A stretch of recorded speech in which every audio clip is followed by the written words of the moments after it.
Cards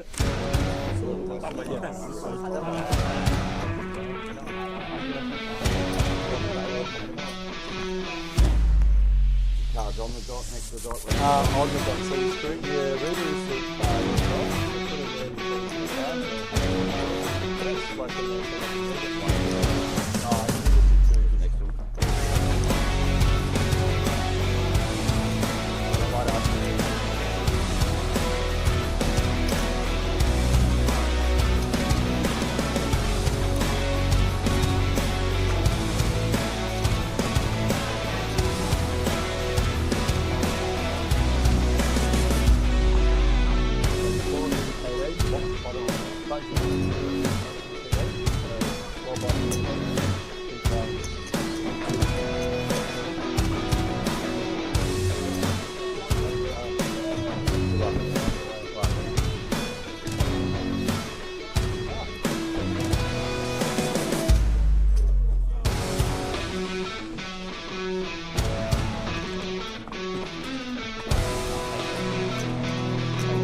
Brad, chuck 8 in.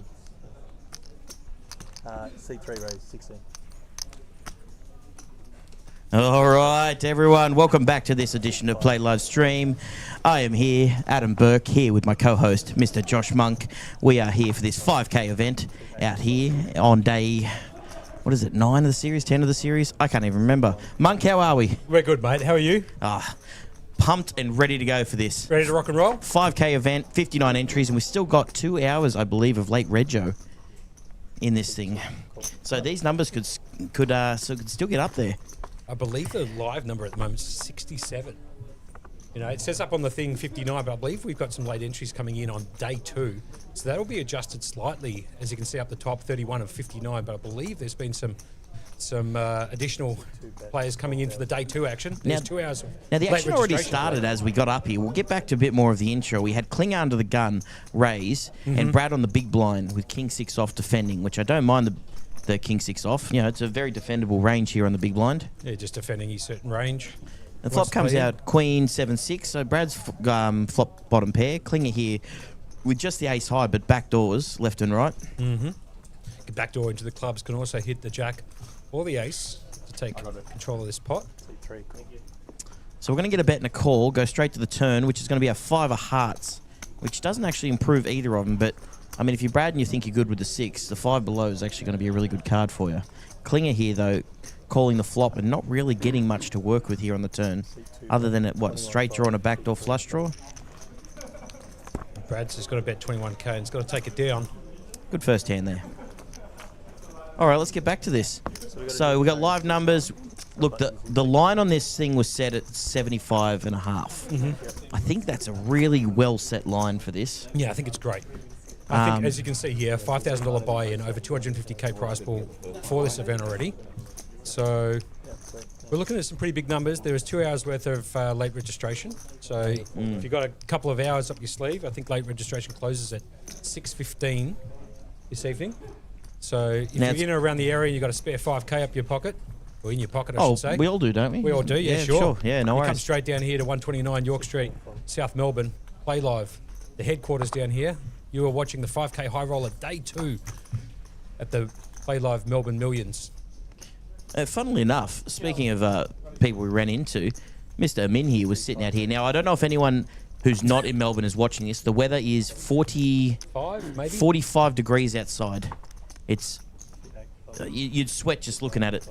And we've driven past on our way here, and we've seen Amin outside sitting there in jeans and like a jacket, and I'm sitting here just Well, Min was walking. He was walking to Play Live in a pair of jeans and having a dart just to calm down before he sits down and play the 5k. Don't blame him for doing that. But I thought, geez, it's warm. But in the +1, speaking of Min, it's just 10-9 suited. Your lovely suited Natural 9. He's giving it a raise. Come back to Klinger in the big blind. Doesn't defend this one. Look, that's a very thin defend range, that one. And defending ranges are pretty wide these days when you look at the lovely little charts, but I don't think you'll see the little 5-6 in there. Jeez, have a look at Jason Wang here. Yeah. 939k. He's also won an event. He won the PLO event a few days earlier. I think he snagged 40 large. Was it? Oh, not much for you, monkey. Yeah, I think it was 38,200, something like that off the top of my head, but pretty close. Call it 40, yeah? And he's back in the action here in the Highroller. Under the gun here, Min's picked up the ace-4 suited in clubs. Yep, they would definitely be getting a raise out of this. I love seeing the dynamics of a first table when it gets started. Yeah, it's great. Of pros to see who's going to become table captain. Yeah. Because there's always someone who tries to get in early, get the raises in, get the action in, and try to push around their opponents. Yeah, and the blinds are such at a level where they can do that with more speculative hands earlier on in the tournament. So absolutely. Usually, Min would probably fold this actually under the gun out of position, but considering the blind levels and his chip stack, he can put in a small raise here like he has to 16k and collect a few of those much needed chips. Anyway, Darren's called here in the big blind with king 2 off. Is this our third hand in a row with an under the gun raise and a big blind calling? I believe that's correct. Flop comes down queen jack 7. No help to Darren here. Amin's still out in front here with his ace high and backdoor clubs. It's going to go check from the big blind. Amin's probably going to c-bet here, or as they call it, a continuation bet. Doesn't. Decides to check it back for a bit of deception. Big help for Darren on the turn. He picks up the 10 of hearts. He's now got an up and down draw. And Amin's got that gut shot with the king. Also out in front already with his ace, but pretty dangerous board here for somebody who's calling out of the big blind. Darren's going to bet straight into him, 21 thou.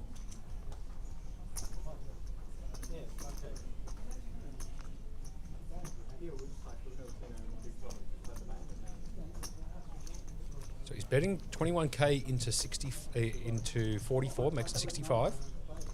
Action back on Min here. He's just got ace high. No other draws. He is out in front. I doubt he's going to continue with his hand unless he can find a raise. C5 raise. You mean like that? Exactly like that. Well, there was never flatting. There's only 2 choices there. 100%. So there's putting the pressure back on, or just accepting that you defeated this hand. But we've all known Amin for many years. He doesn't like one to step down or back down. And the other thing about him, he's got phenomenal intuition of the game.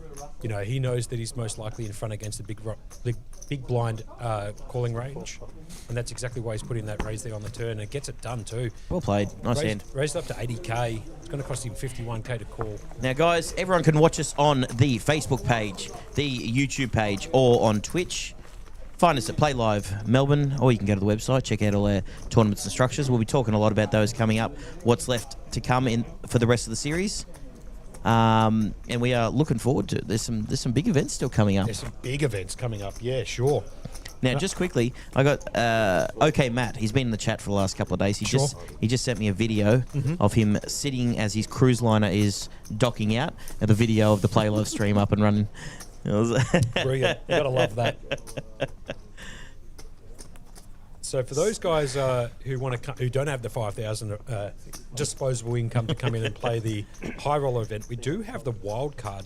Now day 1C at 7 o'clock. That's had 2 flights already, and they have been huge flights. Yeah, sure. I reckon they might get. I know the guarantee's 100k, but forget about the guarantee of 100k. It's probably got to get closer to 500,000, give or take. Maybe something like that. It could get pretty big. It could. Yeah. I don't know how many more flights there are. There's 2 more flights. 2 more flights. 2 more flights, man. Yeah. We're going to check a few numbers there, but 100k, I wouldn't worry about that too much. At least 200, 250, I reckon, is probably closer to the ballpark, if not higher. That starts today at 7 p.m. That's day 1C, $350 buy and 100k starting stack. It actually has the same structure as the main, with the exception that the levels are 20 minutes, not 40. And like I said before, it has a 100k guarantee. Now, we had a raise here from Brad and the King Jack off. Folds around, just want to get a bit of the action in as well. Sure. Now, you said we've got day 1C tonight. Now, I think that, and is it tomorrow the next flight? Yeah, let me just have a quick look for you, Berkey. Yeah, tomorrow is 7 o'clock. Now, I'm telling you right now. Day 1D. They had 100 and... I'm going to give you rough numbers here. 180 in the first one and 200 in the 2 quietest flights that they run. Sure. So you can expect even bigger numbers tomorrow, and obviously... Yep, I'm expecting that to get up to 800 runners or so. Sure, sounds about right. Just getting some data actually for you. I love on the I wild love me card. some data. So there was 216 entrants last night. $107,000 prize pool just from last night. Just from last night. Beautiful. So if you assume that you're going to get the same tonight and tomorrow... then Now, you're have you looking seen at the prize extra pool structure on that thing? Yes, like I said before, it's the same as the main. Just It's the same as the main, just with 20-minute blind levels. That's it. So you start with the 100k starting stack. Beautiful. And you've got actually huge playability in it. It's a great little tournament to move on with later on. Now, we're going to do a little shout-outs in the chats. We love people getting into the chats and obviously talking back to us. Someone's just said it's a day to be a beer. It's going to be a rough day to be a beer out there, isn't it? Very tough day to have a beer. Paddy Russell's in the chat. G'day, Paddy. We're- He's coming down soon, I believe. Paddy Yeah. Russell. Ashley Keating, afternoon. Okay, Matt, good for the shout-out, my friend. Ashley's in there. Afternoon, lads. Thanks for joining us. Hopefully I haven't missed anyone there. You're listening to Josh Monk, a.k.a. Monkey, with his co-conspirator of the You Can't Make It Up podcast, Adam Burke. We're going to take you all the way through the evening in this 5K Highroller. This is day 2, 2 hours worth of late registration, finishing today at 6:15. You're watching it from the Playlive Melbourne Millions on a 20-minute delay. Over $250,000 in prize pool for this event, and some big names out there too. There is, but there's also some people taking a real shot. Sure. But look, they satellited so well into this tournament. There's actually some people I very rarely know in this field. Not on this table though. this table's stacked. Yet, Jet. What do we got here? The boys over there on the Twitch chat giving you a little bit of on the YouTube chat, giving you a bit of shout out. How many lacquers? It's a 5 lacquer buy-in. And many lacquer up top. We won't know that until the tournament's locked out. And $250,000. Oh, speculative here from Huss. Raising with pocket 2s under the gun. Sure. Trying to make himself known. Brad here is absolutely not going to go anywhere with the king-queen off. Under the gun +1. Not only that, he's not just going anywhere. I think he's going to raise this. Brad in middle position here. King Queen. 37.5. He's going to raise it up and make it 37.5. 3-fold, 6-5-fold. Finger folds, Darren folds. Do you know, in there with the King 4. He I really folds. don't mind this from Brad because there's been a lot of folding on this table in the first, and he's trying to pick up some big blinds, trying to be active at the table. I don't mind a speculative re-raise here and there, 3-bet. Yep. Got to balance your range, as we always talk about. He's got the chip stack to do it too. Yeah, he he's not does. short, Yep. so he's got 41 bigs. We get the fold, and there you go. It just gets around to him. Sane's just going to lay it down. Blinds here, 4K, 8K with the 8K big blind ante.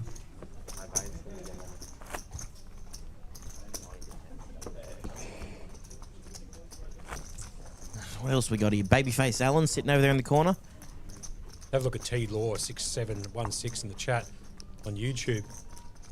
Absolute crushes in seats 7 and 8. I totally agree with that. Jason's already taken down the PLO, the 40 lacquer, as people like us to call it. And Hassan straight back into it here. Under the gun, he's going to lay it down.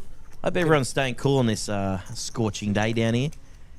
And if you're not, and your air conditioner's not working, you've got nothing to do, why don't you make your way down here? Come say hi. The wild card starts at 7, was it? That's correct. But don't worry, there is satellites beforehand to satellite your way into these things. That's correct. I believe the satellite 2, Berkey, just for those people who do want to satellite in, it's a $90 satellite with a 10K starting stack, 10-minute levels, and 5 seats guaranteed. That starts at 6 o'clock. Wait, there's a 5-seat guarantee on tonight? Yeah, 6 o'clock. Oh. Beautiful. Don't mind if you do. So if you want to get out of the heat and come in here to some air conditioning, why not make your way down, play the satellite straight into the wild card, which does start again, like I said, at 7 o'clock. $350 buy-in, 100K starting stack. Same structure as the main event, but with 20-minute levels as opposed to 40. Look at this. Tram's a legend. Tram's just bringing us some hydration here, which we probably need in this weather. That's 2 glasses of water, 4 Red Bulls, and a glass with ice. Sure. Why not? Thank you very much, Tram. Appreciate it. Anyway, Brad here's raised it up to 35K with the ace-jack. Under the gun +2. He's been caught in the hijack by Darren Yoon. And Brad out in front at the moment, the ace-jack high. Ace-king jack high, I should say. Definitely throwing a bet out here. He has to make the C-bet here. Darren can't call. He's got no hand, no draw. There is a possibility he could float here and try and buy this one on the turn, but doubt it, considering his chip stack. He's only got 31 bigs, which is still a decent amount. He probably doesn't want to trick things up too early. As you can see, in the top right-hand corner, you can see how many outs he's got. He's got 5 outs, 5 clean ones at the moment. 3 10s and 2 queens. 1 queen has been folded. Obviously, he's got a queen in his hand, so... 2, 4, 4. And here we go. He's going to float here, Darren. Going to mix it up a little bit, put the pressure back on Brad to see what he does. And the 8 of hearts turns. Great card for Darren here if Brad decides to check. I think Darren might try and have a lead on this turn. But we all know Brad, he doesn't like to give up too early. So he's going to go for another bullet here. He's going to barrel the turn. Let's see what he comes with. Going to go 80 odd. He's brought the guns today, Brad. 47. He's ready to fire some bullets. Right, so he's bet 47.5 and takes Just it down. gets it done. Says he's been smacked with the deck. Even though he's had, As he's he made folds absolute bumpkins. as he rolls over the ace-jack napkins. But they were in front, so I guess you could say he did have the best hand there. Anyway, let's have a look at a couple of chip stacks from yesterday. As you can see on the Playlive Melbourne Millions, or I should say the Playlive Melbourne Facebook feed. If you're not on there, you should like and subscribe to that page because that will keep you up to date with all the information, including the chip stacks at the end of the day that get counted. Paris here is going to be starting day 2 with 1.22 mil. 6 Right, starting sure. stacks. Now, I know I spoke to Bradley earlier today. It does say on the Playlive Facebook page that he started with 939k in chips. That's not correct, as you can see, obviously, from his chip stack in front of him. I think he was closer to 400, but that'll be updated probably at one of the breaks. Alan Wilson was in there with 900k. 4 raise, 20,000. Michael Egan's got 700. He's sitting at the table, Michael. Eric Baldwin, who's out in one of the outer feature tables, he's got 630k. Martinelli, who took out the opener events for enough. I think he bagged 2x or something. 2x starting stack. 2x starting stack. Nelson Dogg's out there, and one of my all-time favourites and a great commentator. Braden Jinx is out there as well. He's got 380k. It was good to see him in yesterday. I had a nice little chat with him. Correct. Good to see him backing around the scene down here. Amin's out there, obviously. And he's got a chip stack as well, about 350k. So we're going to raise here in middle position with the ace-king from Darren. Jason, the small blind, decides to defend. We're going to go to a flop here. Jack-10 suited versus ace-king off. We're going to descend into a flop. Yeah, we're going to get that. Queen 7 deuce, 2 spades. No one with the spades. Ace high is ahead. Backdoor straight potentials. I've got to tell you, Out out of all the hands we've seen so far, I don't think anyone's actually hit the flop yet. I think every bet we've seen's been a bluff. No, Goodman hit the flop with a pair of sixes on the first There you go. board. That's King the- 6 versus the ace That's jack. been the best flop we've I seen swear, you can't make in it the up. stream so far. We've been going for 20 minutes or so. Anyway, as you can see up in the top right-hand corner, Jason Wang here. He's got 3 outs. He's got a couple of 10s and a jack. The other ones have been folded by other players in the hand. Darren way out in front at the moment. He's got about 20k too here with 23 bigs. He's got 183k in his stack. The ace-king does have the best hand. And Jason's going to trick this one up too. Absolutely going nowhere. He's going to call and see what happens on the turn. He's just got to float here. Don't mind this. We've seen back-to-back floats. I think it was a raise. We got a raise to 65. Pardon me. I apologise. So we got Raised to Darren bet now 65K. 20, and we got a 3x raise, 3.5x raise here from Jason, just to see where you're at. Just to see where you're at. No hand, essentially. Got to no remember, draw. Jason's got 105 bigs here. He can afford to trick this up, and he's definitely capable of doing that. And that's exactly what he's doing right here. As you can see, you guys are watching the 5K Highroller at the Playlive Melbourne Millions. This is day 2. So we get the call from Darren. We get the 5 of clubs on the turn, which absolutely does nothing for either of them. I love this call by Darren here. I think... You reckon he thinks that his smelled ace-king is something? No, yeah, I think he smelled something here. I think Jason's probably going to be raising on the come, as they like to say, on the draw.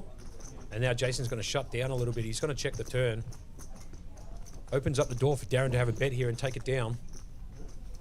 He doesn't want to see a spade peel off on the river here, so be smart play if he decides to bet out here and take this one down. I can't imagine Jason's going to continue with just Jack 10 high. Just got to find the right betting amount.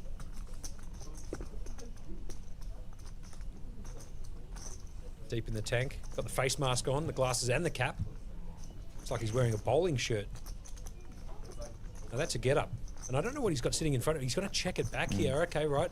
Here comes the river. The spade does come in. This is going to be an interesting one. Doesn't Doesn't bring in anything for either of them, but it allows you to represent something. Well, it brings in the straights, obviously, and it also brings in the flush. So Jason might actually have a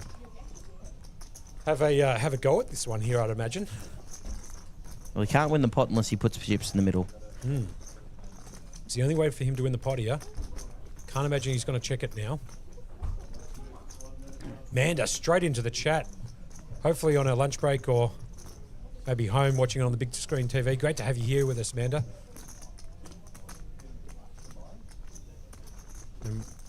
Been told that you should call you MSP. MSP. MSP, for short. Just abbreviate the name for her. That makes Like it I easy. said, Jason's got to have a bet here. 85k. Darren almost certainly can't call with Ace King High, especially considering how wet this board is. Counting down his chips at the moment.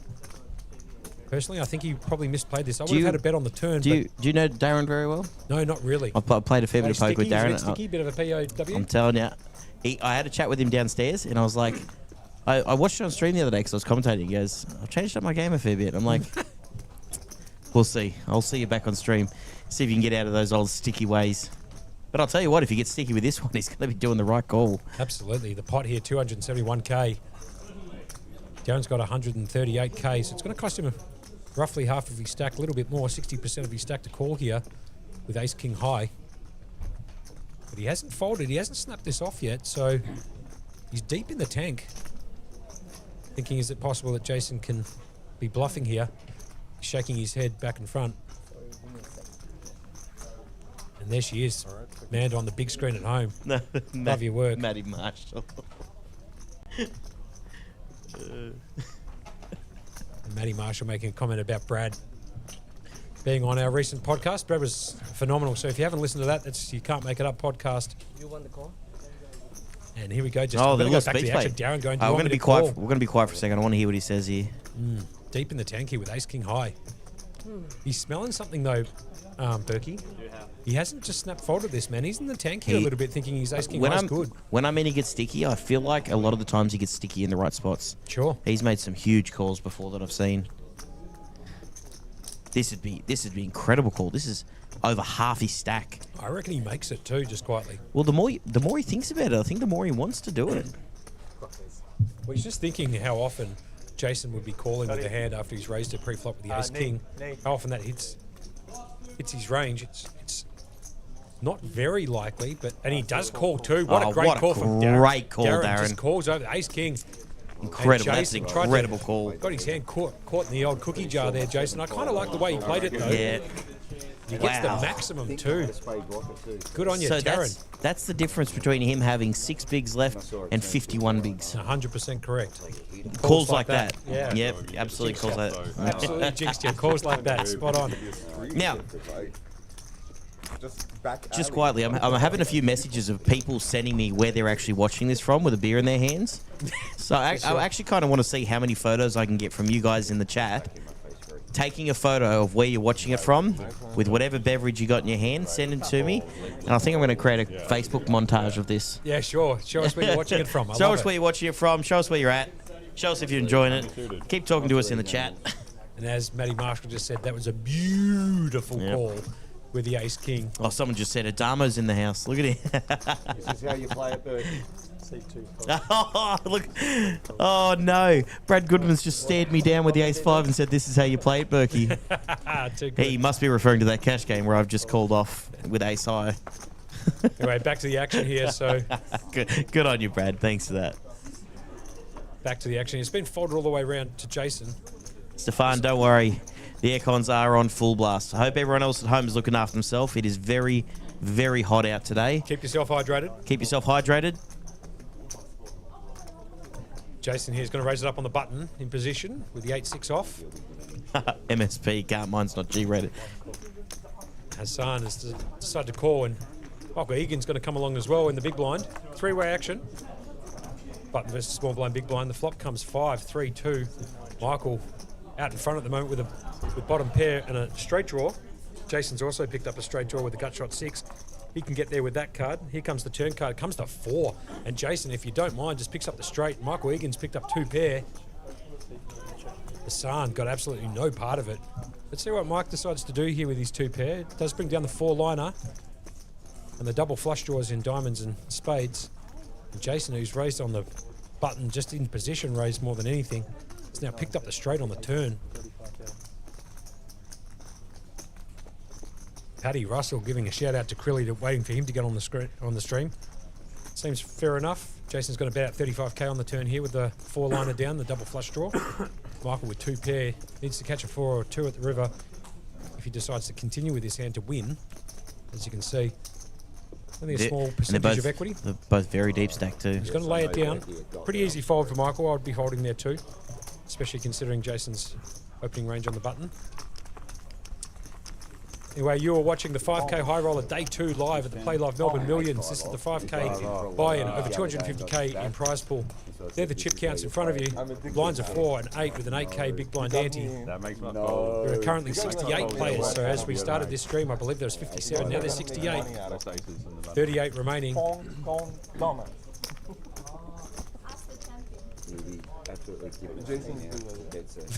Sorry guys about that. My mum's just messaging me asking where she can find the link. Right, fair enough.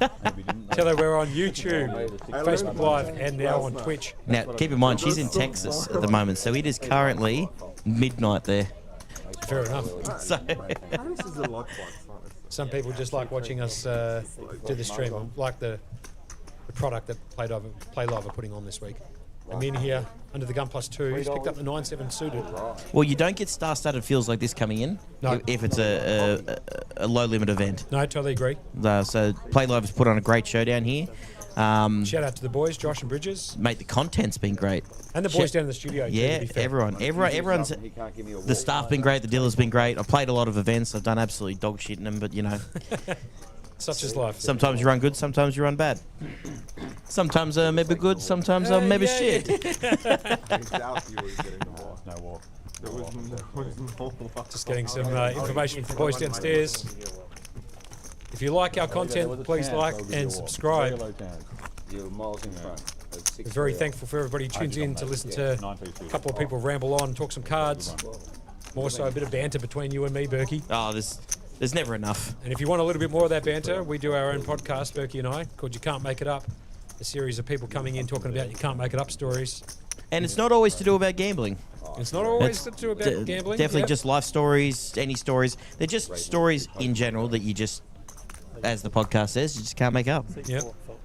We've recently had Brad Goodman, who's sitting in seat 2. He's our most recent episode of the Can't Make It Up. So we're on YouTube and Spotify. So for those long drives home, when you got an hour spare, just throw the little podcast on and entertain yourself a bit. Now, Berkey, there's a comment here on the YouTube chat there, looking at coming down from Queensland. Is there regular days or tournaments they play? Absolutely. Once the series is done, the place is actually open 7 days a week. There you go. Tournaments running every day. Satellites running quite often. There's actually a really good array of really good price points. But the final weekly schedule will be released towards the end of it, and it'll stay that way for a while. But there is some good, look, I believe they'll be keeping a lot of the key events, like the Monday 250 Mystery Bounty, which gets, even on just a regular weeknight, 150 runners or so. The Sunday 600, the 600 Sunday as they call it. A lot of great events. But yes, there's poker to be played all week down here at Playlive, even after the series is done. Now, just quickly back to the action here. So Amin has decided to put in a raise to 15k, I believe, and it's been re-raised to a 3-bet, as people would call it, to 45k by Jason in the hijack. Min was under the gun +1 with the pocket 6s. The action's back on Amin now. Pretty standard situation. We're going to see quite a lot of these types of hands throughout the evening. A pocket pair versus over pairs. It's super common in Texas Hold'em. So I'm in here weighing up his options on what to do. It's going to cost him 29k to call. He decides to chuck him straight in the bin. He doesn't want to battle against Jason, who can really trick things up like you saw before with the Jack-10 of hearts. So he's going to find a better spot. And I'll tell you right now, it doesn't even look like it's damaged Jason's stack. No, not at all. 829k, 104 bigs, sure. Michael Egan coming second at the moment on this feature table with, I believe it was 855k or 82 bigs.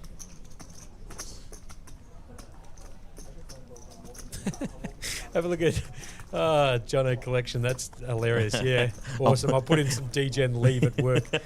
Beautiful with the laughing emoji. I like that. Why not? Come down. It's an amazing facility. If you haven't come down here and played before, 129 York Street, South Melbourne. And tournament price points for everyone. Yeah. It's just a great place to come. There's parking out the front. There's a lot of parking in and around the area also. So if you do drive a car or you want to take public transport, it's easily accessible. I strongly suggest coming down to Playlive Melbourne at 129 York Street, South Melbourne. Anyway, back to the action here. Have a look at this just quickly. Raised to 32,000. What are the blind levels? Did I miss something? I think it's 4 and 8 and 8. He just 4x that. He's decided to 4x it here with the ace queen off. And Brady's picked up the ace jack suited here, sure, on the button. I think Brad's going to come here for a little raise.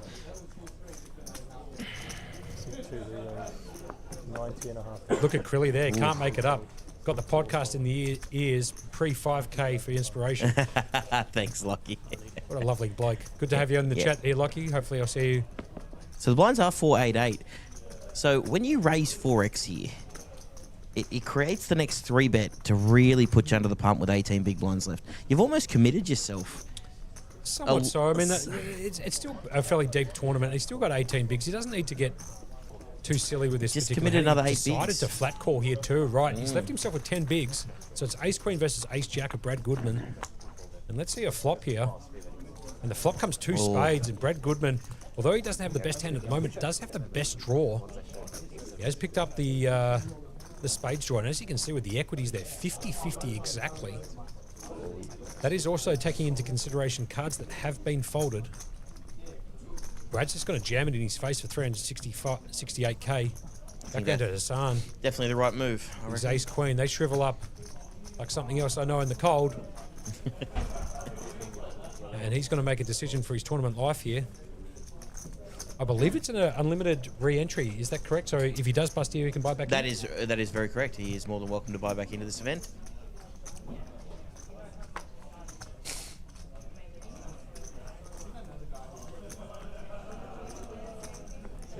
And Huss just decides to put it straight in the bin. A little bit disappointed he's... I just feel like when you commit 4 big blinds pre-flop and then you get raised, you call. Sure. You don't give yourself many options post-flop if you're going to be doing that a lot. Totally agree. Isaac in the chat, is this the wild card? This is not the wild card. This is our 5K event, 5K High Rollers event. Right. The wild card will be on tonight from 7 o'clock, but there is a 5-seat guarantee. At 6 o'clock for 90 satellite Yep. on for $90 tonight, which would be 5-seat guaranteed. That's actually pretty good going to the wild card. Yep. So it's $90, 10k starting stack, 10-minute levels, 5 seats guaranteed. Sharps, the late rego cutoff was 2 hours after start of play, so that would be, so I believe it's 2 hours and a 15-minute break. So I'm gonna stretch out and say start at 4:15, 4:30, 6:30 I believe would be the cutoff. Right. So 70 more minutes of late registration, roughly. Plus the 20-minute delay. All right. Sorry, Jason here, just picking up queens here. Sure. Why not? Now, unluckily for Darren here, if he was playing in the Invitational Creator game, he would have probably raised there with the 7-deuce because the 7-deuce game was on. If you haven't watched that video, go back onto YouTube and look that bad boy up. That was the 2-5 Creator Invitational game a couple of nights ago where the deuce to 7 game was on. $25 from each player. Anyway, we'll actually call the action here instead of talking about what happened a couple of days ago. So it's Queens versus King 10 off. And the King straight just to the door for a min. For a min. He goes out with the lead at the moment, as you can see. Percentages way out in his favour. It's 94-6. Jason's only got the 1 out because one of the queens was folded the queen of diamonds. And let's see what happens here. So Min's going to check this from the big blind. Back round to Jason, who did raise it pre-flop with his queens. He's going to put out a bet of just a min bet really here of 20k. 2.5x the blinds. And I can guarantee you Min's going absolutely nowhere with his top pair. It's going nowhere, but the question always to me is if he's going to raise or if he's going to call. Really like the way that Min's played this. And the ace of diamonds peels off too. Now Min might shut down a little bit here, but he has picked up the diamonds draw. He doesn't know that he's still out in front here. Jason's range would include a lot of aces, so this turn card puts a little bit of pressure on a min to make a decision. It's going to go check. Great. Yep. Great for a min here. And the river is a 4 of hearts. Doesn't complete the four line of flush. And the min still miles out in front at the moment. His king got the check mark next to his name. But you never know how Jason could play this here. Min's going to check it. I reckon Jason might check this behind, to be fair. He's got a couple of overs out there. I dare say it's going to go check. A couple of overs out there. Obviously, a backdoor straight gets that's very unlikely for somebody to have. But it's not like you or me to be wrong on a stream here, Monkey. And he is going to check it back. Yep. Min's going to show him the bad news. King 10. That's going to get the job done. Queens go down. That board texture was just horrible for Queens, isn't it? Yeah. It's funny how often, I don't know if it happens to you very often, it's like the kings when you pick up kings, how often the ace drops. Yeah. Every single time on the flop. And people go, I had kings. I don't know why you're asking me if it happens that often. You know how often it happens to me. Of course. Anyway, you're listening to Berkey and Monkey. We're in the Combox right now. You're watching on a 20-minute delay the $5,000 Highroller live here at Playlive Melbourne, the Playlive Melbourne Millions. And what a star-studded lineup we've got here. A couple more people just entered in. You can see up in the top right-hand corner, up to 69 entries now. Oh. 39 left. That 75 and a half is looking actually pretty good now. Good. This is day 2. I believe that you can register all the way up to 6:15 plus the break, so I think it might be up to 6:30. I think the guys down in the studio might be able to tell me exactly when late registration finishes on this event. So if you've got a spare 5K up your pocket, you want to take on these pros and a couple of amateurs and test your luck at a $250,000 guarantee, $250,000 prize pool plus, and I suggest you come down here to 129 York Street, South Melbourne, and give it a go. Playing here with 6.5 bigs, I dare say this is just getting in. C4 fold. C5 fold. See if anyone's going to pick up a handy challenging. Yifan's got one of those 8s too, so if he decides to call with the 8-7 off, it'd be horrific for him, unless he can obviously hit the spades. Not bad for Klinger, pick up a couple of big blinds. Picks up a couple of blinds, yeah. Without having to go to a fight. Sharp says what rules is played last aggressive show. That is correct. It's last aggressive shows unless it goes check on the river. Right. Okay. Then left of the button has to show first. Okay. I apologise. No, that's actually one that always gets me in the TDAs, because I remember other places I've been. Not going to mention other places in Melbourne, but it used to be completely last aggressor. But in the TDA, which they go by here, it's last aggressor shows unless it goes check on the river. Well, there you go. Stefan's put it straight into the chat. There you go. Well, that's the correct answer. I apologise if I misled anybody. There you go, Stefan. Thanks for the backup there. No. That's why we love having these chats. That's it. You got to have more than one piece of information here. And just confirmation here, the late registration does close at 6:30 p.m. C2 fold. So just for people who aren't aware, you do start in the 5K here with 200K. And the wild card, 100K starting stack. Yeah. I love how they put a main event feature structure into a 350 yeah, event. I really like that. And that's why it's drawing so much attention. Yeah, absolutely. If you have a look at the numbers, man, if you're looking at $100,000 in the prize pool, almost every single flight. If you got 4 flights, and the last flight's probably going to be the biggest one for sure. You're looking somewhere in the vicinity of like 400 plus in the prize pool. Wouldn't surprise me with the re-entries if that gets up to like, I don't know, 500K. Honest to God, it wouldn't surprise me. Yeah. It's an all-inclusive price point at $350. It's on tonight at 7 o'clock. For those people who want to get to buy in directly, or if you wanted to satellite into it, there's a $90 satellite tonight at 6 p.m. That's $90 with a 5-seat guarantee. With a 5-seat guarantee. So if you're finishing up work in the city, or you've decided to take the day off because it's too hot, come into the air conditioning here down at Playlive. Play the satellite or buy in directly at 7. Now, if you get to the front desk and you just mention that Burke and Monk sent you via the stream, you don't really get a discount, but I'll make sure the desk gives you a crisp high five. Fair enough. Oh, Yifan here with the nut flush draw. Alan with the Queen 9 off. Doesn't get much of that. And Darren with the King 7 suited doesn't get a piece of it either. We've got a check from Yifan. Check from Alan and a check round. Here comes the turn card down and dirty. Alan looking for a queen or a 9. King looking, Darren looking for a king or a 7. Alan looking for a queen or a 9. Yifan Any heart will do. He's still out in front anyway with his ace high. He's got 19 big, so he's probably hoping he hits a heart on the turn. I thought here. we got the check here, but it must. I don't know if the graphics are slow, but maybe we didn't end up getting the check here from Darren. 6, 30,000. 6, 7, fold. I think the graphics are trying to catch have a up. look at Stefan's comment there. For a crisp high five, I'm calling in sick to work tonight. And coming Yes. down. 4. Spades hits on the turn. Doesn't really help anybody except for Darren, who does pick up that gut shot.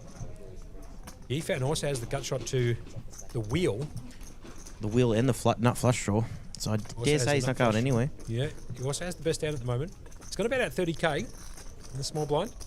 Back around to Darren, who, as I said, has picked up the gut shot. And Darren's electing to come along too, so he needs to hit a 6 or 7 or a king. The 9 of clubs does not help Darren whatsoever. Check mark goes towards Yifan, who's missed his flush draw.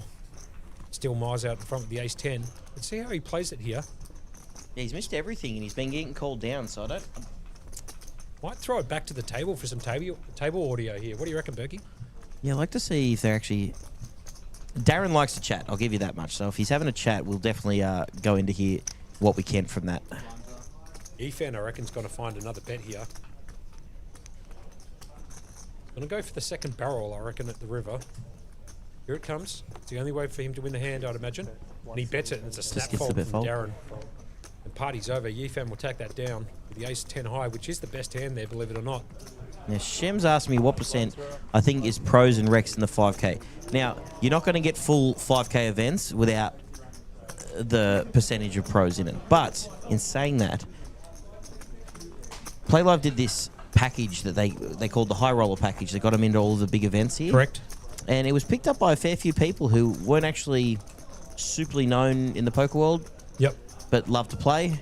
And that high roll package actually And the high roll included package, yeah. a ticket to the main. So that's where they got some value. Yeah, absolutely. And obviously they're taking that value and putting it here into the 5K. So And they also satellited in. They did the golden ticket mystery bounty beforehand, Sure. which got a bunch of people in. So, look, you're always going to get regs in these 5K events because that's what they play. But if you find an extra 5K roaming around in your pocket and you want to throw it in with the pros and see how you go, nothing wrong about that. Get down to Playlive Melbourne, down here on 129 York Street, South Melbourne, where we will be streaming this 5K event. I'm assuming till the end, but it'll be dependent on the players towards the end, I'm assuming. But it is going to be a long night for us, Monkey. I hope you're strapped in and ready to go. yep, I am. Just getting some details on this wild card event, because I don't want to mislead anybody by saying that the prize pool is going to be where I thought it would be getting to. I kind of want to see what the prize pool was after the first flight, the second flight. What are they getting in each flight? Do you know how much is getting contributed to the prize pool every flight?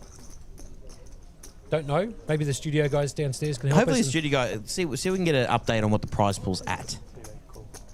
Because it'll also depend on runners. I always like to think of it as per runner. So if we got 170 on the first and 220 in the second, let's just call it 400 for shits and gigs. Yep. Okay, let's double that to 800 runners. If we get 800 runners... You have a look at that. I'll just call the action very quickly Thank you if very you much. don't mind. So Yifan here has raised and Jason's called out of the big blind. Jason's flopped an absolute monster. 3 of a kind twos here. Oh, 1 sorry, 15K. And elected to check it. Yifan's decided to find the C bet on this flop. It's going to bet 15k. Jason's going absolutely nowhere with 3 of a kind twos.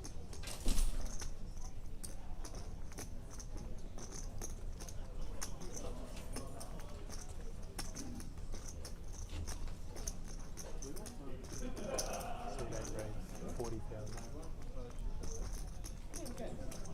Since he's there now, yeah?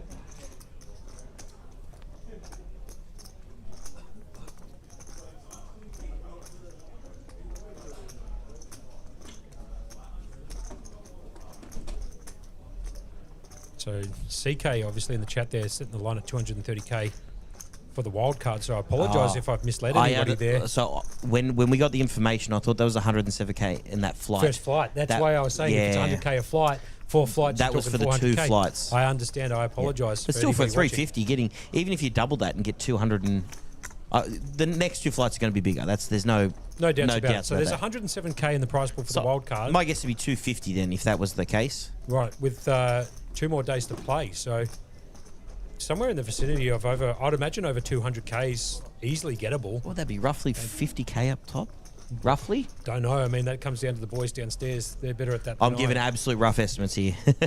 But I like where CK's got the line at 230k. So just want to correct myself from earlier.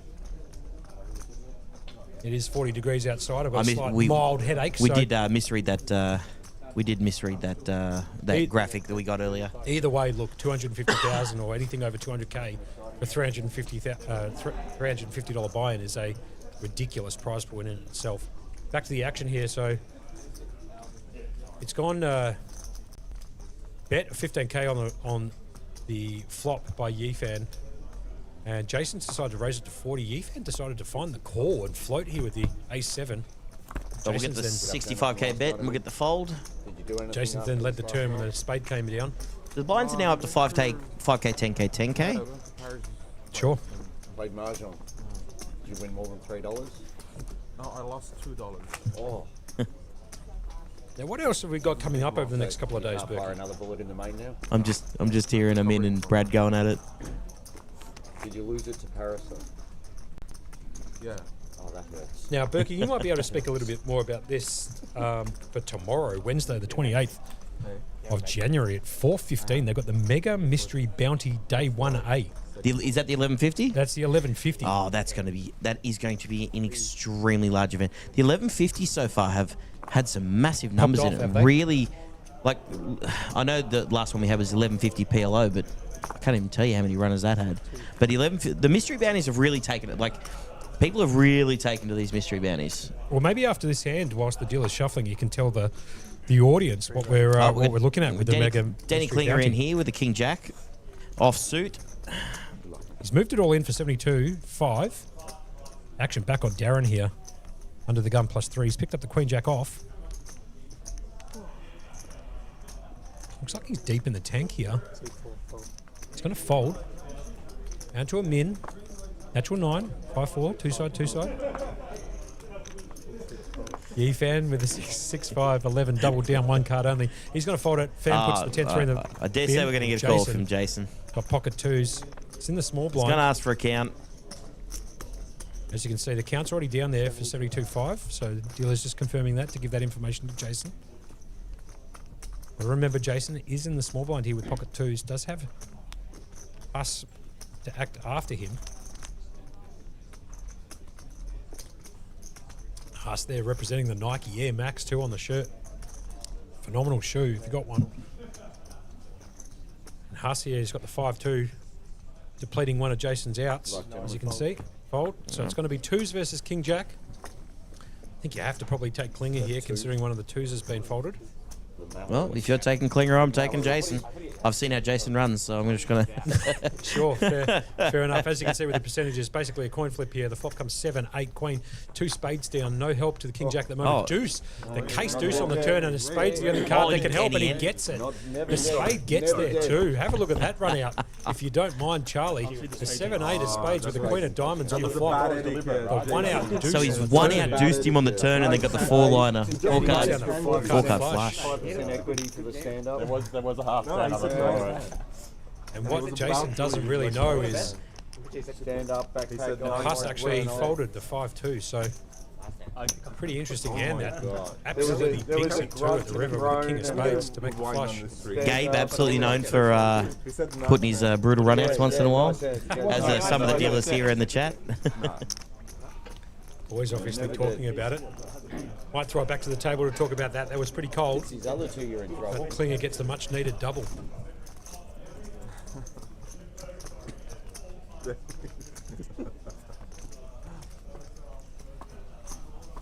Good to see him having a bit of good time out there. C1 fold. I see 2 folds. Oh, unlucky, Jace, unlucky. C3 fold. C4. Bad time to make that set. Brad just quietly sticking the needle in there. But if you know Brad as well as we do, you know everything's just in fun. Jason again picking up another hand, getting very active on the table. Now he's getting very active, but he's getting the hands to go along to being active. No doubt.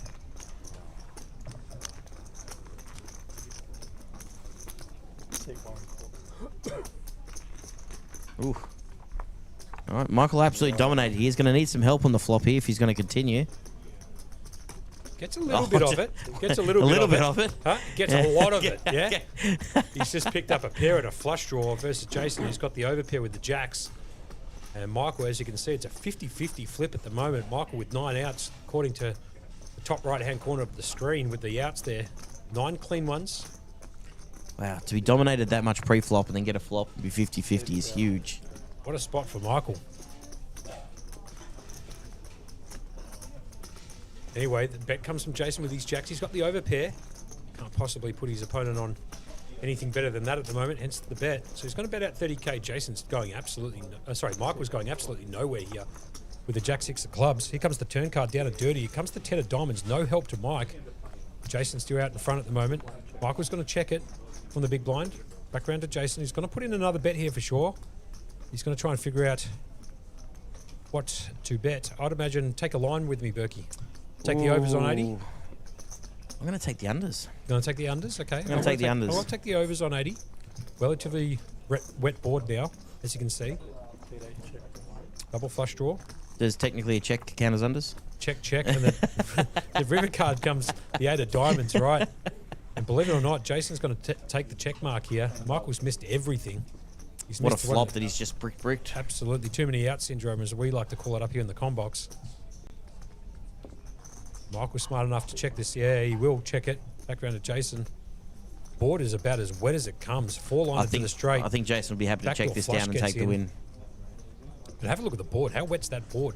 6, 7, 8, 10, 2, 3 diamonds, 4 card straight draw. Oh. Jeez, everything's there, isn't it? Everything's there. He's sitting there and he doesn't have the jack of diamonds in his hand. I think he's just going to go check here and pick up the nice spot. Just take his equity, you reckon? Yep. Probably not a bad play considering the run out. The last thing you want to do is throw a bet in here and get raised. Yeah, I totally agree with you. So, I mean, you're not trying to buy the pot. You've got good check down value. Showdown value, as they sometimes say. Totally agree. As us gets up, takes a walk.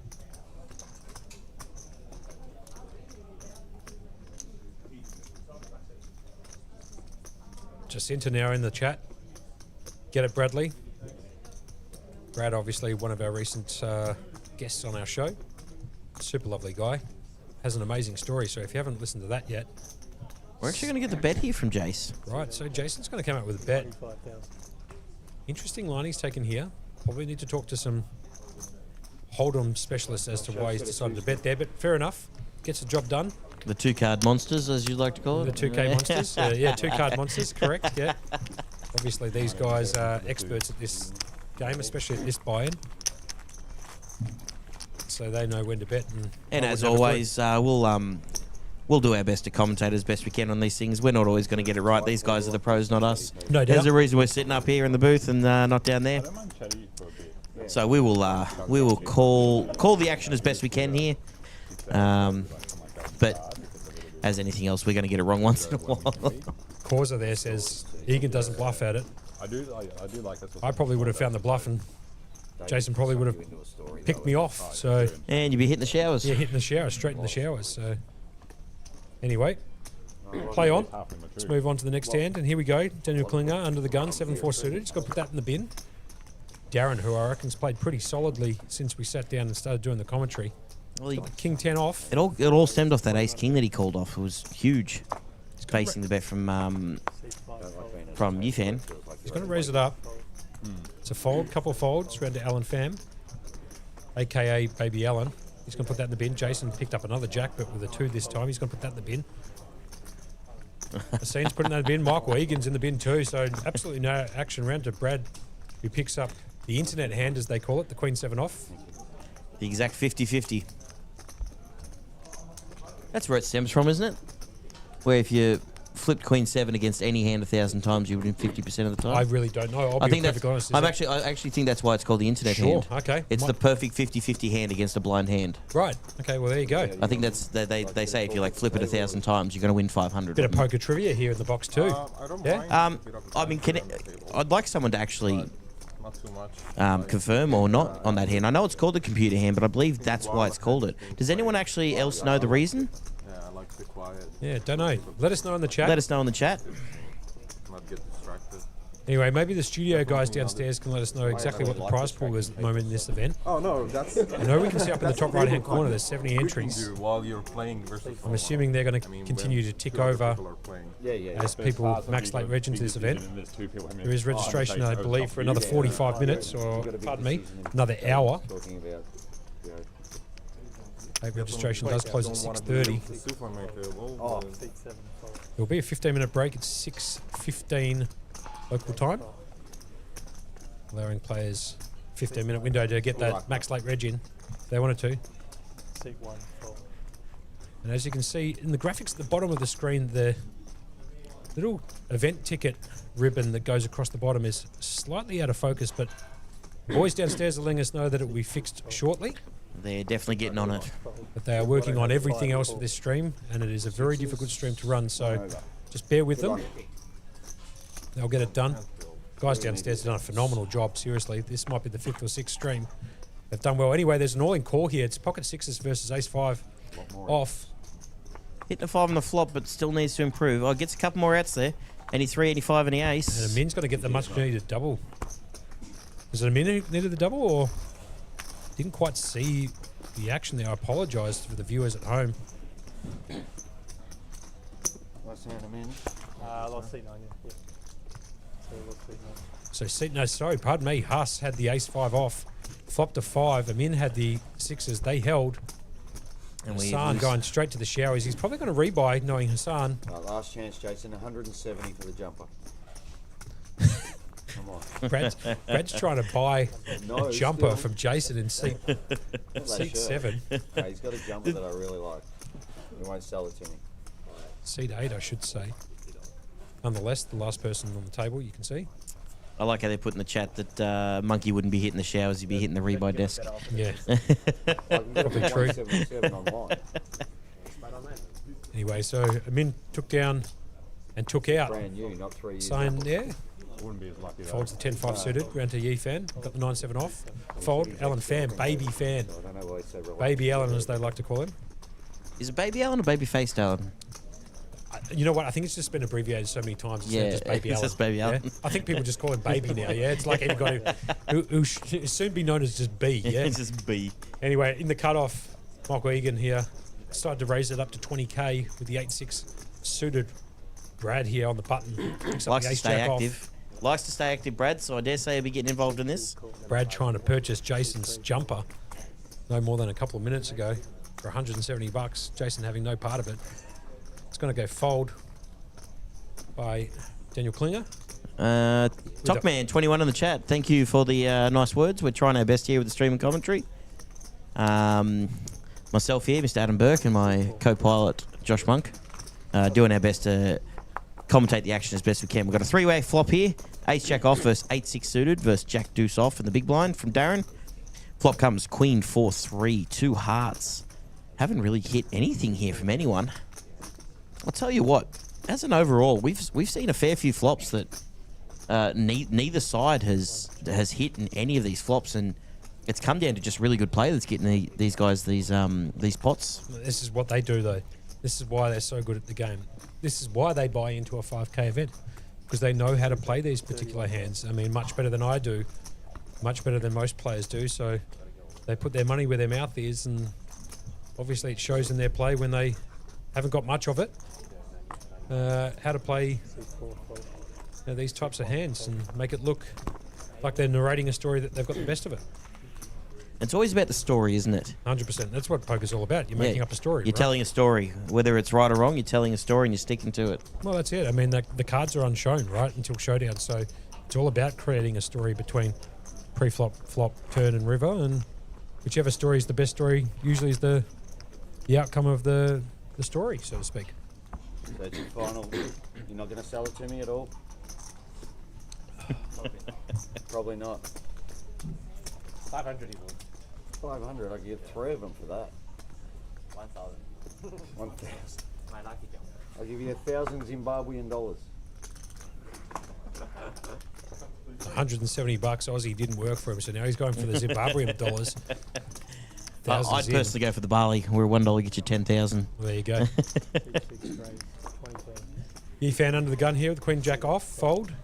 Jason's going to fold. Baby fan folds. Michael Egan's going to fold here in the hijack. Round a boot, Bradley Goodman. He picks up the Queen 10 suited. The cut off The here, cut-off? Brad. Yeah.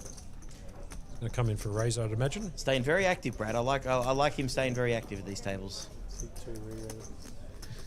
Not just active with the cards, active with the comments. He loves chatting it up with people. Trying to buy people's jumpers and giving little needles on outs. That's good. Good to see. Brad's got a 3-bet here to 46 after Yifan actually raised to 20,000 under the gun with the Queen Jack off. Fold back round to a min who picks up the natural 9 suited. 10-9 of hearts. I love this hand personally. I'd imagine maybe in the big blind he might come along. I don't know. Oh, if it isn't, Mr. Crilly himself who was listening to us on the way in, ready for the 5K. There you go. Jump into seat 9. So Min deciding not to play along. Fair enough too. So we got the 3-bet from Brad. Yifan asking how much is the re-raise, and Yifan's going to find it. Brad just Find taking the mark. down. Brad just taking down a few more big blinds here. Jumps up to 64 bigs. He's got 644,000 here. Brad been very active, taking down stuff pre-flop. He's noticed the table's not getting as active as it should be, and he's trying to force some action, which is getting him some pre-flop blinds. Sure. Now we've got Dylan in the chat, who's joined us with, by the way, Queen 7 off has a 49.9% against any 2 cards, and he'll call that close enough to 50-50. So I was on the right track there, I guess. Dylan taking down the Nightcrawler. He ended up winning the Nightcrawler. Yeah. How many Yeah. lacquers? Do you know how many lacquers? A few lacquers? I think they did a deal. Oh, jeez. Yeah. What was the deal, Dylan? I think it was. I'm going to say it was roughly 37 lacquers he got that for 37 for, lacquers, fine. for a $400 tournament. Well, there you have it. Is that about right, Dill? Maybe he can fill us in the chat there. Congratulations, by the way, mate. You played outstanding on that. Jason here in the +1, waking up with Ace King suited. He's getting a range of hands here, Jason. He's playing. Brad's just picked up the queens here. This is going to be a bit of spice here, isn't it? Brad liked to stay active. Jason liked to stay active, and they both got very deep. Let's go back to the table audio here because Brad likes to chat a couple. He's a bit of a talker.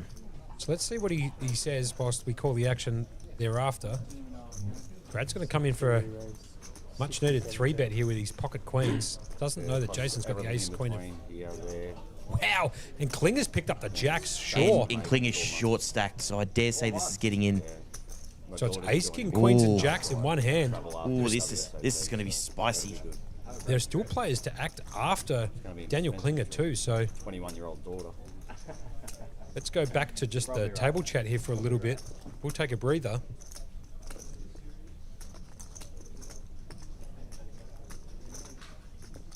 Memorable one then.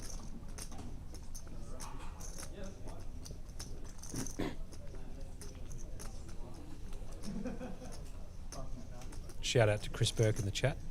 Burkey's brother. He's watching the stream. And to Sim, I should say. Oh, they'd both be chilling there watching this for sure.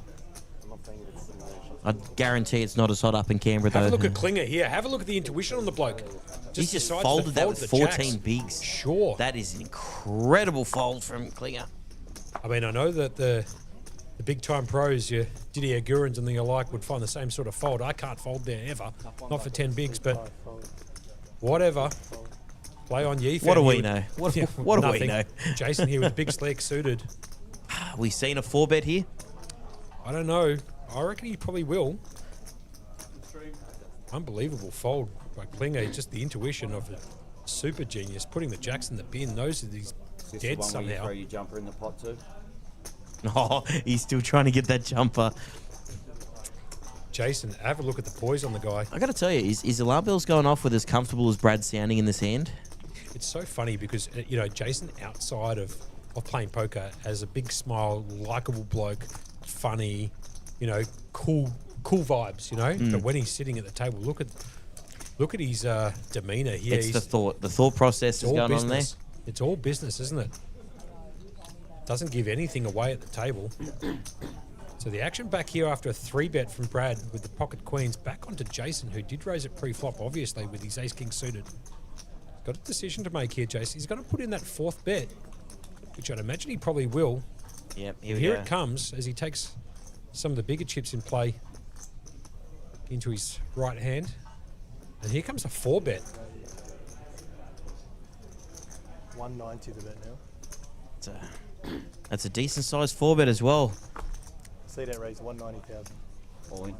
And he's just Brad's just got to jam it straight back in his face. Jammed. Didn't even think about it, Brad Goodman. And he's And now he asked for gets a the count. count. Oh, this is going to be an incredibly large pot if we get the call here from Jace. Very standard situation. We did talk about this earlier on the feed about how often these hand situations do come up. The pair versus the over 2. The overcards, I should say. Dylan just giving us a little nod. He got 37-8 For the Nightcrawler. for the Nightcrawler. 644. Big hand here. So if you're just tuning in, this is Jason in a very uncomfortable spot here.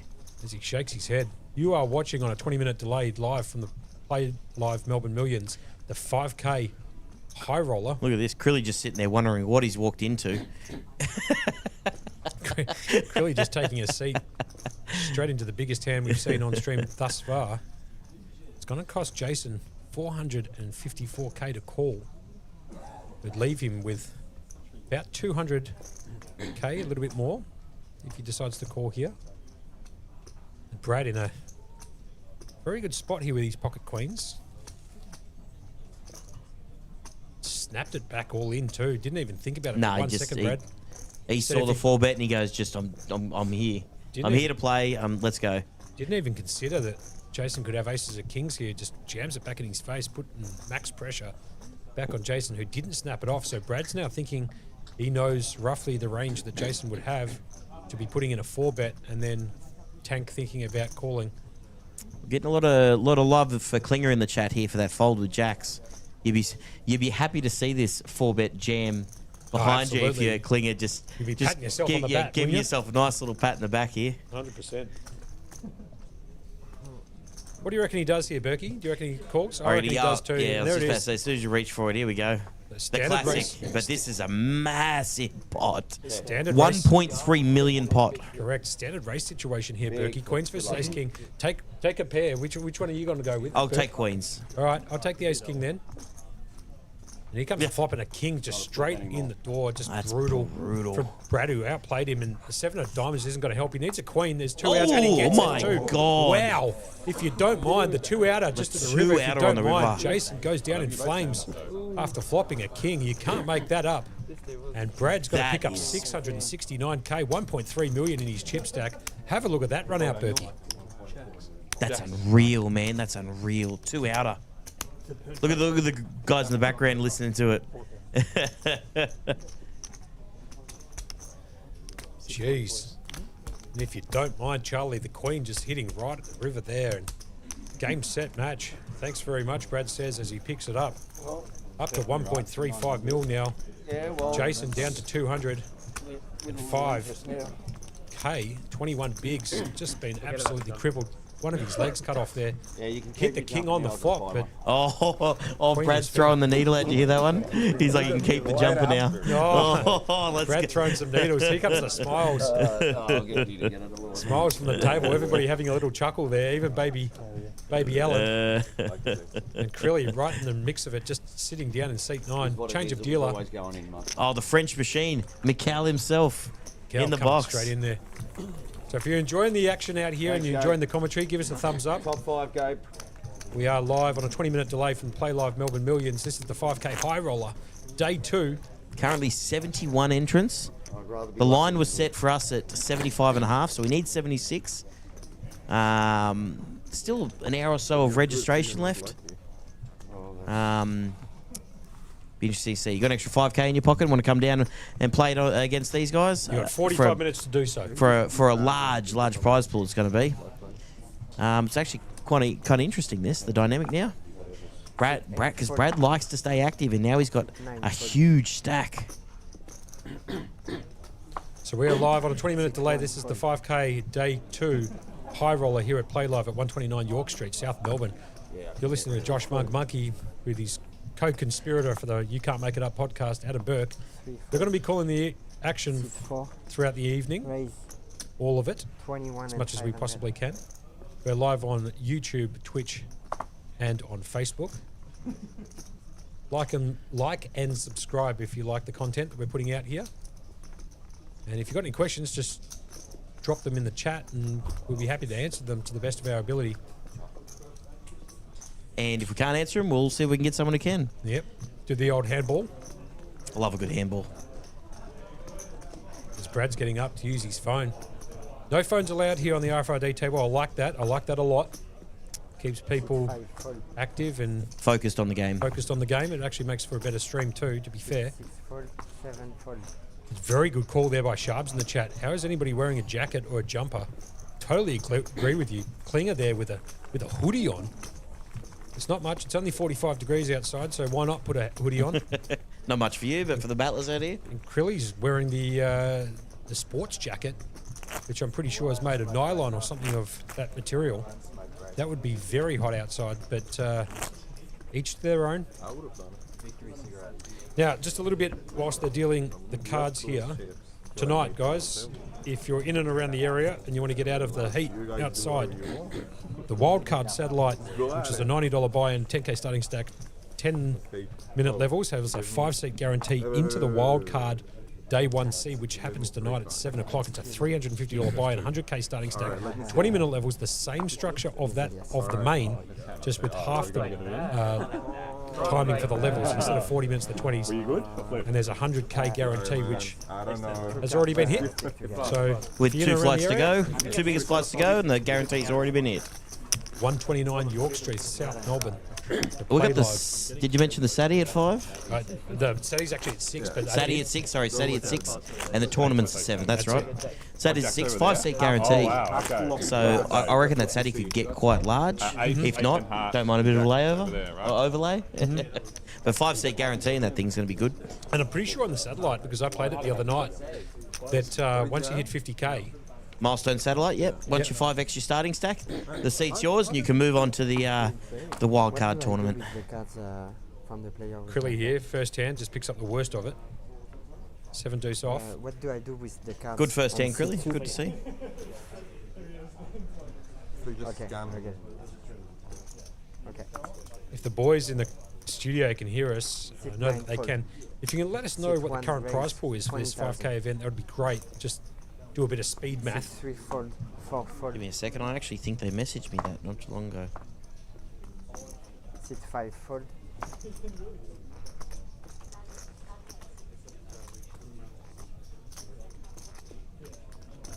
They definitely did. I just need to find it in the chat. Have a look at the action here. So all in from Yifan with the ace jack after an initial raise by Michael Egan to 20,000 with the queen jack suited. The first one. 131. Baby Allen's picked up the ace king. What a spot for him. He's all in too. 7, 131. Michael Egan here with the queen jack suited. Has the opportunity to bust both players if he wants to go after it. 129. But he'd be in bad shape if he did the call, though, I reckon. Queen jack of spades. Queen jack of spades. He announced. Yeah, it's going to hurt more, Alan. He's folded. All right, so it's ace jack versus ace king. Yifan knows he's absolutely up against it against Baby Fan, who runs pure into these spots all the time. Flop comes 5, 10 deuce. No help for the ace jack. Needs a jack. Here comes the turn down and dirty. The 3 does not help, but does Neither of bring them in got diamonds. But the straight straight was draw. there. And the river card brings the Oh, queen. Queen Jack would have clubs. busted him. And Queen Jack would have got both of them, believe it or not. But Baby Allen here with the much needed double. It's all in for 131. They're just going to count the stacks, but I believe that Yifan is all in and busted. There it is, eliminated next to his name. And Baby Allen now up to 411k. Have a look at the pre-flop raise percentages here. Brad loving it. He's going right after it. He's raising 28% of his hands. Pre-flop. Jason in there as well, but he had the chip lead on this feature table, so percentages there is kind of quite likely for him to go after it. Krilly's just taken a seat. That's Lachlan Crilly in seat 9 in the middle there with the beard and a pair of jeans on, believe it or not. 40-degree weather is a min. Klinger in seat 3. Matty Marshall, we're Arctic in the room, you're saying? It has to be with the heat going on outside. Look, I'm not going to lie. It's probably the best place to be in the Southern Hemisphere in the com box at the moment. It's about a nice balmy 20 degrees in here. The cool breeze coming through. Twice as hot outside. Anyway, back to the action here. Darren in the hijack's got the 8-7 off. It's going to fold round to a min. Picks up the ace-4 off. Isn't the cut-off? Super lovely guy. I mean, got all the time in the world for him. Oh, absolutely. 20,000. Really nice guy. If you've never had a chat with him, usually during the breaks you might find him outside. And he's always happy for a chat, I mean. Yep. Like, lovely guy. Great poker brain too. Oh, like, he's an absolute calculator up top, man. yep. And here comes Baby Fan. And he reads a lot of stuff right. Good at reading people. Great brain for it. Hence why you always see him up there in 100%. final tables and winning tournaments. And Baby Allen's just jammed it back in. 411k with the King 10 suited. Lachlan Crilly picked up the pocket 5s. Round to him. Men who made the initial raise here. Calls him a banana, throws over the ace. They're good friends, I believe, Baby and Amin. Baby Allen takes down that pot too, so back to back. Pots for Look at this for Brad. Baby Allen. He's got 1.3 million. The next closest is 450,000. Right, sure. Have a look at Dean in the chat there. Min has never seen Harry Potter. I'll be perfectly honest with you. I have never seen Harry Potter myself. You either. what? No, I'm being dead serious. Never seen it. I've seen. Look, slight lie. I've never actually seen Harry Potter, but I have seen a part of Harry Potter when they're playing that stupid game or whatever. Quidditch. Whatever the game Quidditch is. game, yep. And I was almost forced to watch that through the girlfriend who said, chuck on some Harry Potter and we'll watch some Quidditch. And I said, I don't know what you're talking about. I have no idea what you're talking She couldn't believe that I've never seen it. But Look, yeah, I'm in there too with the I was never never a seen huge Harry Potter fan, but it's a series you have to have watched, Monkey. it. Nah, whiffed it. Absolutely whiffed it. Yeah, deal me out there. Pre-unreg. 22. 8 fold. Alan Pham just picks up the Queen 10 off. He's going to raise it to 22. He had the Queen 10 suited the last hand, so He's just decided in the last 3 hands I'm going to get super active. why not? He's now got 43 bigs. Yeah.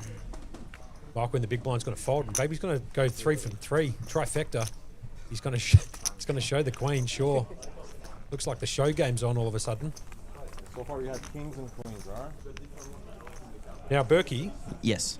let's have a quick look for those people who are listening in as to what is coming up. Obviously, we've spoken a bit about tonight, but Yep. instead of tonight, let's have a look at Look at tomorrow. this. Look, Babyface is putting the jacket on. Ding merch. He's putting the ding merch on, yeah, sure. I do love the ding merch. Ding. Is it your merch? I saw this the other day and I did laugh. It's a term used in poker when you ding something, and I believe somebody's come up with the merchandise and trademarked the name ding. And as you can see, Baby Fan just 3 fold. deciding to use the jacket, probably just to put on the ding. Frenchie in the background there. Have a look at French. Hence the reason why the ding merch is on. Frenchie's a big player around Melbourne and 5 race. uses the ding ding quite a lot. I'm in picking up my favourite hand, the pocket 5s. 7 fold. Alan Pham's going to fold. Jason Wang got the ace-3 off and the cut-off. He's going to put that in the big. Krillian, 9-4. There's only one player in Victoria who can play the 9-4 off, and that's Martinelli, who ended up winning 58 lacquer in the opening event after being all in for 3.5 bigs with 9-4. I believe it was suited, however. Brad Goodman here picked up a hand. He's got the ace-queen Yeah, in the big blind. We are 100% seeing the raise here. I'm finally going to give a certainty on calling something. Brad, obviously a recent ambassador for Playlive. 51,000. Going to re-raise it here, make it 51. Decked out in the Playlive gear. I like his outfit for today. Got the white shirt, the patch on, and the green army hat, it looks like. He's going to 3-bet it to 51k from the big blind. Round to him in. Pocket 5's your favourite, Berkey. Good for the prop game too. Ah, that's why I love it. if you got pocket fives, you just know the five's coming out somewhere. Right, well, there we go. A 6-5. little bit of information about the ding Two comment. players. We'll get to that after the hand. So it's ace queen versus pocket fives. And the ace queen has not hit the board here, so Brad is behind after re-raising, but he's going to c-bet. Continue his Two story. bet 30,000. Action back on a min now. Bet was 30k. I mean, really good at sniffing these ones out. I reckon a min here is going to float. Yeah, I don't see him folding this.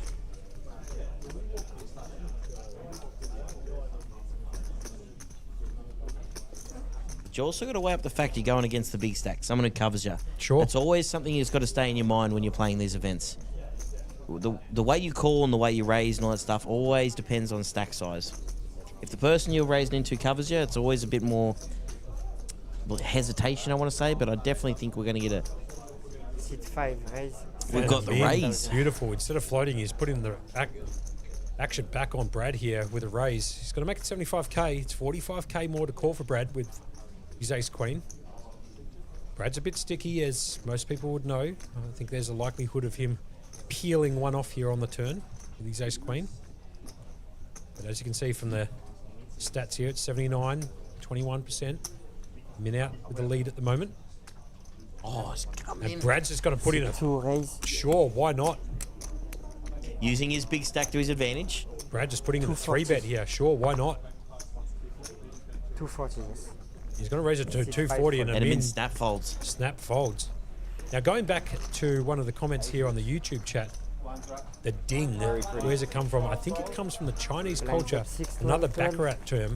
You and I know we love baccarat, so can't recall if the ding was like a no side. No, dings, just- dings add a dot. Yeah. So it's there's two things. There's ding and toy. So ding means you want the extra dot to come in. Yep. So if you squeeze a 3 side and you're looking for an 8 or a 7, you want a ding. So the ding just means when you're peeling up, you want to see that dot. Well, there you go. Soy means get rid of it. Get rid of it.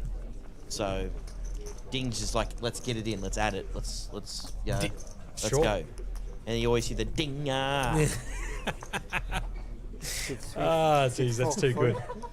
Anyway, a min here with the dinger. He's got the natural. Jack 8 of clubs. Perfect lead into that hand. Just quietly, Berkey. He's under the gun +1. He's going to fold. You're not playing this hand, buddy. Round to Baby Allen. He's got a 7 6 suited. He's going to put that in bin. What did I just give? Oh, did you throw him in? Sit 8, fold. No, his card Sit was 9, here. I fold. just scanned them and then gave. Michael Egan with the 9-4 off. Yeah, I was gonna One. say, The Martinelli. The Martinelli. Brad Goodman. Oh, it wasn't suited, it can't be. Brad Goodman with the Joe Hasham, the 3-7. If Amin did that to me, I would have mentioned Pretty sure he had very similar cards. That almost the suit, the 3 of hearts and the 7 of diamonds. I might be wrong there. He might have had the spade instead. But he definitely had the 3-7 that took C2, down the raise 2005 26,000. World Series main event when he flopped the joint. And Steve Danneman turns the ace just quietly. If you haven't seen that, strongly suggest watching that whenever you get a chance. Joe Hasham, big shout out to you. Good friend of mine, play golf with him quite regularly. Round to Klinger, picked up the internet hand. Queen 7 suited. He's got 9.7 bigs, or 116k in his stack. It's 14k to call. It's in the big blind. Daniel Klinger, I reckon, is going to go with this here. Brad obviously can't continue, Sit 3, call. Wants to see a flop. so he has elected to go with it. And 2 call. players. Here comes the flop. And the flop comes Ace Jack 8. No help to Brad or Klinger for that matter. Brad's going to lead out. Brad absolutely fearless at the moment with this chip stack. Bet 16,000. He's going to and Klinger just straight in the mug. sad flop like this. Brad is playing the big stack bully perfectly at the moment, I'd say. Got 124 bigs, Look at him, 1.5 mil. he is just putting the pressure on everybody here. He's 3x the next person. He's 3x second chips.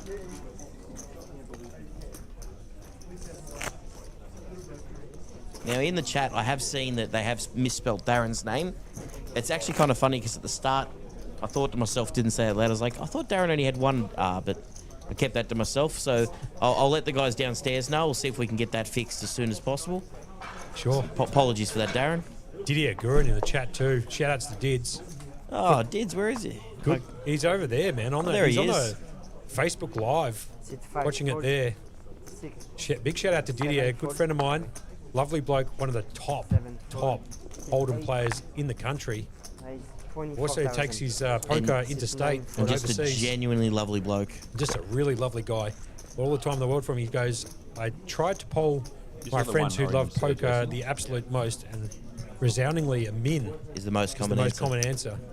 I even asked a min who loves it the most, and he replied, me. Sounds about right. He absolutely adores it. Oh, we've got a hand here. So we've got the middle position from Jason, racing with the King Jack off to 24. We've got Egan in the cutoff with Ace Queen off. Dare say, what are we going to got? He's looking over Jason's stacks, and he's got 13 blinds. So you gotta play accordingly. Sit 1 raise. 56,000. So he's going to put the raise in here with Ace Queen off. 3 bets to 56,000 here. Can I have 25? Brad fold, Cling out the pocket threes. He's putting them and on. Jason just snap folded there. Jason not going up against Michael Egan. Forget about it. He said party's over. Michael Egan's just going to pick up a few extra chips to his stack. As you can see, the aggression frequency now up on the No board. surprise there from Brad at the top. Brad up at there at 47% aggression. He loves it. Jason up there at 45.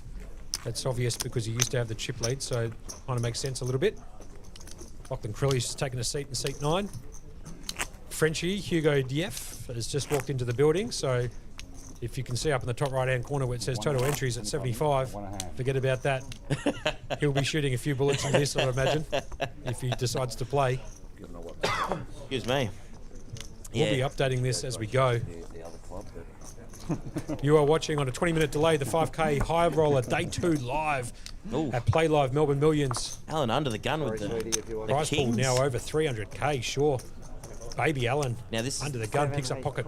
This is great for my bet because I took over 75 and a half and Frenchie just walked in. I love it. Sit 9 fold. Baby Allen's going to raise at 24 with his pocket kings. Nobody's picked up a hand yet. Random Michael fold. in the hijack folds it. Brad Ah, Goodman's Brad, got here the we ace go. 10. There, we're not seeing Brad going anywhere. Little sticky, got the chip lead at the moment on this feature table, 1.5. Got 124 bigs. Geez, that's a big stack here too. He's got to flick one chip in and call. Klinger with the ace-7 off, natural. It's going straight in the bin on the 4 button. fold. Darren's put in the bin A and min the and a min. big blind. Picked up the king-queen suited. Well, This it's might got- come along too for It's going 12. to be it's going to be definitely a minimum of a flat. I can tell you that much. Yeah, he's definitely going to come Yeah. along. So three-way action here for sure. Amin doesn't know how dominated he is, and neither does Brad. Brad needs to pick up an ace ball hardcore. But I'll tell you what, if kings and queens hit the board, it could be interesting for everyone. Tell you what, a king-queen jack board would be absolutely disgusting. Oh, Brad just absolutely drills the ace. And like I was just saying Well, before, well Berkey, you knew the ace was coming because there's someone's in the hand with pocket kings. 100%. Well, we made comment about it 25, 30 minutes ago. Every time you pick up kings, there's always somehow an ace on the flop. I thought that only happened to us. Turns out it happens to everyone. Some people might call it memory bias, but I can tell you almost every single time I've got kings and ace flops. But Baby's going to come out firing here. Going to continue the line with his pocket kings. Bets 22k, which was less than what he raised it to pre-flop. So here we go. Brad Goodman, chip leader as well on this Raise. feature table. He's going to raise this flop here to 57 57.5, as you can hear from Mikkel who's dealing. Min getting up, shaking it off a little bit. This is the worst feeling in poker, this one. C betting with kings and having an ace on the board and someone raise you. No doubts about that. It just doesn't get worse than that. 7,005. As you can tell too, And sit Baby Allen here has only got really one out. Yeah. And he's going to fold the kings just straight away. Disaster flop for Baby Allen. He would have only been drawing at one out, Brad I shows believe. him the ace. Brad shows him the ace. Brad's going to show So him the ace Alan, of spades Alan too. knows he got away with one there. Kings with the ace magnet. I know. It's Now let me ask you a question, Berkey, whilst they're dealing up the cards here. What's more frustrating in your opinion?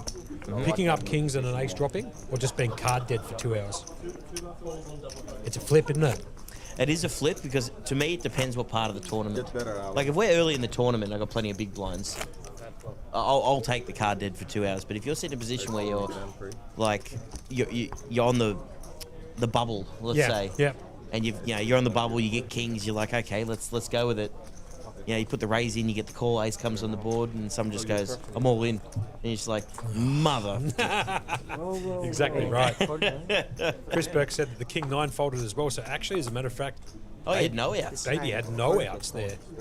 Good pick up on that one, Chris. Yeah, great pickup by Chris Burke there in the chat on YouTube. So he's actually drawing to 0 outs. Michael with the pocket Burks. 25,000. You already won The it. old 5-5. You love the pocket 5, so we might call them the pocket Burks from now on. I think it's a pretty good name for it. Daniel Klinger's picked up the Fold. natural. He's going to fold that in the cutoff. Darren Yoon right here with the Michael Jordan deuce 3 off. Min's going to fold. Ah, back to Baby Alan. Allen, just why not pick up another hand, sir, as he picks up the ace jack of diamonds here in the big blind. Now, you defending this in the big blind against Egan, or are you flatting it? Mike was a very, very tricky player, man. Honestly, one of the best. Pretty good player, man, Michael. All right. So I wouldn't try and get too fancy, Yeah. and that's exactly what baby fans decided to do here. Just limp it in. Off to the flop, 68k in. Oh, I saw a jack there, yep. I did see a jack. Comes 7 ace jack check. 6.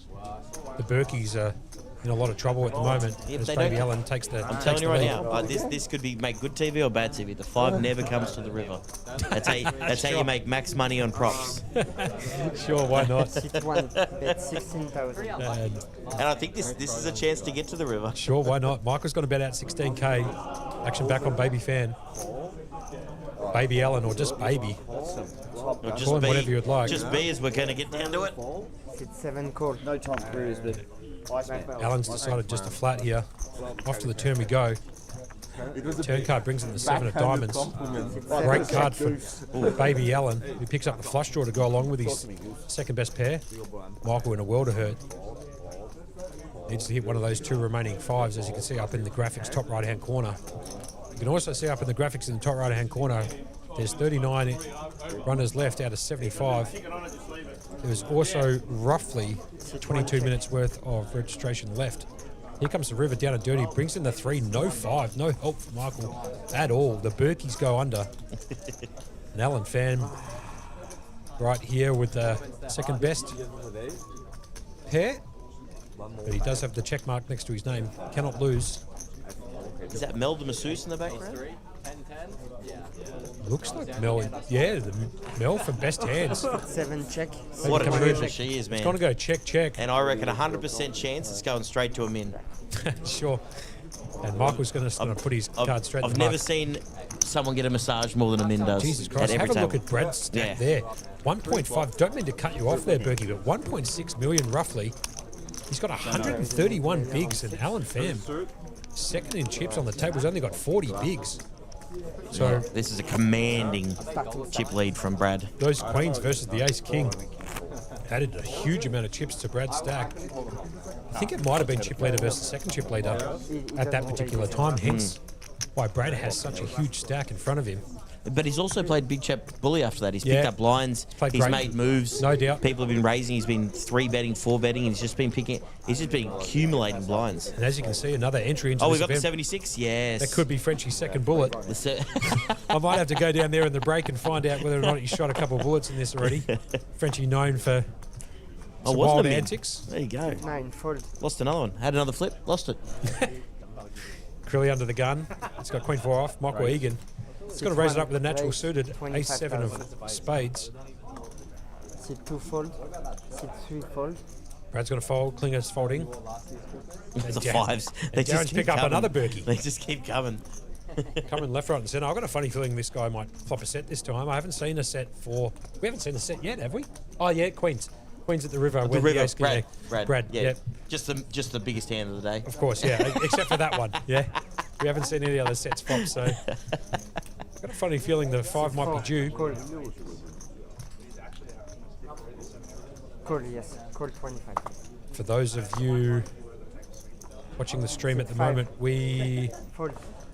have some slight issues here in the 7 com fold. box. They're bringing up, you can't make it up, they're bringing up Japanese Amazon 8 fold. with an internet connectivity problem, so we might just throw the audio back to the table whilst we're 2 players. sorting out what's going on up here. We'll be back with you guys when we know what's going on.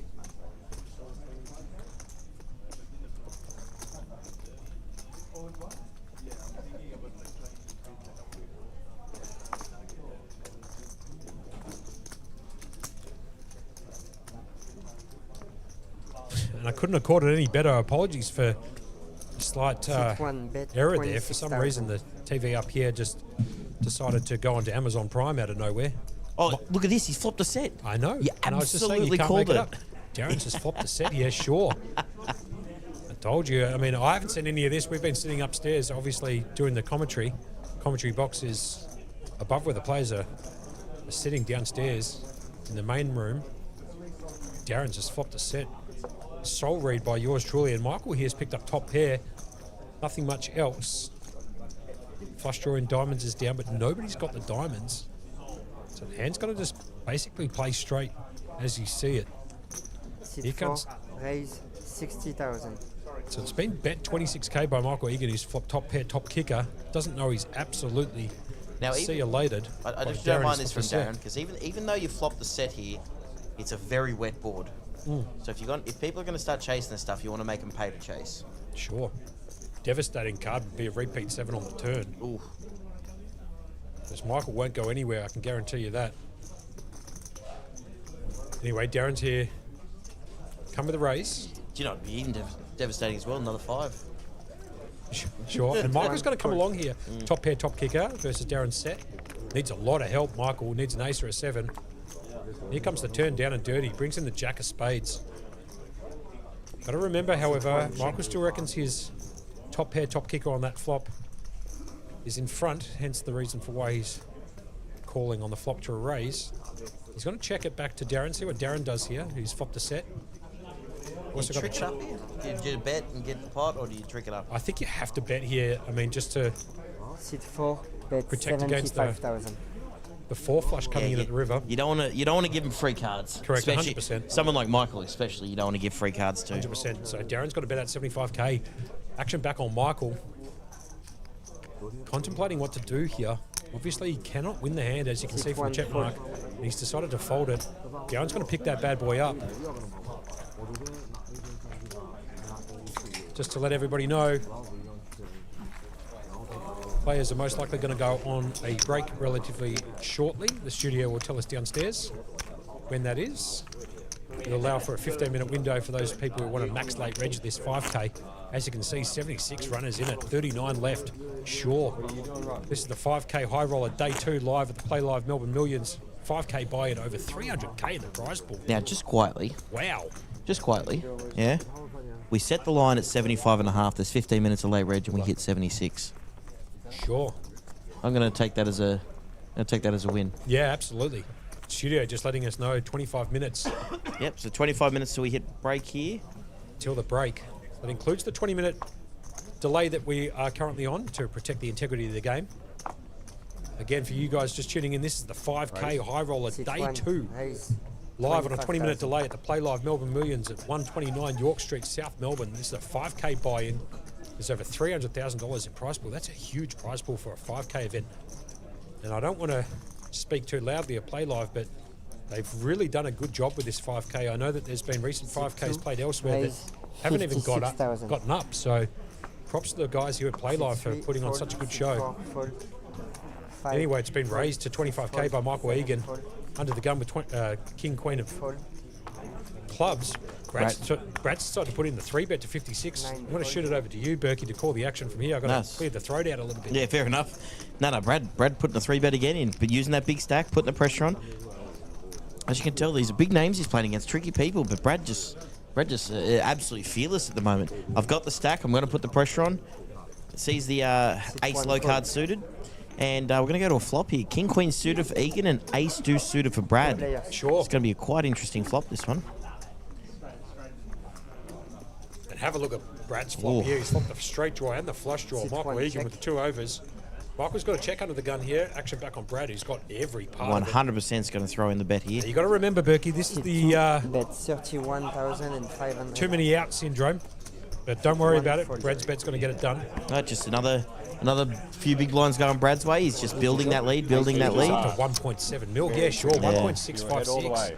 133 bigs. That means he's just short of 3.5 second in chips. That's an outrageous chip That's stack. an outrageous chip stack. 1.6 million. The next closest person is 470,000. So he's 8 buy-ins through at the moment. Everybody here starts with 200k in this structure. So You are. he's doing extremely well.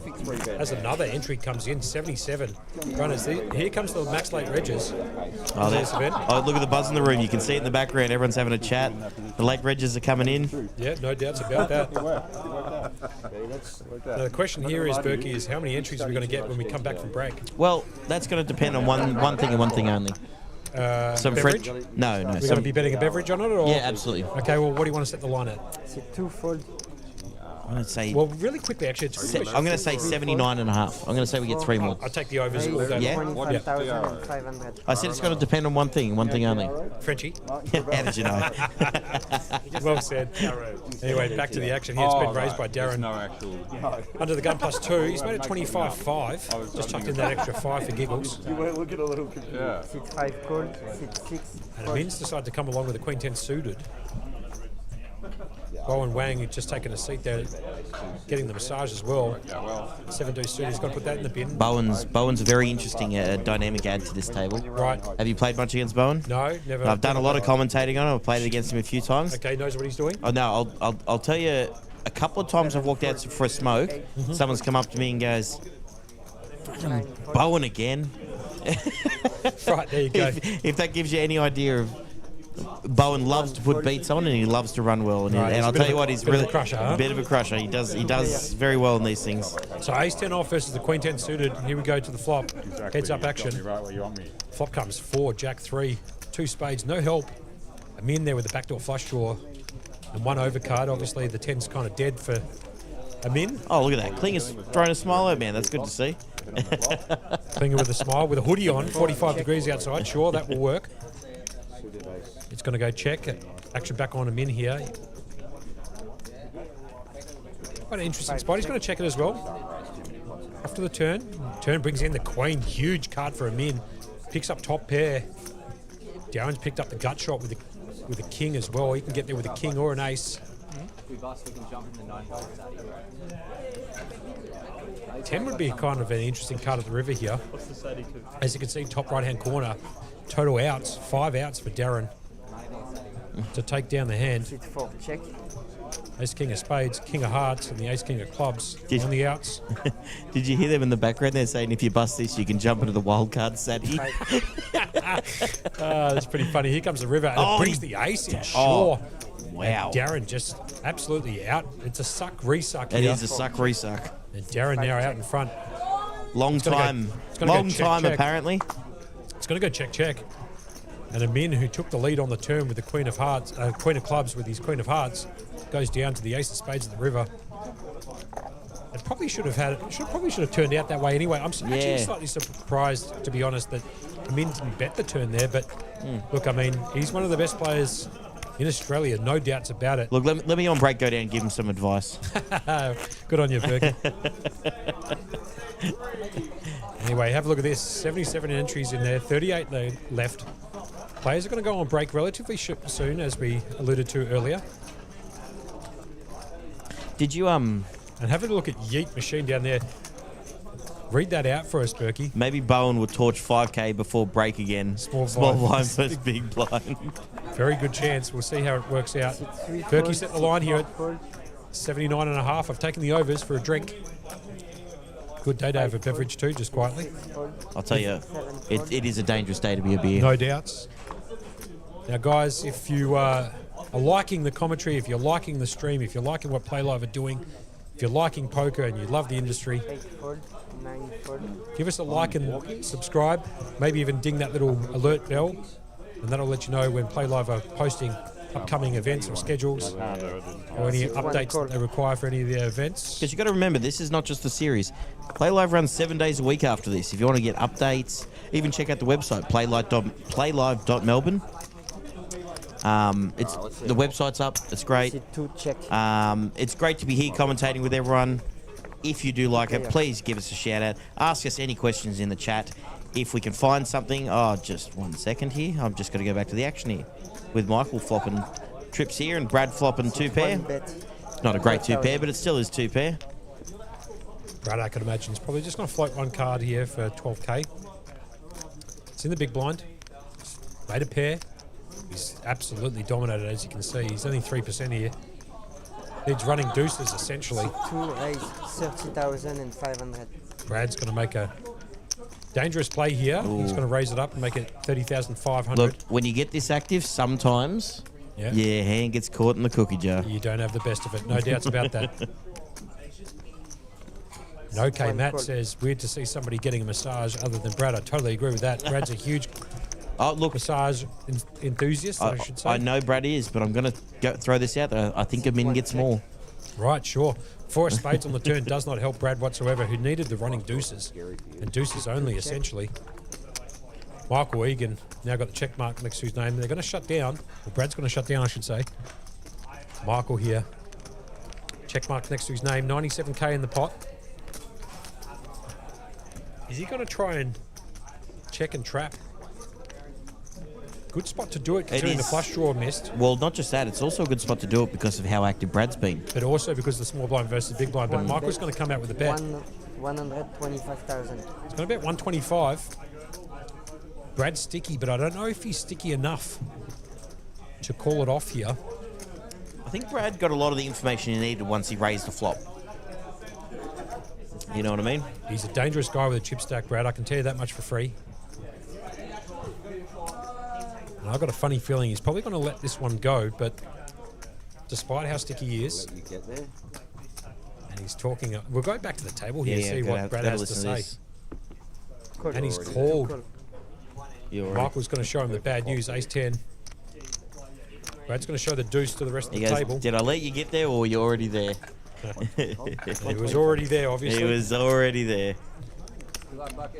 But Dylan there saying, Brad calling that, knowing Michael can make this play. Sure. That's the thing. This is the thing playing against these pros. You sit there and you think to yourself, and you get in your own head. You're like, I don't catch it. Can he bluff me here? 100%. How does he bluff me here? How does he get in this position? Sit 3 left the table. Have a look at that. He's caught 125 at the river, and he still has 123 bigs. I mean, that just goes to show you how big. I mean, you start with a 200k starting stack. 60% there, just no problems. Just going to call it off with the bottom pair. They've still got a huge commanding chip lead on this feature table. Going back to one of the chats there from Dylan. By the way, why is the wild card called the wild card? Is there a gimmick or is it just a regular 20? Berkey, that's probably more for you than me. Look, I think they want wild cards. The best way they explained it to me is you've got a main event structure just with half the blinds, but you're sitting there with a great structure, and 350 is an affordability price to where you can fire bullets, not be hurt, and you get some crazy people what do you call it? Rebuying into this thing. Yeah. Like you look at some of the chip stacks on day one. They're sitting there with. Jason, just sorry, I don't mean to cut you off. Just picks up the kings, if you don't mind, in the hijack. Sorry, Berkey, didn't mean to cut you off. No, 11 cut me bigs. off. Cut me off when the action's going good. Jason Wang, who did have the chip lead coming into this feature table. 100,000. Sit 9 fold. The chip lead on the feature table, I should say. I think Paris had more on the outer table, but we can't see their chips at the moment. Just got to jam it, makes it 100k flat, leaves himself with 2.2 bigs behind. Nobody can find a hand, not including Darren. Fold. Not what you want to see with Jason. Thank God nobody had an ace there, because you know that an ace was coming on the flop. 100%. As Jason picks up just the blinds, gets no action. Brad Goodman, have a look at the top, 123. Shout out to 23, Michael Jordan, Shane Warne for that matter. May he rest in peace. 1.47 million in chips, sure. Why not? As Darren and Amin put out the blinds. Mikel in the hot seat. We got about roughly 15 minutes, or maybe a fraction less before break. 16 minutes it says actually, until break. So Mark Smith in the chat said he's not bluffing against the chip leader. So that's his take on Egan there. Yep. Never going to be bluffing.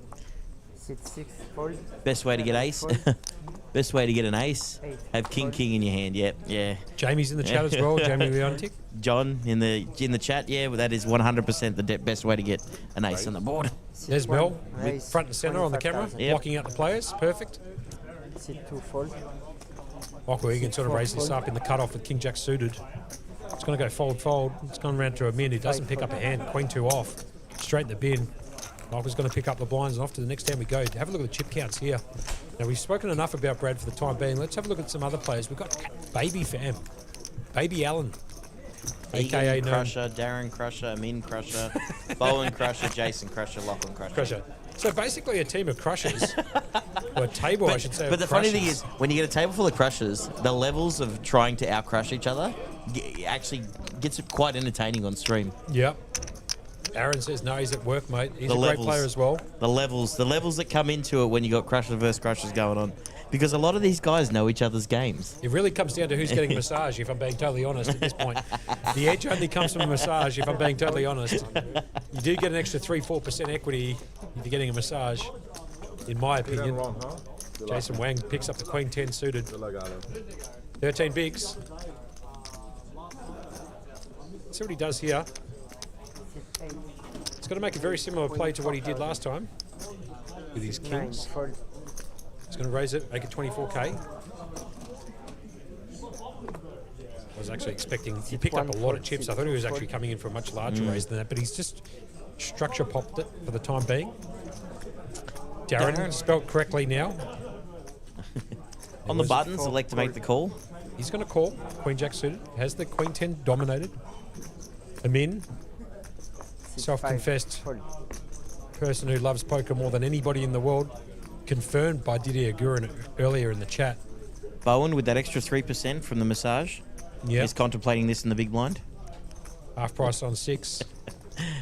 Small tiger, if you play baccarat, considering we were talking about the ding merchandise Queen earlier. 10 suited versus Queen Jack suited going to the flop. Diamonds versus clubs. And here we go. Off to the flop we go. Flop comes Queen. Oh, and they both 7-6. get top pair. Top pair for both of them. Darren obviously out with a lead at the moment, 83%. Could be a little dangerous for Jason. Out of position, top pair, and with a short stack. Well, unfortunately for Jason, he needs to pick up a 10 here. Or backdoor straight cards. Otherwise, I think he might be hitting the showers, or a rebuy for that matter. He did take down the PLO earlier for 40 lacquer, so he has some bullets up his sleeve if he wants to rebuy into this tournament if he goes bust here. I can definitely tell you Jason's won more than just that around here. Of course he has. He's It's free rolling Playlive money, so to speak, is what I'm trying to allude to. Yeah, he's definitely got a few bob up his sleeve from playing some great tournaments and having some great Darren catches. beats 25k. Oh, yeah. And the jack peels off on the turn. That's Jason absolutely see you later. So unless he folds here, I don't think he's getting in. So went 25k on the flop by Darren, got called by Jason. Jack peels off on the turn, brings in 2 pair for Darren. Jason absolutely drawing dead. As you can see, the check mark next to Darren's name with the top 2 pair on this board. Now Jason's got less than a pot-sized bet here. And Darren's going to come out with 27,000. 27k. He bet 25 on the flop. He's betting 27 on the turn. He really wants him to get involved in this. He does. Puts out that little kind of, Come on. come on in. Come on in. Water's warm. Yeah, water's warm. Exactly right. Water's warm. Let's see how. It's tough here with top pair though to get rid of. Yeah, Like you're sitting there with 157 in the pot. So you got 100 in your stack and you got top pair. Like good players like Jace can get away with it. Me, I'm going broke here. Look, I think considering the size of the prize pool here, what I would do if I had a spare 5k up my sleeve here, I know it sounds stupid, but I'd probably jam this all in, and go for the rebuy for the 200k starting stack. You do have equity, but now he's obviously going to find out he's got 0 equity here, but in most spots he would probably still be drawing live. So this hand's over. Darren with 1R just needs to put the chips in the middle. Darren with the 1R, spot on. Good luck. As Robert Banks in the chat there says, Crilly for the W. Sit for call. He's got quite a following there, Crilly. Queen Jack, Queen 10. It's absolutely over for Jason. He might have to go and hit the registration desk. No point really running this one out because it's over. And the 9 comes in. Absolutely irrelevant. Completely irrelevant card. Jason eliminated. Fist bumps all round. He's got a pair of sweatpants on. He does right, too. sure. Okay, sweatpants, 43 degrees. Look, I understand inside where it's Arctic in here because you've got the aircon on, it's nice to walk into. But when you walk outside, you'd be feeling that for sure. No doubts about that. Like even tonight, I saw the weather for tonight. It's still going to stay above 30 for the nighttime.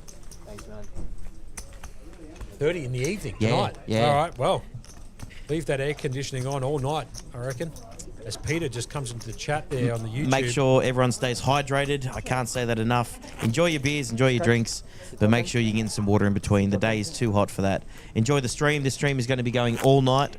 We are hopefully going to play down to a winner, but that'll be dependent on time and players. But we will be here definitely for the long haul. Myself, Mr. Burke, my co-host, Mr. Josh Monk. And we will hopefully be bringing you the action all night. No doubt. Peter Stott there, just giving us the nice work with the stream. Very entertaining. Thank you. Thank you for joining us, Peter. We'll be in the combox, I think, the entire evening, Berkey. Yeah, we're doing the long haul. We're doing the... Josh Abadi decided to take a day off. He needed a much-needed day off. Much needed, mate. He has been working his... 8-day off, as they would call Yeah, it. that's it. He's been working his ass off for this place. And there's no one more deserving than the guys who work around here for a day off. But with the Ace King offsuit and the small blind, Ace King, I dare say he's just going to jam that. Hopefully Lockie wakes up with something, which yet again doesn't. I don't think we've seen Lachlan play a hand, have we? No, he's just been blinding out of the game. It's not based on him. He's just getting dealt garbage over here, isn't he? That's true. He did pick up the natural, beautiful in another game. Four-side with no pip on one. Guaranteed win. So, as you can see, a couple of players short on this feature table at the moment. They are 6-handed at the moment. They will be balancing the tables up, I'd imagine, depending on players out in the field. Well, it could be 6 tables to 6 because there's 36 players left. I guarantee you, well, I don't want to put the guarantee, but very likely I'd imagine during the break, we're going to get some max late regs. Those. Yeah, you don't want to condense the tables. As a former TD of this thing, you don't want to condense the tables right before the rebuy period's over. Agreed. This is hand 41. The blind 6K, 12K with a 12K big blind ante. You guys who are just tuning in are watching the 5K high roller. Yeah, sure, why not? Day 2, live at the Playlive Melbourne Millions on a 45-degree day here in Melbourne. Over 350,000 in the prize pool already. 350 lacquer, as they call it in the prize pool. Darren picking up the ace-5 off. 52 big. He's got to raise it up and make a 25-5 to go. Min's pick up the 6s again. He had the 6s earlier. He did muck them to a 3-bet. I think he got 6s again after that, if I'm not mistaken. Maybe. I can't really remember. He We've got been in here for a bit. 6s in against ace-5 and knocked ace-5 out. That's correct. Wait, sure. Yeah. Bowen. Wang with the king-jack suited. 6 fold.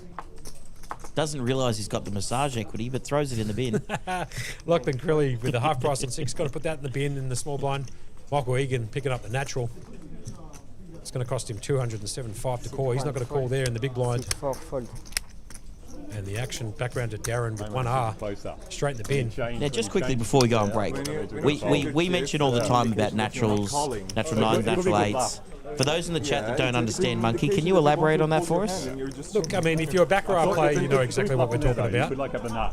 Obviously, 2 cards with the total value equaling 8 or 9 are what they call in baccarat a natural, with the picture cards worth 0 and the 10 card also worth 0. So obviously, if you pick up a 4 and a 4, the values of the cards are 4 and 4. So you got an 8. If you pick up a 4 and a 5, you got the value of a 9, and then any other combination between those values of the cards that make an 8 or a 9. And if you're going to be sitting here listening to us all night, you're going to be hearing that a fair bit. So for example here, perfect example here, actually, Darren. Straight into it. Darren with the 6-3, that's a natural 9. It's an unbeatable hand, kind of like blackjack. 4 fold. In blackjack, cannot be beaten, can only be tied. And I'm in here with one of my personal favourites. I'll be perfectly honest with you. I love the 9-7 of clubs. You do. 6-8 diamonds, For Jack some 10 reason, diamonds. when that comes out a lot, you just... Don't know why. It's such a It's hidden. It's hidden a hidden hand. hand. Yeah. Totally agree. Oh, we finally got one from And Crilly, Lockie. thank Crilly's God. he's finally picked up a hand. On the button too. Pocket 9 kings. raise 24,000. He's going to raise it up, make it 25k, I believe. Yep, and I think you got Egan and Brad behind, who just hoping... And Egan's picked up There a we hand, go. ace jack. Hoping they pick up a hand. Now we all know what's going to happen here, most likely. Considering how kings always find an ace on the flop, And but who the guys against has got an ace. no doubt. No aces were folded, I believe. 6-1 raise 50,000. And Michael's going to re-raise, which means Lockie's going to get this all in for sure. Brad looking down at the 9-8 off. He can't call here. Lockie's just got a really easy decision. Just jam it all in. Pretty simple. It's going to be a jam call here for sure. He's got to try and fade that ace on the flop or the turn or the river. Although I've seen how Lockie runs, if anyone can fade it. Now look, Robert Banks here in the chat said Crilly for the W. He basically needs to get this one through if he wants to not fire a second bullet. Not sure what he's really thinking about here. I think it's stock standard jam, yeah. And Michael now thinking, what have I got myself caught up in? It's got the ace jack. It's going to cost him 65k to call. He just snaps it off. It's ace jack versus kings. Berkey, you pick a hand, mate. Oh, God, I've been wrong before, been wrong again. I'm taking the ace jack just because I know the ace from space always comes in. You know what? I'll take the kings because Robbie Banks there in the chat said Crilly for the W, so why not put the king down? And it comes double queen, jack. Queen, jack on the flop. Picks up an extra out. A jack as well will get him the win. Turn card's the 8 of hearts, no help. Yeah. And the 3, and the kings hold. Believe it or not. You won't hear that very often, guys. Kings hold against an ace. The graphics aren't incorrect there. The kings have held. no incorrect graphics here. And Lachlan Crilly up to 254th hour. 21 bigs. Much needed double. He's been card dead since he sat down. That's the first hand, half decent hand he's picked up. No doubts about it. But good on him. He's stayed patient. Stayed patient. Got the double. We've got 5 minutes till break, guys. And then there'll be so the stream will be back on in about 25 minutes. 5 minutes till the break, and then there's a 20-minute lag. How good's this stream been, man? The stream's been phenomenal. The action been. That's why he's cute. Like he'll actually. You've got the big names in poker out. The buzz in the room is just incredible down there. Everyone's having a great time. The food has been spectacular during these events. Scotty Do says how good he runs. He did have the best of it, but I would agree with you almost every single time I pick up kings, and I don't know about you, Berkey. It's a certainty there's going to be an ace somewhere on the board, and he's faded it beautifully to double up. Bowen here's just picked up pocket 3. He's going to raise it to 25k. Players looking like they're getting up to go for that break that we were talking about just before. Random Michael Egan's picked up the ace-9 off. 28 bigs, just lost the last hand with ace-jack. He's on the button, in position. Got a couple players to act after him. 77 entries currently. Max late reg for another 15 minutes. 30 players left. There's another registration in for me, Berkey. 78 now. You're 2 away from it. Sit 2 fold. Going to go fold. And Darren in the big blind with the king 3. Absolutely dominated. It's going to call. You need some hearts or a king to help. A 3 would be a disaster card. A king 3 would be an absolute disaster. Oh, there's a 3. And a 3 in the window. Backdoor hearts too. And the case 3 hits with an ace down. As you can see, Bowen with a huge amount of equity in this hand. He's got 93.7. And this is where Bowen gets into positions where he gets paid. This is his rep right here. These are the hands he plays for. Have a look he's at getting this. Straight bet into here. Have a look at this from Darren. He's going to come out leading for 25k, not knowing he's leading straight into Bowen, who's... I like how you called the 3 and it was just the window card. The one-out window card. Yeah, I'm good at doing that. My intuition's on today. Round to Bowen, who's got the pocket 3s, flopped a set, getting the massage as well. So I know the equity there says 93.7, but probably more likely... There's a lot of disaster cards here for Darren. Needs a heart to help or a king. Here comes the turn. It brings in the heart, sure. Well, this actually makes things quite interesting now. So now the heart's draw brings in the nut flush for Darren. Because you don't pay attention to backdoor flush draws a lot when you flop sets and you're getting bet into. And have a look at this. It looks like Darren might jam this. He's looking at a lot of chips. I don't know what he's trying to do here. He's bet 75. 75,000. He bet 75. How much has Bowen got here? He's got 150k, I believe. It's all in. Snap called, I believe. Darren needs to pick up the heart, otherwise he will be doubling. Another sick hand before break, is it? Any chance for a heart? I don't think so. I reckon the 3's hold up, personally. But here we go, down and dirty. Flush draw versus the set. The river card brings in the 6 of spades. No help to the flush draw. And Bowen's going to get that double up just before we go on break. Well, guys, appreciate that. Stick with us. We'll be back in about 20 minutes.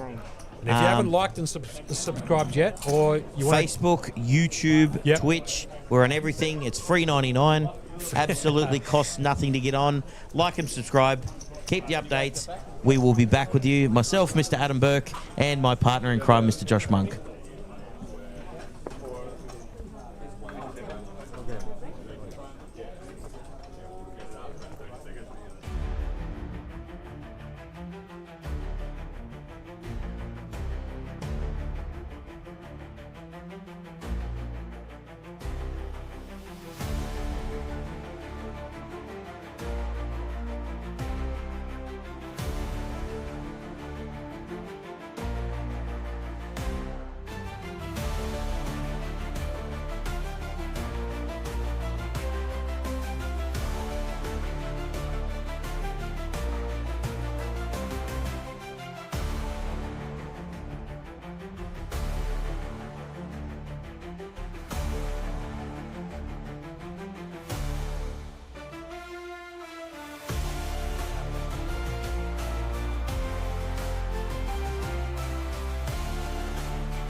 I call it 3/2. 3/2. All right, guys, welcome back to the 5K event here at Playlive Melbourne, down here on 129 York Street. I, myself, am Adam Burke, and I'm here with my partner in crime, Mr. Josh Monk.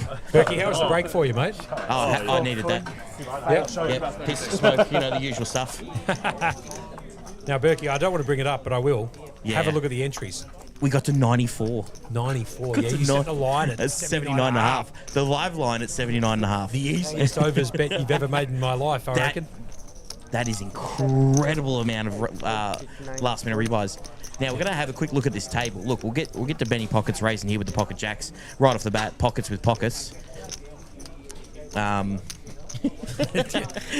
absolutely. To be honest, I was just taking a sip of water when you said it.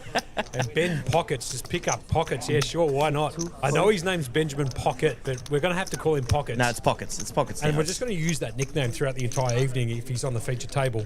Nathaniel Hutton's in there too. Yeah, Nate he's Hutton. a crusher. There you go. Why not? Got a jumper on too. You can't make that up. And the blinds obviously are 8, 16, 16, just for those people who are logging in now. We're going to have a couple of technical difficulties at the start of the stream here after the break, but that's okay. The boys downstairs have rectified them.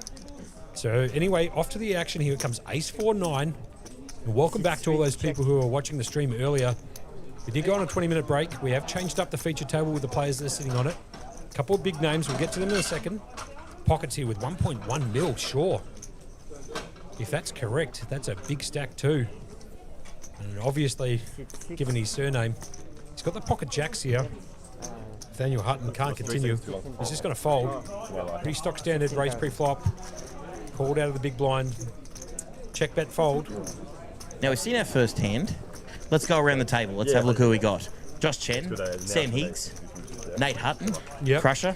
Crushers. Paris, who's now just popping up in almost every tournament that's been around with that cheeky little smile of his. Baden Jinx, if you don't mind. Yeah, Braden is just an absolute superstar. Got a great voice, super commentator. He's done some commentating before. He's got the GG outfit on too. Yeah, sure, that'll work. Benny Pockets, who's starting to become a mainstay on all this stuff. Rahul Rastogi. Yeah. Harley Gents, who I know very well from Canberra, moved down here. And Yang. So, I mean, geez. Star-studded lineup for feature table. After the break lineup, sure, why not? Jinxie there under the gun, 8-4, puts it in the bin.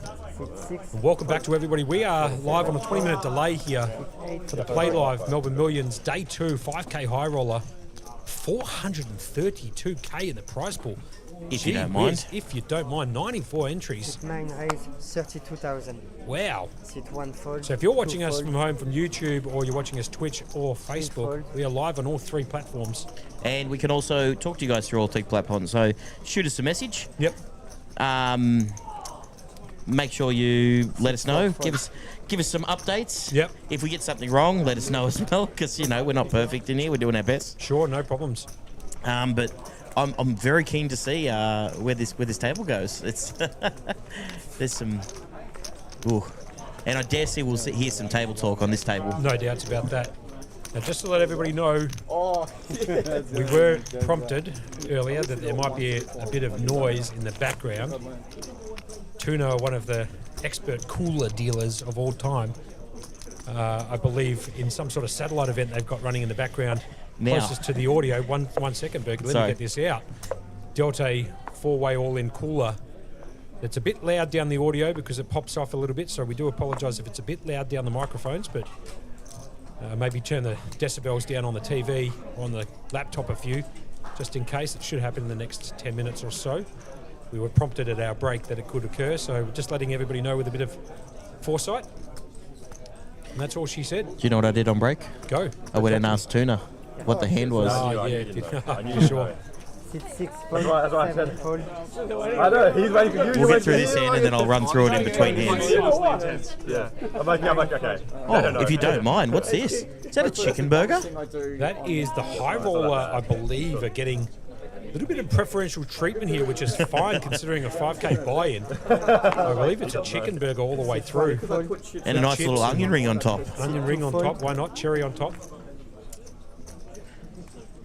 is a Damo in Berkey and Monkey. Honestly, we wouldn't know. I might be able only to know get the the information. yeah. I only know that currently the players on the feature table. Let me see if I can. Let's see if I can navigate and see if I can get some names on here.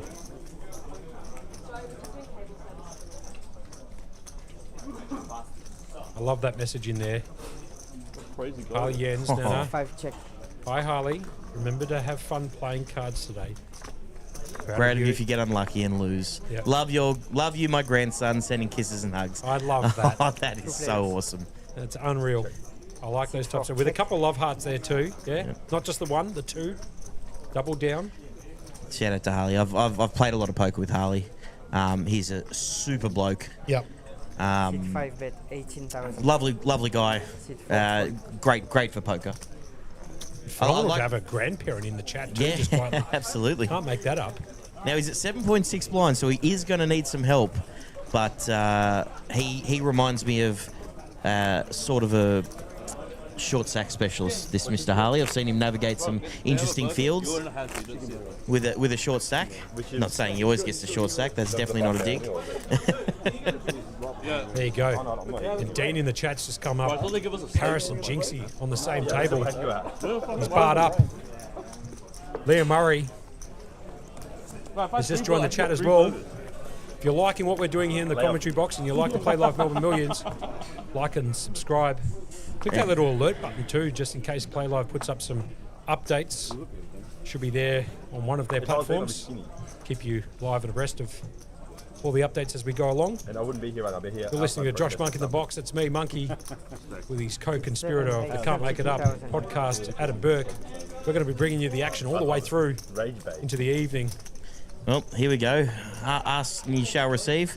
We get an under the gun raise here from Raul. And Harley sitting here with 7.6 big blinds. I dare say he's going to be jamming this. Good luck, Ollie. Sit 9 fold. Harley's jamming the ace jack, yeah, sure. The triangle next to the name, all in, signified. 4 fold. Well, Fold that's good for him. Nate Hutton fold the king 10 there. Sit 5 So fold. Raul's going to need a lot of help if he calls this one. Is it Rahul Rastogi? Is that how you pronounce it? I think it just goes by Rastogi. Okay, fine, sure. We'll go nicknames. I think Why so. not? I think so. There's I've heard a few people mention him as Rastogi, so Look at Paris there, 1.3 mil. A little bit less than Brad had before we went to break. It's still a huge stack, 51 bigs. And Pocket, a.k.a. Pockets. Forget about calling him Ben. it's just Pockets straight all up day pockets. long. Pockets all day long. Over $1 million in chips too. And here we go. As you can see, the crowd in the background filling up the outer tables. Now, quickly before this hand's dealt, Yeah. our man Tuna, Yep. he deals ace jack of clubs, Yep. king queen of clubs, Yep. ace 10 offsuit, and pocket pocket nines. nines. Yep. Yeah. Flop comes out, I don't know how it comes out exactly, but comes out ace, jack, queen, king, not the king, but the 10 on the river to hit the straight for the ace 27 10. people have made 2 pairs and one person's made the straight. A tuna special. A true tuna special. Yeah. For those just tuning in, we are just coming back from the break. You're watching day 2 of the 5K Highroller. Yeah? 94 entries. That might tick up a few entries because there's a slight delay catching up with Casinoware and so on and so forth. Yeah, so what I got told is Casinoware kind of went down a bit. Our technical guys are trying to fix it as best they can. Once again, we use as best technology as we can here, but once in a while you get a bit of a glitch or an issue, shall we say, in these things. And here it is here, I believe, as you can see, cards being held by the dealer at the moment. No cards being forced out of the action. It gives us a bit of time to tell everybody what the hell's coming up over the next couple of days. Or even tonight, if you're wanting to come in a bit later on, it gives us an ideal opportunity to talk a little about this whilst they're fixing a little technical glitch with the casino software they use here. So let's have a look. The schedule's so big, you've got to roll this thing over 4 times to find where you're at. Anyway, Tuesday, 27th of January, I'm pretty sure that is today. We've got the 5K Highroller, obviously. That's been locked out now, I believe. Now, there will be some updates on the graphics on the screen to confirm exact numbers in this event. There was a few max late regs. Your line of 79.5. Forget about that, Berkey. That's been shot to buggery, I should say. Up to 94 entries. It might even get a bit higher than that with the last-minute updates that come through sporadically. But as we're approaching 7 o'clock, guess what's just kicked off? The wild card, Day 1C. And we did talk about this earlier.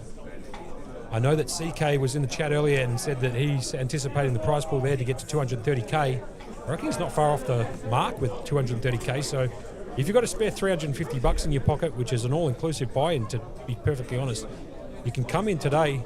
I'm not sure what time late registration closes for the wild card. Maybe somebody might be able to hit us up in chat. But that's a $350 buy and 100K starting stack, 20-minute levels. It's got the same structure of that as the main, with the exception of the blind levels. Instead of being 40, they're 20 minutes with a 100K guarantee, which I know has been knocked out the park already. Yeah, just in the first 2 flights. Sure, why not? Just the quietest flights. And if we go on to Wednesday the 28th, which is tomorrow, Berkey, maybe you might be able to talk a little bit about this mega mystery bounty, which we were alluding to just before the break. Day 1A, it's 1150, 30K start stack, 30-minute levels, a 200K guarantee. Talk us through that a little bit, Berkey, whilst we've got this downtime. Sorry, give me 2 seconds. I was reading stuff in the chat. You're reading stuff in the chat. Sorry, I apologise. Sorry, say it again. The mega mystery bounty Day 1A. Oh, that's the tomorrow. 1150. Yeah, the 1150. What's the guarantee on that? It's 200 lacquer. 200 lacquer? I guarantee that is not even going to be close. Right, there you go. It is going to that. I have that field getting massive. People have been talking about this tournament all week. Right, so do you know how the mystery bounty part of this works, Bert? Not 100% sure. I have an idea. No. Well, you know what? We'll get But the information. I'm not gonna give a skeptical view on screen. Fine, fair enough. You know what we'll do? We'll get that information for those people who are tuned in from the guys downstairs and or at the next break, and we'll let you in exactly how that tournament runs. I've never played one before, so I'd like to tell you how it works, but I think it would be better to give the more accurate information as opposed to just speculating on what it is. Look at this in the wildcard satellite. Remember we had a 5-seat guarantee? Yep. They generated 12 seats. Holy moly, if you don't mind. 64 entries into the wildcard satellite that started at 6 o'clock. 12 seats guaranteed from that. Big man just in the chat there on the YouTube, heading us up. He's spamming the chat a little bit, but it's good. Wait, 18 now. They got 18 seats from it. 18 seats now, if you don't mind. Oof. just quietly. Well, they guaranteed 5, just quietly. They guaranteed 5. Forget about 5 here at the Playlive. The wildcard satellite's now got 18 seats. You can't make that up into the wildcard Day 1C, so maybe my line earlier of having some humongous prize pool out of nowhere where I've miscalculated it and said somewhere in the vicinity of 400,000 or 500,000 could be a possibility. Look at them talking about the lacquer count. They're actually counting it. It was at 40.5. It said we're at 16, but they said once the prize pool's confirmed, the lacquer count will skyrocket. To be fair, big shout out to my man Ash Gupta, who's of Indian descent, loves using the word lacquer, so we might do it. You can maybe have a side bet on the lacquers, but Is that confirmed? I don't know if that's the software going or if that's what we're actually playing for. look, That actually would make the sense. studio guys downstairs, have a look at that. 132,700 for first here in the 5K. That is a monumentally massive payout for first. Actually, as a matter of fact, I believe that, that's more than what they guaranteed for the event. So they guaranteed 100K. They're giving away 132,700 if those payouts are correct, and we'll get the studio to confirm them. But 132,700 when they guaranteed 100K just goes to show you how big this event has turned out to be. Well, I'm telling you, 46 entries Everything remaining of 94. everything they've guaranteed for this series has been obliterated. Absolutely obliterated. They are correct from the studio downstairs. Thanks for the post. Yep, these are. So 100K was the guarantee for the event, and we're doing 132.7 up top. It's just unbelievable. That is numbers you just cannot make up. No, you certainly can't make it up. Now, that once gives us again, a guys, perfect plug for the can't make it up too, just quietly. That's a number you can't make it up. Now, if you like can't make it up stories, Berkey, this is a perfect opportunity for us to be able to plug our own podcast. It's You Can't Make It Up. It's on YouTube. It is also on Spotify. We bring in special guests to talk about You Can't Make It Up stories. They don't need to be gambling related. They are also real life stories. So if you like our banter that we've got here in the commentary box, you can hear more of it. We try and drop an episode every Monday. Obviously, with the Playlive Melbourne Millions on, makes it slightly difficult for us to be able to get out there and do that when we're commentating here, I should say, in the box. But if you like that, if you like our commentary, you get a lot more of it and a lot of it and a bit more on the podcast as well. Why not? I know his tricks. Do you know or do you know? But we were just talking about the guarantees. Now, these guarantees for these events have just been a blip. There hasn't even been one that's been close. Yeah. Now, Camilla has just written into the chat there, love the name, same name as my daughter, says, what's going on? Where is everybody? There was a technical glitch with the Casino-ware software, which is the software we use to run the events here. And they were just fixing that before cards were being dealt, so everybody was sitting out waiting for that to be updated, which now I believe it's been corrected. So we're back to the action here. And there we have it. This is the 5K Highroller, day 2 live at the Playlive Melbourne Millions. 432k in the prize pool with 100k guaranteed. Don't worry about that. 132,700 for first prize, more than the guarantee for the event, if you don't mind, Charlie. And if you guys are liking the stream, please follow us. Facebook, YouTube, Twitch. Give us a like, give us a follow. Keep up with the events, keep up with us. We're going to do our best to keep... Ooh, hold on a second here. Jinxie's picked up the jacks. I love it how Jinxie runs here. Jinxie picks up the jacks. He's raised it pre-flop, made it 32k to go. Gets the call by rule. With the 9-8 off, and obviously when you got the pocket jacks, why not put down 3 overs? Because there's only 3 to hit. Does pick up that straight draw though. And he gets the bet in the fold. Go on you, Jinxie.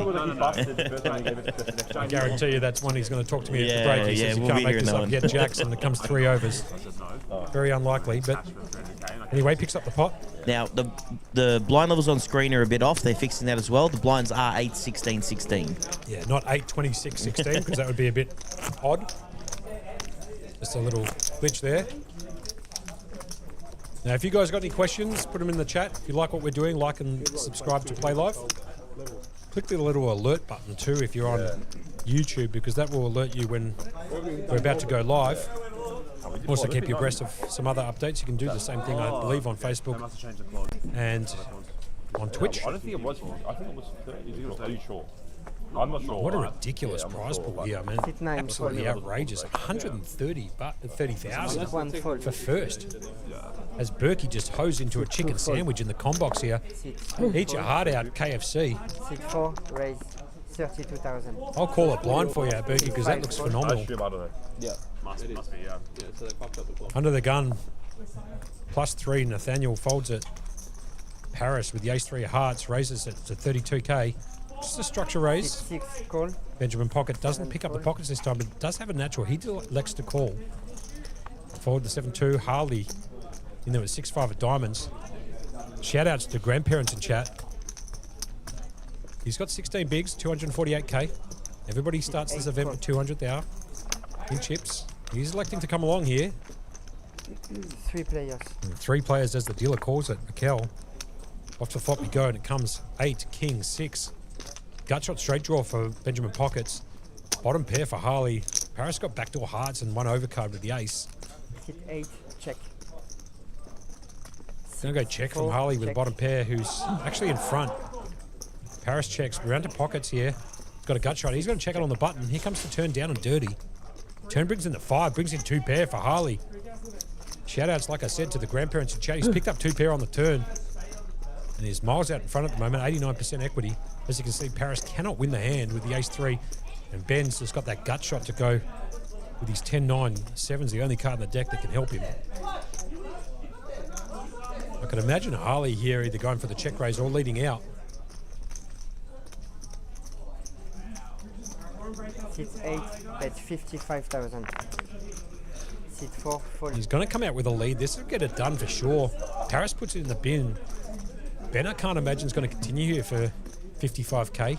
Although he does have a pretty decent chip stack. So it's only going to cost him 55k to see if he can suck out and hit a 7, which would give him the nut straight. Obviously, no flushes down. Complete rainbow board. He's also contemplating whether or not a 10 or a 9 is going to be good enough to take this down. But he's going to fold. 6, fold. All right. Just picks it up. Berkey, how is the burger? I just inhaled that, I think. I got that down in T-minus 2 minutes. I'll tell you what, I was just going to have a bite of it. This is the food they just served down there. And they came up and dropped off a burger up here. You know, shout outs to the crew, mate. They were doing an awesome job with the food.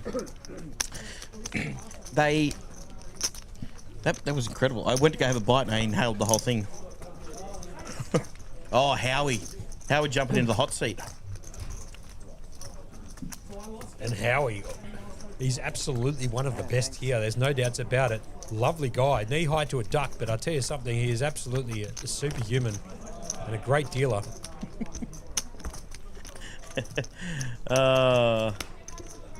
Someone put in the chat, hey Berkey, did you teach Monkey how to say a seal pushed me in French? Might have to wait for the break. Right, okay.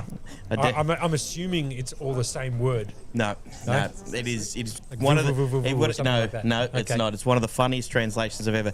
If anyone gets to jump onto Google Translate and type to seal pushed me, and you'll hear what I'm talking about. Right. You might get that too. Is it safe for work? No, it's not. Safe not for at work. all. It is definitely not safe for work. We might have a laugh at it at the next break. Anyway, fold it all the way around to the cutoff. Benjamin Pocket, believe it or not, doesn't have pockets this time. I'll tell you what, pick them up for sure. If you get Frenchie up here, just ask him. I will, and I'll get him to say it in his accent. Yep.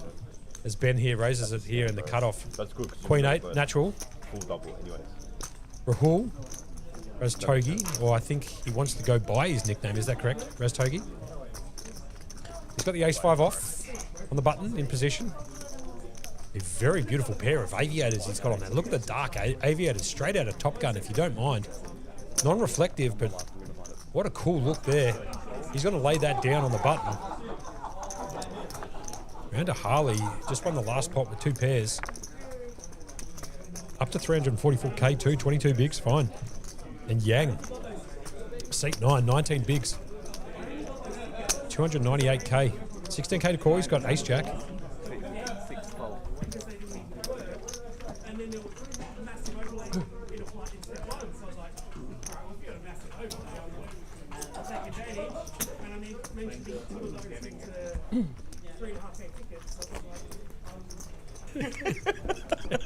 Oh dear. We've muted the mics just quietly so that I can figure out how to say the seal pushed me in French. Oh geez, that's actually quite funny.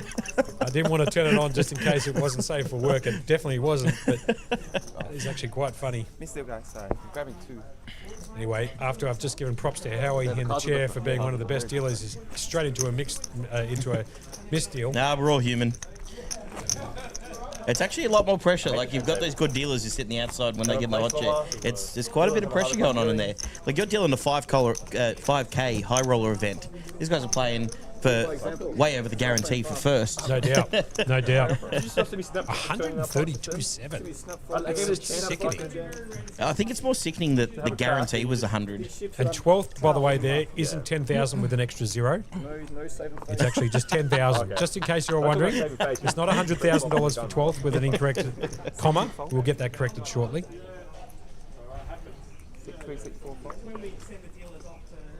5. Clock.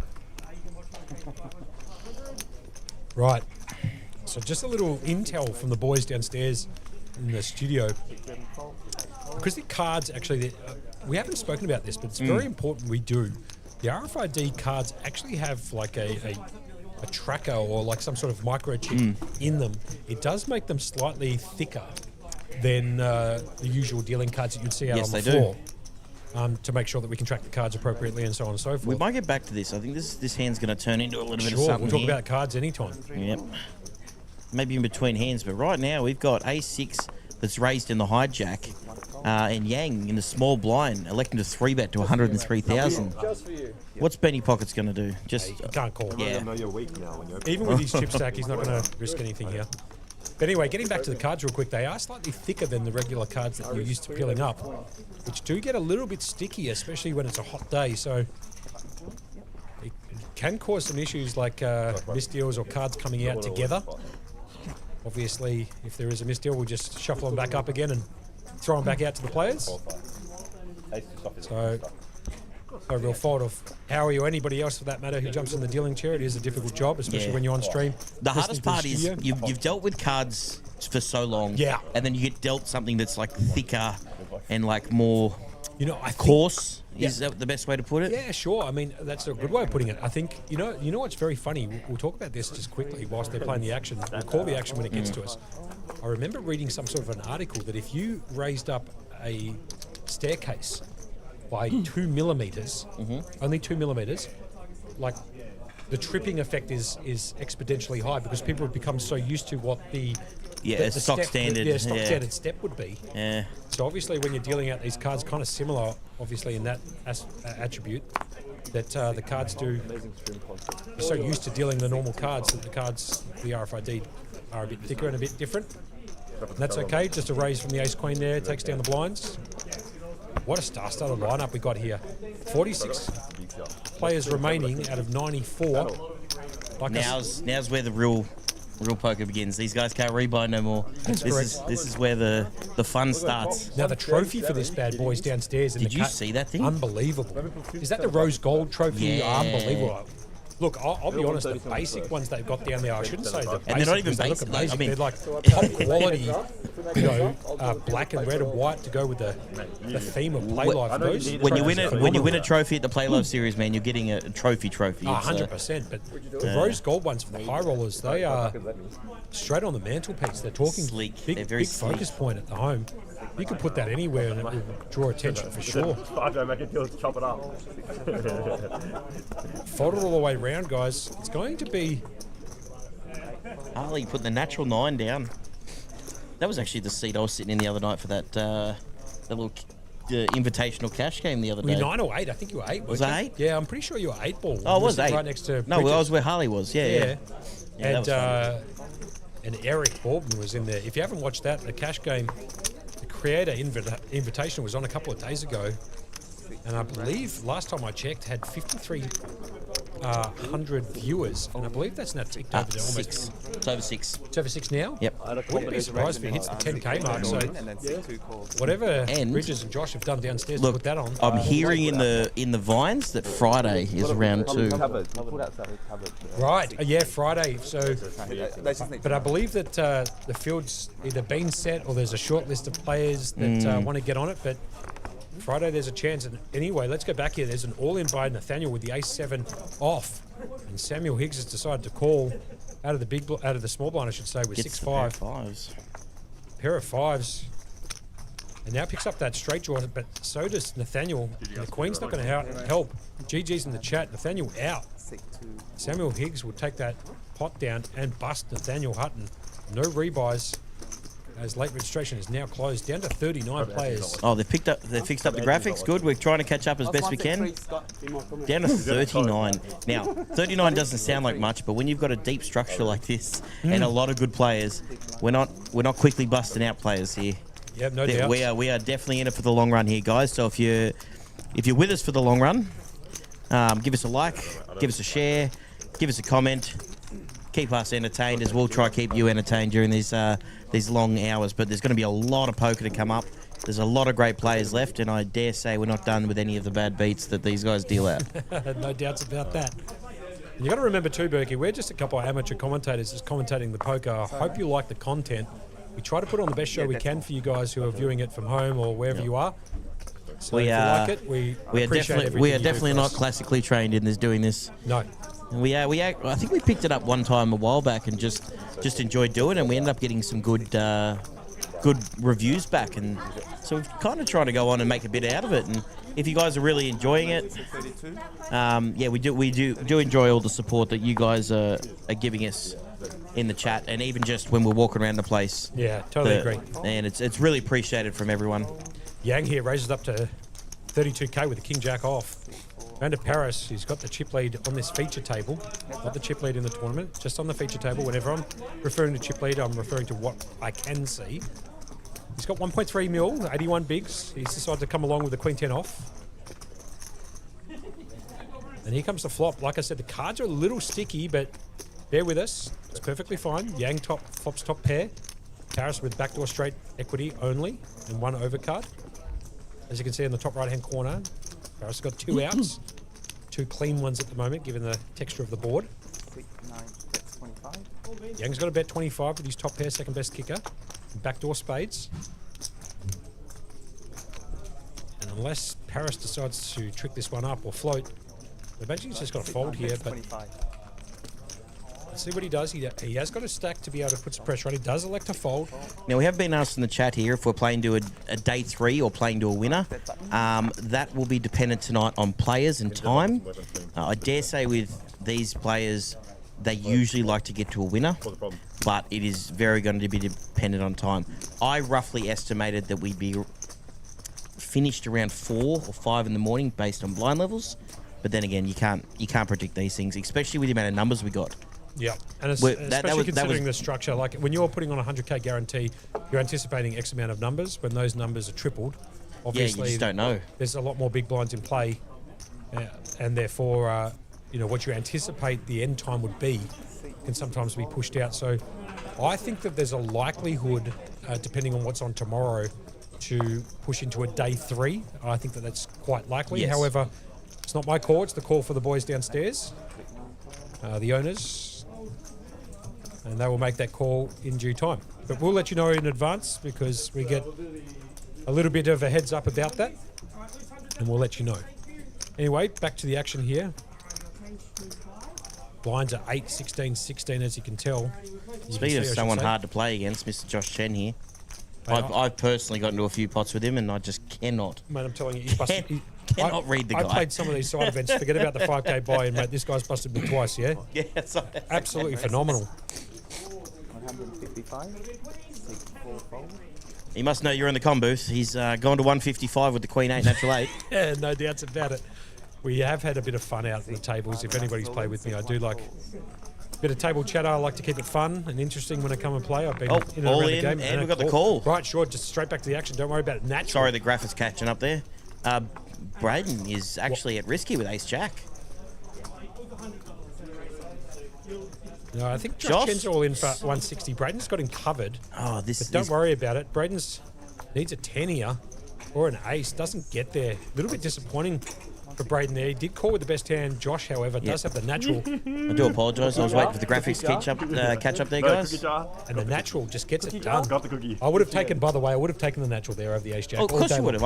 I didn't. There's a reason I didn't even ask you which hand you're taking. I was auto on the ace jack that one. All right, for you guys who are just logging in to see it, we just finished a break about 25 minutes ago. You were watching the 5K Highroller live on a 20-minute delay at the Playlive Melbourne Millions. This is the 5K buy-in, 432,000 prize pool. 100K guarantee was put on this event, but forget about that. There's 132,700 for first, 82 and a bit of change for second, 50 grand for third. Gee whiz. 35.6 for fourth, and as you can see with the ribbon at the bottom of the event ribbon at the bottom of the stream, giving you the rest of the payouts. Just a 5k tourney as well. Yeah, just a 5k. 12th, by the way, is not 100k or Miss Comet. It is $10,000 for 12th. Now, we always do this every time we're in the com box. At this point in the tournament, who are you taking to go on this table? Who's going to run the deepest on this table? Well, look, you know what? I'm going to do it for the grandparent here. I'm going to go with Harley running up a bit of a stack. He's got his grandparents or grandparent in chat there, giving him the lovely words and the love in the chat. So I'm hoping Harley kind of goes deep just for that matter, but I really can't go past Ben Pockets if I'm being totally honest with you. As you say that, guess what he gets? He just picks up pockets, yeah, sure, why not? I wasn't even looking. I was actually looking at the top of the screen, sure. Another pocket pair for Benjamin Pocket.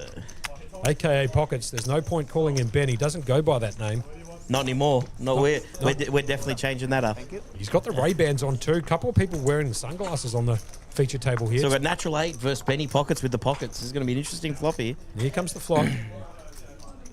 The 8 does spike it. So Samuel out in front at the moment with a pair of 8s. How are we talking about how sticky the cards can get? Trust me, these cards, once you get a bit of moisture or anything on them, man, they stick and they're hard to deal with. Repeat 5 on the turn. Great for the prop bets in your game, Berkey, but no good for Ben Pockets here. Sam's still out in front. As you can see, 94.6. Ben needs to hit one of those 2 remaining outs. Top right-hand corner gives you the outs, which does include any folded outs, so he does have 2 live 2s left. He's got to come out with a bet here. I like this from Ben. On the big blind. Sam, I can't imagine, is going to go anywhere, so he's going to call the 75, which he does. And off to the river we go. The river brings in the queen. Well, now the 10-8 can't fold, but let's have a look at what Ben does here because he might be able to bet him off the hand, but... Well, it's the only way he's winning. Just absolutely counterfeited to the... True. The only way he can win here is if he tries to bet his opponent out of the hand. I can't see Sam folding here unless Ben puts a lot of pressure I on. literally played, it was 20. Yeah, it's 20, and the diamond was sitting there, buddy. As okay, Matt in the chat says 5 of diamonds for the payday. Berkey's totally agree. I showed him mine, so I was like, nah, I'm good. Everybody who knows the... If you know, you know. It's one of those Yeah, situations. if you know, you know. Correct weight. Well said.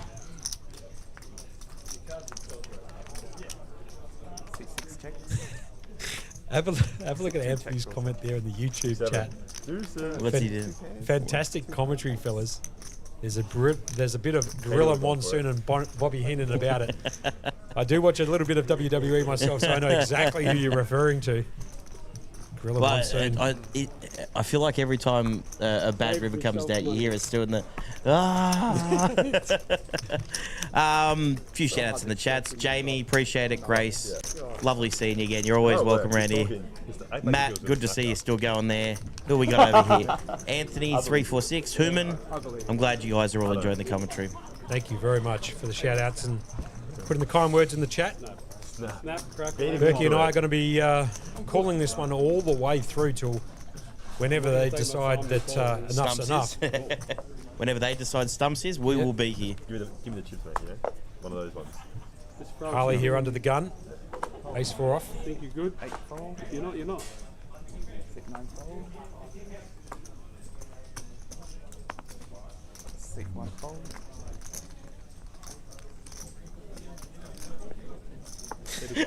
Too funny. Anyway, folded round to the hijack. We just had to mute there to have a little internal conversation between us. Anyway, Samuel Higgs here raises up to 35k in the hijack. Pockets are going to fold. He didn't pick up pockets this time. And Raz Togi's going to fold as well. Must be disappointed for Benny not to pick up pockets there. Totally agree. I don't know how he's going to survive. Now, for those people, and maybe the guys down in the studio who can hear us, I'd love to know what time, if possible. Late reg. The late reg is for the wild card that kicked off approximately 38 minutes ago. Now I'm going to get us some live numbers on that wild card to see where we're sitting at. Let me know, that would be great. Just for those people who are thinking about what to do on a Tuesday night, a very hot one, stinking hot one actually down here in Melbourne. The wild card, the card day 1C is a $350 buy and 100k starting stack, 20-minute level. It's got the same structure of that of the main, just with halved the levels instead of 40-minute levels, Look at 20-minute this. levels. It's a 100k guarantee, which has already been hit. Look at this. 3 fold. 4 fold. We are 39 minutes into the tournament over there. The wild card, day 1C. Day 1C. How many players we got? Oh, I'll set the line at. Look, I mean the room's looking pretty full. We're looking, I don't know, 80, 90. Absolutely categorically now. We've got 90. 90, sure. 90 already. Solve read. 40 minutes into the tournament. We've got 90 runners. Well, that's gonna pop off. That is going to go off tonight. So if you've got nothing to do and you want to sit in some AC and play some cards, come down to Playlive at 1:29. Maybe have a drink at the bar. Or have a drink at the bar, sure. Why Have not? you seen the new bar? The new bar looks great downstairs. Very good bar. They've got a lot of different types of drinks there. I think that they've got some nice... if you're into the vodkas, I'm not a huge fan of the vodka, if I'm being totally honest, but if you're into the vodkas, they've got the pre-mixed vodkas by that's Baxter. The Baxter ones. Yeah, I'll very tell you good. what, I'm not a vodka drinker at all, and I've on a hot day, they are refreshing. Well, there you go. Anyway, the wild card day 1C is a $350 buy, and like I said, 7 o'clock, they've got 90 runners already in it, and it's 7:40, so they kicked off bowling pretty hard in the wild card 40 minutes into that tournament. So if you're looking for something to do on a Tuesday night, in air conditioning, why don't you come down to 129 York Street, South Melbourne. Come down, see the ambience, see the place pop off. The atmosphere down here is electric, man. Yeah, no doubt. Like, everyone's just... It's great to see a room that's just everyone's happy to be here, happy to play, happy to, like, just be hanging around with each other. The vibe in Melbourne is back up. It took a while after, you know, the C word we won't mention. Sure. But this place is really just popping off over this series, man. And it's because of all the hard work that Playlive has done behind the series, getting this thing up and running. And if you actually see, they did the series release for the entire year last. Was it last night or the day before? Check it out on the Facebook page, Playlive Melbourne. The series release saves the dates for the entire year.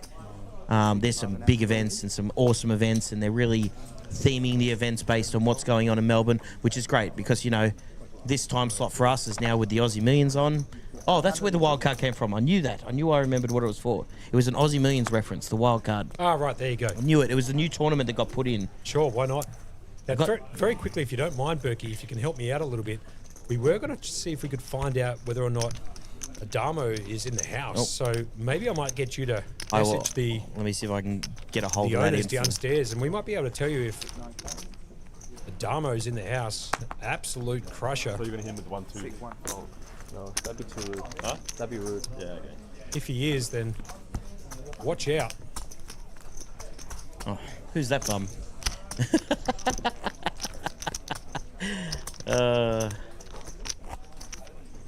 Okay, so once again, I just got confirmation.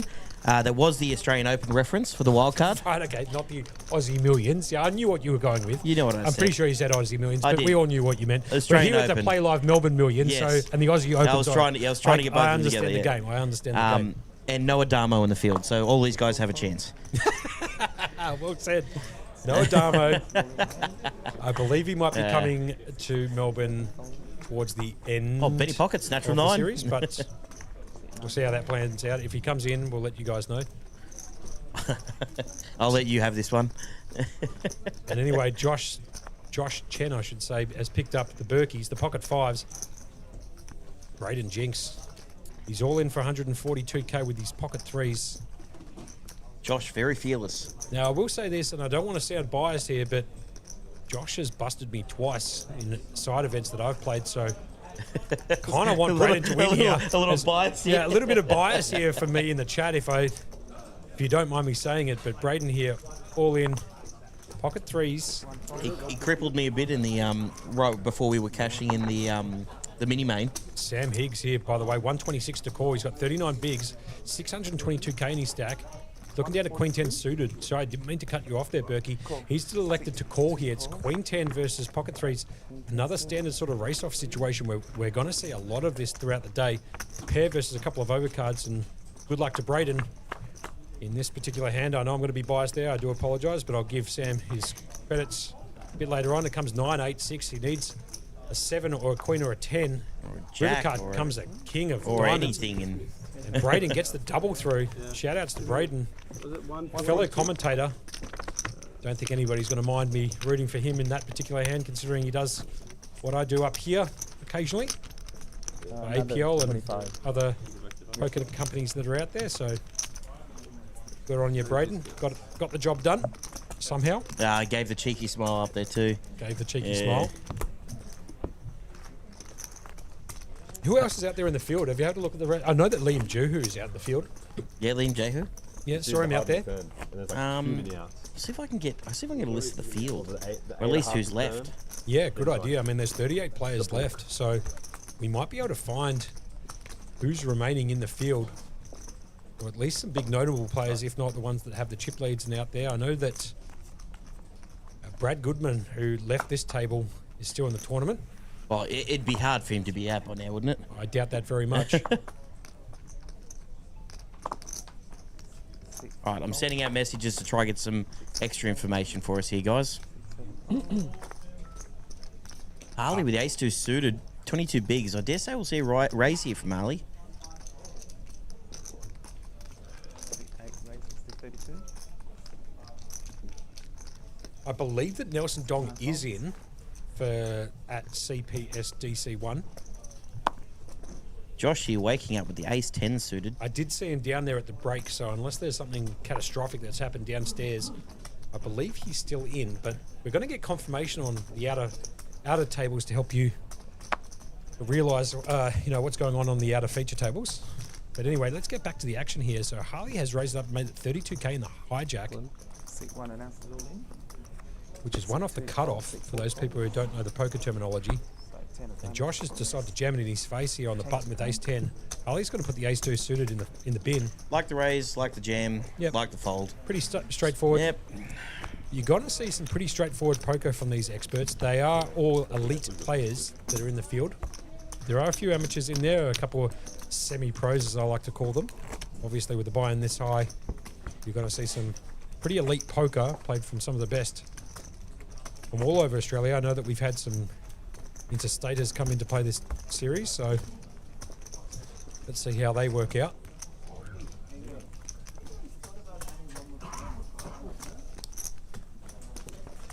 All right. Burke, you got some information? I got some information. I'm going to wait till this hand's over because it's going to give me a little bit to get through. Yeah, mate, no problems. Pockets. Doesn't pick up pockets under the gun. He picks up the second worst hand, 8-3. He's got to put that in the bin. Dealer must have made a mistake. Pockets are next door. Raz Togi picks up the pockets. He's got to jam this for 9 bigs for 144. Yep, Harley's got to like fold the the jam 7-6 in the bin. Now, the 3s did hold up just before for Braden Jinx. Let's see if they hold up for the pocket 3s if he gets called. Samuel Higgs. He might be the person he might call this year. He just lost before with the Queen 10 against the pocket 3s. He does have Ace 9.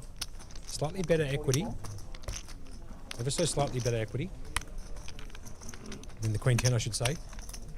He's on the button contemplating a decision. He does have 2 players to play behind him. Play after him, I should say. Motherfucker is scoring for you. Sam's going to jam it.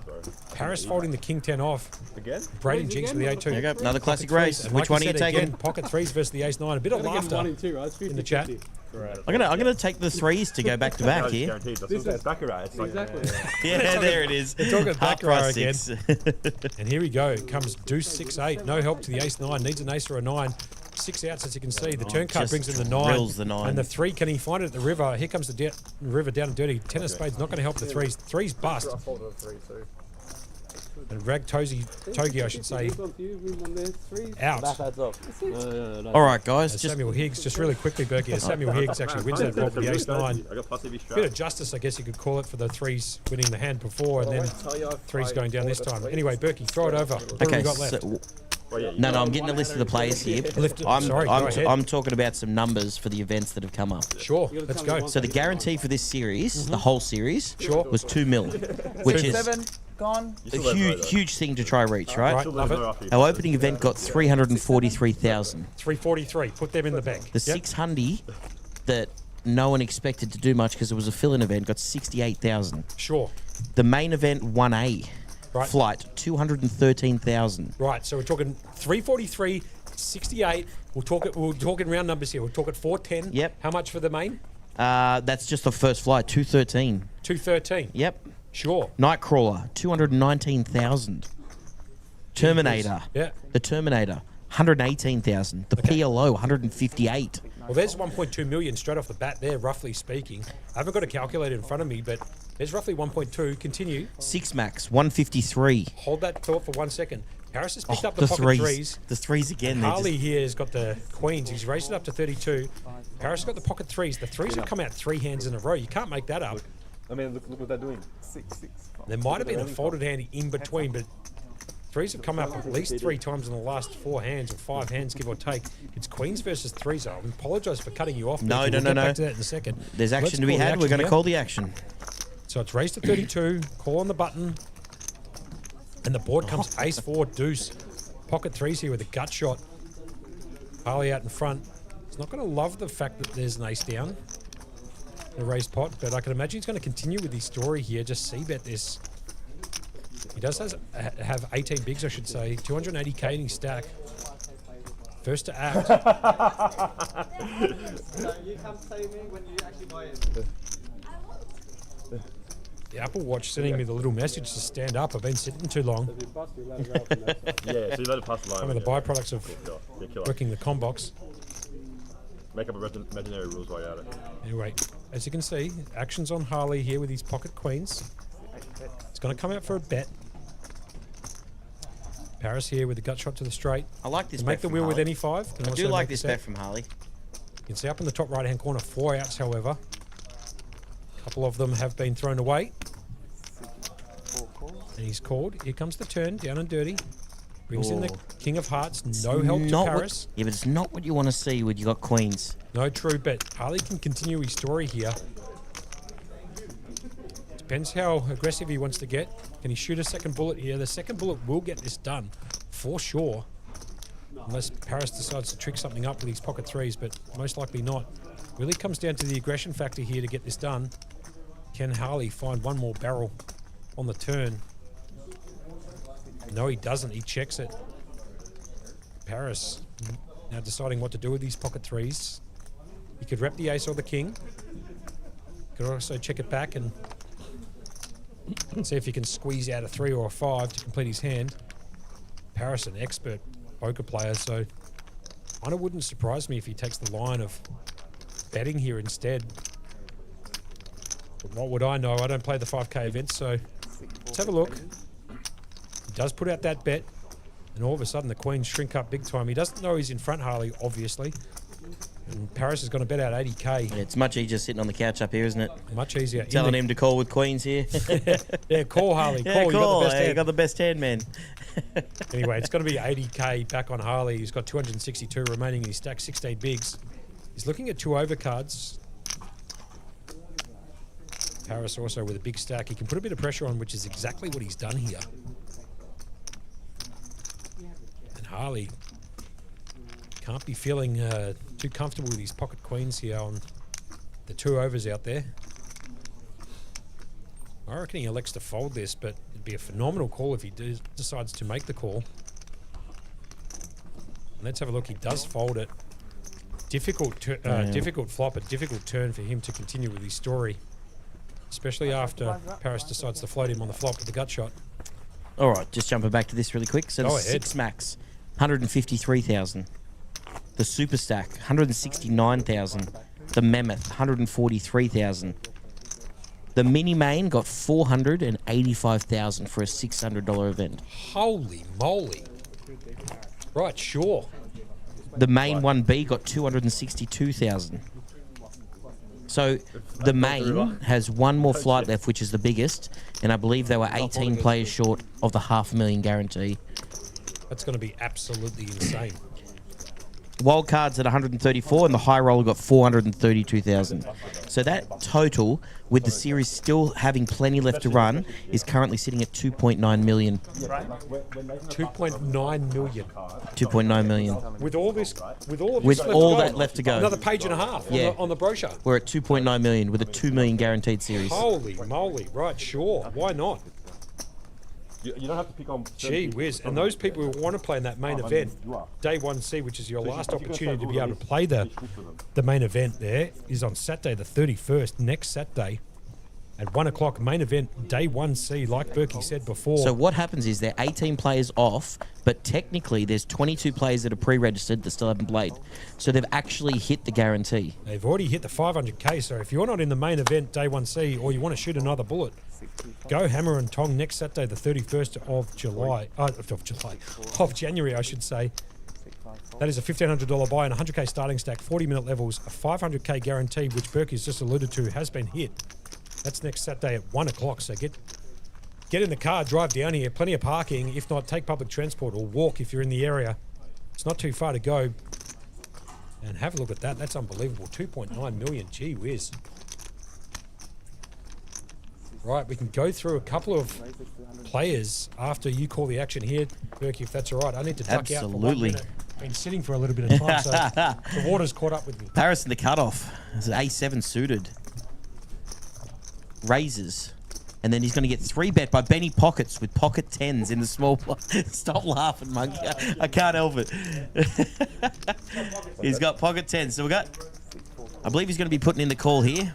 So Benny Pocket's out of position, but he's the one that 3-bet. We've got Ace-7 suited going against pocket 10s. We'll see the flop. We've got 10 Queen 8. Benny Pockets flops the set. Paris not getting much of it. Just, yeah, not really much for Paris. Don't imagine a bet coming out here for Benny Pocket. I actually don't know. Actually, he was the pre-flop aggressor. Not going to try pretend how these guys play because I'm not down there playing in this 5K Highroller event. Oh, is that Mr. Eric Baldwin coming to the table?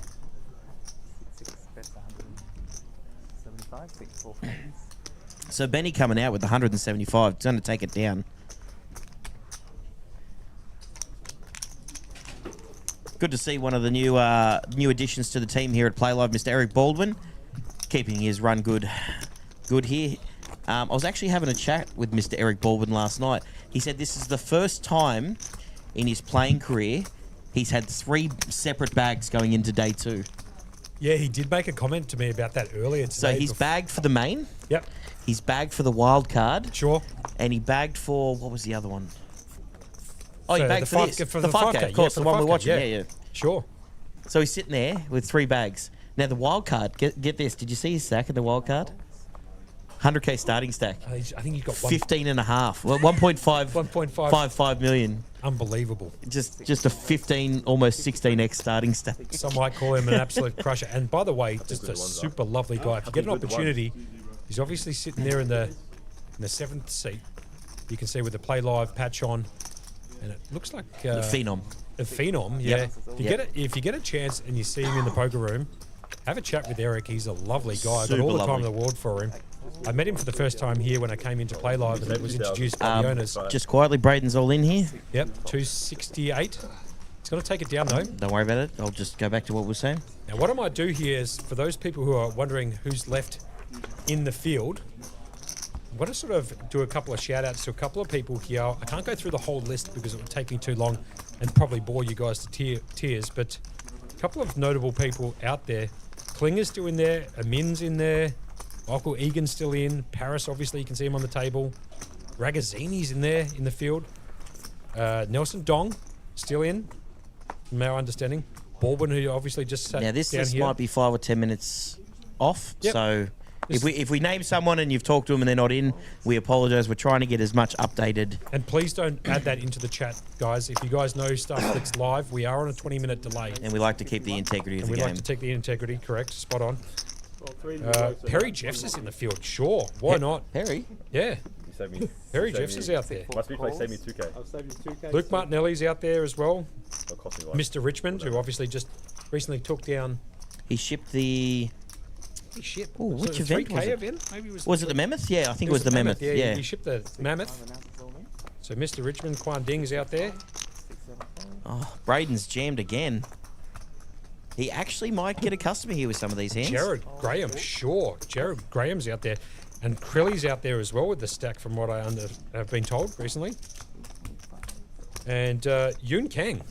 Oh, Yoon. Sure. Yeah. Yoon's here. Yoon's here. Yeah, he must have been one of the late reggers, the max late reggers. The massive amounts of late regs we had. I had the line at, 79 and a half. We got 94. And my boy, Hexor's out in the field. Yeah. Yeah, he's the one that crippled me. He's the one I ran the Queen 10 into aces against and got the straight on him with Mr. Tuna's help. Sure. So shout out to Hexa. And just quietly, see you do. Jessica, as she's known, one of the dealers actually here and at other venues. She's in the field as well if you can't make it up. Yeah, she went and bought in last second. I was like, shout out to Jessica, but I haven't seen her play much poker and she's just gone and ripped the 5K. Why not? Why not? She obviously looked at the field and said, this is a piece of cake. Yeah, I got this. Came up with 5 gorillas and jumped straight in. Cooper Feltman's out there too. Like, I'm a brave person when it comes to playing on these tables, but I think I'm look, I'd call myself amateur at best. Yep. I might be a bit out of my depths when it comes to playing against some of these guys. Sure, why not? But still won't stop me from trying. Just before- just not in a 5K event. Just before, a little shout out to my boy, I should say, Vincent Wonky. Luckiest guy, I think, personally, on the face of the planet. I put him up at number 1, Jesus Christ number 2. He's won 2 straight royal flushes, I should say, at Crown, and took down the Aussie Millions, I believe, in 2020? It would have been the last one, 2019, 20... the launcher. Something like that. Anyway, shout outs to him. He's in the chat making some very positive comments about Playlive being the best tournament poker place to play at the moment. And I would High absolutely praise tend from to someone agree. like him. Very high praises from someone of that stature in the poker community. Totally agree. So shout outs to Wonky. Anyway, back to heads up action here. So it was raised to 40,000 by Paris. The under the gun +1, the big blind's called Josh Chen. Flop comes Jack 6, no help to Joshy. He's going to check it. Round to Paris, who's almost certainly going to c-bet. Yeah, right. 4 bets 25. Only Vegas. Sorry, I'm just reading something in the chat here. Caught in the chat.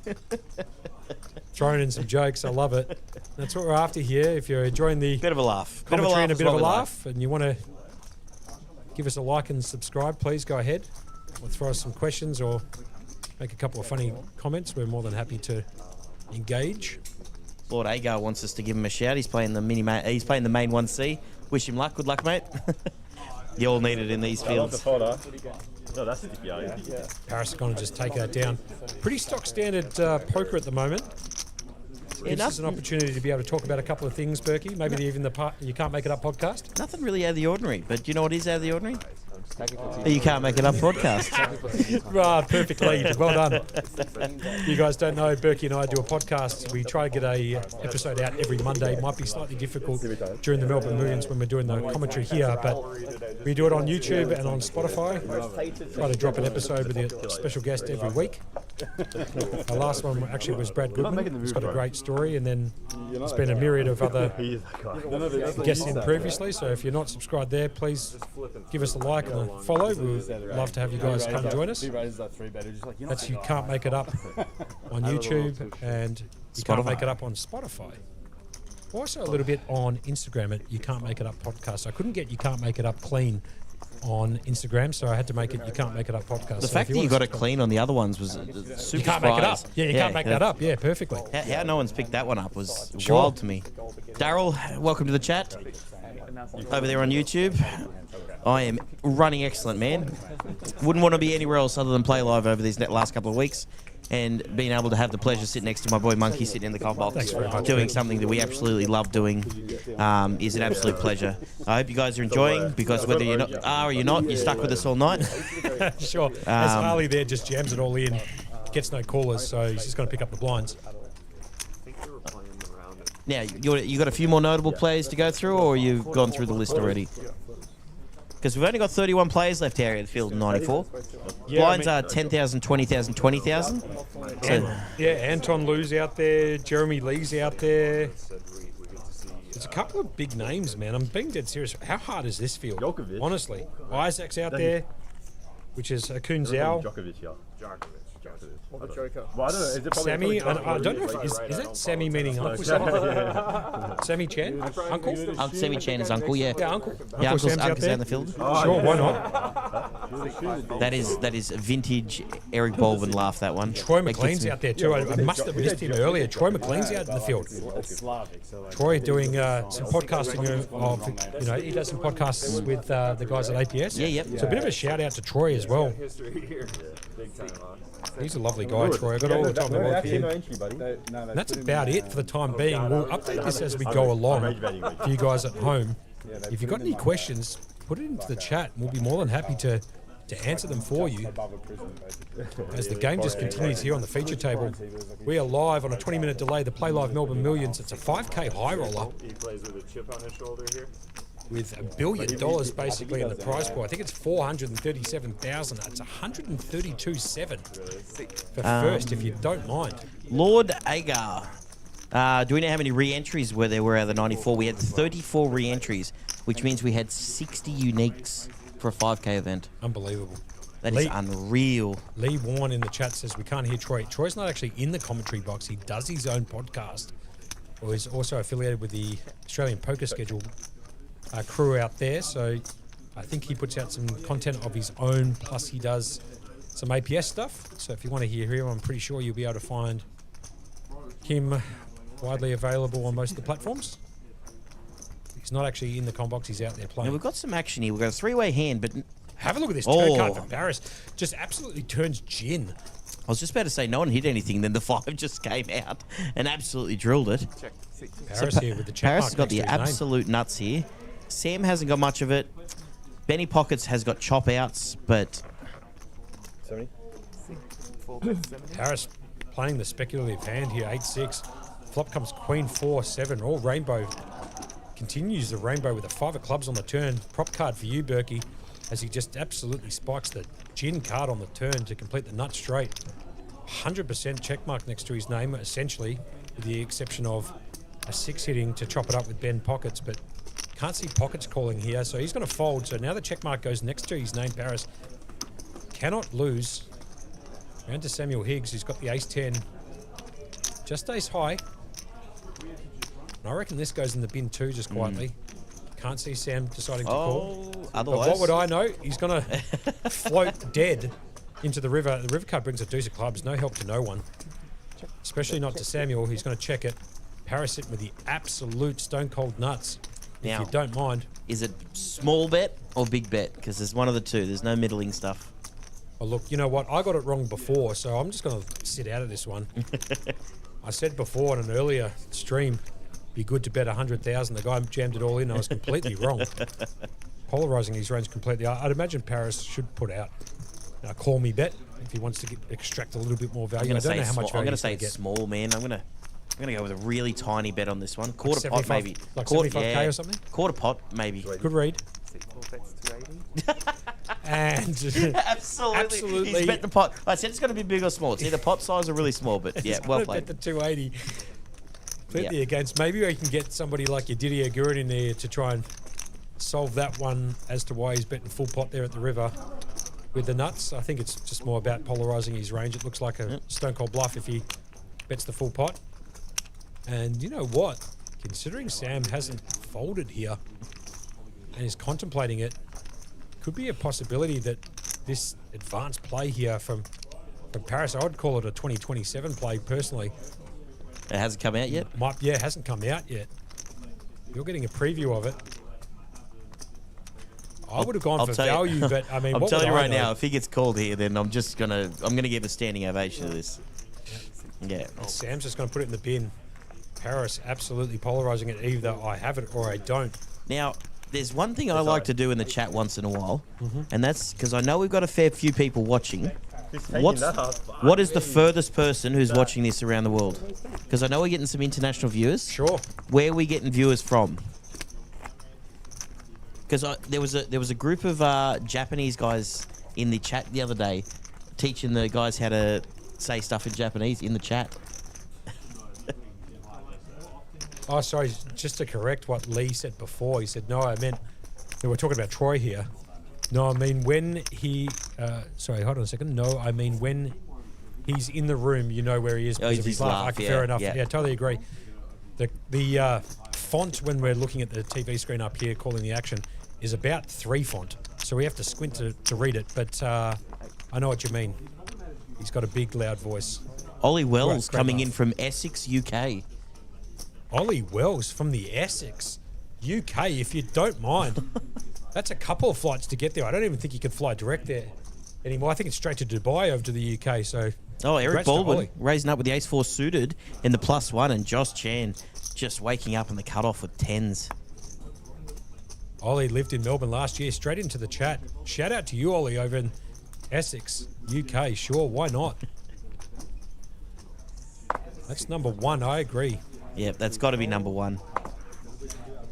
Josh Chen picking up the pocket 10s in the cutoff. Yep. He's 1 raising. As you can see, Eric here has raised to 40, round to Josh, who's 3-bet this here to 300k, leaving himself with 6k behind. Sure, 0.3 of a big blind. And to Baldwin, who puts it in the bin. Josh is going to pick that one up. Couple of people from Pascoe Vale. Michael Parker's in there from Pascoe Vale. Brunswick, the Jack Warren. Stefan from Warren, Frankston. That's pretty far down the road, isn't it? Jack Warren, I should say, not Warren. Ballarat's pretty up there. Ballarat's out there. Yeah.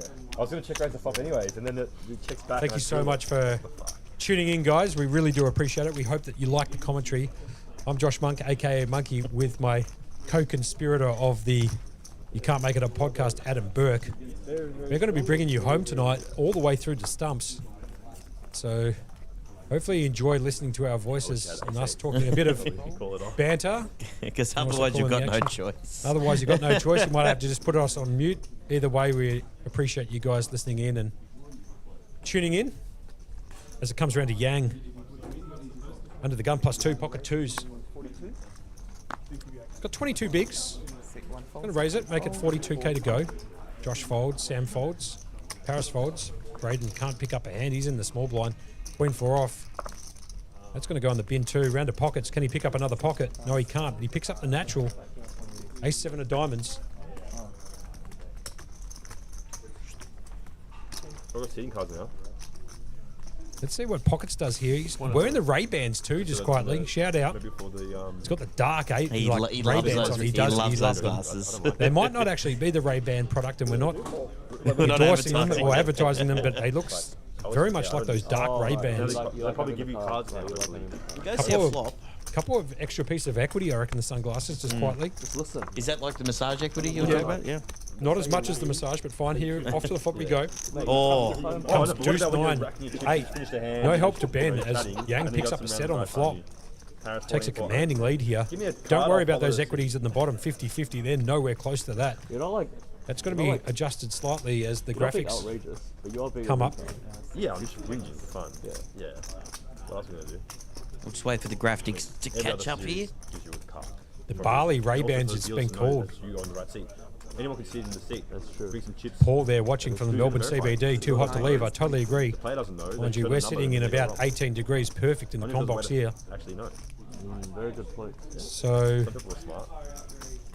Not me. The people I invented. don't know what happened here. Did, The graphics are just not keeping up here. is it just a check bet? Yeah. Yeah, you shouldn't. Not quite sure what's happened. It says raised to 42. I think there's just a slight delay here on the graphics, but from what we can see visually right here on the stream, it looks like a check bet and a call.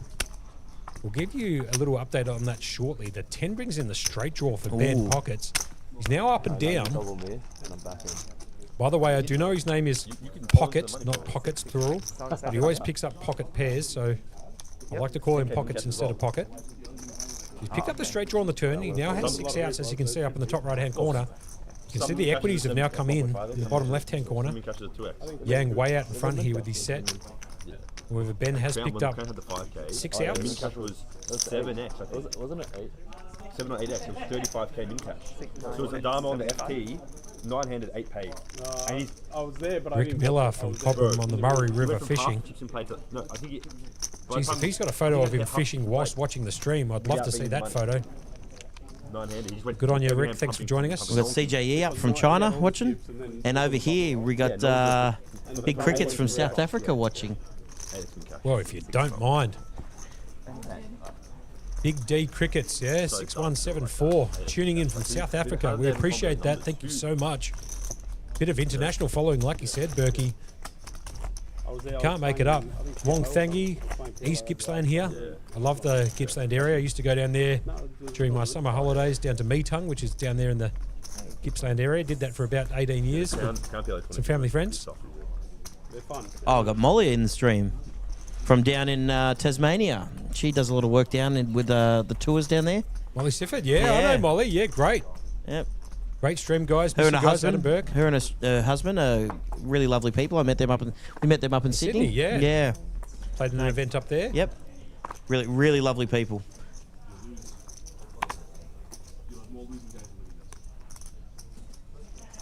Seat 1 races to 40. Seat 2 and 4 folds. Seat 5 folds. We might, you know what we might have to do? We might have to, maybe at the break here, Berkey, we might go the distance here. We might try and figure out how far Essex is comparatively to South Africa and see who's the furthest. Yeah, cop that. I reckon that's a little side game, yeah? Look at this. Someone down here is tuning in from Rod Laver Arena while they're watching the Demon versus Carlos match. Oh, you can't make that up. JB Hi-Fi _2. Oh, props to you, mate. Oh, that's great. That's hilarious. He's watching the poker from the Rod Laver Australian Open. Sitting there paying all this money for a tennis you match and can't you're make watching that us up. on stream. Oh, that is great Let's stuff. get back to the action real quick. Josh here, under the gun +2, raises up to 40k. Vander Benjamin, pocket in the small blind. He's got the natural 10-8 suited. He's going to 3-bet it out of the small blind to 90k. Round to Josh. He's got the ace-10. Got him dominated too here, just quietly. 79, 21% equities, as you can see in the bottom left-hand corner. 29 entries remaining out of 94. A ridiculous prize pool. And I believe the guys down in the studio might need to update the 10th place, was the it? 10th place or the 12th place. I'm not sure. No, I but think it's 10. I think it's it's 10th already place. been done. Maybe it's already been done. No. But I mean, it's 10th place. We'll have a look at as the thing comes down here. What are you going to do? Man, he gets Josh Chen off the Ben. best hand. Ben, just power poker if you don't mind. Cool, calm, and collected Gets it done. with the Ray-Bans. The Ray-Ban equity just got him home then. Now, Burke, you know what I'm going to do in between here? Game sucks.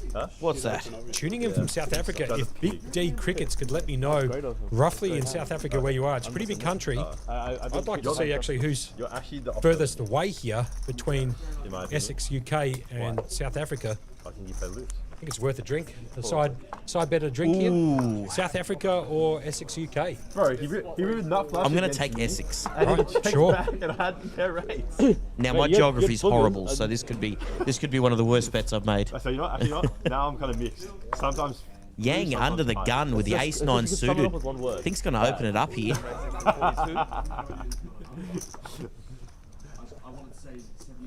Because I have no idea what I'm doing. Yang ace-9 suited raises to 42. go with the flow.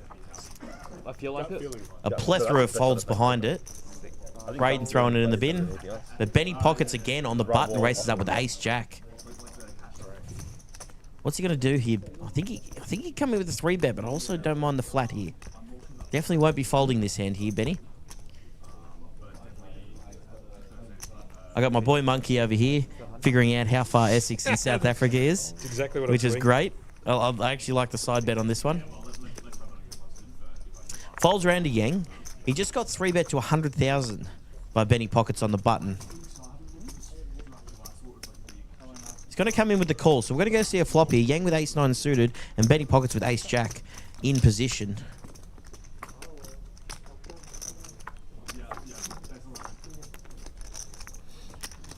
Ooh, what a flop.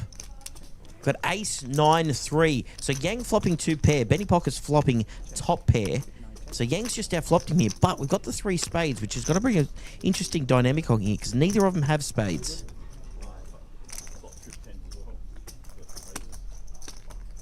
There's a little bit of a comment there about, I mean this politely, but you must think it's crazy that South Africa is further than England. I'll be honest, my mum would absolutely shoot me. She was a geography teacher. And was she? Yeah, she was. And I've absolutely got no idea. I'll be perfectly honest, I have not been to England yet, and I haven't been to South Africa, so my geography is terrible. So I've actually got no idea. But I can say it says it's 16,848 kilometres. Well, someone else here in the chat has just gone Essex further. Monkey's commentary is better than his golf, apparently. Appreciate that. Actually, as a matter of fact, so we're going to bet in a call here of 80,000. Have a look at the turn card. The turn card brings in the full house. Yang here taking a commanding lead. Benjamin Pockets only got the chop outs with the case ace remaining. Yang no longer worried about this flush. Actually, kind of hoping Benny has it here. I thought I've caught base down. Almost a rounders-like type of hand here, ace-9. If you remember rounders a little bit, when the 9 of spades hit the river. And that was against the pocket aces. Okay, thank you very much. There we go. No, I do. It's a good throwback there. Good throwback.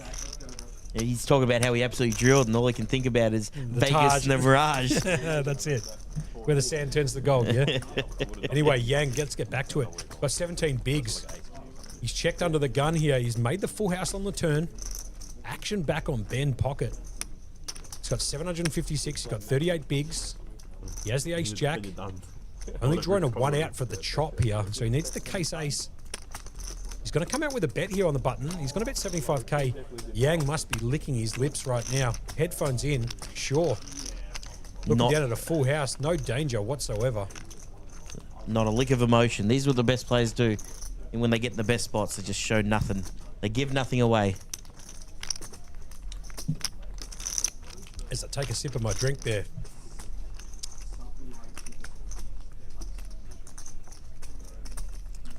Just trying to weigh up how he can get the maximum out of this.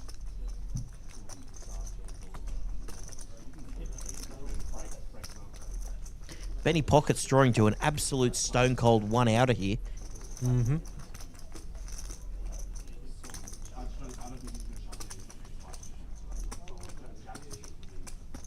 By the way, South Africa is only 10,329, so Essex definitely gets the check mark next to its name for being further away. Assuming, of course, South Africa is... Yang jams it here. Central? Just jams into Benny Pockets here for the full amount. Benny Pockets at risk here if he makes this call. Interesting play here by Yang, I must admit. He's doing what Paris did the hand before, polarising his range completely. It's either I have it or I don't, or I could potentially be repping a draw like the King of Spades and wants to try and get somebody like Benjamin Pocket off a hand like Ace Jack. So Well, the actually, thing I is- don't quite mind the line if I'm being totally honest. I with you. don't mind it at all because I think he can target Benny Pockets when he has, your Ace Kings, Ace Queens, and Ace Jacks with the spade. Yeah, 100%. Unfortunately for him, Benny Pockets doesn't have it, but And he's got no backup either, Ben Pocket. So he's going to put this in Yeah. the bin. If he had the Ace I think Jack if he's with the Jack of Jack spades, spades, I think he probably goes into the tank a little bit. yeah, I think he goes in the tank. I think the fact that he doesn't have the spade in his hand makes the decision a lot easier. Not so, like, I mean, it actually saved him in our case, looking at the graphics, knowing he's drawing to one cold out. but- Sure. Anyway, he protects the stack, doesn't call it off. Yang there just drilling the turn. Four-side spade on the turn. 9 of spades, was it? No, the spade's on the flop. Fine, Yeah, it pardon was, me. Yeah. Don't worry about it. Still a four-side. The 9 hits on the turn. He makes the book. Surprised we're not doing a bomb pot here after we saw that monotone flop. Josh Chen under the gun here. Picked up the ace-10 of hearts. 18 bigs, 356k. There are 28 runners still out of 94. One races to 40. And a little bit of a player profile stat coming up there. Haven't seen that. That's new. That's got to be new. I haven't seen that one yet. Maybe they're trying out something new downstairs while we're trying to go on stream. Trying out something new. That's fine. We can leave that up Oh, there for a I little bit can- longer if we get an opportunity. Eric Baldwin's going to fold. And have a look at Yang. He's just picked up the full house last hand straight into the big slick. It's going to cost him 20k to call out of the big blind.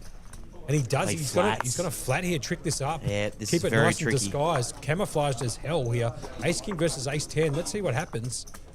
Heads up poker. The flop comes deuce, 3-4, rainbow, both flopping the straight draw. Josh Chen, obviously, with the 5 outs at the top. 5 will give them a chop. Bowen. 10 is the Ni clean hao. out for Josh. Ni hao, champion. Oh, Bowen's back. What's wrong?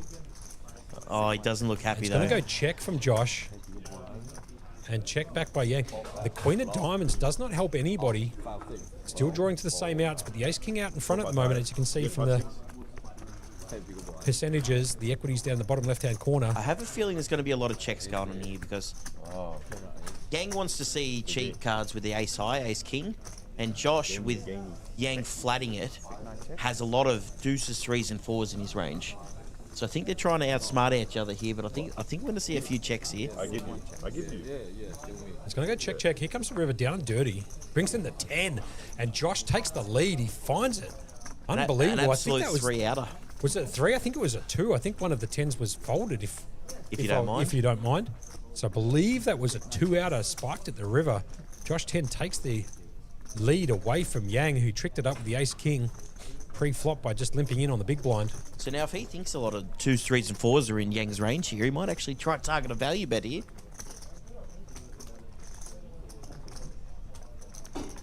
So Yang obviously checking out of the big blind. Josh, That's 75. it's actually made his hand at the river there. Sucking out on Yang. Bets 75k. Action back on Yang. Ace king high. And just lays it down. Smart by Yang. I don't mind the way he's played that there. Got a little bit unlucky at the river. I'm not going to lie, I think that's the first hand I've called where I've actually got Yep. all the action right. And I can see the cards. 85. Oh, jeez. We did use the Google Maps just there in the Twitch chat. Exact amount. It said that Essex was 16,000 kilometres away. 81. South Africa, if we went central, Sorry, was 182. 10,000 and change. Again. You have to be 100%. So Essex does take the win there. For which one's further away? My mum is going to be devastated that I got that Right, wrong. thought I was. It wasn't even remotely close. It wasn't even, I was off by quite a lot there. Man, I'm telling you, my geography is so At even poor. odds or what odds? Yep, But, agreed. Like a $1. You're wrong, you die. Yeah. But what if you're right? Do you know when we booked our trip to Hong Kong last month? I didn't even know where Hong Kong was. you give me a map, I wouldn't have been able to tell you. I pointed out. I just jumped on a flight and got there. Fair enough. As Braden Jinx here picks up the king queen off. 24 bigs. He's under the gun +2. Gonna raise it up. Eric Baldwin hasn't been involved in much, Eric, but he hasn't had that many hands. That's true. I think he's going to get involved in this one. Yep. Picks up the ace jack. Got the suits covered, or at least the suit covered in clubs. Gives him the click. Ali's out there with a natural, Ooh. Showers. and Josh Josh Chen, Chen's if you picked up don't the ace mind. queen. 19 bigs. How do they look? Is he going to make a run at it here with the ace queen? I think you have to here, don't Considering you? the action. She actually doesn't like Although it's really hard with the ace queens because you've just had a raise and re-raise. Does shrink up the ace queen when there's action before But you. it changes it slightly based on the fact that it's not Have a under look the at this. gun. He's jammed it too. Sorry, Josh. Sorry, Josh. Sorry, You're talking to Berkey. yourself there, Monkey. Yeah, are I you? was looking at Josh and I was speaking to myself. As Josh just puts it all in for 406k. Braden Jink's got to fold, and Eric Boardman doesn't take a second to fold his ace jack. Didn't even contemplate it. Straight in the bin. That's the expert's play there. Doesn't even contemplate it for 1 second. Knows he's behind and puts it in the bin. Obviously, you have to be jamming pretty strong Oh, I'd call that. Bit risky. in the big blind. I think it's a lot tougher to jam there if the raises come from early positions. Agreed. Because they're later positions, the ranges get wider, and you can start to jam a lot wider as well. Now, Berkey, whilst they're dealing out the cards here, have a look at that prize pool. 432k in the prize pool. 132.7 for first, 82 and change, 50,800 for third, 35.6 for fourth. It still cracks me up on this that the guarantee was 100,000, and we've got over 100,000 for first place. Unbelievable. As they fixed up the graphics also on that event ribbon at the bottom. It wasn't 100,000 for 12th, it was 10k. They have fixed up that extra zero.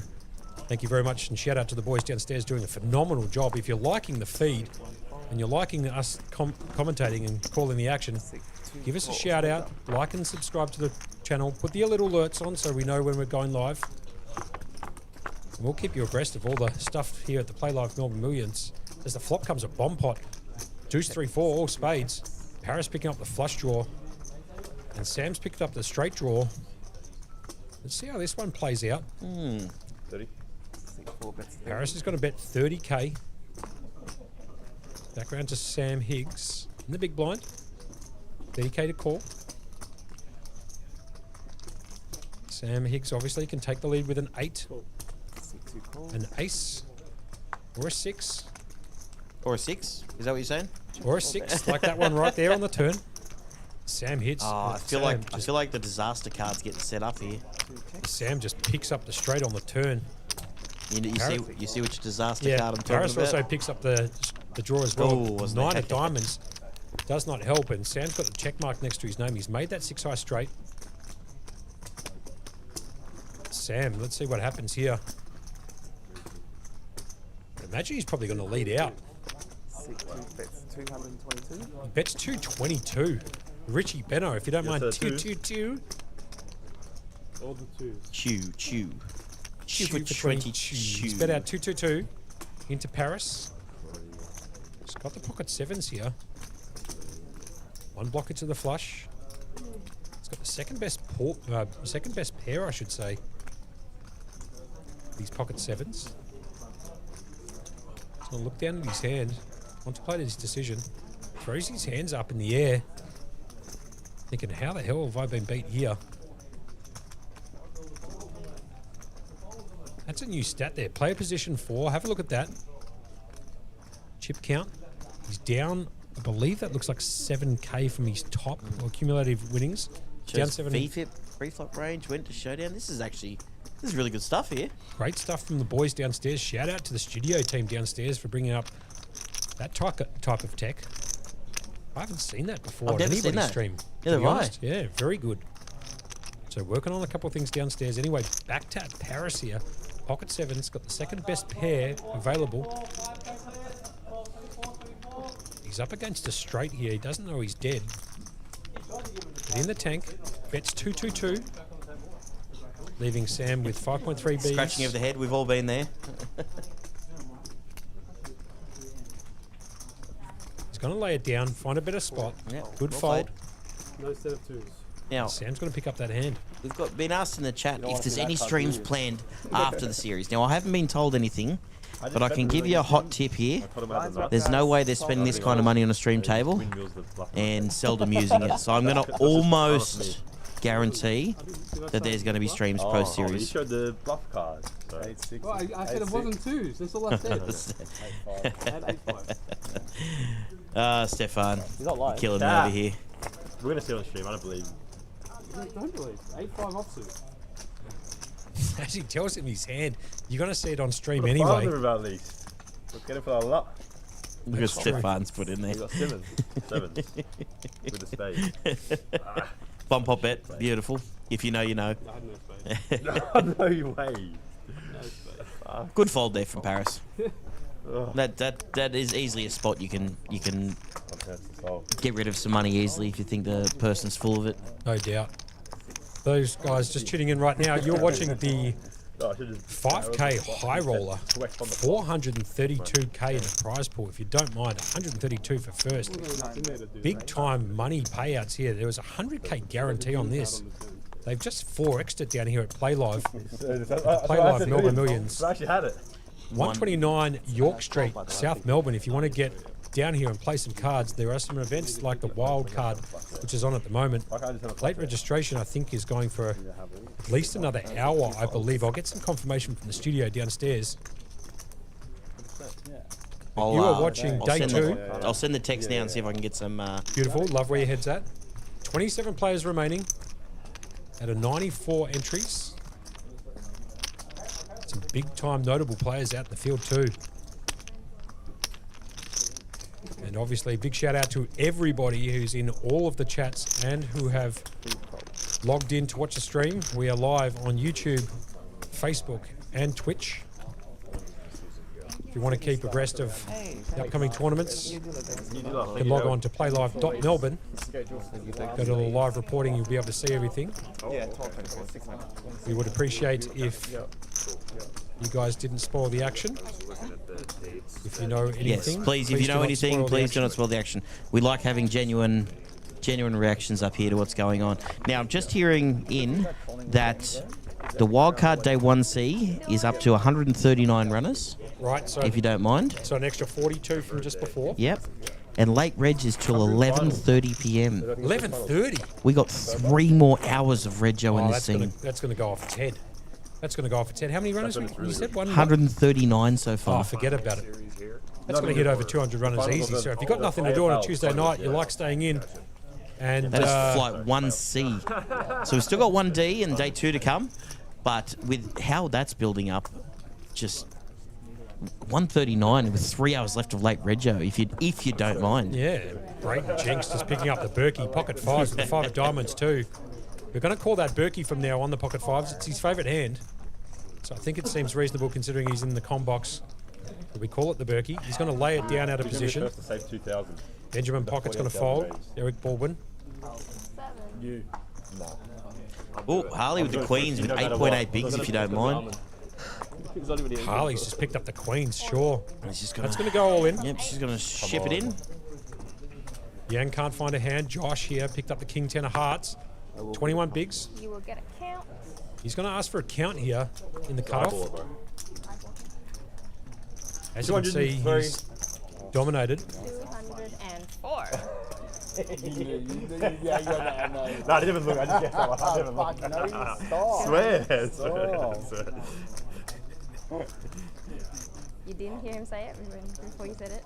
Oh, I didn't know. I heard the music on. Ah, okay. 204. Going deep into the tank on this one, Josh.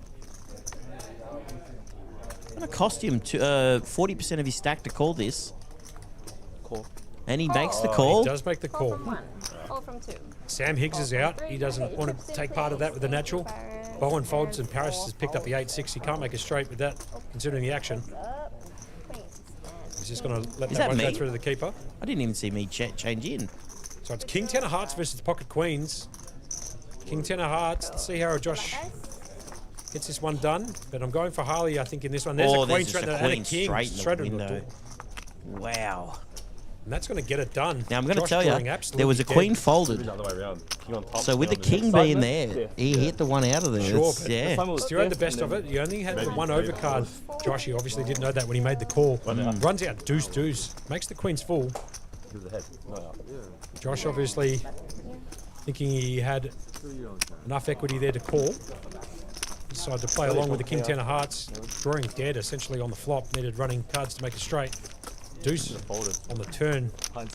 Harley gets the much needed double up for him. He's up to 20 bigs now, Harley. So he had a short stack coming into it, but he's been very patient. He's played well, and finally gets his reward. Nicely. 100% correct. Anyway, the deuce came on the turn and the deuce at the river, and it was party over on the turn.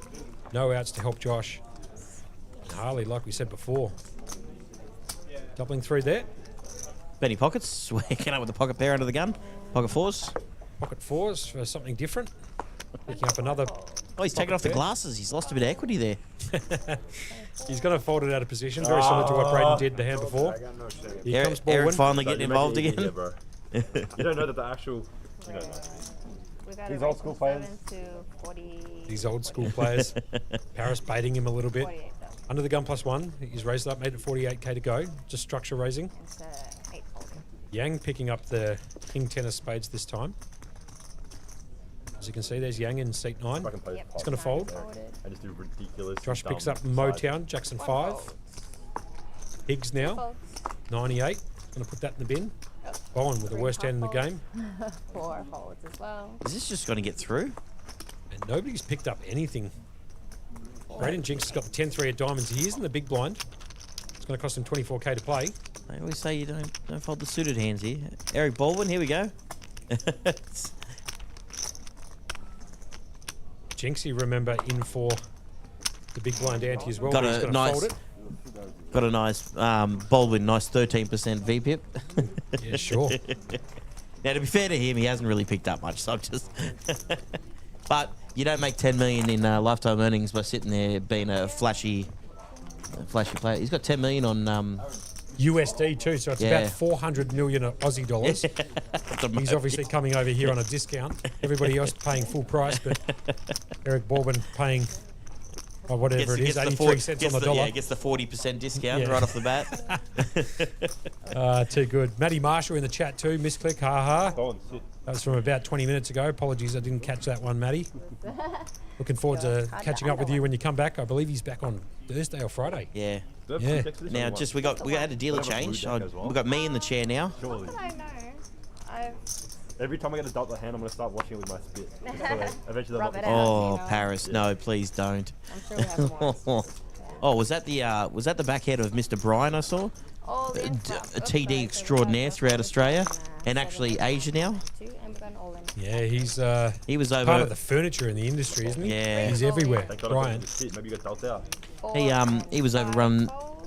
the Asian Poker Tour. He was overrunning tournaments over there recently as well. So he's been a bit everywhere. So having him here, All into Says a lot. You it know? says a lot. Like he's got more experience than pretty much most in this game doing this. So shout outs to the crew getting him down here.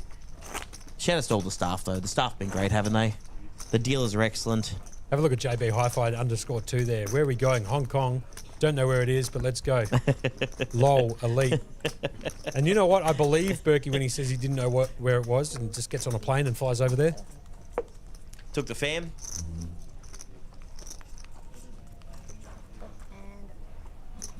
fold from 8. 24 to call. Raise to 48. All right, Yang here with the queens in the +1. 48 to call. Let's work it on the pot size will be easier. Oh, we just lost all the chats here really quick. That's okay. Ah, we're back.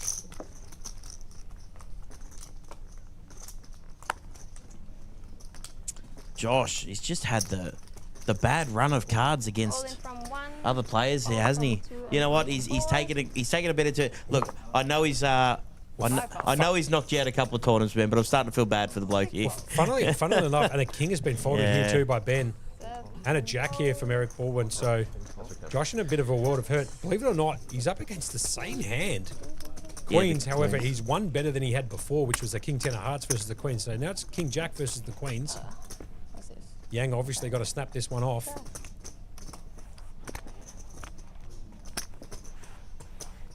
100, 200. 203. You don't get that one. 302. Oh, look. Yang just trying to figure out exactly how much it is. He's got a call. Take. King, Can't be folding queens pre What flop. the fuck is going on? So Josh, Is this real life? Oh, it's saying is it real life? I was going to tell with Guys. queens. He's walked into queens again, believe it or not. He's got the king jack. He needs to find a king. Round two, come on. And he's And they found, found a king this even one's time. folded. No complaints here. Complain and win. The queens need to find a queen at the river. Doesn't get it. The ace of heart, ace of clubs, I should say, at the river. King. Unreal. And Josh is going to double through here. said? Right. Go winch. 1, 2. Yeah, as Paris says, the win should win. The old win and win. Is this real life? Yes, it is real life on a There's a 20-minute rightful mode. delay. As the king jack gets it done. Josh had, like he said before, had the king 10 of hearts before he walked into the queens. This time he's picked up the king jack off with the king folded and a jack folded. Look at this. Lord Agar in the chat. If he wins the main, Lose one, right? Berkey and Monkey, I'll take you out to a nice dinner. Oh, There you go. book it. Booked. Absolutely booked that. Absolutely booked it.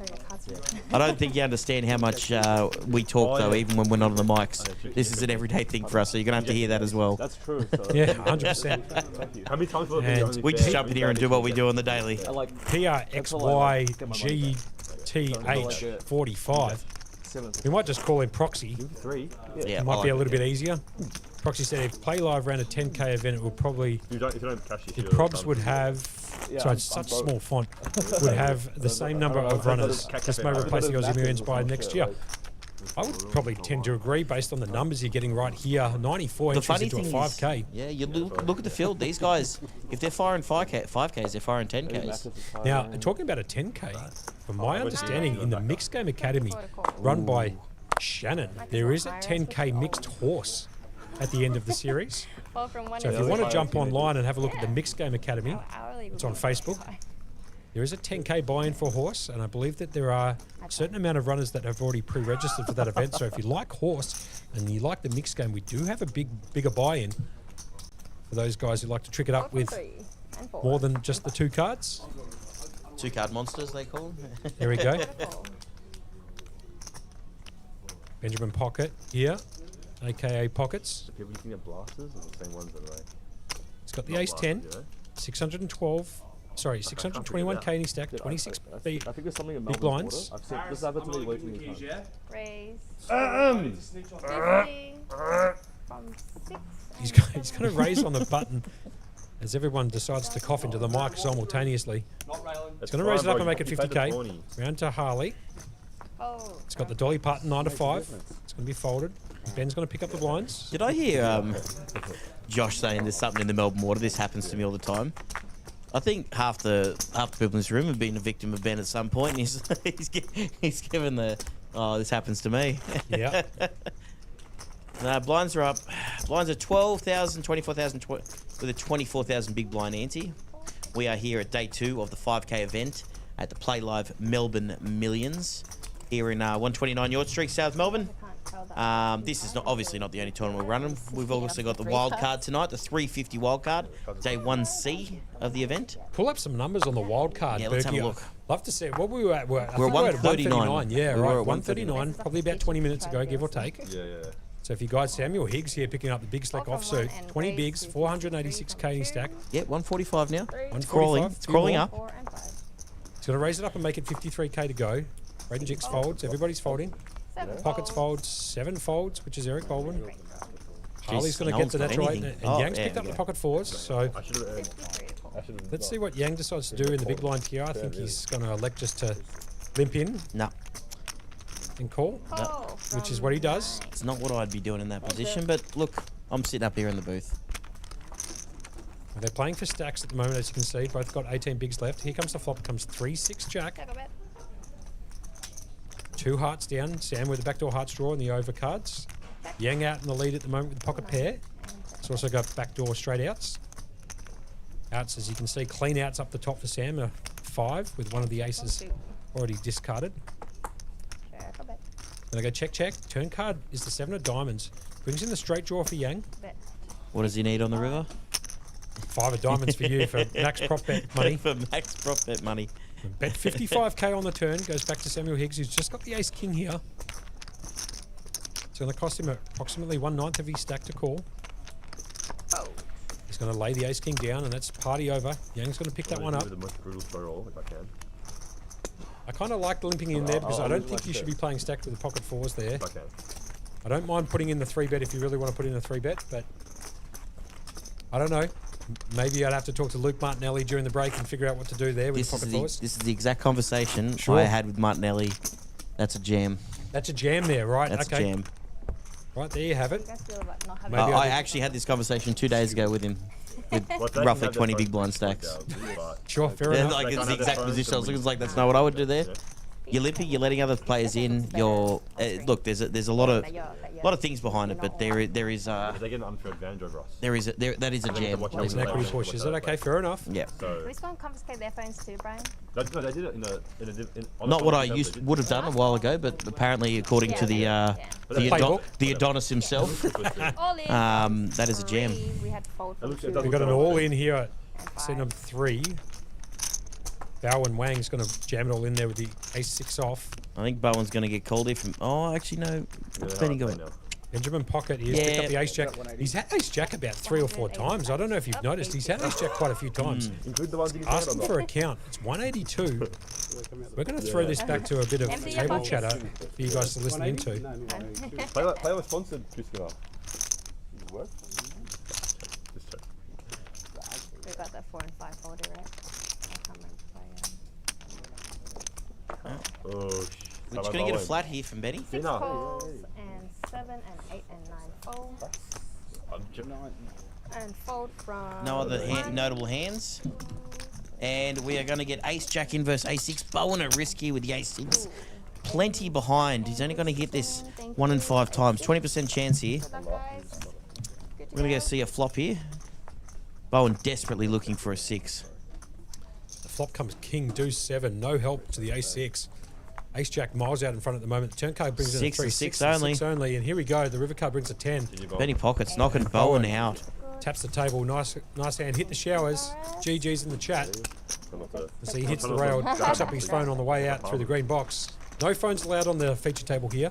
Hence why there's a little green box as you I can do see love just that before. though. I do love that though. And that's how it should be. Yep. I don't believe there should be any use of mobile devices, I think, on any stream table. It just makes it cleaner. Makes it, I think it looks nice. little It bit keeps more- the pace of play. Yeah, It correct. keeps the players interested Yep. in what's going on. It keeps the viewers interested. Totally agree. Because you don't want to be sitting around a stream table watching 7 people on their phone. Let's just be real. It's not a good look for anyone. And I like the table chat because it forces people to talk to each other. And we are down to 25 runners here, Berkey. 25. And So we're paying top 12, I believe. 49. raise the 4. I believe that's correct. I'd have to double check, but I'm pretty sure the guys down in the studio can let us know. I think it is the top 12. Well, Hence I'm just the- going to wait for this graphic down the bottom to slide my way. The event ribbon. The event ribbon. Everyone? Every caller gets So one it's K. quarter to 9 at night at the moment. Paris raising it up under the gun here with ace-5 Sui. 9 folds, 1 fold. My hand That's that it. knocked me out of several I'll take the tournaments. Okay, thank you. Folding around to Sam. Okay, wait a second. We're just waiting for graphics to catch up Little here. bit. Just a raise and a call. Check Pretty stock standard. from 2. Sam Higgs is actually checking here. Don't worry about this. We're going to call this one cold. So the board's come 8-2-2. Sam Higgs is going to check. Check bet from Bet, Paris fold. and then a fold. It's playing a little bit of catch up there. Oh, there we go. There it is there, coming in. Oh, No, oh. but he had 24 Higgs had out. 7-5. Oh, he was about- 24 Diamonds, out. obviously. So, and then He's you limped in. 25 out. That's 49 or 49. 48. So I'm going to put an extra one. Up Yes. to nothing. And then you need to take back one. I did take one. You I think I needed the one. Yes, I but took he it. I did. took it from him. Sorry. I think I did. No, but he count took the it. We'll count the pot. No, I don't think he did. But we'll see. Whatever. I did take one back. This is why. Yeah, Hey, he did take it. No, Man no, of no. 50. You did. this year. no, I wasn't going to be throwing He it. folded at the end. I want Yeah, to he hold my folded. stack. Oh, we got little Zach in the chat giving Yeah. big love to us. That's right. Monkey and Burke. Yeah. Because you thought 48, right? Because he was saying everyone take one back and I was Yeah, yeah. No, that's fine. How do you feel now? I don't give a flying. So you shouldn't have spoken Good about shout out, it. Ali. Good to see you guys watching the chat. Good No, to see everyone in the chat noticed that one. still enjoying it. Glad you're still all with us. Yep, The numbers seem absolutely. to still be up, which means we've got to be doing something right. That's correct.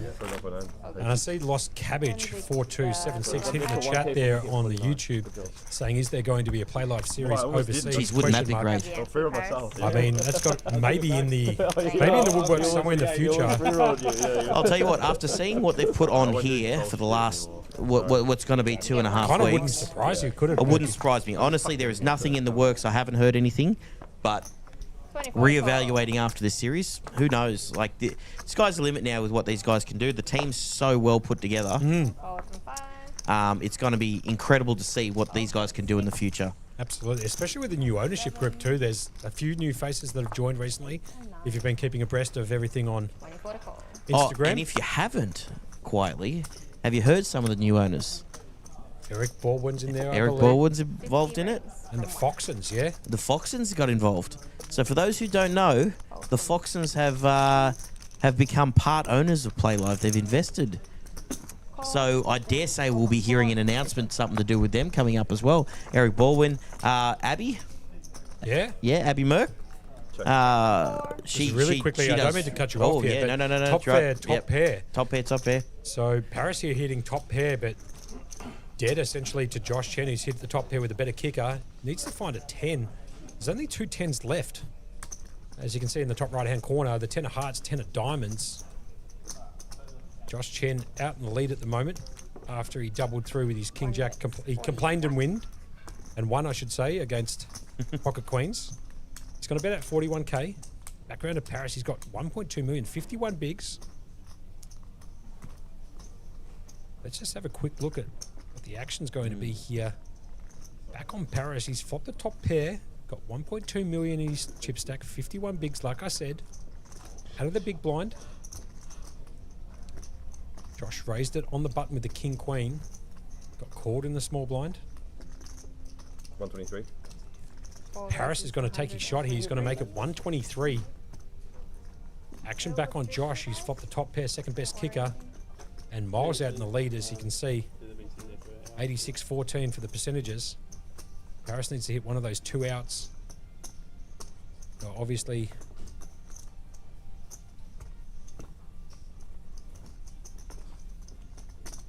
I like it going a bit silent here for a little bit. I like just putting the table mics on. Yeah, I do too. Just the Listening to their stoic thoughts, silence, so yeah. to speak.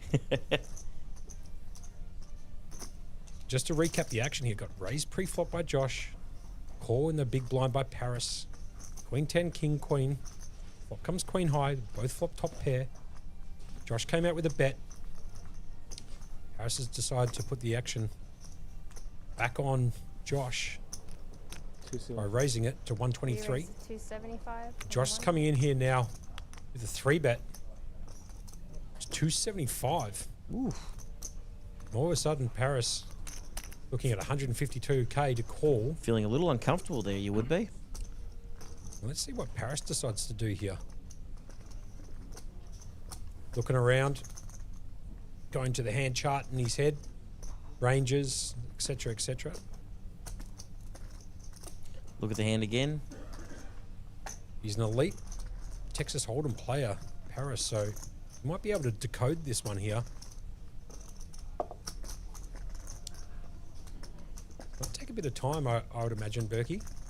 I wouldn't be rushing into this decision.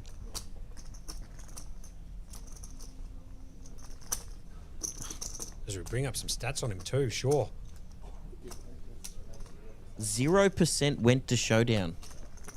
That's the most interesting stat for me there. Well, have a look at what's interesting here. Paris is deciding to call, and here comes the turn card. Brings in the 3 of clubs. No help to Paris, as you can see. Checkmark next to Josh's name, essentially. 94%. I mean, there's only one decision from Josh Chan here. He's got 279k. There's 686,000 in the pot. Paris needs to either hit the 10 at the river here to take this one away from Josh or outplay him. Let's see what Paris decides to do here. He's first to act. He's in the big blind. 3 of clubs does bring in that straight. He's going to check it. Does put down the double flush draw. Diamonds and clubs. Josh, I would imagine, is just going to rip this turn. I would be doing nothing else. Yeah, Which is exactly what he does. He just rips it. Paris, in a world of hurt, What a flicks his head out, has to spiny. call, shows the Queen 10, needs a 10 at the river here, or Josh is going to get a much needed double through. Can he spike the 4 side at the river 10? And off to the river we go. Let's have a look. The river card comes to 7. It's a blank for Paris. Josh is going to double up. That's a huge hand for him. And have a look at Josh now. He's up to 1.244, 52 bigs. He's taken the chip lead on this table. He was just at risk on that hand. 100%. And now he's chip leader at the table. Well, I think before he was all at risk. He was all in at risk with King Jack versus Pocket Queens. That's Spikes wild. a king on the flop with one of them dead already. Wild, isn't it? Gets the double The through. roller Now- coasters. Now all of a sudden he's double through it again, straight up to 1.2 mil. 52 bigs. Crepap TV is asking, are we playing to a final table tonight and then returning tomorrow, or are we playing it tonight? This will be up to the players, guys. It'll depend how many players we've got left, how late it is. We're going to sit here and call the action as long as it's on tonight. Yep. But anytime we get updates on this stuff, we will 100% pass them on to you guys. Maserio in the chat. Maserio 1640. You can't make it up. Mr. Burke and Mr. Monk. Dream commentary team. I really appreciate it with an exclamation mark. That is. He's making a statement. It's really nice to hear that people are enjoying this. We do our best in here. We are not professional commentators by any standard, but we do our best. We try to entertain you guys with a bit of light commentary. Yeah. We talk about the game. We've been in and around the game. I think. Oh, geez, how long have you been in and around the game?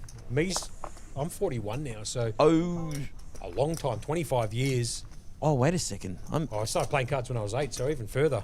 Do you know what? 33 for I can argument's actually sake. give you an exact date I started. 48. And February 16th, which is in 3 weeks, will hit my 20-year mark. There you go. Play on.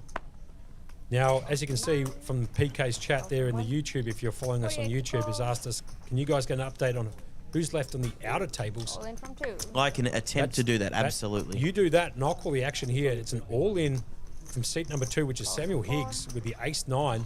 He's going to move it all in for 348k. Braden Jinx has picked up the natural 9, ace-8 off, but that's dead. Actually, Round to Harley with the queen-9 suited. He's got 15 bigs left and 360k, and he's going to put that in the bin. So Samuel's going to pick that up. An extra 108k goes to his stack. what I'm going to do is I believe we're going to be going on a break soon, a player break. I'll go down and do some sleuthing to see what kind of names we've got left in the tournament. Sounds fine by me. The blind's here, 12, 24 with a 24. Big blind ante. As you can see, the chip count's right there on screen.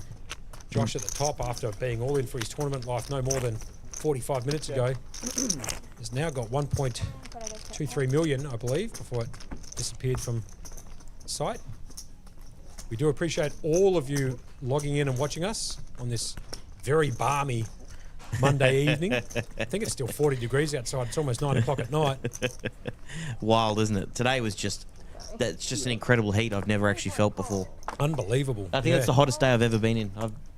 Like I said, when we're walking out of Snits before, where you can get a discount if you play at Playlive, I think it's 5% or whatever. Shout out to Snits for joining in the party there. We walked out the door and it felt like opening the door to an oven. It's very warm. Anyway, back to the action here. One, which is Josh Chen, who was all in with his tournament life at risk with King Jack. He spiked a king on the flop to bust the queens. He's now got the chip lead. Races it up here to 50k with the Jack 8 suited. And to Braden Jinx. He's picked up the ace queen. I'd imagine he's probably going to jam this all in. He's only got 13 bigs. He's going to move this all in. Pockets. He's going to fold. Josh is also going to lay it down, and Braden picks up some much needed chips there too. He's up to 423k, 18 bigs. Nice little chat. Jason Berdugo. I don't know if I pronounced it right. I appreciate the shout out about the commentary. It's really surreal how people have taken to it, Monkey. No doubts about that. It's really nice. It's a very positive vibe. It's the room's pumping up. It's really good to see everyone enjoying themselves.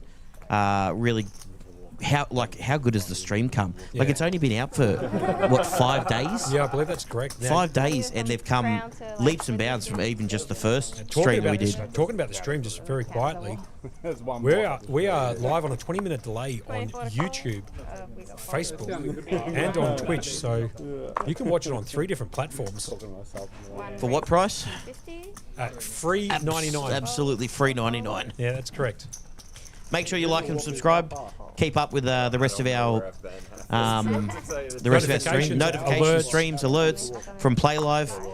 One thing we haven't actually visited yet is how good does the table look? Oh, the table looks phenomenal. They've done a phenomenal job down here at Playlive. That table is there's like a next level. Yeah? next level. I totally agree. It's sleek, it's sexy, it's got the lights. I've played on it a couple of times. It's really, for a stream table, I've played on a couple of stream tables that are a bit tough. Yep. Very, very easy to play on. The chips look great. You can see everything clearly. And every day they're making even more improvements to make this thing just the best it can be down here at Playlive. No doubts. As Josh Chen, under the gun, +2, raises it up with the ace-4 off. Gets called by Benjamin Pocket. He's got him dominated with the ace-8 of hearts. And off to a flop we go. 2 players, heads-up action here. And the flop comes 6-Jack-7. Doesn't help Josh at all. Benjamin Pocket out in front at the moment. Obviously, they've got chop-outs. Let's see what Josh decides to do. Does he continuation bet here on the flop? He doesn't. It goes check. Well, pardon me, sorry. Ben was first to act. He's going to check it. Round to Josh. Is he going to continue with his story and c-bet this? Does sound like it. Picking up some chips from his stack. Chucking them in there. From 1, 80 to 4. He's bet 80k. Back round to Mr. Pockets himself, Ben Pocket, who has the best of it for the time being with the ace-8 of hearts. No hearts down on the board. Complete rainbow. Ben's just going to let it go. We'll find a different spot, or a better spot later on, I should say. Have a look at first prize money there, Berkey. I've said it 150 times. I feel like I'm on repeat here, but I will say it. 132,700 for first, with the guarantee in this event of 100k. You're paying more than what the guarantee was for the just event for first. Yeah. It's just absolutely insane. Incredible. And 80% just quietly of what the guarantee was for second. Yeah. I mean, the guarantee was 100k, and then we've gone to 450. So I mean, it never even stood a chance. It's almost a laughable guarantee, to be perfectly honest. Well, when you're running your first 5k event, how do you live in Vegas and not play baccarat? 20 years. How do you not play baccarat in Vegas? I've lost money every other way possible, but somehow never baccarat. So we know where we're going after this, weren't right? too many tables We'll like go that. there. Were there? No. Oh, is it not popular in Vegas? Think that of how way? many. Think of how many baccarat tables are here. That's craps tables in Vegas. Like, I've never found too many. Just for those guys at home, we're dealing with a couple of technical glitches up here in the commentary box. We're actually seeing the screensaver, but now we're back. That's how quickly the boys downstairs can get on top of things. We were down there for a few seconds and bang, it just, the vision comes straight back up for us. So. And these guys are learning on the fly just as much as we are. And they're putting in all that new material, the new data set they put up before the player profiles and stuff. Beautiful work there. Anyway, gets raised by Yang under the gun here with Queen 10 suited. Round to Benjamin Pocket, got the ace-6. It's going to fold. Baldwin picks up the ace-jack suited. Sure, why not? It's gone, yeah. Let's see what Baldwin decides to do here. He decides to limp in. I know what it was, but it was never running. I haven't seen them relocate it. Yeah. Harley with the second worst hand. He hasn't picked up a hand since Jesus wore sandals. I think it is 3. Very patient. Got to be very patient. Where? And off to a flop we go. Ace-jack versus Queen 10. Heads up poker again. And the flop comes King. 4-5. We do apologise. The cards are a little bit sticky due to the humidity and the fact that they're slightly larger than regular dealing cards, so can cause a little bit of stickiness. Under 5 for sure. As Baldwin here takes the lead. He's almost doubled his bet. Well, I'm counting. He's going to check it. Young's going to come out with a C-bet. I'd imagine Eric here is going to flatten and peel a turn card off, which is what he does. Call. Down to the turn. Turn card brings in the 6 of diamonds. Big help to Yang here. Now he's picked up the flush draw with the 1. So it's like with the Queen and the 10 also outs, as you can see up in the top right hand corner. 11 outs. He is behind for the time being against the ace-jack of clubs. So good. Just don't roll a 7. Baldwin's got to check. Back to Yang. Anything but a 7. Going to barrel this turn for sure. That could be all she wrote for Eric. Yang's got to bet out 90k. That should get it done. Do you know what's funny with Eric's stack? This is cracking me up here. I'm trying to figure it out. I don't feel like he's played a hand, but yet his stack feels like it keeps going up. There was a guy betting against it because you can bet against it, and he was whispering it, trying to put the energy out there. I was like, bro, what the? I was at the table once and I. Lucho Vargas in the chat as well. Bro, superstition's elite. Keto 93's just come straight in there with the Konnichiwa. Like he wouldn't say a word. Oh, we did. We got the boys back again. The Japanese And I went like 10 in a row. coming into the chat. Hello to you too. Yeah, of course. Arigatou gozaimasu. So we've got roughly about 5 minutes or so until a break. Now, we have been told that we're going to get the same table back. You know it does, betting 49k. So we'll keep you abreast of what happens. There's about 5 minutes until the break. 50. And then the same table of these players will be coming back. From 4, 5 fold. And we'll keep you abreast of what happens thereafter. As we go back to the action here real quick. No, I could have done it. It would have been more of a ball break. With the players and the blinds going up so quickly, the table redraw might happen relatively soon because they're going to drop like flies pretty quickly with these blinds. So I'd imagine that might occur. 150. But Now, we don't actually know up here because we're just We're playing calling this it on the blind, fly. yep. They may be doing that for the redraw. I'm not sure. But there's always reasons behind why they're doing that. So we don't tend to argue with the guys downstairs. They know what they're doing. You've got Exactly right. you've got Brian running the show, who's probably one of the most elite TDs going around. 100%. So if he says this is what it needs to happen, guess what? I'm gonna take his word for it. Well, have a look at this. So Paris has decided to raise it here under the gun, +2. Ben's come in for the 3-bet to 150, so it was raised to 50k. 3-bet to 150. Action's now back on Paris. It's going to cost him 100k to call.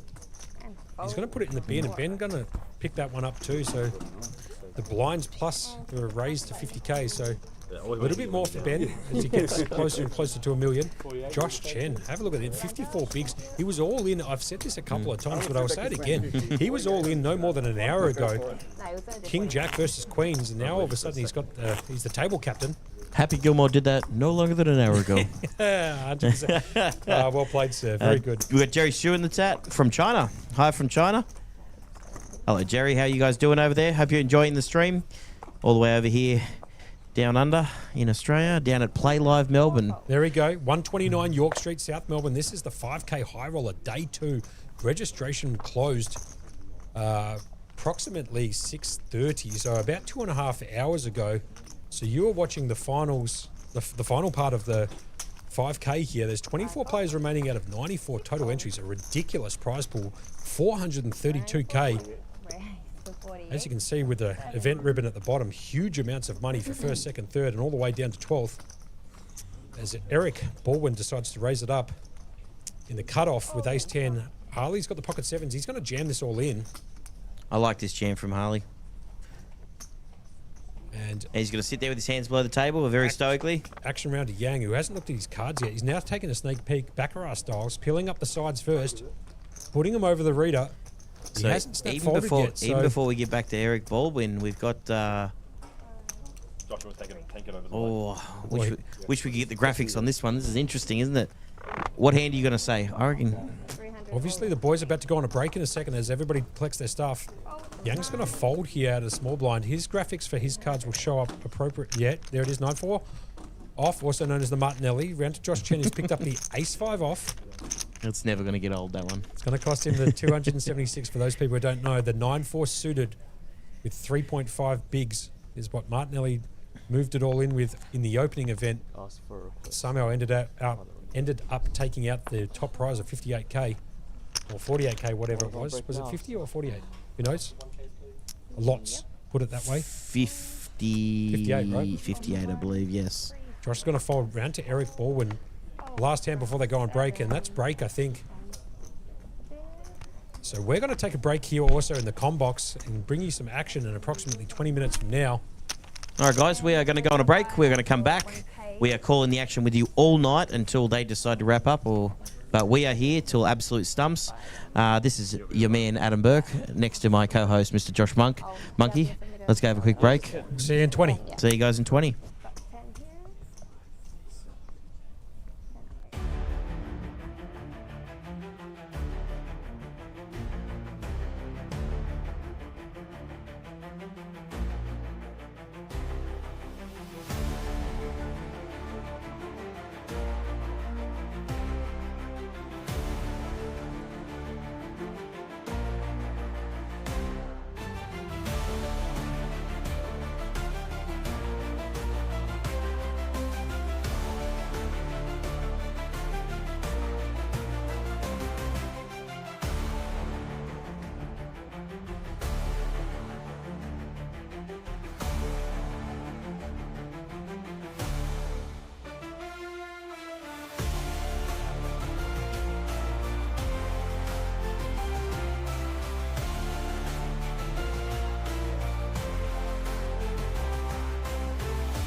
calls it.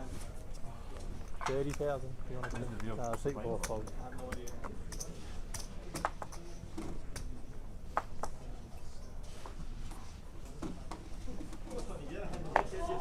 Seat 5 fold. Seat 6 fold. Seat 7 fold. Seat 8 fold.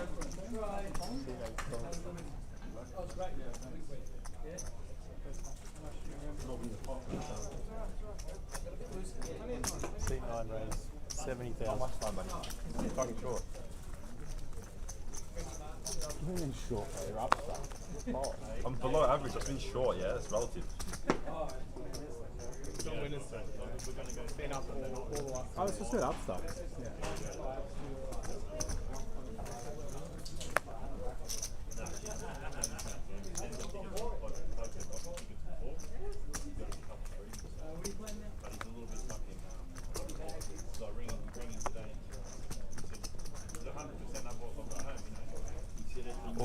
Seat 1 raise all in. Seat 2 fold. Welcome back here. We're at the Playlive 5K Highroller. Day 2, 24 players left. Just going to quickly call the action here. Looks like a raise from Yang and an all-in jam by Josh. He's picked up the pocket 10s. So the action's back on Yang. All in to call. He's got the natural. 10 on of spades. Seat 9 fold. And that's not going to get Josh. He's going to pick that one up. So you can see that from the chip counts here. Josh is out in front at the moment with 1.3, 9.5, 1.4 mil. Just goes to show you how big Brad's stack was earlier when he had 1.6 mil, I think, when the blinds were a lot smaller. I think they were like 4K or 3.6K. I think we were at 3.6 or 4.8. Sure. When he had 1.6 million. Yeah, sure. You're just so entertaining. I will. Yeah, by saying nothing. Now I've got an update about the players we've got left in the field. Yeah, which we have been asked about in the chat. I think on the YouTube chat somebody asked, is there any chat? Here it is there from PK Mast 3 Spud. Can you guys get an update on who's left on the outer tables? We're going to give you that outer table information right now. All right, so I'm just going to run through the names because there's only 24 of them. We've got Bradley, Niwit, Tony, Josh, Paris is still in, obviously. Michael Egan, Amin, Daniel Klinger still. Remember, Klinger went in with short big blinds earlier. Must be Klinger had like 6 bigs or something. Yeah, sure. Made that huge fold with Jacks earlier. Yeah, he did. Where was I up to? Klinger, Bert, Troy still in, James Gullen, Gumila, Nelson still in, Eric Baldwin obviously, Benny Pockets, Liu Yang, Braden Jinx, Alan Wilson, Jason, Darren still in, Semi, Michael O'Grady, and whose last name you think you're going to say? Mr. Lukey Martinelli. You're getting the Paris treatment. It looks, according to the Poker Pulse podcast, the boys up there said news that $5 bet bluff fans. The if someone was losing, I would never dish to. So, a little bit of a spoiler alert for people. Come on, guys. We don't want to be spoiling things for us. Troy McLean is out, according to that information. Now, he was in when I got that information, so I'm not really sure. That's fine. We're just going to go back to calling the action here, Burke. That's all we can do. We're on a 20-minute delay here. You guys are watching day 2 of the Playlive Melbourne Millions 5K High Roller. 432K in the prize pool. 132.7 for first, if you don't mind. Guarantee was 100K, so they've absolutely destroyed that. As Eric Baldwin here picks up the jacks, raised to 60K. And Samuel Higgs has picked up the ace-10. As the guy said, it was on his story 90 minutes ago, or maybe the information you were given, Berkey, was incorrect, but that's okay. Could be. Let's Who just knows? play on. Advantage 50, you know, blow the whistle, advantage 50, play on. That's it, play on. And Eric Baldwin's just going to pick up the blinds with his pocket jacks there. Here's the chip count. 47 bigs up the top there. Josh Chen, all in just before. I've said it 100 times on repeat. It was all in with King Jack versus Queens. Spikes the king on the flop. And he's used that stack very effectively to get all the way up to 1.4 mil. Tell you what, Berkey, I will say it. It's our we've been on here doing the stream now for give or take 5 hours. Mm-hmm. It's a warm day outside. I think somebody said 5 hours into the chat, or sorry, when we first started the chat, it's a bad day to be a beer. So I appreciate you getting me one in the com box. I feel like I just need I one. think we're due for one. We're absolutely due for one there.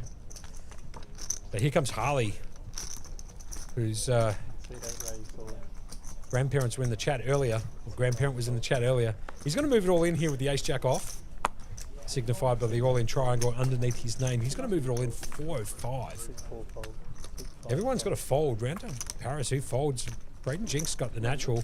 Benjamin Pocket here picked up the king 9 suited in the big blind. Trying to figure out how much it's going to cost. 405 called from the dealer. Benjamin Pocket's going to lay down the natural.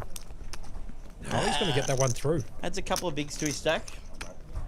All the bigs help.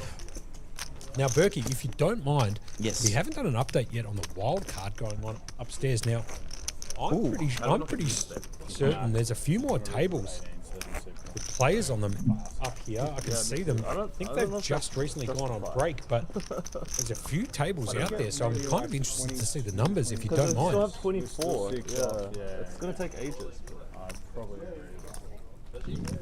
It says, is there any more breaks? I believe that players play for 2 hours and then they get a 15-minute break. I get the studio to confirm that. I'm good. So there's probably going to be a few more breaks. The word from the team downstairs is we're going to see if we can play this one through as deep as we can go. And they're going to make a decision and let us know, to let you guys know who are watching, what the decision's going to be, whether or not we come back tomorrow or whether or not we see this one out tonight. I think there's a call for some of the players that they want to see it played out. But that's not for us to make a decision on, Berkey. That's for the people downstairs. We just sit here and commentate what we see. That's correct. As as Yang here picks up the ace king, makes a raise, picks up the blinds. And that's all she wrote.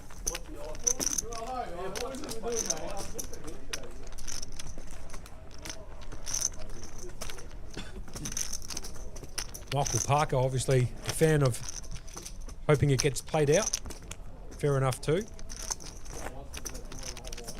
Look, once again, I think this is up to them, and you know, if you're playing for this kind of money, I understand people who want to come back, but I also understand when you play for this kind of money, the people that want to grind it out. Like it's never an easy call. Look, either way, they're invested. I completely understand it.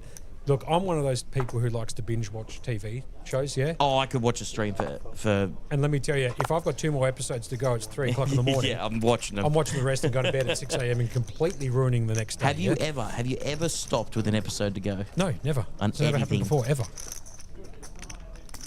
I've started a final series of Game of Thrones at 12 o'clock at night and finished it at like midday the following day and completely ruined myself for a week, so... Looks very likely that... So what we were told is the reason the same table was on is because they're redrawing at 18. So there's no point in moving a stream table just to move it again. Yeah, sure, fair enough. That was the reason they didn't change the stream tables. Because once we get to 18, we do a full redraw and we'll get a whole new table then. For those in the chat that are wondering why we're watching the same table. Sure. Which also actually helps Tommy's comment there in the chat where he says, is there any more breaks? Obviously, when we have to do a table redraw, there will be a break, a small break, as they kind of move chips around, change over who's sitting on the feature table, etc., etc., count down stacks and make sure that everything's accurate. So there's probably going to be a break when we get down to, or there will be a break, I should say, when we get down to the final 18 players for the table redraw. But we'll let you know in advance when that happens. That'll be perfect timing because I'll be able to get down and have my second beer. Charlie Gammon there. Fishing for a finale season. One go is the way. Oh yeah, one go is the way. I totally agree. Finishing your final season, just in one go. Oh yeah, absolutely. 100%. If there's a season of something, it's there to be watched. Just completely ruin the next day though. Yeah, oh absolutely. I've done it numerous times. Suits being one of them. Now I know we're talking over the action here, but there hasn't really been much at the moment. No, it's okay. Bit of raising, bit of folding. We'll get back to when there's some big hands in that. We'll get back to the action. 100%. Matty Marshall in the chat. Matty, of course, integral part of getting this stream up and going for the boys downstairs. absolute weapon He's in his job. weapon. He's coming back down to Melbourne from Newcastle. But I'll in the tell you next what, couple of days. he trained these boys downstairs. They were very new to this, and they are absolutely crushing it. They are working well on the fly. They are putting all the information we need. These two downstairs are actually right on fire. Seth and Guy, massive shout out. You guys are doing an incredible job down there. Totally agree. Totally It makes our job up here so much easier when you got someone down there who's feeding you information, because we just don't know it all. Like there's in a series this big, there's just so much to remember and take in, and these guys help us as best they can. So we really appreciate it, especially on these long commentary nights. Baden, middle position. They're raising there with ace-10. Folds around to Josh Chen in the big blind. King-9. I dare say we're going to see a defend here from Josh. You're going to be going flop. Ace-10 versus King-9. The flop comes 4-6-8. Absolutely nothing for either of them. Josh just got the 2 overcuts to the board. Same to Braden, Jinx here, or Jinxie as he's like to more known around the poker industry as Jinxie. He's got the ace-10. He's out in front here with the ace-10, even though both of them have missed the flop. Action's going to be on Josh here with the king-9. Natural for those back row players. 45 down. It's going to lead out. I actually like the lead out here. He's going to bet 45k. There's a lot of cards in your defending range that have 4, 6, and 8 in them. You're defending a lot with lower cards. I love this. Great call. I love this from Braden Jinx. Yeah, he's just absolutely binked the ace. He's absolutely floated one more card, and he's hit the best card in the deck for him, the offsuit ace. Ace of hearts on the turn. Braden's taken a huge lead here. He's actually got the check mark next to his name. Josh can't win the hand. Let's see what Braden decides to do here after it's been checked to him from Josh from the big blind.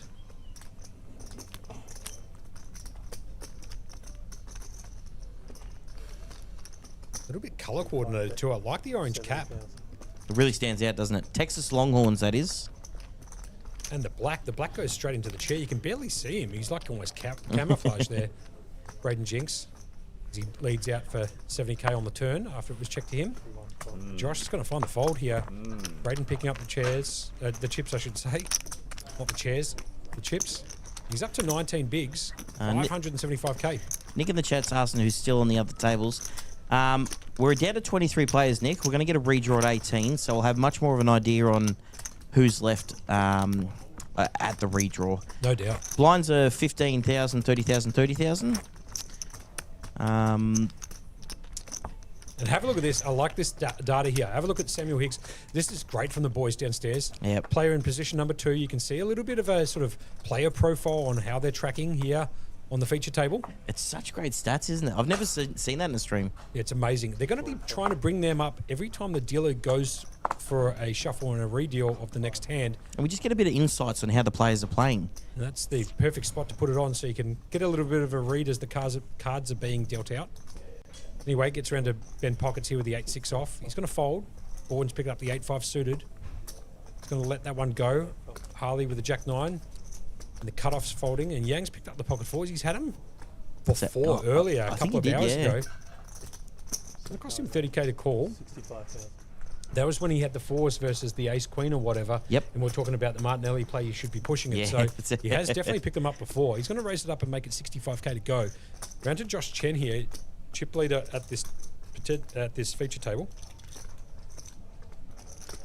He's got ace deuce off. 42 bigs out of the small blind. Got one player, Samuel Higgs, to act after him. It's 50k to call here. He's going to let this one go.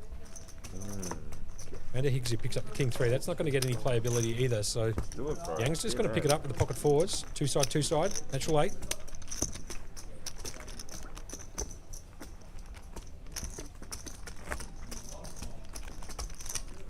Someone's put Luke Martinelli's paying $1.15 to bink the tournament. Lost cabbage, 4276. Jinxie. You're not wrong. $1.15's probably overs, I'll be perfectly honest. He's one of those guys that just keeps showing up day after day. He's got a brilliant poker mind, Luke Martinelli. Good friends of Berkey.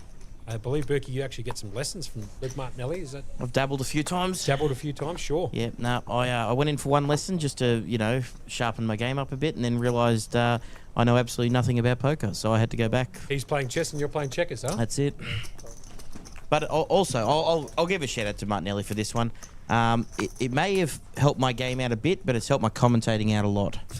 Sure. Because I understand the game a lot more now. I'm not saying I know it proficiently, but definitely better now that I've learned a thing or two. Sure. Round to Josh here, picks up the Berkey pocket fives. We are going to keep calling it the Berkey. Pocket fives is Berkey's favourite hand in any suit or any combination. Oh, jeez. He's going to move it all in for 1 point. And Sam behind him has just picked up the kings. 1.245 All right, mil. you know which hand Sam's I'm got taking the here. kings. Berkey's obviously taking the fives. Samuel Higgs at risk here with his pocket kings, but Obviously. Miles out in front, obviously, kings versus Wouldn't make it five. So worse. here we go. Off to the flop we go. And the flop comes ace, 9, jack. No help to Josh. 5 and 5 only. 7 of clubs, no help. And the river card brings in the ace. And like we said before, every single time you pick up kings, there's an ace on the board. How about 2 of them? One on the flop and one at the river. But Sam doubles through there. He's up to 860k with his pocket kings. As Josh makes the play, with pocket fives in position, just jams it and walks straight into the kings. That's okay. so Josh it- still got chips, 860k. So we've got 23 left of 94, and we're paying top 12, which is, it's creeping up. It's not quite there yet because these events take a while to get there because they're so player friendly. Oh, Benny Pockets. Have a look at this player profile here. Who's Rex Hunt? I'm absolutely loving this from the boys downstairs in the studio. Guys you're playing with saying. Bringing up the player profiles, and you get to have a little bit of a Aussie legend. inside look into how they're tracking. Eric, do you know Rex Hunt? No, I don't. Oh, Craig's in the chat. He wants to see the pan cam, which is what we've been trying to work on. Fucking how's he going to know Rex Hunt? I knew one of the two names you said. Better enjoying getting lost. Swear I don't know Wayne Carey. That's the best way, mate. Swear I don't know Walk Wayne around all Carey. the little laneways. Swear. Wayne Carey, swear I don't know who that is. Sounds you right? I'm like, it's not like you'll know Gary Ablett or Wayne Carey. He's like, who's Wayne Carey? They're not on computer games, that's why he doesn't know them. Wane Carey. Who the fuck He's is that? trolling. He's trolling. I swear I'm not trolling. I swear I'm not trolling. They're trying to show Paris his age here. Sure. If it's not on, what is it? What do you pay? AFL 98 or League of If Legends. it's not on League of Legends or Probably the poker. greatest ever. If I've never heard of him, he can't be the greatest ever. I would, he'd definitely, Voted by many as the greatest of all time. Yeah. he would be definitely top 3. For those that are listening in, they're talking about Wayne Carey, Yeah. Doesn't know either. Duck as he used to be called. I can't believe he hasn't Captain heard of of the him. North Melbourne football team, probably the greatest footballer of all time, probably. There's always arguments. Arguments, obviously, but definitely in the top Was he 5 on the for everyone. ball? Oh, yeah. Top 5 for everyone. North Melbourne. No, zero, never ever heard of him. Berkey's giving me to switch off a bit. Media for, like, Update and players remaining. We've got 23 players remaining. I got an update a while ago. I'm not going to ask for another one just yet. I'm going to wait till we get to 18 and do the redraw. And I'll get an update on players then because we'll be having a quick break for them to do the redraw and get the new players on the table. So we'll do it then. As the flop comes down, 4, 9 deuce, all spades. Brayton Jinx picking up the flush draw. Paris picking up top pair with fourth best kicker. Let's see how this one plays out. Paris is going to check it here out of the small blind. Brayden obviously just with the queen high flush draw. He's going to come out with a bet. Paris, I'd imagine, is probably going to continue here or make a play at it. He does have top pair. It's going to float. Comes to turn, the spade comes in. Check mark next to Brayden Jinx's name as he picks up the flush on the turn. Paris drawing dead in this hand. Let's see how it plays out. He's going to check it. Brayden with a check mark next to his name, as you can see in the bottom left-hand corner. 16 bigs. Pot's 150k. It's a blind v blind battle. 65,000. He's going to bet 65k on the turn. Action back on Paris here. Flop top pair. Doesn't have any spades, however. With that spade peeling off on the turn, makes it a little bit more difficult for him to continue because he could be drawing dead, which is exactly what's happened here with the 10 of spades on the turn. So let's see what Paris decides to do.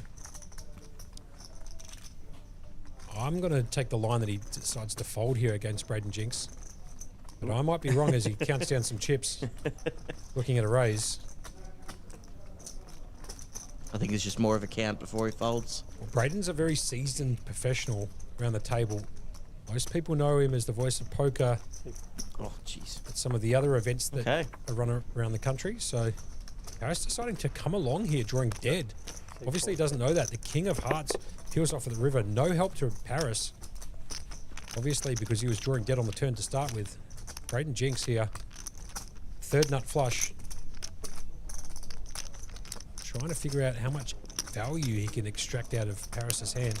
I don't think Braden at any time thinks that he's behind here. He's only beaten to 3 different hands. I should say 2 other hands, I should actually say. Hands, Pardon me. The ace or the king of spades.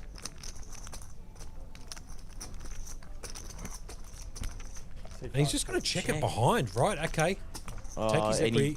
he's putting his head down. I think he... To be fair, I don't think he's extracting any more value out of Paris anyway. Don't think so either, but it's just put your head down when you're that far ahead. They just show you that. I'm happy for him just to check behind there. I don't think really a bet there achieves anything. The last thing you want to have happen there is bet out and get jammed on. So, pretty happy with the way that Jinxie just played that.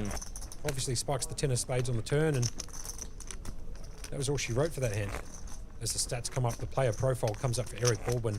0% to showdown. VPIP's... Oh, it's up from 13 to 15. Good on you, Eric. Well done, sir. Ration frequency at 12%. I will say this. I was hanging out with Eric last night, and I definitely told him that I might give him a bit of shit on stream just because of this.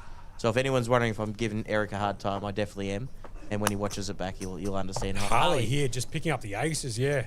Sky Rockets, why not? The American Airlines. We haven't seen them yet on this feature table. He's going to raise it up and make it 50k. Good with 14 bigs. He's hoping like hell somebody picks up a hand here. He would love to see a double through Harley. As he picks up the American Airlines, the aces. Josh Chan with the jack, with the king jack. He's going to think this is a setup. This hand has got him into trouble a few times, actually. As a matter of fact, he got very lucky just recently with the pocket queens versus the king jack. He had the king jack, spiked the king on the flop, and allowed him to build the chip stack that he's currently got.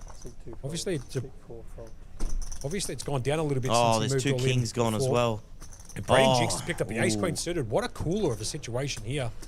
Braden Jinx with 23 bigs. Got the ace-queen suited. Has no idea that Harley's got him absolutely dominated with the pocket aces. And Josh decided to come along with the king-jack of diamonds. I think he gets a bit sticky with the king-jack, Josh, don't you reckon? He's played it quite a few times. He does, yeah. King 10, king-jack, he loves it. Benjamin Pocket can't find a hand. This it's is three-way action very here. interesting flop. This could be a lot of action. Stay tuned for this one. And the board comes 5-9-4. Loving it if you're Harley. Absolutely dream flop for Harley, who's got the big aces up against no hand and essentially no draw for both of them. They've only got backdoor diamonds and spades draws here. Obviously, the ace is no help to Braden Jinx or the queen for that matter. And neither is the king or the jack. So really only backdoor potentials to take this one away from Harley. And let's see what happens with Harley here. He's going to throw in the bet. I like the bet. It's going to bet 105, I believe it is. Great bet here from Harley, who knows he's miles out in front. Josh is going to get rid of his king jack suited, and Braden Jinx not even going to entertain peeling one off there with the ace queen. Just puts it straight in the muck. And Harley picks up a few chips there. Well played. Does help though when you got the pocket aces. I was just going to say it's real easy when you're sitting there with the best hand in poker. No doubts about it. Have a look at Harley here. Came to the table pretty low. He's accumulated 406,000 in chips, as you can see with the up marker. So he came to the table with what 179,000. Yeah, not much. He hasn't played many hands, but he hasn't been getting much. But when he has, he's made sure to try do the best with it. Great work from the guys down in the studio to bring that data to you guys at home. I haven't seen that on other streams, so excellent work by the guys downstairs. As it's getting folded around. Samuel Higgs picks up the natural, 4-5 suited. One of my absolute favourites. 29 bigs. He's got 860k to his name. It's 30k to call. The blinds are 15, 30, 30. Just while this is happening, I just got to... Craig Abernathy shouts out to Matty Marshall that it's just a coincidence that the quality of the work goes up even better when there's a venue that doesn't have a pokey room. Ain't that the truth? As Sam decides to raise it up with his natural 65k. Round to Benjamin Pocket, who picks up Jack 10. Some people do call this the Greek flag. Is Greek flag suited or is it just any Jack 10? This is always. Look, maybe the chat knows a little bit more about that hand than me, but I believe the Jack 10 is in reference to Manila. It is Manila. It's a Manila game because it's a predominantly Greek game, Manila. But I don't know if the Greek flag is considered suited or if it can be considered in unsuited. Does anyone else know in this chat? I think it just gets used colloquially as like Jack 10, whatever. It's just the Greek flag. Obviously signifying the 8 nut straights you can make in Manila. It's a very strong hand in Manila if you guys don't know much about that.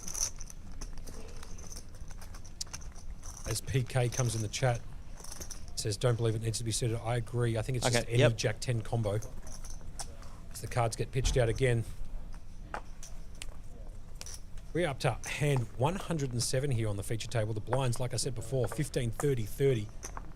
Big blind ante of that 30. There you go. Could make all the straights in Manila. That's correct. Fold it all the way around to Braden Jinx, who picks up the ace-3 offsuit. He's in the cutoff. 640k in his stack, 21 bigs. 30k for him to call here. He's going to lay that down, go into pockets. Picks up the king-4 off. Couple of players to act behind him, but he is on the button. He has got position. Looks like he's coming in for a raise for 60,000. Eric Baldwin's going to fold round to Harley in the big blind. He's got 5-2 suited. Sorry, the wife was just messaging me. Let me know she's going to leave some dinner for me because I told her it was going to be a late one. Thank you very much, Annie. Love you for that. Shout out to the girlfriends in chat, girlfriend, wives and stuff in the chat. It is a long day out here at Playlive, but we're going to bring you this action all the way through as far as we can. The flop comes ace jack 2. Bottom pair for Harley. He does take the lead off Benjamin Pocket here. He's going to check it out of the big blind. Action back on Ben Pockets here. He's most likely going to continue bet, which he does. He bets 35k. 5k more than the min.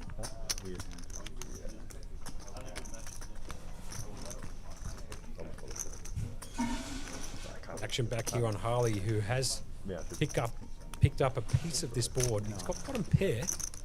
He's also got backdoor straight and flush potential. We're gonna see a call from this, or I don't know. I mean, he's been playing solid all night. I think he might sniff this one out and decide to come along. There we go. Well, you know, I think he believes to come in for a raise here. I love this from Harley. He's going to raise it up, make it 95k to go. Action back on Benjamin. He's got nothing but the king high. Now can Ben put some more pressure back on Harley by re-raising here? Putting in the 3-bet. He's capable of making this play, but let's see what he chooses to do.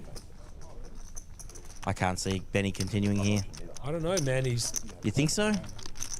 I mean, it's tough. The body language here is... It's much easier for us to know up here, but... The body language here is indicating he's having a think about this, but he is going to throw it away and give the pot to Harley.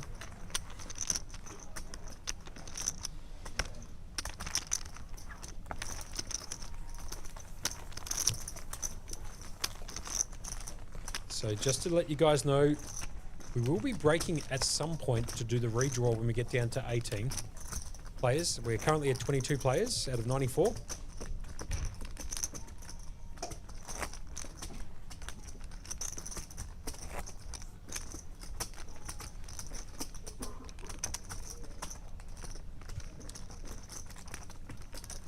For those of you just tuning in, you're watching the 5K Highroller Day 2. There is 22 players left out of 94 entries. This is live at the Playlive Melbourne Williams. This is a 5k buy-in, 432k prize pool. I've said it a million times, I'll say it one more time. Absolutely colossal.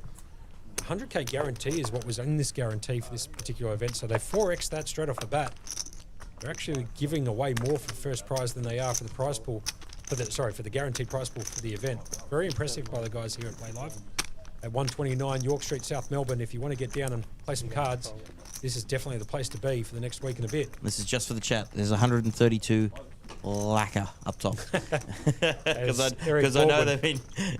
As Eric Baldwin on the button raises it with the Queen 3 of diamonds, he's walked straight into Yang's pocket jacks.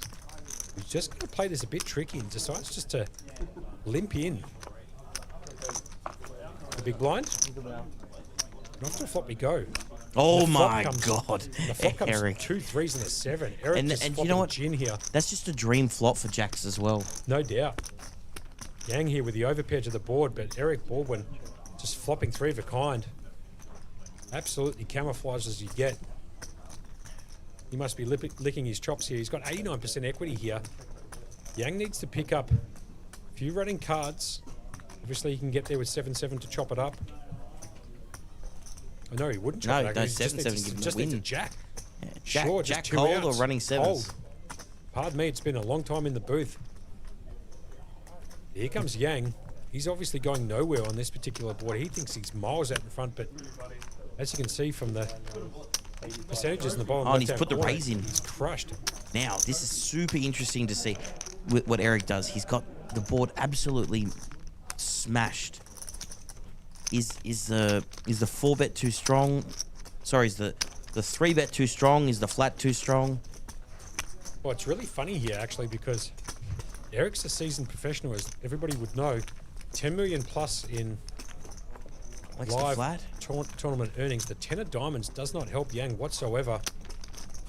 It actually makes him a little bit more susceptible to getting his stack in here because it's still an undercard to the board. I was just about to say that if an Ace King Queen comes out, he might be able to get away from this. But being a 10, I think he's going to want to get it in here to protect his hand, and then get the bad news. 10 on the turn brings the undercard to his jacks on the board, makes it very difficult to get away from the jacks here. As Eric also picks up a flush draw, so if you don't mind, doesn't change the outs, however, because if the jack of diamonds does hit, Yang will make a full.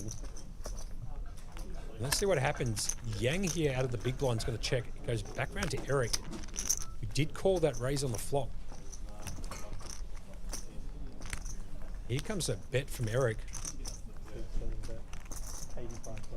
He bets 85k. Yep, puts the small bet in, trying to entice, trying to get him Yang to stay in here.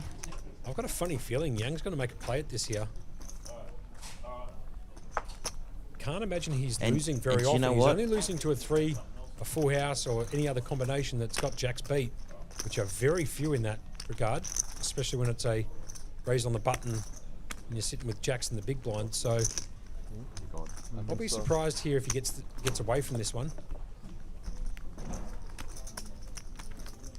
I reckon he's just going to jam the turn. Berkey, Look, what do you reckon? I reckon he's got 16 bigs left. I reckon he's going to jam 465k. this, and I don't blame him at all for it. And he also has to protect his hand against the flush draw. Yep. Pot's at 420, so There's plenty in the middle. he's There's- really only got yeah. one pot size bet left. So I imagine it's probably going to get in here. Berkey, what do you reckon? That would be 100% my guess. Wow, and he lays it down. He laid it down. That's absolutely insane. That there. is an incredible laydown. Wow. He laid down an overpair to the board That's insane. You can't make that to a up. quarter bet. Hats off there. Unbelievable play. I'll tell you what, Yang, that is. Just If you lays go on to it win the down tournament, cold. if you go on to win the tournament here, Yang, I don't know if you're going to watch this back, but that right there, that's your tournament life right there. That You was just saved it. unbelievable. That is a great. That's great. I'd imagine most of the players actually would be contemplating jamming that. Maybe I need Oh. to get somebody who's an expert in poker, one of these elite players to, figure it out or let me know how he's possibly folded there on the turn. He must have believed that Eric has the ace-3 or some sort of 3 combination. Lets it go on the turn to a small bet. So hats off there, Yang. Very good. Yeah, even in the chat, they've gone. The game's gone past me. It looks like trapping and then just pulls an all-time fold. Like, geez, I'll tell you what. I can't read Eric, and I didn't think anyone could. Unbelievable. But he's just pulled the soul read to fold that. He's going to be very happy when he looks back at this this video later, this feed later. He's going to find A couple that of he's ace made jacks an off suits with opposite suits. unbelievable fold. Raid Anyway, and Sam. ace jack, and a jack, and an ace. Oh, you can't make it up. Both flopping top 2 pair. Both absolutely happy with this. It's just, at what point does this get in? So it's going to be very funny. We might actually turn up the table audio a Yep. little bit when the cards get turned over, because Absolutely. this hand, unless somebody tries to take it down, is going to be chopped. As you can see, there's no chance for anybody to win the pot outright. So this will be a chopped pot, unless somebody decides to outplay the other, diamond could actually bring in that potential outplay. So the turn is not dirty and it just comes out clean like a 3 of clubs or something like that, then stacks will be getting in and they'll be chopping this one up. Samuel Higgs here just raises it to 105k. Back on Jinxie. He originally bet at 40k. He's now looking at 65k to call. Top 2 pair.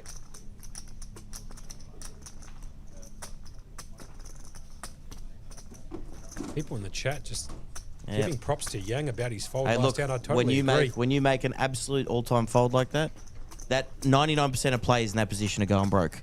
So yeah, absolutely. Tip your hat there. Yang's got up to shake it off too. He's going to be ecstatic when he looks back at the video feed on this and realises he made it an unbelievable fold. Anyway, let's get back to the action here. So Braden bet out 40. Samuel Higgs has raised him to 105. Jinxie's now coming in for the 3 bet. Just getting the stats on that. He's going to 3 bet it to 210. Samuel Higgs looking down at top 2 pair. Extremely likely he's just going to run this one. Berkey coughing it out. Ah, excuse me. You can't believe that Yang folded the jacks on the last hand. He just needs to cough it out. As the action's now back here on Samuel Higgs. Top 2 pair. Facing a 3 bet to 210. And here goes another raise. And have a look at Jinx. He's now thinking whether or not he's been put into a cooler situation, but he's impossible to get away from this hand. 470 the bet now. And all in and a snap call. And they'll just find out. And we're going to go straight back to the table audio here.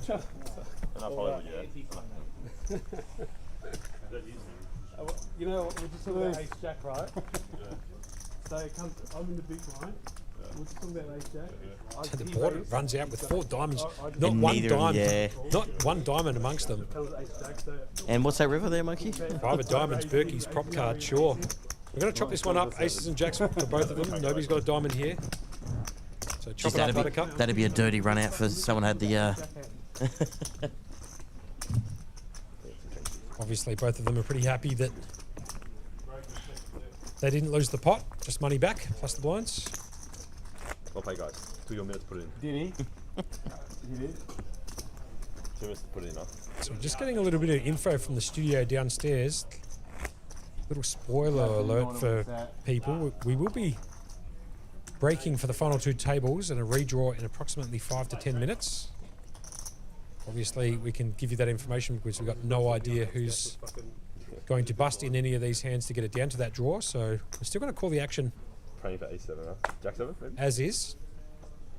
But there will be a small break within the next 5 to 10 minutes. And diamonds ran out as well. As we're going to be redrawing the remaining 18 players. Lines here, 15, 30, 30. This is hand 110 on this feature table. As Braden raises it up to make it 60k with ace 3. Eric Baldwin is going to fold the 2 diamonds, the 10, 8 of diamonds. Harley's going to get out of there with jack 3. Round to Yang, who picks up pocket 9s. Natural. Button. 4-side, 4-side. Throws the jam in there. Yang's going to round, absolutely jam it. Sam's going to get out of there. Paris can't find a hand. Braden's going to fold here for sure. And that's party over. Yang still has chips from that last good fold. Unbelievable. That's one of the best folds I think I've ever seen, I'll be perfectly honest. The turn brings in the 10 of diamonds. I mean, and he just decides you've got to put him on a cold 3 there. Yeah, I mean, with the raise on the button. Like it's... But that's it. That's you know what I mean? Like, how many hand combinations that Eric's raising on the button there would contain a 3? Not many. Somehow he sniffed it out and decided to fold the jacks. Unbelievable, to be perfectly honest with you. As the data for the player profile for Benjamin Pocket, aka Pockets, gets posted in the chat there. Playlive coming in hot with the quality of play from, is it Kennis? Kennons. Kennons 1.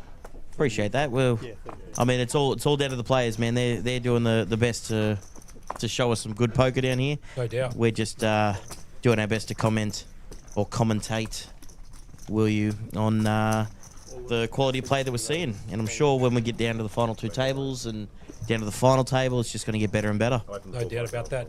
You're looking at some of the most elite Australian poker players And some internationals too, with Eric Baldwin coming in from the States. Lives in Vegas, been there about 15 years. I was speaking to him earlier. He moved from some town in the States that had a population of 15. Idaho or Iowa? That had 15k population or some bush town, whatever, and he decided to go over there with his family to Vegas.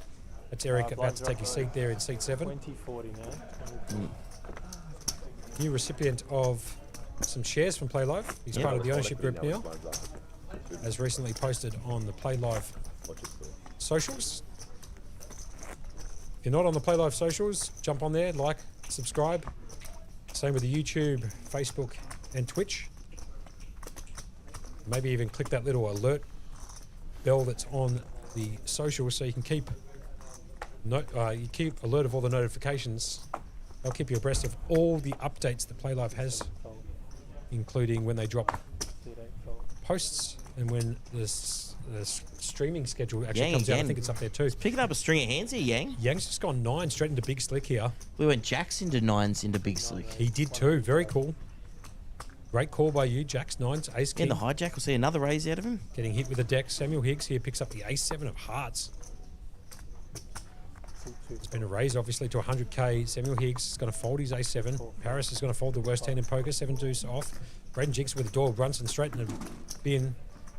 Rest in peace, Doyle. Benjamin Pocket here has picked up the Queen 6 of Hearts. A couple of hearts have already been folded. See what Pocket decides to do. Does he defend here in the big blind with Queen 6 of Hearts? I think he will. He's only got 15 bigs though, Burke. Yeah, so but there's still not many hands you don't defend suited wise. Very true. When it comes to the big blind. Even in early to mid position raises. Remember, he has put in that big blind ante. That changes things a little bit, but like I said, he's not going to go with it. Not quite strong enough, and he's a bit short on chips, so elects to just lay that one down, and Yang picks up another pot. So he's just gone 9s, jammed all in, picks that up, and then straight into the Ace King and picks up the blinds there too. So a few chips swinging, left, right, and centre. For those just tuning in, you guys are watching, I should say, on a 20-minute delay, the Playlive Melbourne Millions 5k Highroller. The prize pool, just heaps. 132,700 for first. They're paying the top 12. 12th will get 10k. Same with the 11th. A little bit more for 10th, and you can see the ribbon at the bottom of the screen. Then the prize pool just starts escalating from there. Escalating from there, 100% correct. Yang doesn't pick up the hand this time. He's got the 9 to 5. Samuel Higgs with the deuce 3. Barris is going to fold the King 3 off. Round to Brayton Jinx picks up the natural Queen 8 off. He's on the button in position. 2 players to act behind him, Pockets and Baldwin. I think in this particular spot, it's a raising hand on the button, but I'd probably need to go to Martinelli to tell me whether or not it is. It isn't in this particular case. Braden's going to fold. Under Pockets, you've got the Queen 6 suited in Hearts last hand. Picks up the Queen 6 off this time. Blind v blind battle at the moment. I'll tell you what, there's a couple of blind v blind battles there've been. It's the hardest. I find it's the hardest position in poker to play. Blind versus blind. The infinite ranges that can be happening. No doubt. Eric Baldwin picking up the Martinelli. 9-4 suited. Do you reckon he gets sick of how many times we say his name? As for those guys tuning in, he did have 3.5 blinds and he had 9-4 suited. He got it all in. Hit a 9, I believe, and then he went on to win the tournament 58 large. No, the funniest part, the reason I think it stuck with me the most is I was playing on the table as well. Yes. And the cards rolled over, the flop comes out, and a 9 comes out, and he's just... And no. He never shows any emotion. He's a very stoic man. Yeah. And all I hear from him is bink. He called his own. He called his own bink. Yeah, that's why it stuck with me. It was hilarious. There you go. He just goes bink. Pretty funny stuff. Oliver Gill now in the chat. Wants to see the mix game. Wants to turn it straight into the mix game. Not enough cards. The game is now started high-low by vote of the chat. I'm telling you right now, Monkey's voted already in that as well. I'm a big fan of the start high-low. I'm a fan of all the mixed games provided to you by the Prince of Poker himself, Shannon Vandenberg, who is doing a mixed game academy series kind of at at the rear end or the book end of this particular Play Live series. So if you like that, jump on to Facebook and look up Mixed Game Academy, and you'll see all the details there for the people who like playing with a few more cards than 2. The MJ is great. Brad Jinx here picking up Big Slick. Ace King off. Puts it all in. Move it all in. He's got 13 bigs. Pockets. Couldn't find any pockets. He's going to lay that down. Baldwin's going to fold the 4-2, and Harley with the 8-7 off is going to fold that as well. And Jinxie just picking up the blinds there with the best of it. Always bittersweet, isn't it? You find a hand, you get it in. You want the call, you don't get the call, and you're like, oh, look, I won a couple of blinds, but it's just a bit bittersweet. No doubt. Now, it looks like here, guys, the players... looks like the players are going to take a small break here as we have reached 18 players. It will tick over in the top right-hand corner, hence the reason for why the dealer is going to just shuffle the cards and leave them right in front of him. So we're just getting word that it's probably going to be an under 10-minute break. So 5 to 10 minutes, we'll be here back when you get back. Final 18, I'll get as much information. Final couple tables. We very much appreciate it. We'll see you guys very, very soon.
Alright, we're good to go. Running so hot. Good to go. Yep, recommencing times at 20, 40, 40. Burton, sit 6.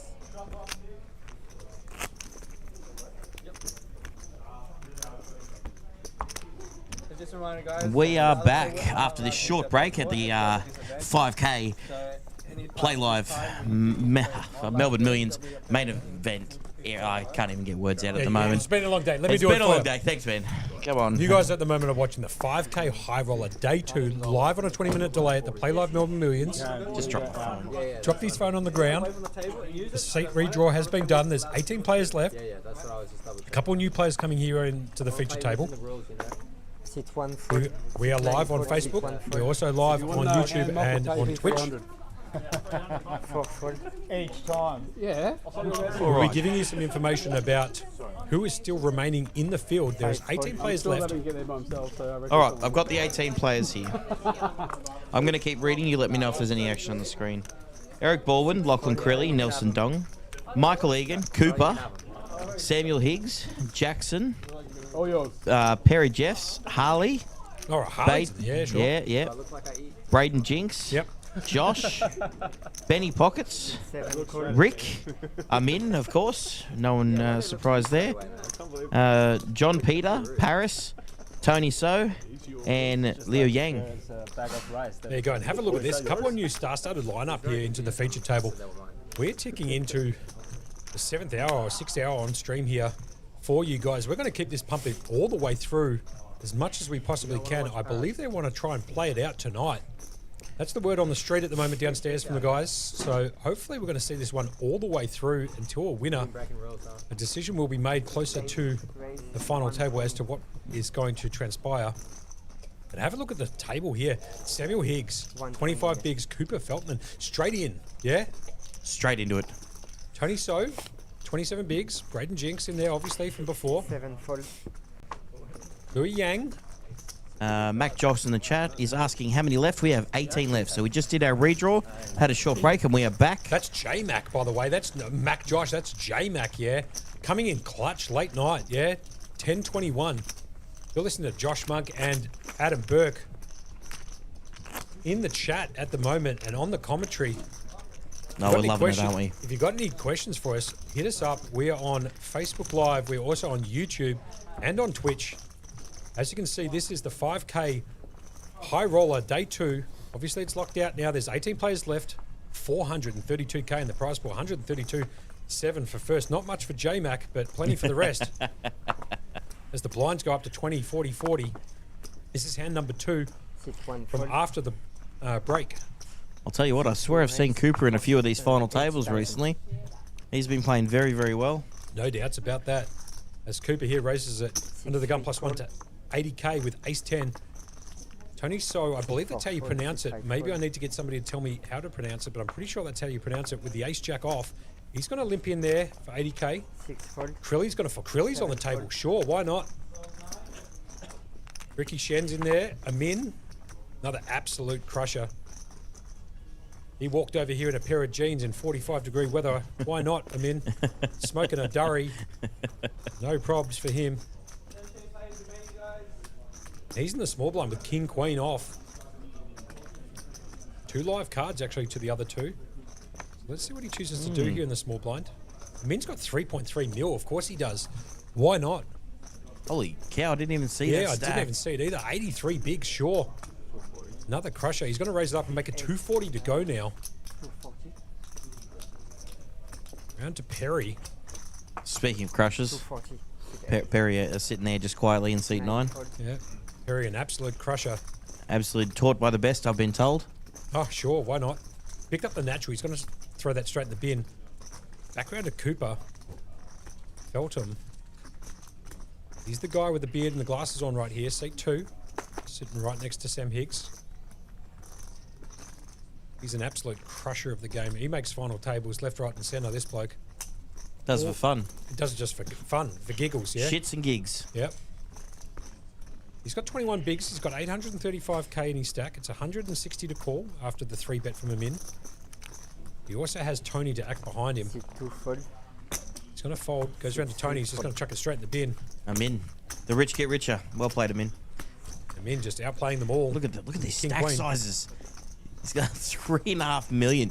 The next closest has got 1.27. The So min he's- there, 3xing the second person in chips on this feature table. No problems for Amin. And this is exactly where he wants to be too, Amin, just quietly. Chip leader on this feature table. I don't think anybody outside of this table has more chips in play. We might be able to get you some information about that from the studio guys downstairs. From what I heard, he is the chip leader. Well, there you go. Yep. And on the feature table. So you're watching the 5K Highroller live on a 20-minute delay from the Playlive Melbourne Millions. This is 129 York Street, South Melbourne. We are down to 17 players. Playlive headquarters are down here. If you like playing cards and you want to get away from the weather, or you just like playing cards full stop, this is where you want to be. Playlive Melbourne. Do you know what we haven't updated on in a bit? The wild card? That's exactly what I was thinking. Talk to me about the wild card. Now, we were at 139. The wild card being the event. It kicked off today at 7 o'clock. Ooh, we're up to 192. And I believe there's still an hour left of Rego. Right, so the wild card, that was day 1C, kicked off today at 7 o'clock. I believe they've already hit the guarantee, which was 100K, if that, correct me if I'm wrong. Through 2 flights. Through two flights. Yep, they hit that. It's a $350 buy and 100K starting stack, 20-minute blind levels, and 100K guarantee. Forget about that. That's already been surpassed. They also have another flight for the wild card tomorrow I believe, at 7 p.m. So if you want to jump into the action there, go ahead. Is there another satellite before it with a 5-seat guarantee on it? Yeah, that's correct. The 6 o'clock, the wild card satellite, $90, 10K starting stack, 10-minute levels, 5 seats guarantees. Now, just quietly, they had that satellite on today as well, and they gave away 18 seats. 18 seats. You can't make that up. So if you want to try and satellite yourself in tomorrow, 6 o'clock, come straight down to Playlive. Don't worry about the 5-seat guarantee. And jump straight into that. That's kicking off at 6 o'clock, and if you want to just buy directly into it, the wild card day 1D kicks off at 7 p.m. tomorrow. So our blinds are 20,000, 40,000, 40,000. 17 left. We're going to be paying top 12, so it's starting to get into the nitty gritty of the I tournament. just knew it was about $1 million. And we're hearing from the chat that Bridges and Jabbity should be hitting up recliners for these memberships. For Look, we really appreciate. Put it this way, Berkey. You and I love commentating poker. We also like the banter that we've got to and fro. But most importantly, we love the fact that you guys jump in chat. Give us a bit of, side action, I guess. Little shtick. Bit of stick. Give us a little bit of extra information that we can work off. Leave some comments. Give us a like. Give us a subscribe. Talk about it a little bit in chat. We'll give you a shout out. No problems. But we're doing it for you guys. We're going to see this one most likely all the way through. So if you want to stick with us for the remainder of this, we would very much appreciate it. We are down to 17 players, as you can see in the top right-hand corner, out of 94. So a player must have busted on the outer table. And you're seeing some elite poker from some of the best all around Australia. With a Min, who's taken down so many titles, forget about it. With a huge chip stack, 3.57 million. 90 bigs, unbelievable. It's kind of funny with the Min. He's such a nice guy that usually when people continue to win tournaments, people get angry at it. But everyone's just like, oh, it's a Min. He's so nice. Go a Min. Yeah, like the Michael Jordan. He's like the Michael Jordan, yeah? 100%. That's a great way of putting it. Didn't Cooper Felton just fold ace-10 of clubs last hand? He did, but he was out of position. But I'm just saying, he got the exact same hand back to back. Sure. He's in the big blind here. Flop comes 7, 4, 6, 2 hearts. Doesn't help either of them, except for Rick, who does pick up that gut shot and backdoor diamonds. As you can see from the percentages on the bottom left-hand side of the corner of the screen, Cooper is out in front here with these ace-10. He's going to check it. Into the hijack position, Rick Shen. He's the guy with the cap on. You can see sitting right next to Lockton Crilly. He comes to turn, brings in a 4 diamonds, and Rick all of a sudden picking up a flush draw as well. So he's got a gut shot to go with that flush draw. Picks up 10 outs against Cooper. Out shown at the top of the screen. Cooper's still ahead. 2/3 of the time he's going to win this pot with ace high, but it's easier said than done when you're facing Rick with gut shot, flush draws, overs. Rick almost certainly going to be putting in a bet here on the turn though when he picks up more equity. As you can see in the bottom left-hand corner, he is 33%, but he's going to check it, right? Doesn't decide to bet it. Here comes the river down and doing another 4 peels off. And Cooper, if you don't mind, takes the pot away, essentially, from Rick. Even though he did have the best hand all the way through, it's kind of surprising that Rick didn't hit one of his outs. He could have hit an 8, a 5, a jack, or a diamond. What do they call it? Too many outs? Too many outs, Sindro. And Cooper, sitting with the ace-10 high on this particular board, is almost certainly going to call off any bet if he does check. And Rick finds a bet on this board. I would imagine he's probably going to call with ace-10. But it could also just go check, check. Or he could lead. I like the lead play here, and that's exactly what he goes with. Bet 40,000. Yeah, just a small bet here too. Beautiful. I love this. 40K, just betting the structure. Blinds are 20, 40, 40. You're just not loving this spot as Rick. You can't flat. It's either... Let's see what Rick decides to do here. He's missed everything. Can he turn his hand into a bluff? Or is he just going to let it go? He hasn't snap folded yet, so he's contemplating all of these options here. Cooper hasn't really shown much strength outside of raising pre-flop. Gets it through anyway. Don't worry about it. 17 players left, 94 total entries. A colossal sized prize pool here. I mean, just absolutely outrageous. Berkey taking the photo in the chat here. Might see if we can post that up a bit later on. Yeah, right when we get starting to get delirious, that'll be the that'll be the time.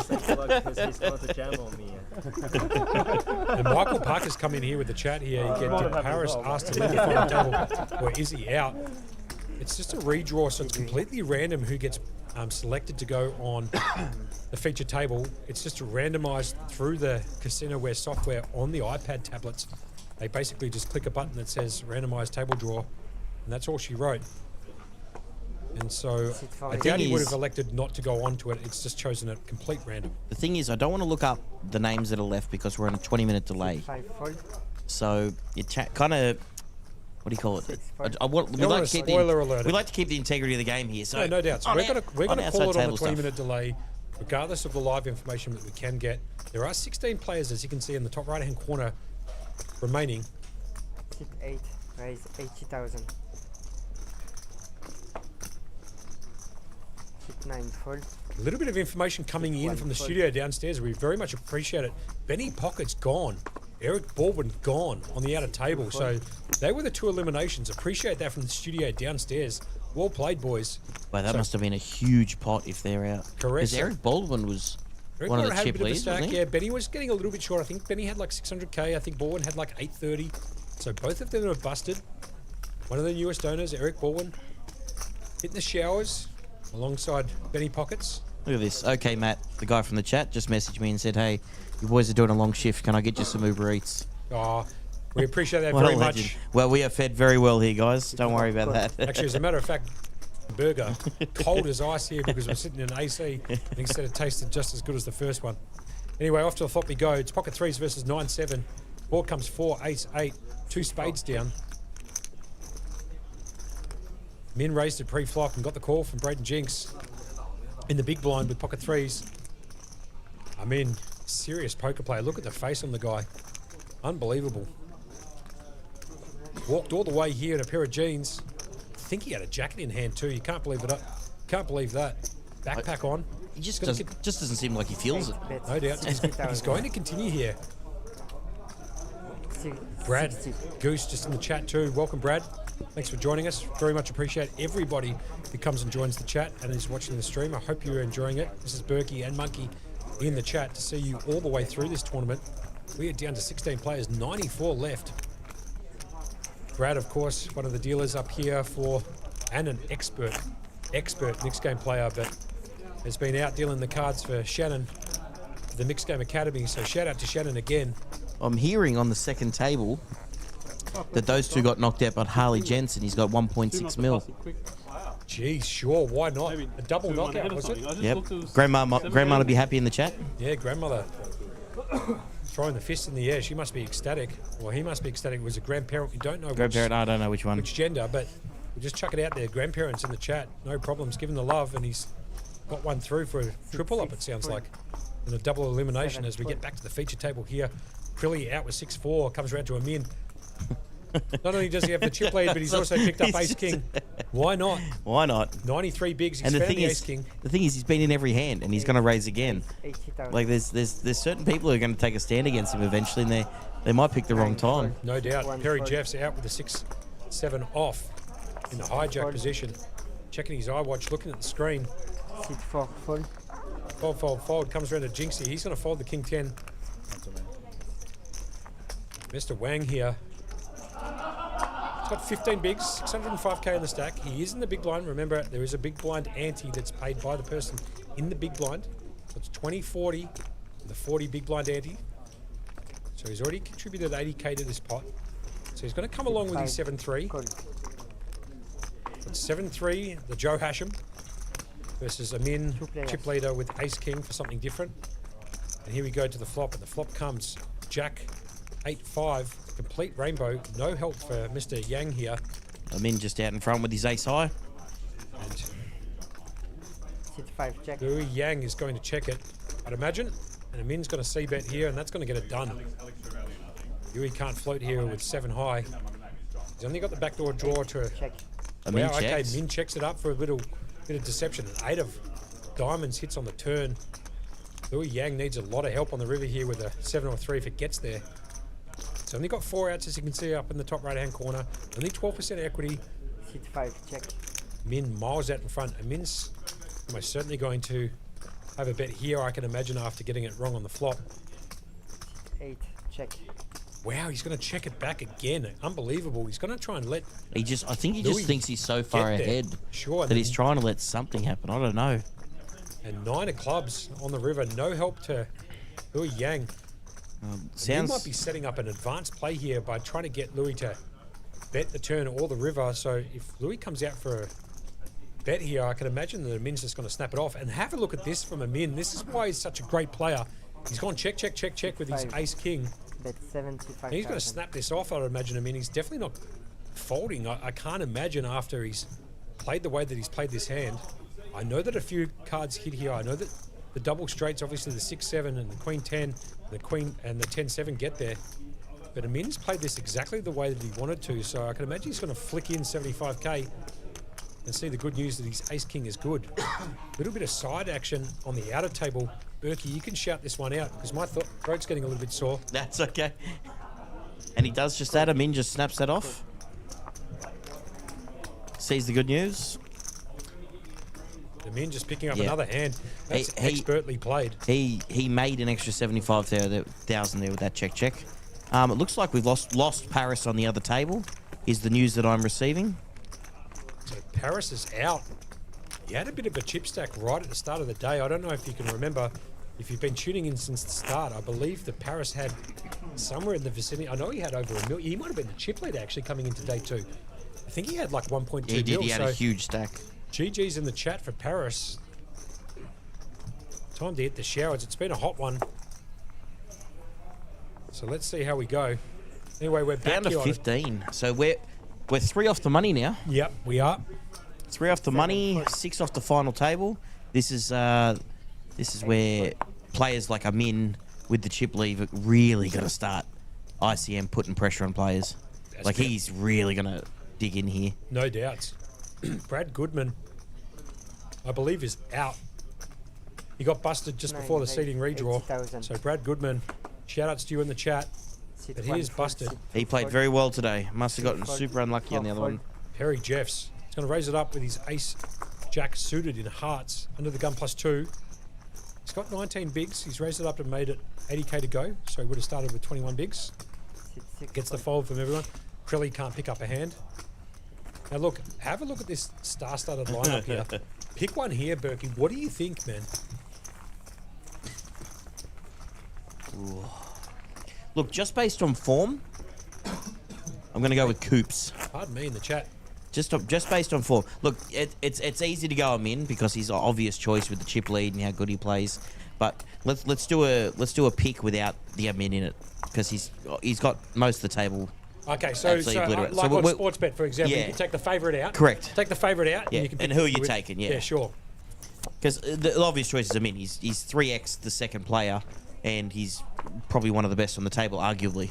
Yep. So, look, if you're taking the favourite, which I take him in, I'm going to say Coops.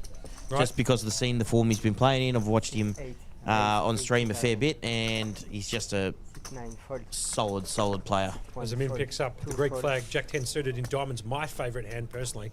Raised up and makes it 80k to go. I'll give you my pick in a little bit, as Braden Jinks can't find a hand. He's got the 7-4 off. He's going to fold in the cutoff. Louis Yang is going to fold round to Lachlan Crilly, who hasn't picked up a hand since Jesus wore sandals. It's taken him a long time to find a hand. He's got the Jack 2 off. Putting that in the fold. And Rick here in the big blind. There's Queen 5. He can't continue. I'm in. Taking down another pop. All right, guys. Those in the chat. After we get Monkey's pick, I want everyone to message in, minusing Amin. Obviously, he's the clear favourite. Who we got to win this thing? Who we got to get final table? Who are you guys cheering on? Like to hear from you guys in all the chats on the Facebook, on the YouTube, on the Twitch. Let us know who's going on to win this thing. Who are we cheering home? Well, funnily enough, I just got the message on the phone there from Cam Lawless, who might be in the chat and or in the room, saying that Lachlan Crilly's favourite hand is the Jack 10 of diamonds too. So I'm going to take Crilly as a little bit of an outsider here. Yep. Even though he's got 17 bigs as my pick because he's got my favourite hand as well. So my pick's going to be the Lachlan Crilly from the bleachers. He's got to come up and pick up a couple of hands. He hasn't had a hand in a while, so shout outs to Crilly. Hopefully you can pick up a few hands here, Crilly, and maybe get it done with the Jack 10 of diamonds for a bit of poetic justice. Round of Jinxie here. He's picked up the ace 10 off. 12 bigs. Really only one play to make here, I'd imagine, in the hijack. And he's got to jam it, which is exactly what he should be doing. Harley's Nan for the win from Chris Burke. Oh, his Crilly grandparent. Crilly finally wakes up with a hand. A few short stacks over there. As we said, Brad Goodman was busted before the seat draw. He was obviously out somewhere in the vicinity of 18 to 24. So if you're a Brad Goodman fan, unfortunately for you, he has busted. And poor Braden Jinx has picked up the ace-10, and he's walked straight into Crilly. He's picked up a hand just after I said he might pick up a hand. He's finally picked up ace-king off and has Braden Jinx in a world of hurt. Amin not picking up a hand this time. He's got the worst of it. And Braden Jinx all in with his tournament life. You had Crilly as your tip, and now he's Getting it all in getting here. it all in. He's got Braden is the one at risk though with the ace-10. He's going to need a lot of help here. Unlucky for Braden here. Obviously, it's just a standard situation. And the flop comes 3 Ooh, hearts. And that- have a look at Crilly's hand. He's got the nut hearts as well. That hurts his outs. The king of diamonds doesn't Oh, have, that- he brings him the jack of spades here for Braden Jinx. Ooh. Doesn't get it, and that's GG's for Braden, who busts out in 15th spot. Good game, Braden. I think you played he played- outstanding. he Good did on play. you, man. I'm happy that you had a go. As Lockie Crilly decides to scoop that pot with the king on the turn. Didn't really need it. The ace-king was miles out in front anyway, and he picked up the nut flush draw on the flop. I mean, you can't get much bigger than that. Huge flop for him. But the thing is, look at this chat. I don't know if you guys can see. Everyone in this thing has support. Like, this is how close these guys are and how well they all play. Absolutely. He's got people going for Higgs, Perry, Crilly, Cooper. Like, there's Cooper in the chat. Obviously, I took him in out, and I reckon everyone would almost put him in. And okay, Matt, obviously asking for the hold Crilly. He didn't really need much to hold after that flop, to be fair. He had the nut flush draw, and he already had Braden Jinx in a Must world be of nice hurt. on little OK Matt. He's just sitting on a cruise ship right now, course he watching is. us from the. Oh, look at Mark Smith. He's coming in. Poker will be the winner. Poker's always the winner. always the winner. Of course it is. That's why people are tuned in to watch it. As we are down to the final 14, guys, and from the team downstairs, Berkey, I think this is correct. We're going to see this one out, I believe, all the way through. It could be a long one, so if you want to get yourself caffeinated, maybe buy some popcorn, chuck the bad boy up on the TV in the bedroom or out on the projector in the lounge room, and see this one out with us. We'd very much appreciate you staying and sticking by. If you've got work tomorrow morning, don't worry about work. This is where the action is. You've got plenty of time to go to work, so stick with us. We're going to try and keep you as entertained as possible here in the commentary box.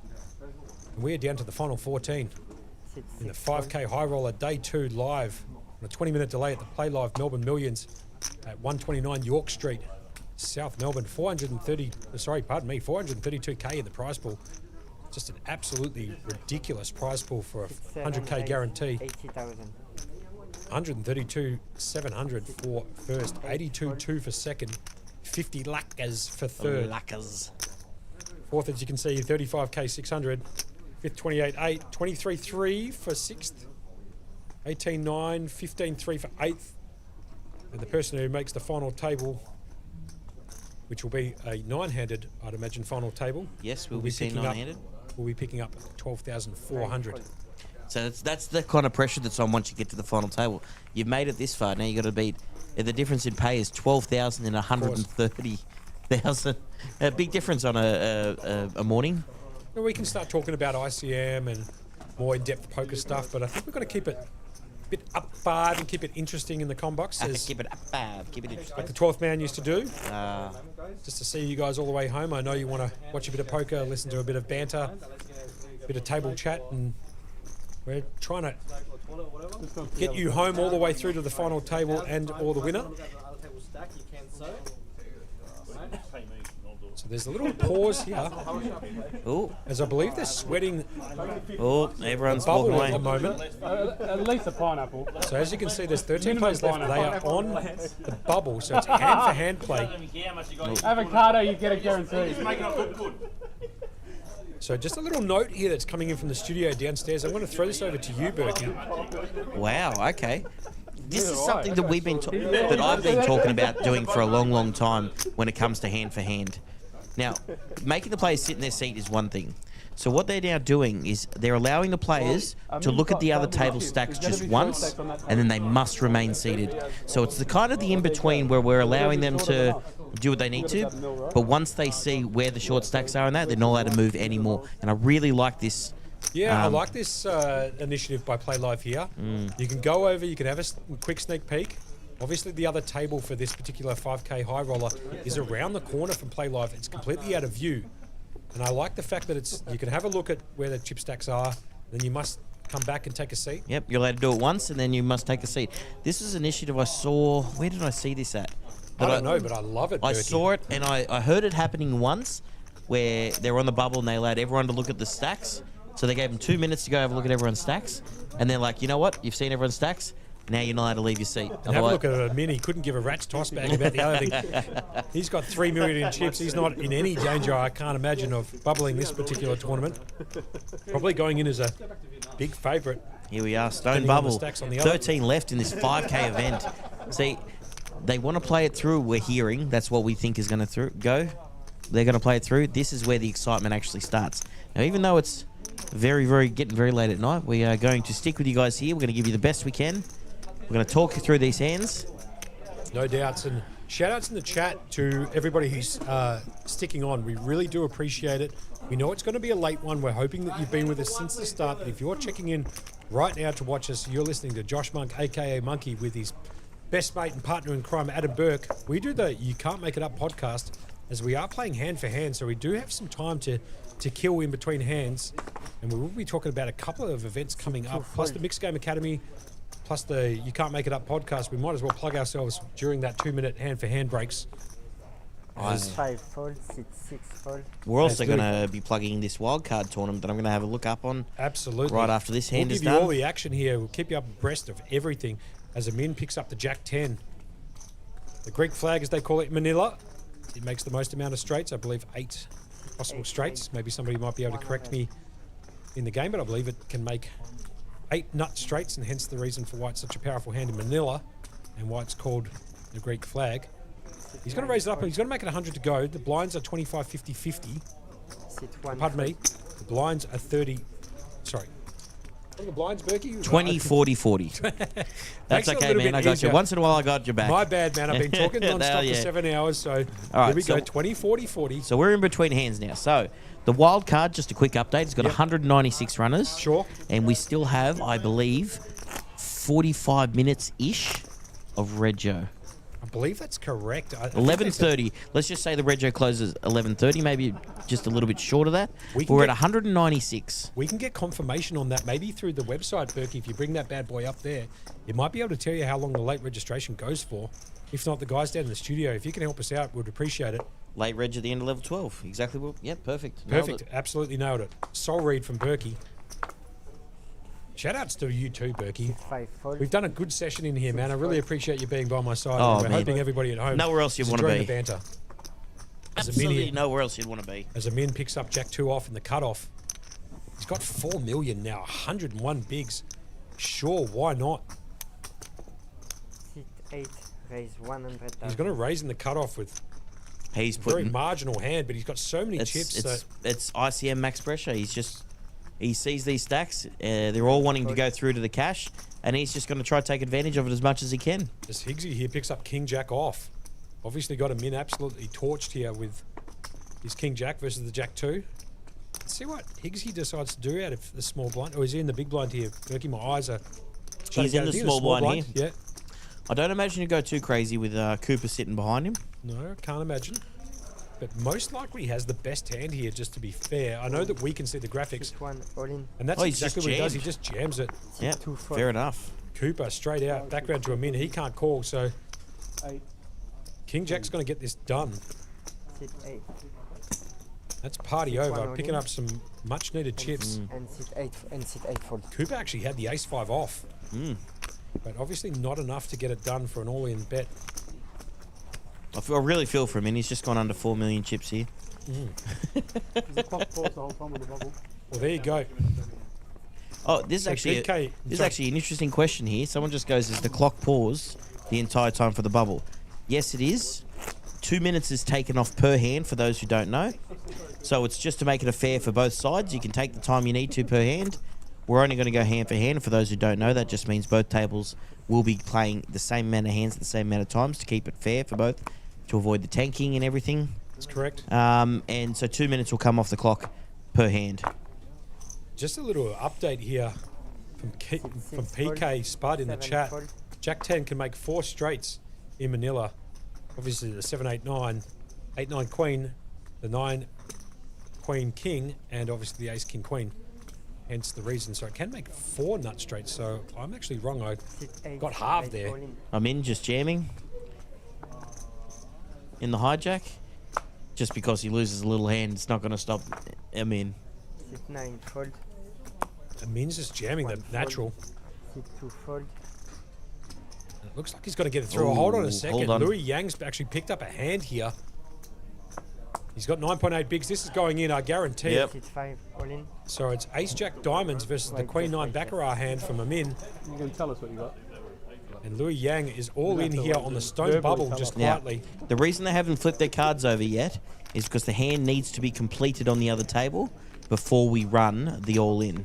So if anyone's wondering why the cards haven't been flipped and we're running them yet, they must wait for the completion of the hand on the other table to keep the integrity of the game. Outstanding explanation from Berkey there I'm in guessing, the com I'm box. guessing a Queen 8. So they're going to wait. Queen 8, I'm guessing. All right, so the other... Queen 9, I was so close. Right. Now so the other table has completed their hand, and now we're actually sitting on the bubble here. Ace Jack suited at risk here, but ahead. We're going to see a flop. It's also a min. Min runs pretty pure, so here we go off to a flop. Oh, it's ace in the window. Oh, Wow. Have a look at how big this is. He's picked up a royal flush draw, if you don't mind, with the ace to go with it. And another ace on the turn. Party's well and truly. See you later. The 8 of hearts. Absolutely game over for him in there. Much to the detriment of all the other players. No doubt. Who now have to sit down and continue hand for hand. Amin losing 450k in that hand, but who cares, he says, as he's got 87 bigs. And Ricky needed a much-needed double up. Sorry, Louis Yang needed a much-needed double up there. Gets it after flopping top pair with a royal flush draw, hitting an ace on the turn, and that's all she wrote. Party was well and truly almost after the flop. I don't think there's almost any cards left in the deck for Amin to be able to hit. So we will continue this hand for hand. And we are going to go hand for hand still. There's 13 left. We're on the stone cold bubble. Speaking of hand for hand, Yes, remember the sir. last time we did commentating?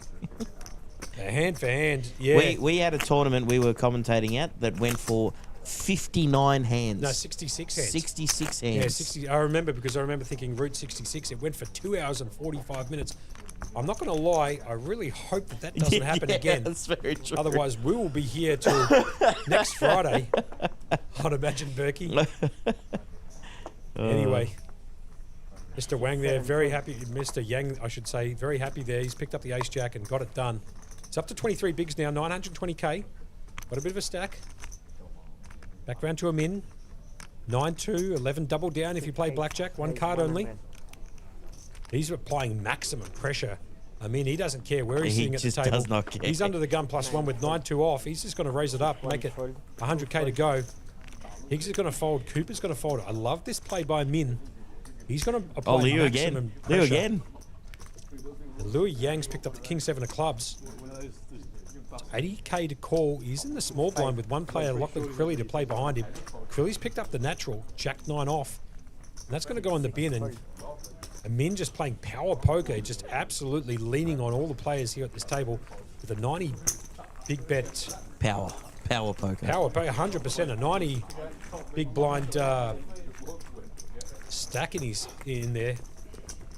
Pardon me, I was just trying to have a sip of water at the same time I was trying to commentate. Probably not the smartest thing to do. But we're keeping it up 5 and we're trying to keep it interesting for all you Gotta people keep it who up 5. who are logging in to watch us do the stream and do the commentary. The wild card outside. What do we got there now? 200 runners, was it? Oh, 191 or something? We'd surely have to. We were 196 last time. And we're getting towards the end of it. Let me just refresh the page here. We've hit the 204 mark out there. Still with about half an hour left of Red Joe. So once again, I know it's 11 o'clock at night, but if you're in the area and you've got a spare for $350 and you want to be playing for a fair bit of prize pool, get down here to Play Live. I'm in. Electing to raise this time. with the A7. Sit 9, fold. I think Michael Parker does make a very good comment here. I'm not familiar with tournaments. Is it recommended to be shoving Queen 9 to try and pick up chips with ICM pressure? I'm not a tournament player, sorry. It isn't.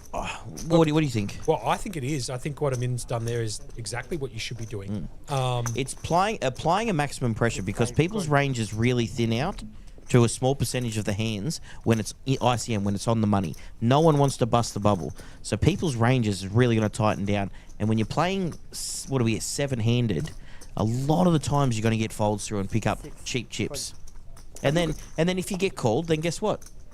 Run it out and let's see how we go. Have a look at this just really quickly. So Amin's made this raise under the gun with ace-7 off to 100k. Louis Yang has decided not to believe him. He's come along as well with King Queen. Believe it or not, you didn't see this because you were just talking about that 2 seconds ago, Berkey, but Crilly folded ace-10. And the action's back now on Rick Shen, who's picked up ace-queen, an absolute monster comparatively to the other hands in play here.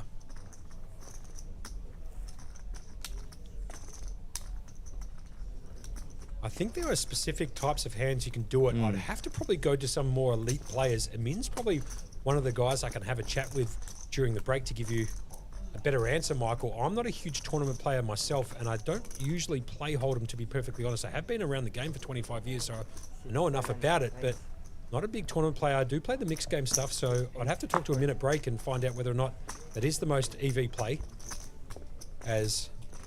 So Rick's thrown it all in, I think, bar 1 5k chip. He's left 1 5k chip behind. Now I was talking about this last time, this new strategy of leaving 1 chip behind. And a lot of people have used it incorrectly, but I think this is the one time... You do use it correctly in this particular This is the one time. Because if you get 2 jams behind you and you have a chance to ladder up into the cash, you can find a fold and hope that the big stack takes it down. Correct. Now, not always going to work, but it just gives you that slightly bit of extra EV. Yep, just in case some action happens on the other table. No problems whatsoever. He will be all in next hand if he does lose this anyway. And if he doesn't get that extra chip into play in this hand. But back down to Mr. Yang. I keep calling him Yang. Wang, I should say, when his name is Yang. I do apologise. We do have some quite a few Asian players out in the field who do have very similar surnames. So I do apologise if I keep getting that wrong. I'll try my best to do it better. Louis is probably an easier way to call him. So I might just go with that, stick with that for a little bit. As Ricky Chen just picks that up. Now, with the ICM pressure, the question that he's asking is a specific type of hands. It's not just hands that are taken into account of stack sizes. Now, he covers everyone at the table by at least 3x. So what he's doing is he's trying to apply a maximum pressure to the shorter stacks who don't want to bust, and he can go extremely wide with this because when other players' ranges really tighten up, your range can get really wider, much wider. So this is the pressure that he's applying on him in. Is he knows none of these guys want to bust. Might have to call for the expert commentary from. Might have to make a phone call during the break if we get to one, Berkey. I agree with you wholeheartedly on what you just said, but it's even better if I get it from the horse's mouth during the next break. I might go down to Amin and ask, what's your all-in shoving range here when you've got the chip stack that you do? I believe Queen 9 is the play, and I believe that there's quite a lot of range there that you could be jamming for that ICM pressure. Anyway, let's get back to the action. We'll figure that one out later. But it is a great question there, Michael. So Rick's just decided to limp in from the small blind. Sit 8, check. And Amin's just checking it back with the worst hand in poker. So it's King 8 versus, pardon me, 7 deuce of spades. The 7-4-3 comes out. Amin's just drilling top pair there. 3 cards to the wheel in deuce to 7 on the flop. As Amin picks up top pair with no kicker. And Rick's just got the 2 overcards. He's going to check it. Ricky Shen over to Amin, who has found top pair, which is the best possible outcome essentially for his hand outside of flopping a flush. Let's see what he chooses to do. He's just going to come in with a small bet. Sit 8, bet 50,000. He's going to bet 50k, which is the min. Which is quite funny. I was just He's about betting to the say min that. and play on words. He's betting the min, a min. So the action's back on Rick, Sit 7, call. who decides to call with the 2 overs, King 8, and backdoor hearts, I should say. Here comes the turn. Turn brings in the Queen of Clubs. No help to Ricky. So let's see what Ricky chooses to do. He's going to check it. I'd like to see the sizing up here from Amin. Really It's put the almost pressure certainly on. what he's going to do. Really put the pressure on Rick here.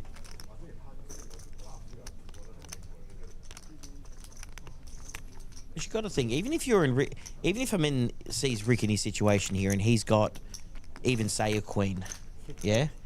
But I'm going to put max pressure on him here to. You don't want to be busting out here on the bubble. It's a No doubt. As Min just puts in 125, gets the job done. Ricky just folds it straight away. Min taking down another pot. Why not? 72 bigs. The blinds are 25, 50, 50. So the blinds have gone up. Berkey coughing it out here in the com box. We do apologise if you're hearing that down the mic. But we have gone hammer and tong here in the com box for near 7 hours. So we do apologise if we get a bit throaty towards bit the raspy. Bit raspy towards the end of the stream. Kale, absolutely in the dealer's chair now. He's got some phenomenal. He has some skill sets that you've never seen. He does, yeah. and he's got an unbelievably awesome Instagram page where he just talks about being a dealer and travelling around Australia and dealing cards and enjoying himself. He can deal the cards two ways, straight out at the top. He can flick them one hand, and I've also seen him deal out of a shoe. So he's a bit of an expert in the dealer's chair. As it comes around to Samuel Higgs here. Sam Higgs. Seat one, raise. Seat one's going to raise, which is Higgsy. He's going to make it 140.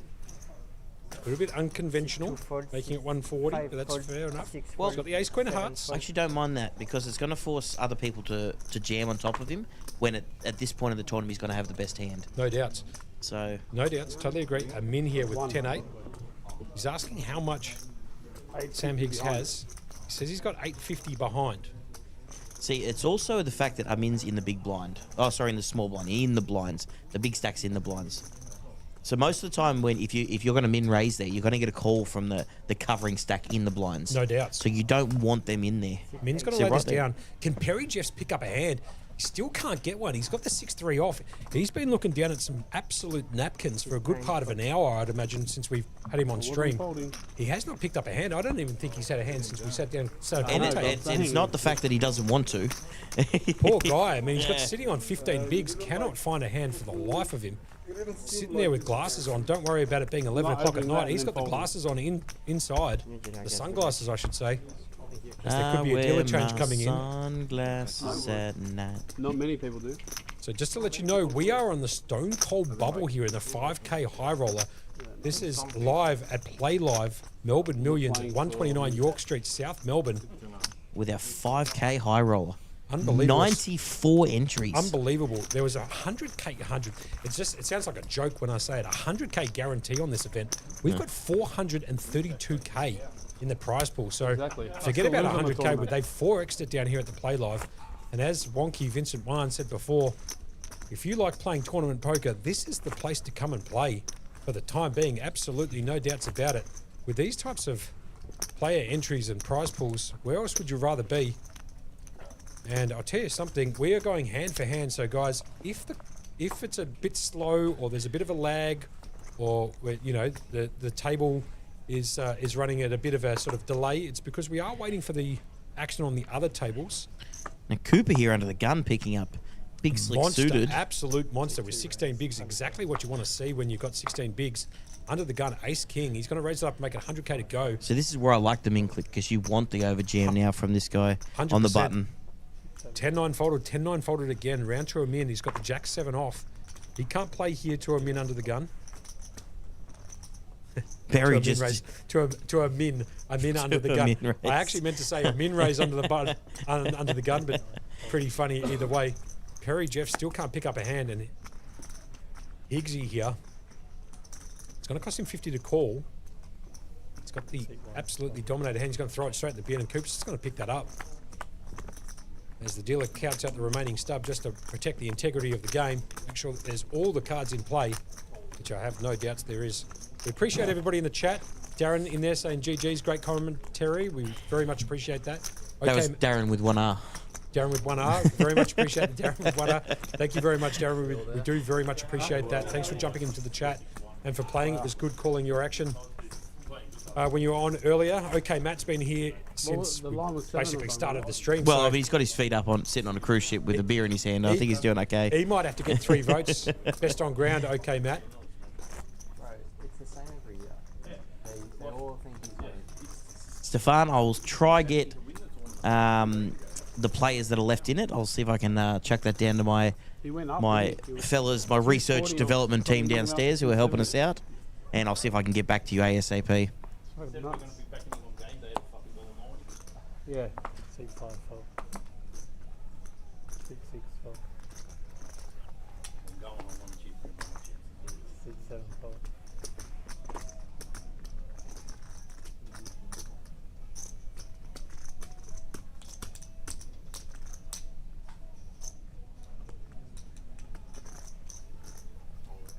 Seat 8 raise.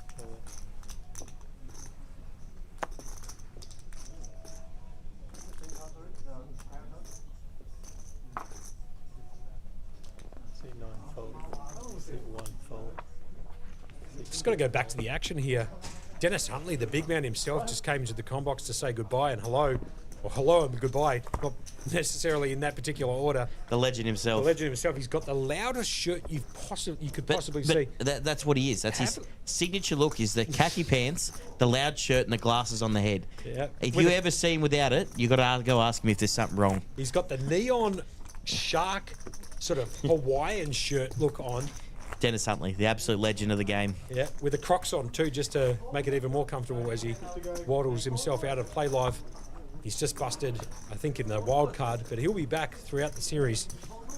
Anyway, let's get back to the action here. We're on our next hand. Now remember, play can be a bit slow. We wait for it hand for hand. 2 minutes come off the clock each time, so... It does give us an opportunity to talk about what's coming up over the next few days, Berkey, which is going to be very useful for those people watching at home. They don't even have to have the schedule directly in front of them. We're going to talk them through that when we get a chance. Obviously, our priority is to call the action, but we might as well just have a little bit of a conversation jamming with about 10-4 suited.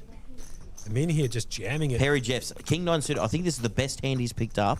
So Michael Parker, just to give you a little bit of an idea, Amin is such a strong player. If he's jamming hands like 10-4 hearts here, I'd imagine the range here in terms of ICM pressure is just massive. And he can afford to make plays like this because of that ICM pressure he's putting on the players, just because of his chip stack in play. And basically also a little bit around his image as well. So he's going to take that one down despite the fact that he's got probably the third worst hand dealt to him. That makes no difference to him. He's almost up to 4 million. He's got 3.82 mil. If you don't mind, 3x Rick Shen, who's coming second in chips on this particular feature table. Now, Berkey, have you got any information about who the remaining 13, or pardon me, the remaining 6 on the outer table are? When I did that to him, then he started going all in. For the people at so home. he made a decision. No one else is going to play back. So as soon as I did it, the next hand he's just all in every hand. No one else is going to play back. So if you play back, you're going to get heaps of chips. I can't play back once he's just going all in now. He's not even raising. King high is enough. I'm just going to let these guys chat for a second. But I'm saying, he was just doing 100, getting away with it. So Stefan's come in the chat there. He said, just tune back in. Appreciate you coming back in. Who are the players left in? I do have that information. I'm going to wait till after this hand and we'll get into who's sitting over on the other table.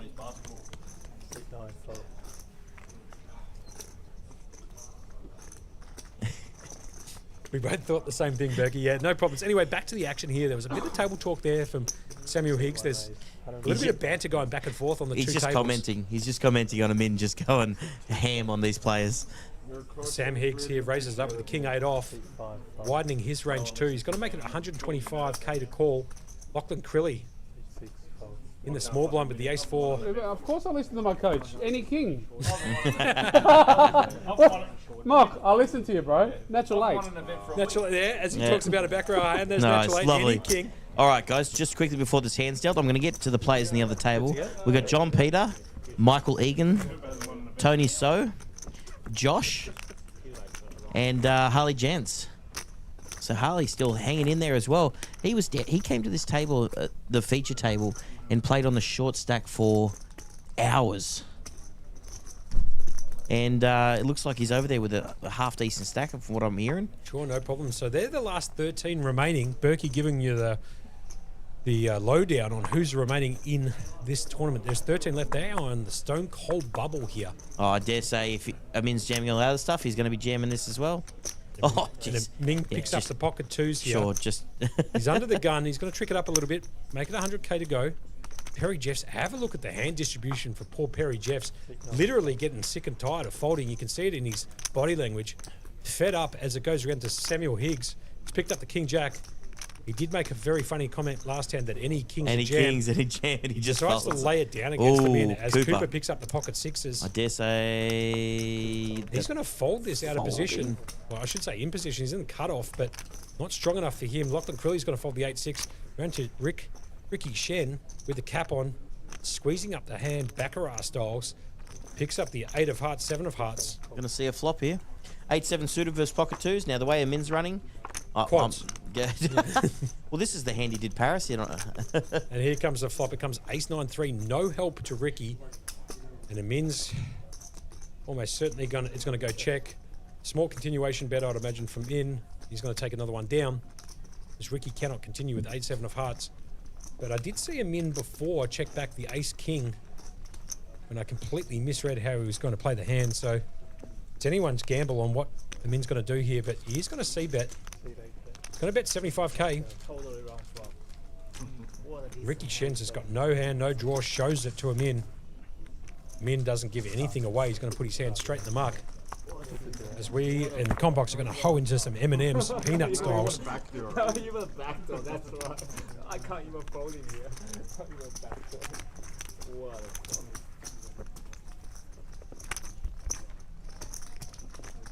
Ooh, I've got to get the update on the wild card.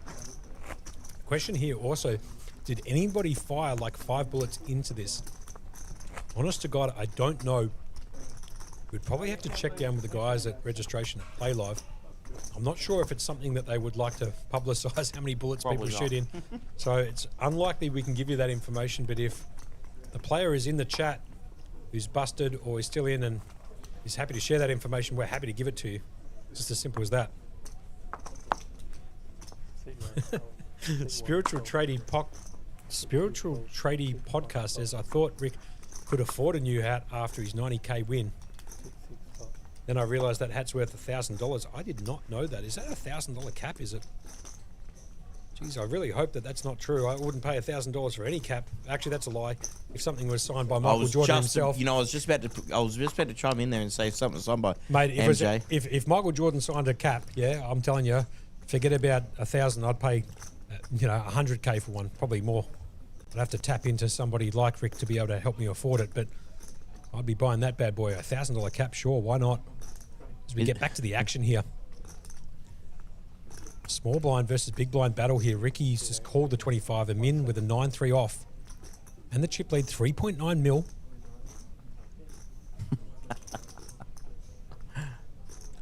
He's got a 3-bet. He's going to raise this out of the big blind with the 9-3 off. He's going to make it 175 to go. Action back on Rick, who's picked up, in my opinion, one of the best hands in poker. I absolutely love the Jack 10 suited. Clubs, in my opinion, is the second best of the Jack 10s. I love the Jack 10 diamonds, but Jack 10 of clubs, sure, that'll work too. And I think, has Rick had just about enough of a min's pressure? Who knows? Let's see what he chooses to do here. It's going to cost him 125 to call. He does have 1.1 mil or 22 bigs.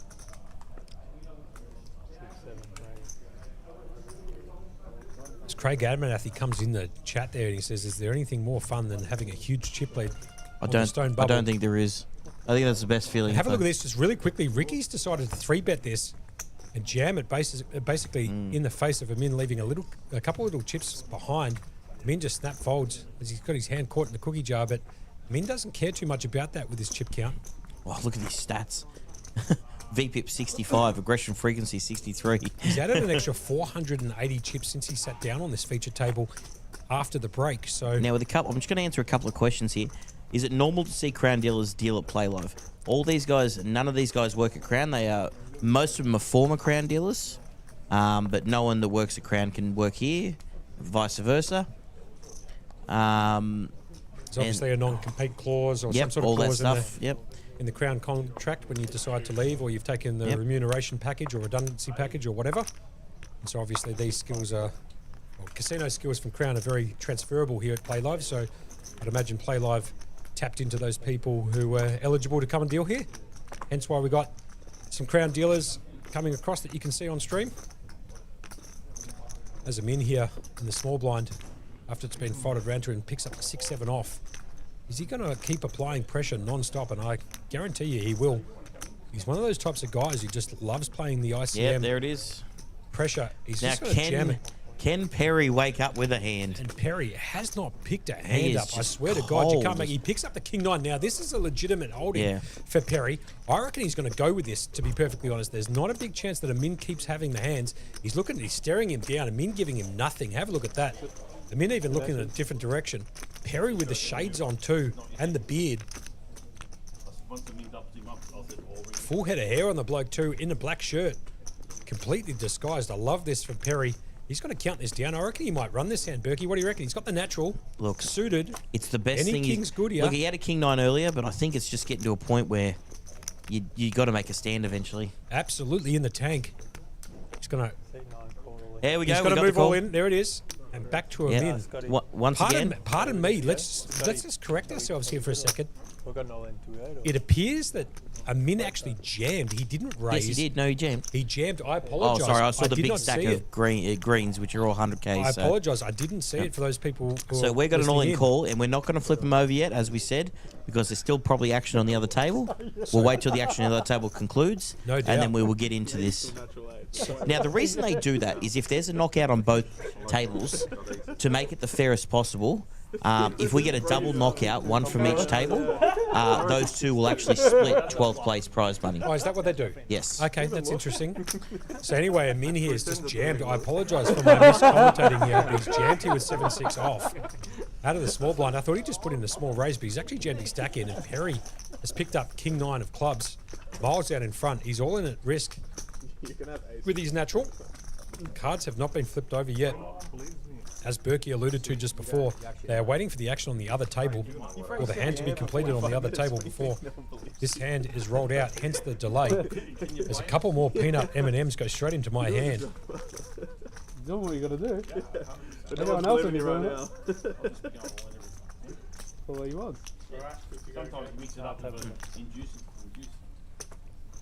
Hands now being shown, which means the outer table's hand has completed. Michael, I'll explain that answer right afterwards. Mick, this is all you. Yeah, but if you win, what am I getting? And the flop comes 5, Oh, if you 8, don't 10. mind. And somehow Amin's picked up the double gut shot. He's actually up and down. Oh, he he's hits a got 6 it, on the Perry. turn. Perry Here needs comes a the king river. or a The 9. river is the 4, and Amin gets it done with a straight. And That see is- you later. GG's in the chat for Perry Jeffs, who Honestly, stone man, bubbles he the waited. 5K. He waited his ass off for that. I and tell you just- what, I feel sorry for So Perry do a little I. bit. He did not pick up one hand since he sat down here on the feature table. Not to cut you off, Berkey, but that was absolutely brutal. Yeah, very brutal. Didn't pick up a hand. Finally finds one. Actually that's gets it in front. And see you later. We Back are in on the with money. showers. Congrats, all in the money. And now I got a word from Michael. What if one of the people knocked out has 4x the chips of the other player? Do they still split the money? Yes, they still split the money. The only time chip stacks come into it is if there's a double knockout on the same table. Then chip stacks come in play. So if it's separate tables, chip stacks don't matter. They split the money. If it's same table double knockout, then chip stacks are in play. Shortest chip stack gets knocked out in 13th, and the next one will get the money. As Joshua here, just in the chat. He knows he's in front. That's hard. I totally agree with you, Josh. If you watch the stream since he sat down, Perry did not pick up one hand. No, I feel sorry for the guy. He legitimately did not pick up one hand. Finally finds a hand, calls it off in front, and Amin the Destroyer absolutely hammers it. Hits the 6 on the turn, but forget about just the 6. He hits the 4 at the river to make the 4-liner straight. And that's all she wrote. GG's in the chat for Perry. Hit the showers on the stone bubble in the 5K. Perry's a bit of a battler, so I know that he'll be fighting out for some of the other events towards the end of the schedule.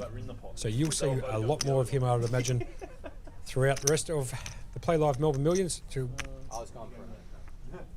He's King 9, the hand to call off in the bubble. Look, I think that's one for the experts there. Was it Trutzy? Trutzy, I think that's definitely one for the experts. I'm gonna leave that one alone because I'm telling you, Perry right now is no stranger Sammy to this Higgs position. picked up tens. I'm so sorry, Berkey. I don't mean to cut you off. I'm just going to call this very quickly. So there was a raise by Rick Shen. Mins decided to come along, just flattered it, and Sam's picked up the pocket tens. I got a little bit excited there because I thought we'd see some action, but he just jammed it, Sam Higgs. It's gone forward, and Sam Higgs picks up some extra chips to his chip stack, as you can see. He's second in chips here with 29 bigs, and don't worry about that. Min's got 90 bigs or 89 bigs in play. Over 4 million. I've tossed 10k on things I haven't even watched. Sorry, Berkey, I didn't mean to cut you off there, man, but I thought we might have seen some fireworks, but that was all she right now, Monk. If the action's going on, that's what we got to call.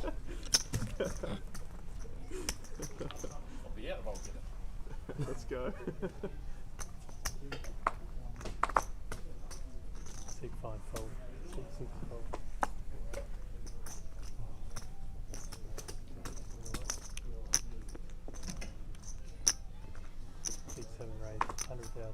Thank you so much for that, Michael Parker, and I apologise if you can hear us chewing on some M&Ms. We're getting deep into the evening, so why not just chew into some M&Ms peanut styles, as we call the action.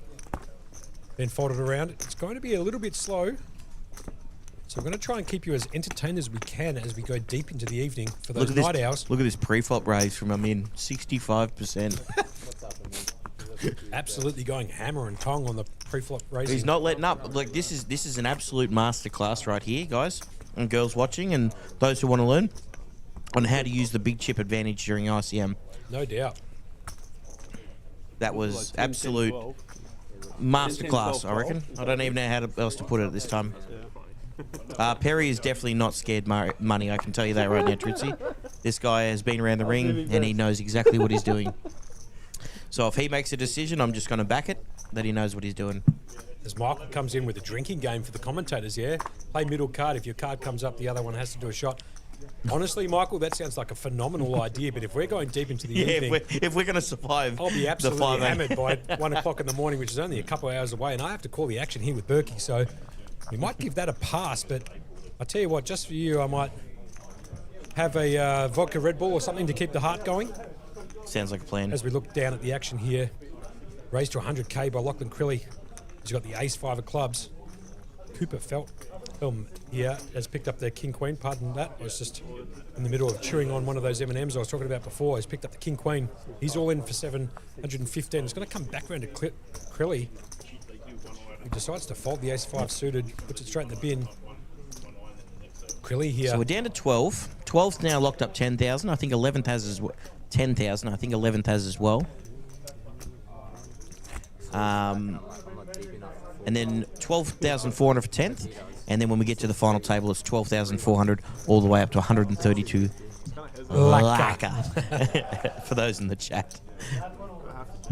Now, Berkey, I'm going to have to ask you, in about 7 minutes' time, what was the total final count in the wild card that's out there? I know that registration closes in 7 minutes. Last time we checked, it was 204. 204. So I'm gonna set a line here for you again. We're gonna have another punt. Why not? I'm gonna say 226. 226. So there's 7 minutes left of registration. They are on a break at the moment.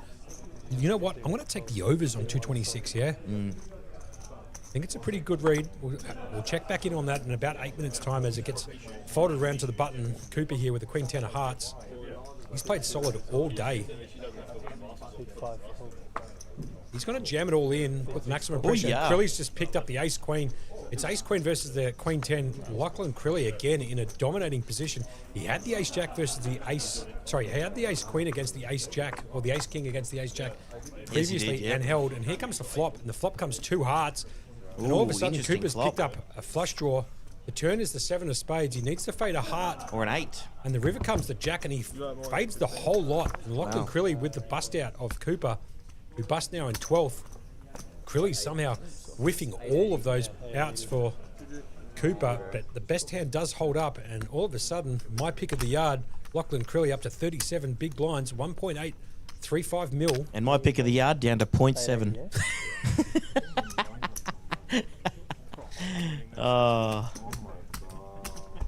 So he wasn't actually all in, he's got 0.7 left. Sure, why not? Really just getting it done there? Crilly finding another spot. I think just before, have a look at that. Up $1,060,000 since he got on this table. Good on you, Crilly. Happy to see you accumulate some chips. Is that 100% at Showdown? 100% at Showdown. 100% at Showdown, yeah. Well, to be fair, I think he won the Ace-King flip. Well, it wasn't even a flip. He had the Ace-King suited versus the Ace-Jack, yeah. Of Brad and Jinx, and that held. And then obviously just then the Ace-Queen versus the Queen-10 of Hearts, which did flop the flush draw, but too many out syndrome. Absolutely whiff. It's going to be interesting. I'd like to read, because a lot of these guys seem to be able to release books on how to hold a poker hand, and I can't wait to read any of them. Yeah, and I believe actually on the turn when the offsuit 7 came in, I think now he picked up a gut shot. Yeah, he did, He did. He picked up a gut shot 9 as yep. well. So too many out syndrome, absolutely coolering. Sam Higgs. Sorry, Cooper in that particular hand. Oh, he's picked up aces with 0.7 of a big. And you can't make this up. This is absolutely he's laughing brutal. At it. Yeah, he's finally picked up and aces. He's gone with it. I mean, don't get me wrong. The Queen 10's definitely worth a shove from the previous hand, but he's finally picked up aces, and he's all in for 35k, less than the blinds in play. It's such a cruel game, isn't it? Sometimes it is very cruel. And Lachlan Crilly, it's only going to cost him 10k to call. Well, calling it now. This is going to be the greatest comeback in a poker tournament history. 0.7 of a big blind. 0.7 of a big blind Cooper as he picks up the aces. Disgusting kind of run out, essentially. He gets the Queen 10. He makes the correct jam. You know, theoretically, gets caught off by the Ace Queen, gets cooled basically in that situation, misses all of his outs, and then picks up aces next hand, all into 35k. And then gets protection. And then it looks like Crilly here. I'm trying to figure out what he raised to. No, he didn't. Let's go back to some table chat here for a little bit. So it's King 9, the natural versus the aces. This would be brutal if the King 9 runs this down. That would be basically it. Here comes the flop, and it comes King 10-7. He's got a king running hearts as well. Oh, the turn cards are not. It's just a brutal Absolutely brutal. And the 6 of clubs at the river, and the King 9. Oh, he got Crilly to fold the Queen Jack, which would have given him the straight. That's true too. Good pick up by you, Berkey, after such a long time in the comp box. And GG's there for Cooper. Absolutely brutal. Pushes the Queen 10 equity in hearts the hand before. Walks straight into the Ace Queen of Lachlan Crilly. Leaves himself with 35 behind. Picks up the Rockets. Walks straight into the natural. King on the flop, 9 on the turn. And that's all she wrote. Cooper out. I believe, and someone can correct me on this, I believe here at Playlive it's big blind before big blind ante. GG's, definitely from Australian Poker Schedule. GG's. Cooper played phenomenally. Just got very unlucky towards the end. Yeah, Australian Poker Schedule asks, are they playing BBAs first? I believe they do big blinds here first, not big blind antes first. It's a good question. Yep, just been confirmed. We do big blinds before big blind antes. There you go. So getting the confirmation from the studio. Now we are hand for hand, guys. There are 10 left. So there's 5 and 5 sitting on each table. We are playing hand for hand before we reach the final table of 9. Almost certainly, when we do reach that final table, there will be a short break as we update all the chip stacks for everybody at home, and we reset the final table, the feature table.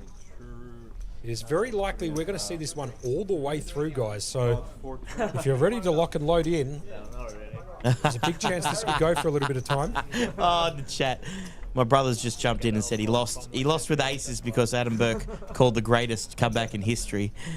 The man's running pure. Yeah, he's pegged me on that one. He's absolutely jinxed it. Chris Burke, obviously brother to Adam.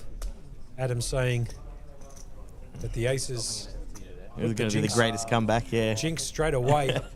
King on the flop, 9 on the turn. It actually brought the 9 of hearts in too, so he actually picked up a king-eye flush draw on the turn to go with his 2 pair. And that was all she wrote. The commentator's curse spot on there by Craig Abernathy in the chat. Can we get the names on the other table, Berkey? That's your job. Do you know over what? there. I can get on that. Actually, I'll just ask our guys downstairs because they can hear what we're saying, and they seem to be feeding me some great information down here. Can we get the names on the other table and see who we've lost over there? Or you can just tell me who we lost, and that makes it easier. Just easier. It's easier to write 5 names, I would imagine. Well, I've still got the 6 names from before. So if I eliminate one of them... Good point. Yeah, well played, sir. Alright guys, back to your seats please. So back to your seats, called by Yeah, Brian. Brian. Let him know, man. Let him know. You let him know, man. Oh, no. They did the same thing. You get to go look at the players' stacks once and... Right. So Mike...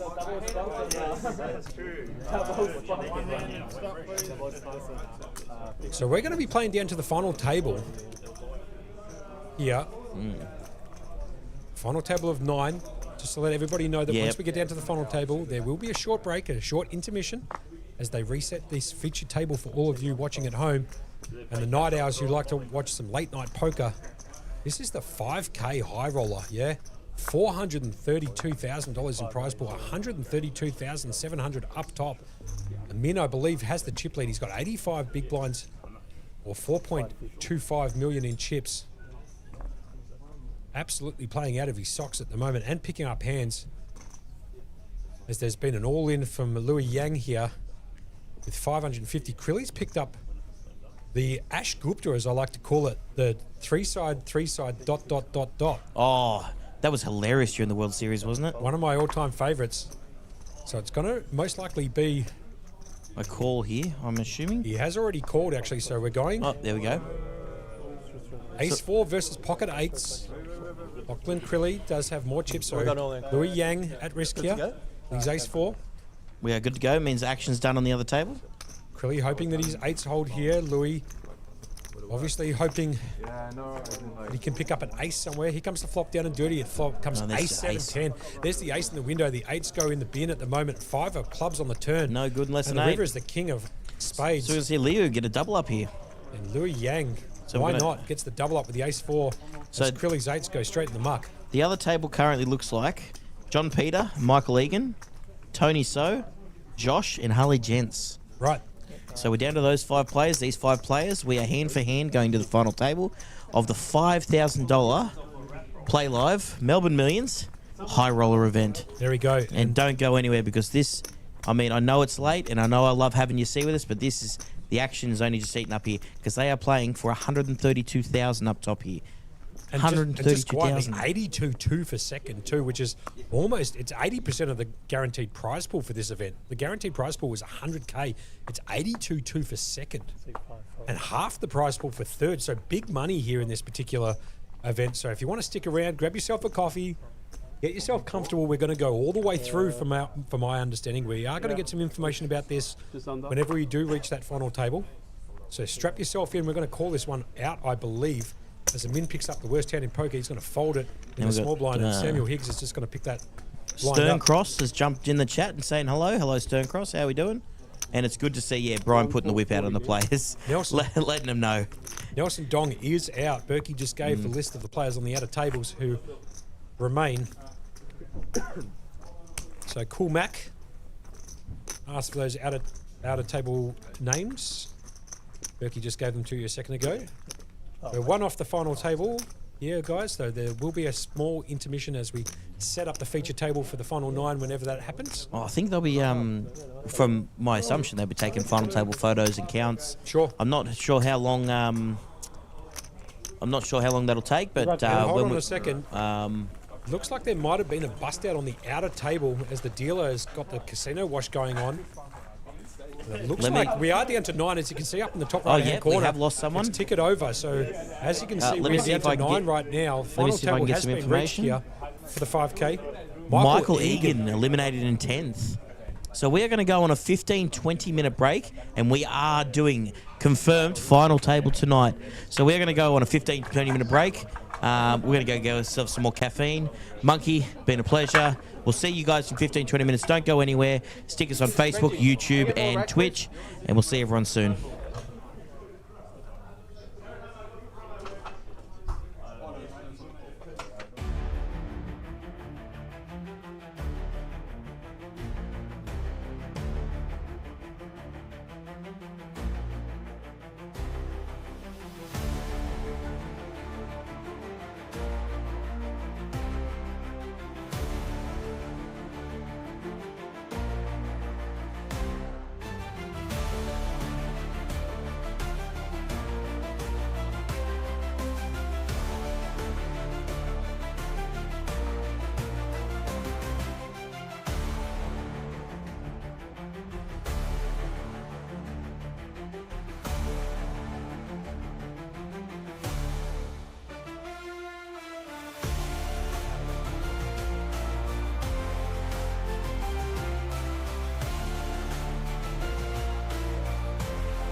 All right, welcome back to the Playlive Melbourne Millions 5K event. We have just hit the final table in this 94-person field with a prize pool of $432,000. I'm here, Adam Burke, with my co-host and partner in crime, Mr. Josh Monk. Josh, welcome back. Thank you very much, Berkey. How are you, mate? Oh, you know, we were just commenting on the break how Amin's just running so bad by getting dealt straight in the big blind on the final table. Yeah. Cops the big blind. Poor fella. Don't know how he's going to cope with that. So we're here burning the Peter Garrett's here, the midnight oil, all the way through. Oh, that's a great one. To the Peter Garrett's, yeah. So we're going to see this one all the way through, guys. So if you stuck around all this time, Berkey and I, are going to see this final table, I should say, all the way through. As Liu Yang just picks up pocket kings to open the bowling, first hand of the final table. Like Berkey said, you are watching the 5K high roller, 432,400 in the prize pool, 132,700 for first. As the action keeps getting folded around into the big blind with the min, who's picked up Jack 6 of clubs. 1.2. We'll go through the players at this final table as we've now reached the midnight, late night hour session, burning the midnight oil. The Peter Garrett, I like that. Peter Garrett. Yeah. As I'm in here in the big blind, it's going to cost him 50k to call. Blinds are 25, 50, 50. It's going to cost him a bet to call. He's going to call. And here we go, off to the flop, heads up. Kings versus Jack 6, and the King just spikes a set on the flop. No You're problems. pretty happy with this. And the min obviously not picking up any part of it, so Liu Yang basically checkmark next to his name. It's GG's. Once again, guys, if you are back in the chat with us, or if you're new to the chat, hit us up in the chat rooms. We can see everything from Facebook, YouTube, and Twitch. Yep. Say hi. Let us know who you think's going on to win this. Stern Cross says hello. Hello, Stern. Good to have you on. You know, star-studded final table here. Just King's Full, just getting it done first hand for Liu. Hopefully me can get out of it without losing too much chips. He's too good of a player. He's going to check it. He's going to get absolutely nothing for his King's Full here. Liu Yang. Bit of a star-studded lineup here for the feature and final table. We'll run over this 5K. after this hand. I don't think there's going to be much action here, Berkey, so I reckon we could just run this through, really. No, that's fair. Lachlan Crilly in seat 1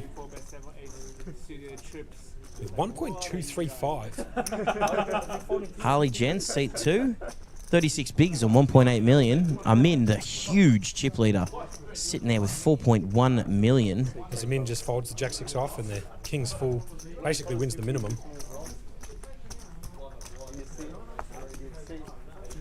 We've got Sam Higgins in seat 4 with 1.44 million. We've got Tony, seat 5, 58 bigs with 2.885 million. Liu, 1.4 million with 28 bigs. JP, 67 bigs with 3. JP, sure. JP, why not? Yep.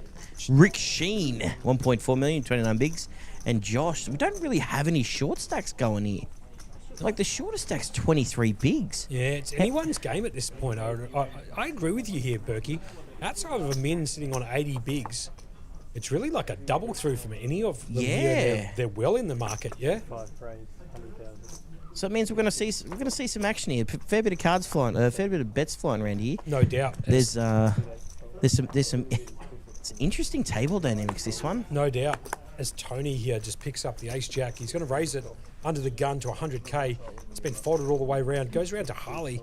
He's going to fold on the button. Amin's picked up the 5-3 suited in diamonds. Let's see what he decides to do out of the small blind. He's going to put that in the muck. Straight round to Higgs. He's picked up the ace 6 off. He's going to come along too. So heads up action, going to the flop. Tony miles out in front at the moment, as you can see, with the percentages in the bottom left-hand corner. And the flop comes ace jack 6. They can both get an ace here. And Sam actually picks up a top pair. No kicker, and Tony's picked up top 2 pair. Tony, with that bleached black hair, has just decided to come out with a check bet. Let's see what happens. He's going to bet 60. Sam Hitz is probably going to peel one off here with his top pair, which is exactly what he does, electing not to do anything. I can see a fancy. disaster card happening Here comes here. the turn card. Turn card brings in the deuce of diamonds. Sammy's going to check it. Back round to Tony. Tony with top 2. cannot lose the hand here. C5 bet 250 down. Tony's just going to bet 250k on the turn. Action back on Sam Higgs. He's coming along too, sure, why not? 6 would be a disaster card at the river. The river card brings in the queen, also brings in the straight. If anybody had the king 10, but as you can see in the graphics in the bottom left-hand corner, nobody's got that. Check mark next to Tony with the top 2 pair. Let's see what happens here. Sam checks. Oh, he's Tony's just going to jammed rip him. it. Just jammed him. Put the life on the line here for Samuel Higgs, who I'd imagine is probably going to lay this down, to be perfectly honest. Just not strong enough here to continue. He's just going to lay this down. He didn't think too hard about that as Tony just casually throws in the ace-jack, the top 2 pair on the flop. Now, as we mentioned before, we have done the long haul and we are going in for the long haul. We are finishing this final table tonight. It is 25,000, 50,000 big blind and big blind ante. And everyone sit in and strap in. This is going to be some high-octane action. That's spot on, Berkey. Put the popcorn in the microwave. Get yourself an iced coffee or a Red Bull or some sort of energy drink to keep you alive. And we're going to call this all the way in. As Amanda just decides to come into the chat. Out of nowhere, sure, why not? Camilla's in there as well. Come on, Lachlan Crilly. He was my pick of the yard, so I'm backing him as well. But you never know. It's anyone's game at this point. Big names in poker on this feature and final table. As JP folds, Ricky Shen, he's going to fold with a $1,000 cap on from what I've been told. Balenciaga, sure, why not? Josh is going to fold. Crilly can't pick up a hand. He's picked up the 5 deuce of spades. He's in the hijack. He's going to fold. Harley's picked up the same suit. Queen 7, slightly better holding. He's going to fold round to a min on the button. Ace 4 off. Definitely raisable, especially considering his chip stack and position. Good to see MSP in the chat getting active. Yep. Michael Parker making Sammy. a comment here. I Sammy love how much Higgins. the people are chatting on the table.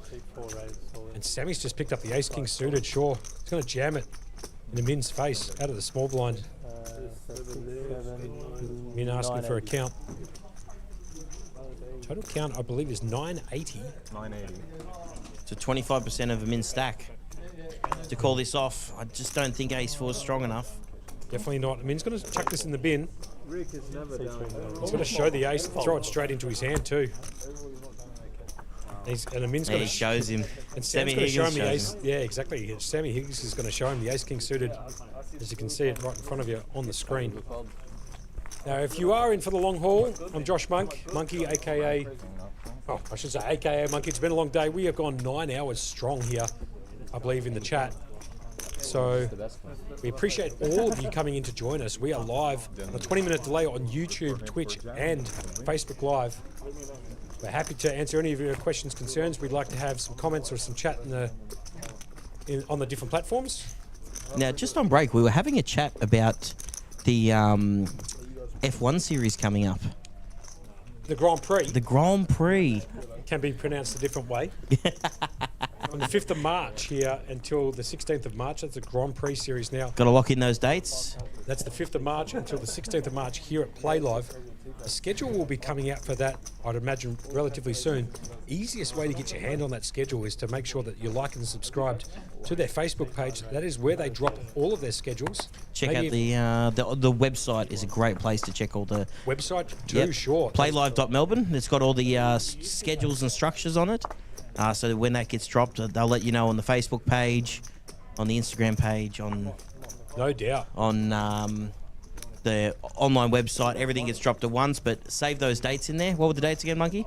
It was the 5th of March until the 16th of March, 2026. So not too far to go, a couple months, give or take. That was great. They released the whole year's worth of series.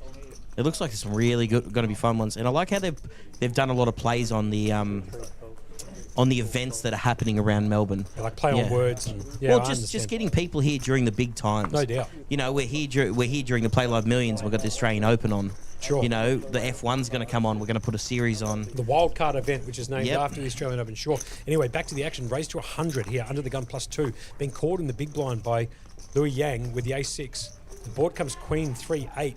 No help to either of them.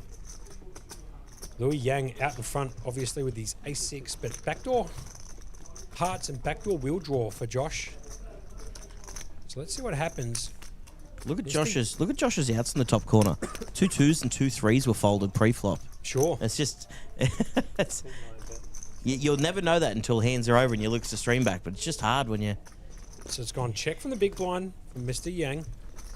Round to Josh Chen. He's going to bet out 75k.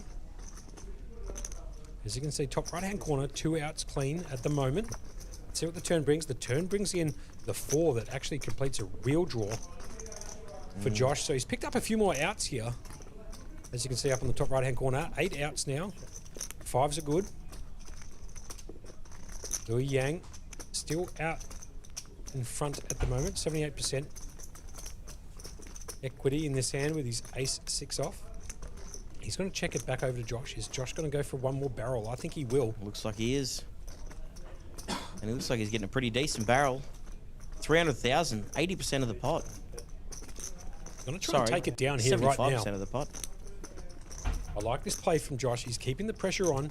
Better 300k. Back on to Mr. Yang.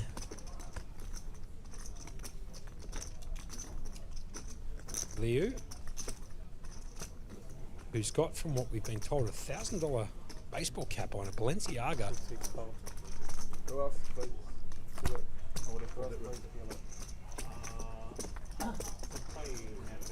Maybe that's Ricky Chen he's got out on. Pardon me. I think Ricky's actually got that cap on.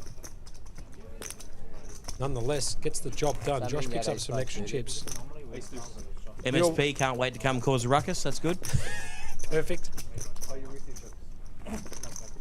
How long left do we think? Now that's always the $1 million question there. Who we got there? Masters plays 6554. How long left do we think? How long's a piece of string, Monkey? Well, look, it's 12:06 a.m. at the moment, so it's just ticked over midnight. You can give a rough guess. You could have a rough guess here. It really depends on. I mean, these players are playing for some big money. So, look, I'm going to go later than 3. Look, I reckon it's going to be overs on 3 a.m. if I'm being totally honest with you. But you never know, if we can find some cooler situations and there can be a big stack in play. We can apply a lot of pressure. We could get it done before 3, but I'd be locking in if you're watching at home or on your device or out and about on a boat, like OK Matt is. I'd probably be locking in for at least till 3 a.m. I would imagine. Masters play, he says, I'm sticking it till the end. That's Good on the you, way. pal. Appreciate it. We very much appreciate you guys sticking around. It's been a long session for Berkey and I in the box, but we're absolutely ecstatic to bring you the action. This is the 5 card, the 5K, not the 5 card, the 5K Highroller here at Playlive during their Playlive Melbourne Millions at 129 York Street, South Melbourne. There's been a raise to 130k. It's been called by JP. King 9, board comes Ace 5-3, Rainbow. Favouring Sam here with the top pair. Higgs out in front with his natural 9. But he still bent you over. Ace 8. He's going to bet out here. I mean, I lost $2. Bro, you only lost 4 After a check from JP. 50-cent base. He lost But that's still a lot. Is it? JP's just going to let it go. For one hand. No, total. Oh, in total. He only lost 4 units. As you can see, we're going to pick up on a little bit of this table talk. So Berkey and I might get an absentee pass from mum and dad at home. Let us just sit out for a little bit whilst you can hear some table talk. It was really fun. JP is accustomed to having a bit of a chat here and there. I know they're playing for big money, but plenty of big names here, so it's good to see they're enjoying themselves while they're doing this. Correct. We might throw it back to the table a little bit so you can hear a bit of the table audio. What do you look like? Can you stand the card all together? Like them how? Oh yeah, he learned real quick. He learned Really? like. I still can't do it. That's why I quit. I was struggling at first, but then I learned how to do it a little bit. Josh Chen here under the gun. Picked up the Greek flag, Jack 10. Going to elect to fold it. Round to Lachlan Crilly. Picks up the Ace 7. He's going to fold. Harley, Ace 5 suited. He's under the gun +2. Dare say we'll see a raise here from Harley. 30 bigs in his stack. 1.8 mil. Staying active, Harley. Trying his best to stay active. He's going to raise it up, make it 120 to go. And to Tony. He's picked up the King 10 suited. 120. He's going to call. So at the moment, heads up action.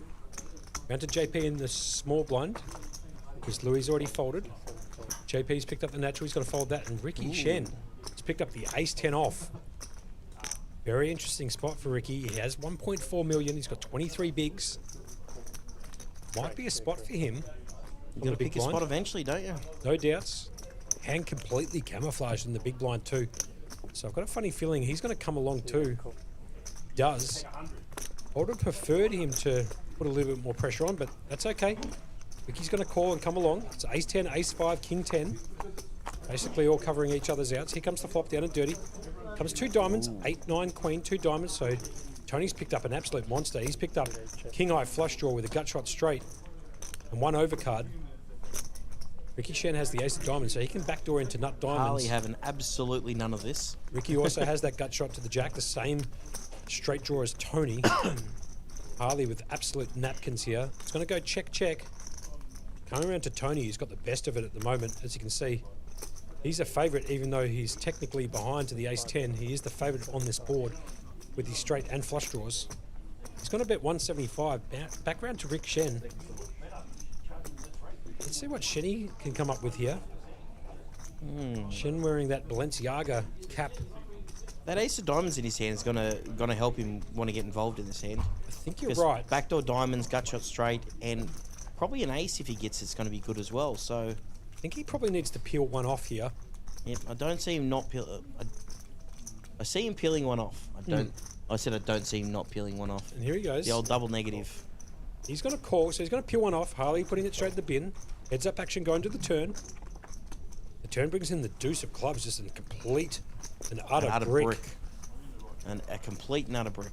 And action back on Ricky. First to act here, obviously in the big blind. Brings in the 2 of clubs. Rick on the turn. Tony so's outs up the top right-hand corner of your screen. 11 clean outs. Technically, it'd be 8 clean outs. If Jack rolls off, or actually 9 clean outs, I should say. If Jack rolls off, they're going to chop it up with the same straight. There are 2 jacks out there. With sorry, pardon me. 1 jack out there that would complete a flush. So that's not a chop out for Ricky. As we get back to it. So it's a check from Rick here, and Tony's decided to bet 425 on the turn. Half pot bet there. I actually really like that bet. And if you have a look, Tony's still got 27% equity here. 37% equity, I should say. That's a great Ricky's bet. going to fold, yep, and Tony's going to pick that up. So we're getting from Masters Play in the chat. Does Playlive have any other locations in Australia? Playlive is still I know it doesn't look like it, but Playlive's a very, very new room. We only opened up April 22nd last year. So we're going on 9 months, if someone can correct me. 9 months? Shout out that yeah, something like that. Look, I'm hoping in the future they have plans for other locations. Nothing that I can confirm or on stream or anything like that. I guess first things first, we're going to get through the major series here, don't we? Yeah, Berkey jumping way ahead. Oh, no, look, someone asked in the chat, do we have any other locations? Just here to say we don't, but obviously you can't rule out in the future. Stern cross there in the Twitch chat, in the Twitch chat. I should be trying to say it's been a long day. I apologise. In the Twitch chat, calling for the jack on the turn last there, as Lachlan Crilly here picks up queens. Do apologise. It is late. We are running on fumes here at the moment. Fong also did it as well. He wanted the jack of diamond, did he? He wanted the turn jack of diamond. Anyway, Lachlan Crilly here is going to raise up and make it 120 to go with his pocket queens. That means he's got to fold king 6. Higgsy out with the 8-2. Tony So out with the king 3. Pocket 5's the Berkey. It's up again. I reckon that's been the most common hand today. Absolutely. 19 bigs here for Mr. Yang. He's the gentleman sitting in the black shirt. He's decided to come in with a re-raise, it looks like, to 250k. So JP's going to get out of there. Rick's out of there. Josh can't call with his ace-deuce off. Background to Crilly, who's got an absolute monster here. He must be licking his lips here with pocket queens. Now, you're flatting or 4-betting here? Just giving the old Hollywood paint on the face? Bit of Hollywood. Look at the focus on the guy there. Perfect head of hair too, just quietly. Full model-esque here, Lachlan Crilly. That costs him 130 more to call, or he can decide to put in a 4-bet. Seat 1 raise, all in. And he will too. He's got to put in a 4-bet jam here. Action back on Mr. Yang. He's got 15 bigs. I feel like they've got very similar stacks here. So Krilly's got 12, 3, 5. And Leo's got 150. Yep, so there's only 85,000 in chips between them here. So it'd be a huge call from Leo here if he was to make it. I reckon he lets this one go, Berkey, but I think he does as well. I think it's just a bit much put your tournament life on with such an amazing looking hand. well, what's the difference in money? If you can see that at the bottom, the event ribbon at the I bottom. think it was about 4,000, just short of the difference. Sure. Last time I checked, but what are we at here? 12, 4, 15, 3. Sorry, 3,900. No, 2,900. Correct. So just short of 3,000 it is. There's his stats. Liu Yang at this particular table. Good little stat to show here. Great work from the guys down in the studio. Oh, he He's makes decided the to go call. with it. So it's queens versus 5. Lockie says he's got queens. 5s for Liu Yang. Well, you can have the queens there again, Monkey. You're definitely going to be taking the 5s, Berkey. So here we go, queens versus 5. And off to the flop we go. And the flop comes queen, 4, 7. Oh, that's rough for 5s. Pocket 5s need a lot of help. The turn card bringing in dead. He's absolutely GG's in the chat. See you later. The queen's flop is set. Lachlan Crilly picks up the chips. Lose Liu from Yang. Liu Yang, who's Ninth out place. For Sorry, 12,400, Berkey. That's good effort. Not too bad at all. I'm in profit. Delayed. We're in profit finally. Oh, someone's someone's fired twice, and now they're saying they're in profit. Well, there you go. Josh Chen there in seat 9 just saying he's in profit. So if he was to bust the next hand, thanks, bro. He's actually in profit in this tournament. So Rennie Yako, hi guys in the chat. Appreciate you joining us. Lucy Brisbane. When is the next series? Monkey, I'm going to move that over to you. The Grand Prix series. The Grand Prix series is the 5th of March until the 16th of March, right here at Playlive, 129 York Street, South Melbourne, here in Victoria. Very close to the inner city. There's Now- plenty of parking, so you can find parks down here, Berkey. It will be another monumentally massive size series, I can imagine. So keep your eyes out for that. Now, the whole year's release has been done just to save the dates. Sure. So if you want to see all the dates for this year, jump onto the Facebook page, like and share. All the series release dates for the whole year have been put on there. No doubt. The Stern Cross thanks the dealer for getting the queens to hold. He's obviously a big Lachlan Crilly fan. And Amin. Not only does he have the chip lead here on the feature table, he's just picked up the best starting hand, I should say, in Texas Hold'em, the aces. He's going to make it 120 to go.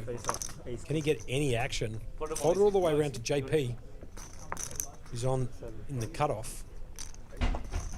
Ricky Shen's picked up the Jack 10 of hearts. What's Ricky going to do here?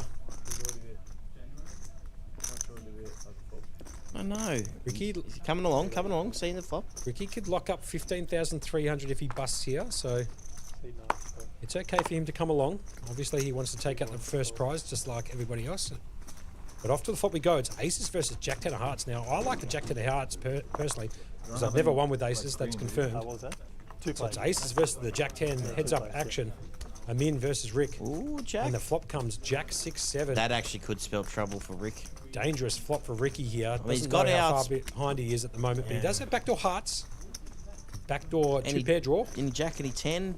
Backdoor straight. He has 8 or 9. He has backdoor straight outs as well. But let's see how Amin plays this here. MSP in the chat's just linked the series release. We appreciate that. So, Lucy, if you're in the Facebook chat, you can see the link above on the Facebook. Min just coming out with essentially like a min raise here, min bet here. He's just bet 100k. Action's back on Rick, who has flopped that top pair, like we said, with backdoor hearts, backdoor straight draws too. I don't see any raises coming in. I think we're going to see a flat here. Go see a turn. I think he has to flat here. Yeah, obviously, no brainer with top pair. And the Ooh, turn my- card brings in the ooh, 10 geez, of that's diamonds. huge. Huge card for Rick as he picks up 2 pair on the turn. And it's an absolute brick of a 10 on the turn too. It brings in the complete rainbow board. So it's 2 pairs versus the aces of Amin. Maybe Amin might get a little dent to his stack in this particular hand. But let's see how Amin plays this. Action's back on him. I have no doubts that he thinks he's got the best hand here. He's going to check it. Ricky Shen, top 2 pair. He's got 14 bigs left, 865k. It's 8 players left. It's gone check. Here comes the river down and dirty. Oh and it brings in my the God. ace. And Amin who's just running absolutely as good as his son running as he can come. He just picks up the ace on the river. It does complete that straight, but don't worry about the straight here for Amin. He has picked up the aces. He's going nowhere. Look at these guys in the chat. They've all said Jack 10, ace is no good. And then the river comes out. Ace from space, guys. Just to laugh my ass off in the chat. No doubts. Amin just spiking the ace at the river, making a set. Nobody could possibly put him on this hand. And absolutely, I don't see how Rick doesn't go broke here. Rick should be going broke here quite often, I would imagine. But let's see how Amin plays this. Is Amin just going to just jam it in his face, or... I don't know, I think... He's put a big bet. Big bet incoming. So here comes the big bet. C3 bet. Poor Rick Shen. Spiking the 10 on the turn, making 2 pair, and Amin just re-sucking out on him with the ace of spades on the river. 775, it's basically leaving Rick with nothing left. He's going to be left with like 90k, give or take.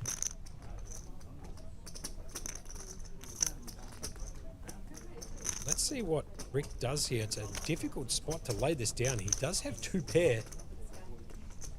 I mean, it's also a pretty dry board too. No doubts. C8 raise all in. And Ricky, like I said, puts it all in. Amin's just going to snap it off. Shows him the aces. It's the sickest cooler you've ever seen. Wow. Ricky can't believe he's been outdrawn. And that's showers. And as you can see, Ricky can't believe that the aces hit the river against his Jack 10. But party's over for Rick. He's out in 8th, 15-3. And we're down to 7 just all of a sudden, if you don't mind.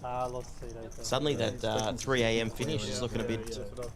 I mean, if Amin just keeps running the table, this could be over in an hour. Well, like I said before, you get somebody who gets a very dominating chip lead on this feature table. It could be done before that 3 o'clock time slot that I suggested it could finish. Fists around, everybody. Good games. I'll win it for you and I'll drop it at PLO for you. I love this part of poker. Everybody saying thank you, shaking hands. It's one of the most beautiful parts of this game. We're playing for so much money, but but just the respect between the players is always admirable to watch.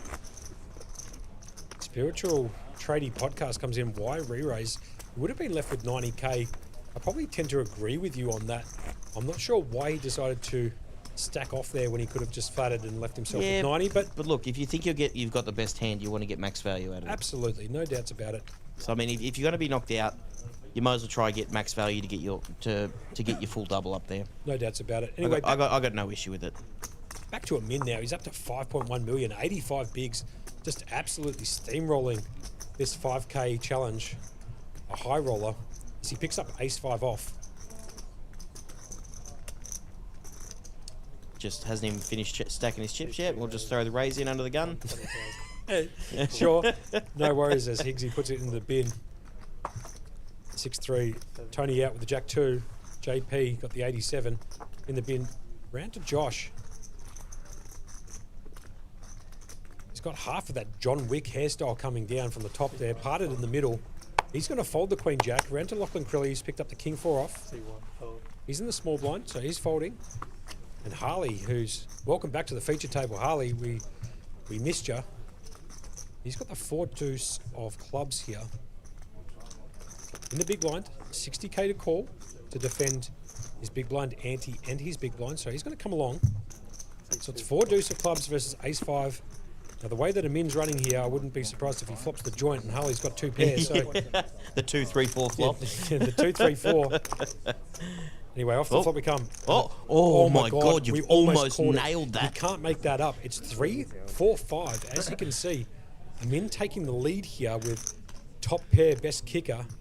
Somehow Harley's got a part of it too. He's picked up second best pair with the up and down straight draw. Wow. Unbelievable. You've absolutely drilled that. We're up in here in the commentary box. We can't see any action downstairs, and this happened 20 minutes ago. So have a look at that for a flop. Neither of these guys are going anywhere on this flop. Harley's got open ender, second pair, open-ended straight draw, backdoor flush draw. Amin's got top pair, gut shot straight draw. Like, this is... this is... Remember, that gut shot straight draw would bring in 2 pair also for Harley. So let's just have a look at how this is going to get played out here. Better 85 from Amin. Round to Harley. He can't go anywhere here. He does have 25 bigs. 1.5 mil. Like Berkey said, he's fought the second pair and he's got an open ender. Any ace or 6 will get there for him. You can also find another 4 in the deck too, just quietly. So he's going to come along here. Turn card brings in the club. So have a look at Harley all of a sudden. He's picked up a flush draw to go along with his up and down end pair. So now he's got third pair, open-ended straight, flush draw. As MSP says in the chat, you can't make it up. I totally agree. Massive card on the turn for Harley, who just increases his outs to 12 now, as you can see. Club's now live for him. Min's just going to check it back, and here comes the river card. There's the straight and the flush. He got both. And the river card brings in the ace of clubs. But that's at 2 Harley. pair for Min as well. Harley makes the backdoor clubs, and Amin there making 2 pairs, aces and 5s. We could see a little bit of fireworks here. I might have called this. Let's have a look what happens here. Back onto Harley, first to act in the big blind. He's hit the absolute gin river to get paid off on if Amin decides to come along with this. So let's see how Harley bets this. I reckon he's going to come out with a lead here. Yeah, I would be too. I'd actually be betting pot size here. Don't mind the pot size bet too, Berkey, to be fair. I'd be around the 500 mark here. Maybe even just a bit more.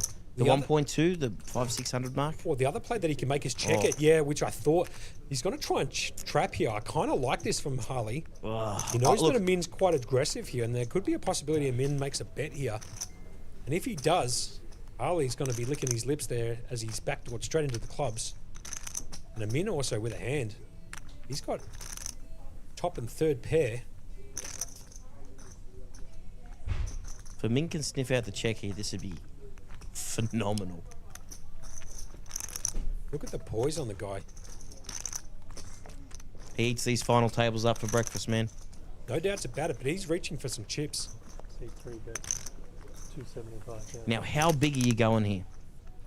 This is the question. Well, the bet here is 275. Back onto Harley. That's the check mark next to his name. Can you become super polarized and just jam this? Or is it too many bigs? Not sure, Berkey. I mean, we are almost 8.5 hours in. He's just got a call, right? Okay, pretty interesting. Min's going to show 2 pairs, aces and 5s, but that's not going to get it done. Harley's going to take it down with the backdoor flush. He also made a straight to go with his flush, but the flush is the higher hand as the dealer corrects the board. And as you can see, Harley's going to take that one down and adds an extra 510 to his chip stack. And Harley's straight into the 5th spot there. 36 bigs, 2.185 million. It's anyone's game at this point, to be perfectly honest with you. Even Josh Chen, who's got 21 bigs, still super live. Samuel Higgs' data pops up on the screen here in seat 4. So we're down to 7 left here. 7th, these guys have locked up in 7th at least 18,900, which is great. Look at these guys. They're just loving life, loving playing. No doubt. Have a look at the money at the bottom too. 18,900. Almost 4x the buy-in for coming 7th. So there's some good money at stake here as Samuel Higgs picks up the 910 under the gun. He's going to put that in the bin.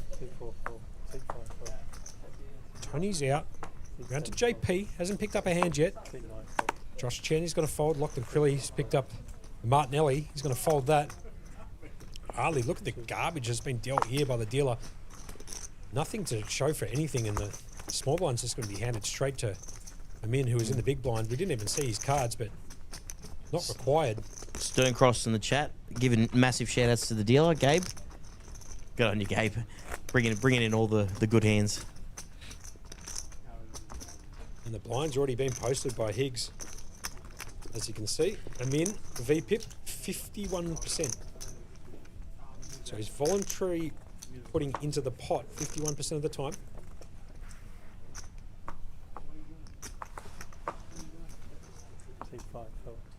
Tony's going to fold the 10-9. JP hasn't picked up a hand either. Josh out, 63. Natural 9 for Crilly. Can't pick up a hand. Have a look at the garbage being dealt here at the moment. 6-3, 8-2. Amin picking up the ace-5. Almost certain that was very similar to the last hand. He had a couple of, almost to the suits, I should say. The last hand he had. I don't think he had the club because I think the clubs came in with. That's correct. Good call by you. Um, in the small blind, picks up the ace-5. He's going to come in for a raise, I'd imagine, which he does. Just now, for those watching, just so you know, there's 3 coloured chips on the table. So we've got the blue chips, which are the 5K, the orange chips with the 25K, and those green and yellow chips are the 100K. Just for anyone watching and needs to know. Oh, look at this. And the flop comes down. 7, 8, 9. Samuel Higgs just flops the joint. Amin with the, believe it or not, the gut shot straight flush draw with the 6 of clubs. He's gone check, check, check again. Back round to Samuel, who's flopped the joint here. Amin does have some outs, as you can see in the top right-hand corner. Sam's going to bet 130 here. Action back on Amin, who does have that gut shot to the straight flush with the 6 of clubs. It's only a 5 high flush draw, to be fair, though. So let's see what Amin does here on the turn, facing a bet of 130 from Sam Higgs. He's going to come along too. Off to the river we go. Here comes the river. It brings in the 5 of hearts. No help to Amin. He does make a pair at the river, but Sam Higgs obviously has the best of it. As you can see, check mark next to his name. He has flopped a joint there, the rag end of the straight on the monotone club board. Is that 180? 180. It's a great read by you, Berkey. He has bet 180. Min rivering a pair here. Just don't see how you can call here. Me either. I think he's beaten to almost everything on the board. This is. I don't even feel like this is even a bluff catcher. It's a call me bet too that Sam's put out there. Just 180.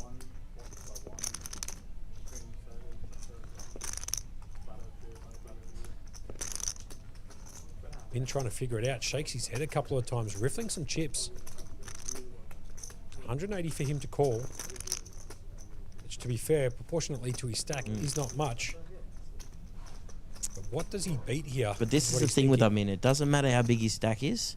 He always tries to make the right decision based on the information in front of him, not the size of his stack. Because I know there's a lot of players, especially myself, I'm like, oh, it's only 180, I got 4 million. Yep. You know, you make a bad call and then suddenly it's 180 here and 200 there, and suddenly you're sitting there with an average stack, while players like Amin just keep the chip lead there. C3 call. And Amin's just going to call him and pay him off here. Sam's going to show him the flop joint. That's going to get it done. Oh, Sam. Liam Murray's entered the chat, has he? LM? Sam just picking it up there. Adds a few more to his chip stack, and good on Sam Higgs here. He's up to 1.755, 29 bigs. Amin's still way out in front at the moment with 71 bigs. It's anyone's game. Oh, absolutely anyone's game here. They are playing for a first prize of 132,700, 82 and change for second, 50 lacquer for third. Well, your pick is still in the yard. You took Crilly a while ago, and you actually took him when he was short stack, so it's a pretty good pick. Thank you very much. I'll take that. He's got 40 bigs too, Lachlan Crilly, 2.385 million. See, my thing is, right now, I'd like to pick someone to win, but I'd hate to put the weight of myself on their back at the moment. No doubt. I've had a few commentators curse us tonight. If you bust, you can have an extended break.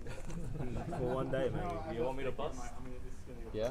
I think everybody does. I want to bust everyone. Exactly.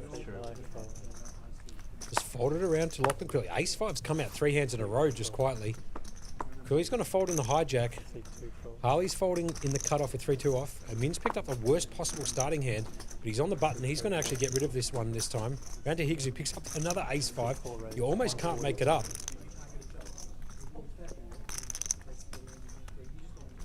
And have a look at Tony. He's just picked up the queens in the big blind. So raised to 140 by Samuel Higgs with the ace 5 suited. Tony just absolutely drilling the pocket pair of pocket queens here. In the big blind. He's going to re-raise. Tony's coming second in chips too. So he can apply some pressure back on Sam Higgs. The ace 5 of clubs. 3-bet to 350. 210 to call. Samuel Higgs with 1.6 million, 27 bigs. Still got plenty of gas in the chamber. If he decides to fold, 27 bigs, still very competitive. essentially only one double up away from second in chips. That's the thing is all these guys are one double up away. It's quite crazy. Anyway, here we go. He's elected to call. Ace 5 suited from Semi going against Tony with the pocket queens. Off to the flop we go. And an ace just straight in the window with a couple of tens. Sammy just absolutely sucking the ace out of the deck. So sick because another ace 5 was folded as well. No doubt. Yeah, correct. Spot on. Good pickup by the co-commentator here, Adam Burke. Sam's got to check it. Tony's going to continue his line with a C-bet with his pocket queens. Needs a lot of help here. Needs to find one of those 2 remaining queens in the deck, to which none have been folded, as you can see in the top right-hand corner. 2 outs for Tony. Needs to find a queen. Sam Higgs is going to come along here and calls. Turn card brings in the 4 of diamonds. Nobody's got a diamond. It might slow down the action here, however. I think it will, because both people would not be liking that. So if Tony thought he was ahead by Sam not having an ace and calling, diamonds just kills the action. But Sammy having the ace and thinking the other guy has the diamond, this is actually... yeah, and as check. You know, and the river brings in an ace. Now that's a very interesting card, to be perfectly honest with you, because Sam Higgs has tricked this one up a little bit. Not often should he have an ace here, and the queens might be able to get. Yeah, it was the caser. Good call by Berkey again. Back-to-back calls by the big man in the chair next to me. And if you're Tony and you don't think he has an ace pairs the board, you'd feel you feel a lot more comfortable with your queens. 100%. That was what I was alluding to. So here comes Sam. He's going to come out with a bet here. Oh, it's a big bet. I think he's betting 400,000, I'd say. I think it's a little bit more, is it? 450k back on Tony has been sucked out on the flop. But the ace of spades at the river makes it less likely that Samuel has an ace. So really it's back on Tony to decide whether or not Still think he gets away with it. Because you've got to think he can also have the 10 and he can also have the flush. Of course he can, yeah. So these are all hands that still beat his queens. You've also got to remember Tony did c-bet this flop and Sam did come along, so you'd have to have a decent size holding here for Sam to be able to call that c-bet on the flop and then lead river after calling the turn, after checking back the turn. So let's see if Tony can decipher this one here. I reckon he might get away from it, which obviously is the right decision. But I kind of like what Sam's done here.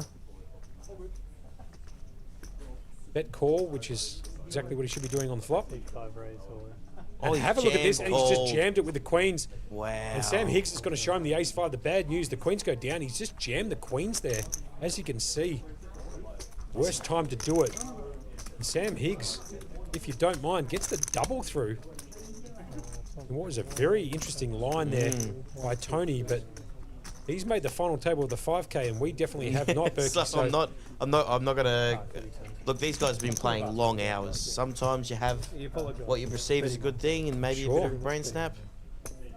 I agree. Look, I probably think flat call's the only play there, but look, he went for the move, didn't pay off. Didn't apologise. Can't always be perfect in poker. Now, Damien V in the chat is saying, Berkey, you need to pick someone. Curse be damned. Now, I feel bad. I honestly feel bad about this. You know, coming back to that hand just really quickly, I don't mean to cut you off. No, let's go. Really quickly, looking more into that hand, that jam there with the pocket queens, he could get somebody off a 10. So if he's decided with Sam to float like a 10-9 or something, and he's flopped 3 of a kind 10s, and then the ace comes in, he could try and rep that, Tony, which is obviously what he's done by jamming it all in at the river. It's just a little bit unfortunate that Sam Higgs actually had the case ace, as he said. Nonetheless, hand plays on. I probably just flat, but look, who knows? Maybe he had an idea, maybe he had the line that he was going to take. If the ace peels off at the river, he's just going to jam it. And that's what he did, but he's still in with a chance. He's got 32 bigs, he's down to 1.9 mil, so he's still got plenty of chips in play.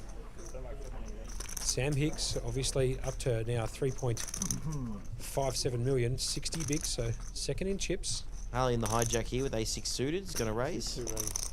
Unfortunately for him, Lachlan Crilly just folded 2 6s. Round to a min, he's picked up the king queen off. Let's see how a min plays this hand here. He's in the cutoff, a couple of players to act behind him, 3 players exactly. The button, small blind and the big blind. Now, I'm learning a lot about Hold'em as I watch Amin play, and these other players for that matter. C3 re-raise. So Amin's going to re-raise here. He's going to make it 275, and Samuel Hicks has picked up a hand too. So Samuel just had ace-5 before and doubled through on the 10-10 ace. Ace-jack's a very uncomfortable hand here, though, because you've just been faced with a raise and a re-raise. No by someone doubt. who covers you. So No doubts. I'd be treading careful thoughts here and probably getting rid of it. I think that's a great fold That's there. definitely the right decision to make. Just collected those chips too, so he doesn't want to be battling 2 hands in a row. Look, Back we to see Harley. the graphics and we know that he's ahead, but that's not the point of this. Oh, of course The not. point's to get the right call out here for these guys. Now, Matt Russell saying Harley is a weapon. I totally agree. An elite poker player. He's been solid all afternoon and into the night. Can he decipher this one away from Amin? Does have 34 bigs, 2 million in his stack. It's going to cost him 155 to call because the 3-bet was to 275k by Amin with king queen off. Amin has been running pretty pure, so wouldn't surprise me if Harley does find a fold here. But he could also call and just peel it off against Amin and try and outplay him on the flop, turn and river. hard to do against a player like Amin, but hey, if you're going to be the best, you got to beat the best. I totally agree. Well said, Berkey. I reckon he just ends up flat calling here, Harley. I think this hand has some playability post-flop. Shout out Fat Andy's, man. Shout out to Fat Andy's too. Fat Andy's does cubanos and sandwiches and stuff like that. It's owned by a family friend. Well, I should say a poker friend in the industry. So big shout out there. Anyway, let's get back to the action here. Harley got a decision to make. It's 155 to call. He does have the best hand. He's got the ace-6 of hearts. he's coming in for the raise. C2 raise. And Harley's had just about enough of him in pushing him around. He's decided to come in with a 4-bet to 620k. Sure. Pressure back on him in here with King Queen. This is some top-notch playing here. There's Totally some agree. real levels here. This is some, yeah, deep levels. I totally agree. I'm in here with King Queen. Because He's it's looking not at- it's not a large it's not a large 4-bet. No, totally agree. It's just over 1.3 or something. So he's really saying, I have the hand here. Amin, you've been pushing people around, but I've got the hand here. Have a look at Amin. He hasn't even decided to snap fold here. He's actually really weighing up his options. He did have a quick look at Harley's stack. He knows that if he decides to make a play here with King Queen, it's going to cost him 2 million roughly total. The 4-bet is to 620,000 after a 3-bet from Amin to 275. Just learning. It's 345 to call with the King Queen. Oh, your actual son. Yeah, yeah. Let's see what Amin does. No, I'm not. He's going to take his time here. That's his boy too. Two different boys. Yeah, yeah, I misunderstood. He's 18 now. 18. Oh, nice. Perfect. Yeah. He just played a $3.30 tourney online and won it. Oh, He's got $70. I just said just keep And for playing. those guys, You've got to get the hours. it's 12:45 in the morning, and then we're you just can getting get lessons after. some intel from Get a the feel for it first. people you know? downstairs in the studio. Now you have to show him how to really win. We're doing extremely No, you well with can't the let viewer the count, so we really appreciate you guys sticking by us We're still late got- into the We've evening. still got max viewers that we're getting. Yeah. And hold on a second, here comes a min. He's taken back it, We've so played cards. it looks like he's coming in for a Is this a 5-bet. 5-bet? This is insane by a min. He's going to put in a 5-bet, it looks like. How's this? And he gets him to fold. And Harley folds it, snap, folds the A6. A min That is obviously making unreal. an unreal play there. Puts in the 5-bet. And a min, over 5 million in chips now. That's an elite play by a min. I mean, I got to give it to Harley. The 4-bet there was phenomenal, but jeez. But how good's the 5-bet from a min? Jam my queens onto a ace ace. Putting a lot of pressure on. A min with a lot of tournament winnings. So he can play around a little bit here, a min. He likes putting the pressure on. And that's exactly what he did with a 5-bet. See, this is the great thing about poker here, Monkey, is we've just watched a hand where we haven't even seen a flop, turn, or river, and we've just watched some phenomenal play. How good is this? Yeah, unbelievable. What a weapon, as Jamie says it in the chat. Min, you weapon. I totally agree with you. That was outstanding from him. He just sniffed that one out. And puts the 5 bet in too. Harley's no slouch. He knows No, he knows how definitely to handle himself out here. He's got up, Harley, to go for a bit of a walk. He's going to shake that one off. Yep. As Amin raises again with the king 3 of hearts, makes it 120. Structure pop. The blinds are 30, 60, 60. JP hasn't picked up a hand for ages. Round to Josh Chen. He hasn't picked up a hand either for a while. He's got the king 6 off. Little does he know that he's actually got him in crushed in this hand. Amin trying to get back to his old dominating ways, asserting, No doubts about it. himself on the table. Josh is going to come along here in the big blind. Let's call in the 60. Pot's 330k. 7 players left. This is the 5k high roller.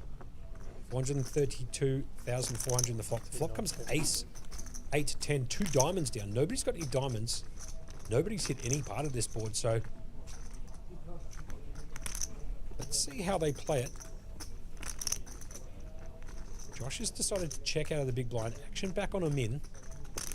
I can't see any reason there wouldn't be a C bet here. 100,000 he throws out there. Throws it out like it's a skittle. Just 1 chip for 100k. Josh got no hand, no draw. He's going to fold. Just throwing out a single chip for a half a starting stack. That's how many he's collected. No doubts about that, Berkey, as Amin takes down another one. Another one. Another one. Yeah. Is that Biggie? No, it's DJ Khaled. DJ Khaled, that's right. He says that before each song, doesn't he? Correct. In the intro to most of his music. Another one. Anyway, 82,200 for second, 50,000 for third, 35,600 for fourth.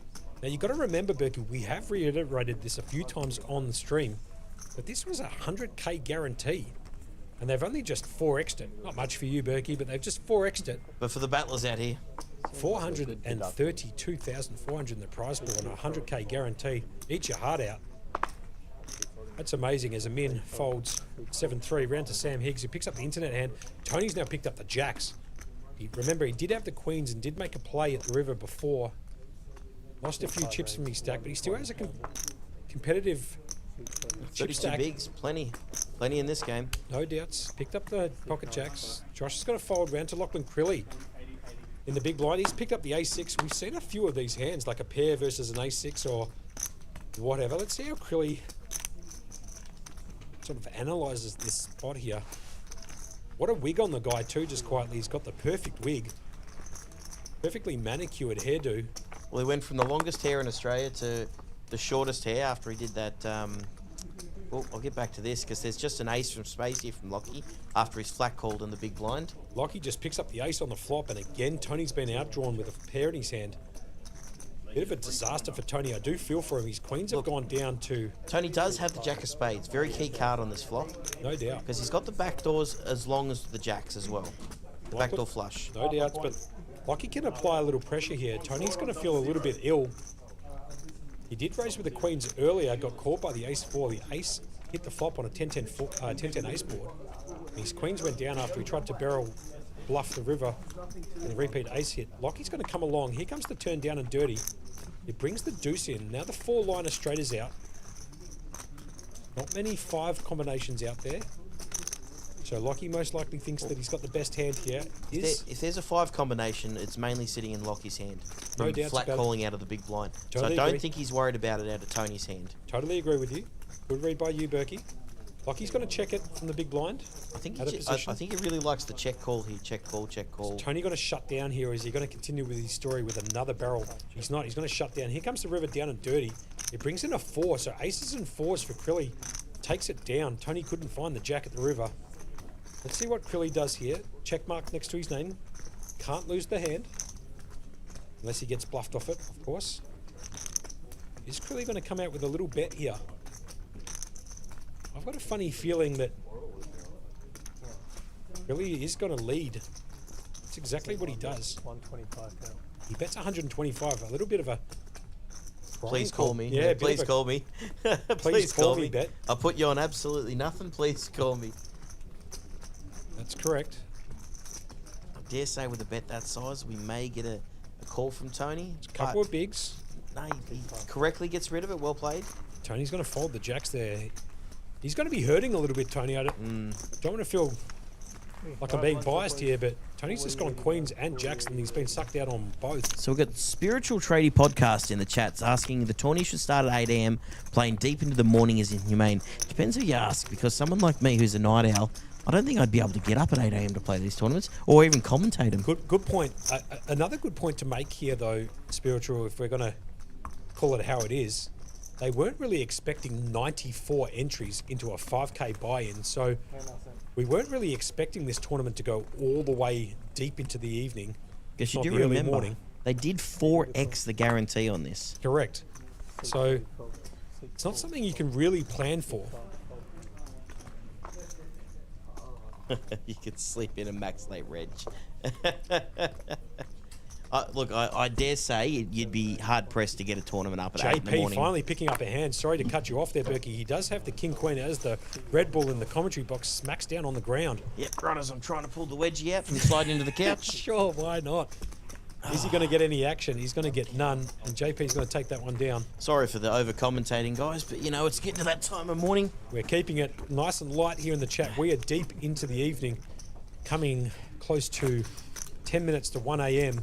Thank you so much for everybody who's tuning in to listen to Berkey and I in the comm box as we call the final table of the 5K High Roller here at Playlive. I love that the viewership stayed with us throughout this whole thing.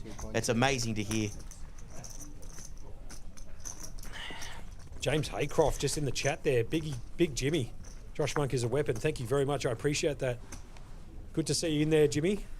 Staying up nice and late to listen to Berkey and I call the action here and have a little bit of banter. So good to have you in there. Big shout outs to you. Been a while, so hopefully I can catch up with you sometime soon in this year. So it comes around to JP. He's picked up the King 7.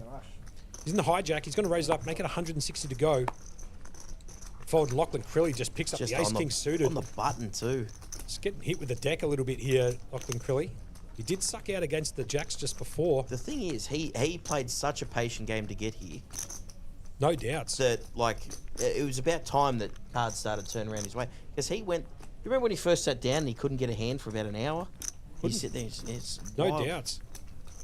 He'd been waiting and waiting and waiting. I think he was down to less than 10 bigs. I did call him to go deep in this tournament when he had less than 10 bigs. It was a pretty good soul read from me, to be honest. And anyway, back to the action here. It's been raised by JP to 160. Here comes Lockie with the 3-bet. He's going to make it 400 cold. Harley hasn't picked up a hand. He's picked up the 9-7 off. Ran to a min. He's got the 9 deuce. So I was expecting him to pick up kings or queens there, knowing how good a min's been running. JP's going to fold as well, and Lachlan Crilly's just going to add an extra 360 to his stack. So he's up to pretty close to 3 million there. Now, MSP makes a really great point here. She goes, for someone playing this long is a blessing in a way, because it means you've played well and you're running deep and you're making good money. For some of these people, it's their work, so they're actually, they're just used to this. Like, it's good. Like, I know it can be tough on them, but they're actually really playing for some serious money here. No doubts about that. Big money, man. I mean, if the prize pool guarantee was 100K and they got 432, 400, with the first prize being more than the actual guarantee for the event of 132 lacquers, they're playing for some decent coin here. Very big money for most of us. That's why most of us are tuning in to watch it and listen to a couple of battlers up here in the commentary box calling the action all the way through till the end as it gets folded around to Josh Chen. In the hijack, he's got the Queen 9, the natural 9. He's going to fold it around to Lachlan Crilly. He picks up the Jack 2. That's going into the bin. Harley hasn't picked up a hand for ages too. He's got to fold after he just got outplayed by a min a few moments ago with the Ace-6 of hearts versus the King Queen. Min's picked up the Ace-5, another Ace-5, Berkey. We should have an Ace-5 counter here in the chat just quietly. I reckon there's probably been 15 Ace-5s since we've started calling this final table. It's been insane how many times that combination's come out. Just quickly, George in the chat, yes, we are playing to a winner tonight. We're in it for the long haul. We're in it for the grind. We are here till we crown a 5K Playlive 5K High Roller Challenge winner.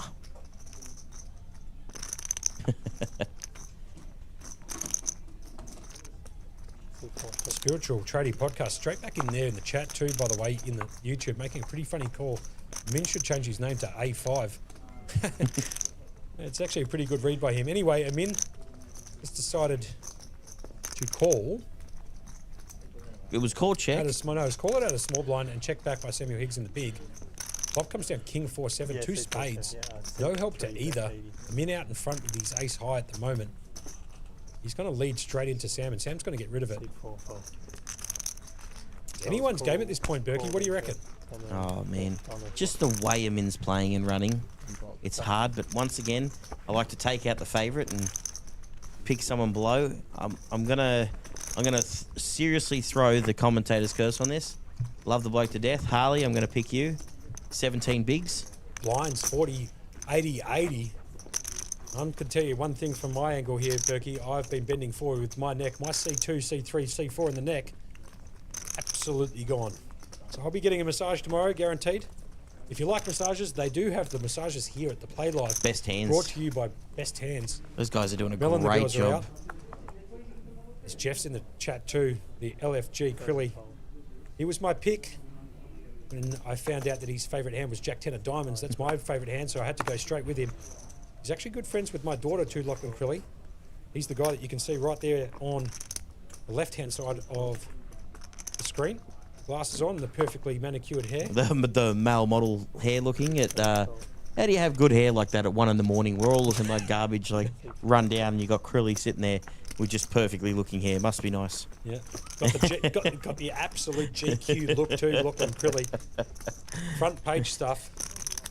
There's the chip counts for you at home. Josh Chen on the short stack with 13 bigs, just over $1 million. Guys, I'd like to hear your chats. Who are we going for? Who are we cheering on? Is there anyone new to the chat? Hit us up. We'll answer your questions. We're in it for the long haul. We are here to have a bit of fun because that's what poker's for, man. Absolutely. Poker's for a bit of fun. I know we're playing for big money, but if you can't have fun while doing it, what's the point of doing it? Totally agree. Well said, Berkey. Tradie podcast coming in there saying Tony is Tradie's pick, so it's good to know that Tony's got some support there in the chat.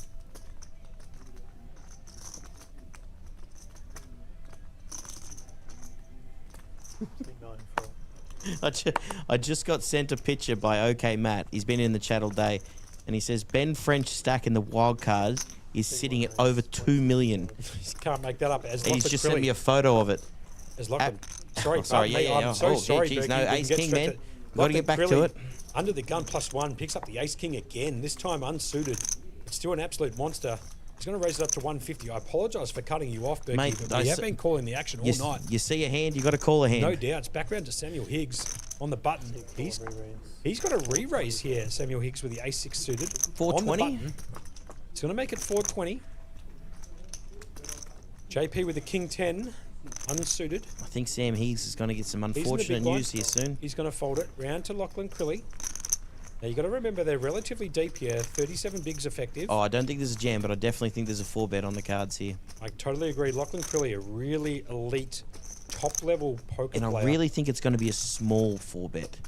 Somewhere around your 900 mark, just over your 2x. Right. That's my call. I reckon he goes a little bit higher. I'm going to go with the 1.1. I'll take the overs here on 900. Oh, okay. Well, let's meet in the middle and say you over $1 million, I'm under $1 million. Sure, why not? C1 raise, all in. And straight away, Josh Monk gets the check mark next to his name for the call against Berkey. As Lachlan really jams it all in for 2.9 million. Oh, jeez. Samuel Higgs. Pressure right back on him. He's going to fold. Who's got the drink counter of how many bets we've got back and forth here? It should be up there with the lack account. No doubts about it. As Crilly does not mess around there with the ace-king, just jams it straight back in Higgs's face. See you later goes the ace-6 of spades. Okay, so Adnan Oda is in the chat asking where the poker room is exactly, and is it near the city, and is there a hotel near to it? Yeah, we've got plenty of hotels around. We actually got a during series and that we've got deals with hotels to get players cheaper rooms. Yep. It's at 129 York Street in South Melbourne. From the city, geez, what would you say, less than a K? From where? The city to... Yeah, less than a K, oh yeah. 500 metres? I don't know. It's definitely walkable. Walkable. Not too far from the big house, as I like to call it, Crown Casino. So just right next door to South Melbourne Markets, which is also a cracking thing to go see while you're here. No doubts about it. So there's plenty to do in the area as well, not just poker. pocket fives. Masters Play and Spiritual have made a little comment about the spot cam, which is like that sort of the camera angle we go back to when the dealer is shuffling up the cards. Mm-hmm. It already has been discussed with Matty Marshall and the crew about changing Getting the the camera wide shot? angle there, but Actually, no, we don't need to get a wide shot in there because I can give you firsthand. They've already purchased the camera to do the wide shot of the room. Sure. And the camera to do the wide shot of the commentators for some reason. I think they were also alluding to just having a wider shot to include seats 1 and 2. This particular shot that you see at the moment, this is the fixed camera that we do have for the table. I believe that they're looking at modifying this after this particular series or during the series to give you a bit of a wider look at the feature table to include seats 1 and 2. But this is what we're working with at the moment. You've got to remember this is day 5 or day 6 of being on the stream, so they are doing the best they possibly can with what they've got. 6, 7 raised. And we're hoping that you guys at home can appreciate the quality of the feed. 9, 12. They've done an outstanding job here at Play Live, especially considering this RFID table was going to be late coming into the room. I believe it was late a few days. So we had the raise from a min here in the hijack. And out of the small blind, JP 3-bet to 700. Out of the small blind, Queen 10 off. Love this from JP. He's sick of being pushed around. He's going to put the 3-bet in.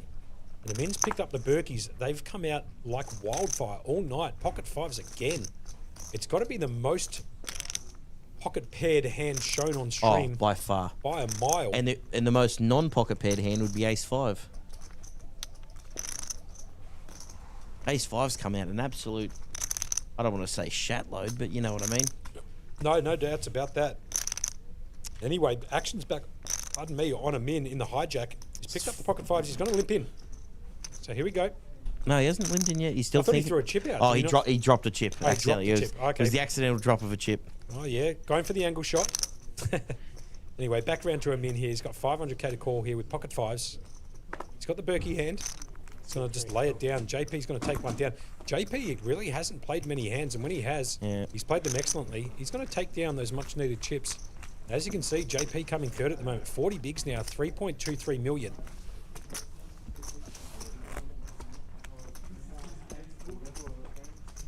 I think JP just used his image there. He hasn't played enough hands. You know, Decided to pick a spot in the small blind, which, you know, is supposed to be such tight range, and just try to pick up a few chips. No doubts. I'll be honest with you. I have played a few times with JP. He is dangerous, man. If he gets some big chips behind him, he's going to be a force to be reckoned with. I'm telling you straight off the bat. I mean, he's got 40 bigs. I mean, he's got... Oh, here's Harley under the gun with 9s. I dare say we'll be seeing something from him. He's got 17 bigs. I dare say we'll see the small min click here. He's asking how much Josh is playing here. Now, the reason he's asking how much Josh is playing is Josh is a smaller stack than him, so he can definitely in the blinds get jammed on here a lot of times. Always an interesting dynamic when you're always figuring out where your table dynamic. It's an interesting dynamic to see where all the shorter stacks are and where you can be jammed on at. He's also obviously looking at ICM stuff here, as you can imagine. There is a bit of a pay jump here, as you can see. 18,900 for 7th and 23.3. Oh, look at this. 9s versus So 8s. So it is a consideration. Here comes a min with the Ash Gupta, C3, cool. who picks up the 3-side, dot. He's going to call here with pocket 8s. Doesn't know he's absolutely crushed to the pocket 9s at this stage. There's an 8 in the bin too, just quietly. So one of the min's outs has already gone. JP background here with the King 5. He's going to fold. Well, and there's the another last 8 gone. So no more 8s left for a min. He needs to flop a miracle here, like a straight draw with a couple of 9s actually, I think, and a 7 gone. So he's really in a world of hurt. Here comes the flop down and dirty. As you can see, both 8s are dead. So min needs to really flop something big here. And here comes the flop. The flop comes Queen, King Think that 7. could save him there. 2 spades. Min does have the spades draw. Harley not exactly loving this flop with his pocket 9s with the 2 overs out there, especially up against a min who does have the chip lead. But Harley's not going to mess around here. He has created a story with his pocket 9s. He did ask Josh pre-flop.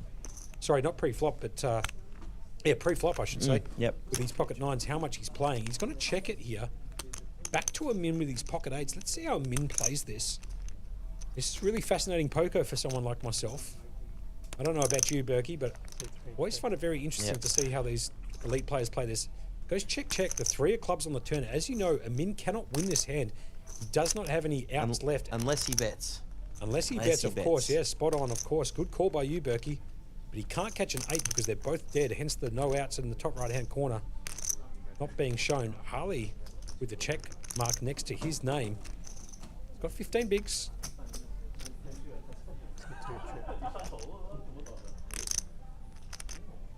For those of you just joining us, this is the 5K Highroller here live at the Playlive Melbourne Millions on a 20-minute delay.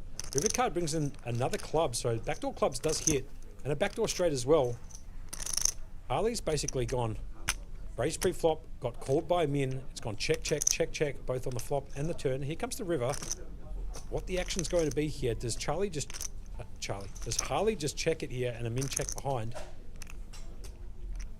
Or is a Min going to try and take this one away from Harley? Harley does check. Let's see if Min, and it's check, check, like I said. Yeah. And it's 9s versus 8s. Min laughs because he knows he lost the absolute minimum then. No doubts about it, as Harley. Because, like, there's a lot of players, especially with a Min stack size with 8s pre-flop, no that doubt, like to keep the aggression on and get the raise in there. And there's every chance it could have been raise, 3-bet, let's see the flop. Not see the flop, let's get it in. Yep. See the bad news, drawing dead, and Harley gets a doubler. So by just flatting there, even with the strong hand, he's just saved himself a ton of chips. Yeah, no doubts about that. It's not always about accumulating the chips. Well said, Berkey. It's really well just said. about saving the chips in bad situations. Yeah, I agree. Anyway, dealer change in. Oh, and the big man. The man, the myth, the legend, Jose himself. Now this is the gold star of dealing stream tables, guys. This is the creme de la creme. Jose is the man in this place. Wow. He's the utility tool that can do everything and jump on anywhere when needed. #1 employee in my books.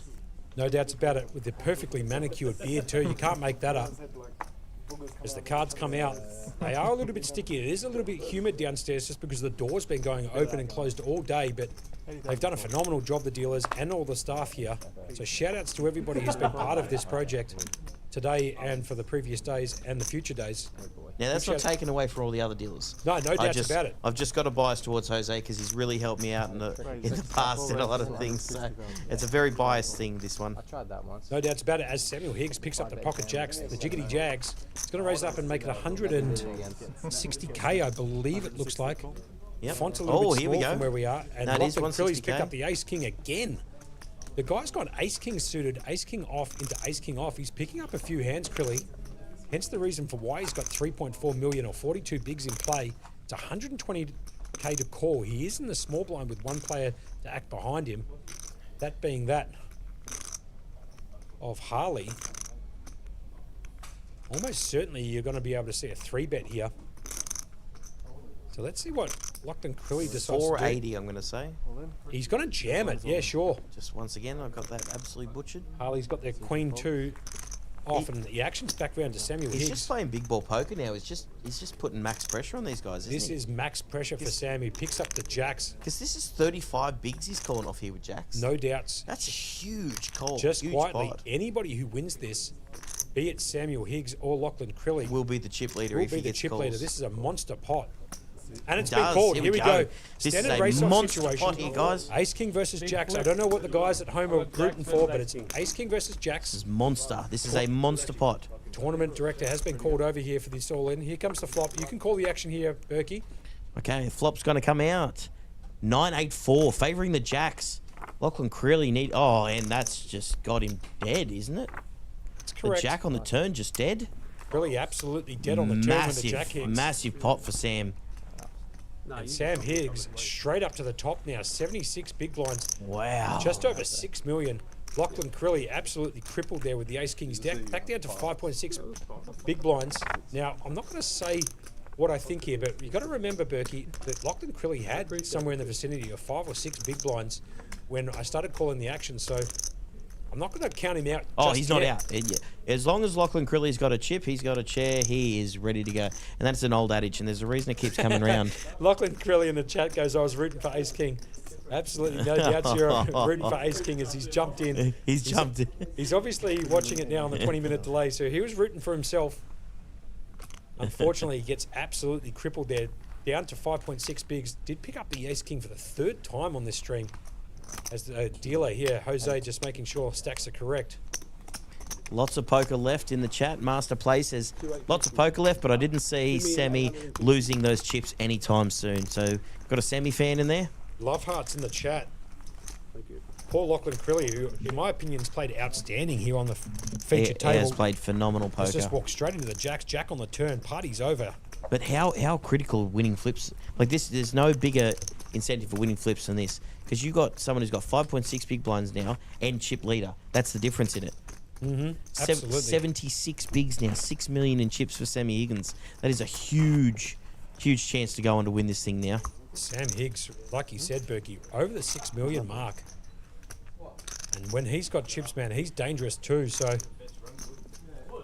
you can't name me one player on this table that when they have chips, they're not dangerous. Look, this is an absolute stacked lineup. I totally agree with you. Maybe that was a bit of a facetious no, comment I made there, but definitely not facetious. But you look around sometimes and you're like, you can make an argument for every single one of these players going on to win this from here. No doubts about it. As JP picks up another ace-5. I swear we should have an ace-5 counter on this stream, because I reckon it's come up in excess of 12 or 13, 14, 15 times. It's crazy. As Lachlan Crilly picks up the ace-king again. No way. I swear you can't make this up. He's picked up the ace-king again. This is going to go straight in. He doesn't know what he's just got ace-king. How many ace-kings is that for Crilly? As he jags it all in for 445k. Fold forward. It's going to come back round to JP. He's going to ask for a count. Lachlan Crilly being hit with the ace-king, unfortunately for him, and to the favour of Sam Higgs, who had the jacks just before. Well, after he lost the last one, I'm kind of rooting for the bloke on this one. I would tend to agree. It'd be pretty brutal to be knocked out twice, essentially, with ace-king. And here comes the flop down and dirty. Here comes king-jack 4. There you go. The king in the door. Turn card brings the jack in, and JP's drawing absolutely so motherless. And and another king in the river just for good measure. That would have been a better run out last time. Do you know what? I love that from Lachlan Crilly. I don't know if you heard that comment. Yeah, it would have been a better run out from last time. Actually, as a matter of fact, that run out, he would have lost because, believe it or not, Sam Higgs would have made quad jacks. For the Oh, yeah. Yeah, jacks, remember. That's a great call from you. Thank you very much there. That king would not have helped him. He would have been drawing stone motherless on the turn, just like he was the hand before. As Lachlan Crilly just doubles through the ace-king versus the ace-6. He's back up to pretty close to $1 million now. Let's just have a look at the stack. So Crilly just over $1 million, 14 bigs. He's not the shortest stack again now. We've got Josh Chen over here. But let's face it, we haven't said Josh's name in a while, because he's been hit with the what do you call it? Absolute cold part of the deck.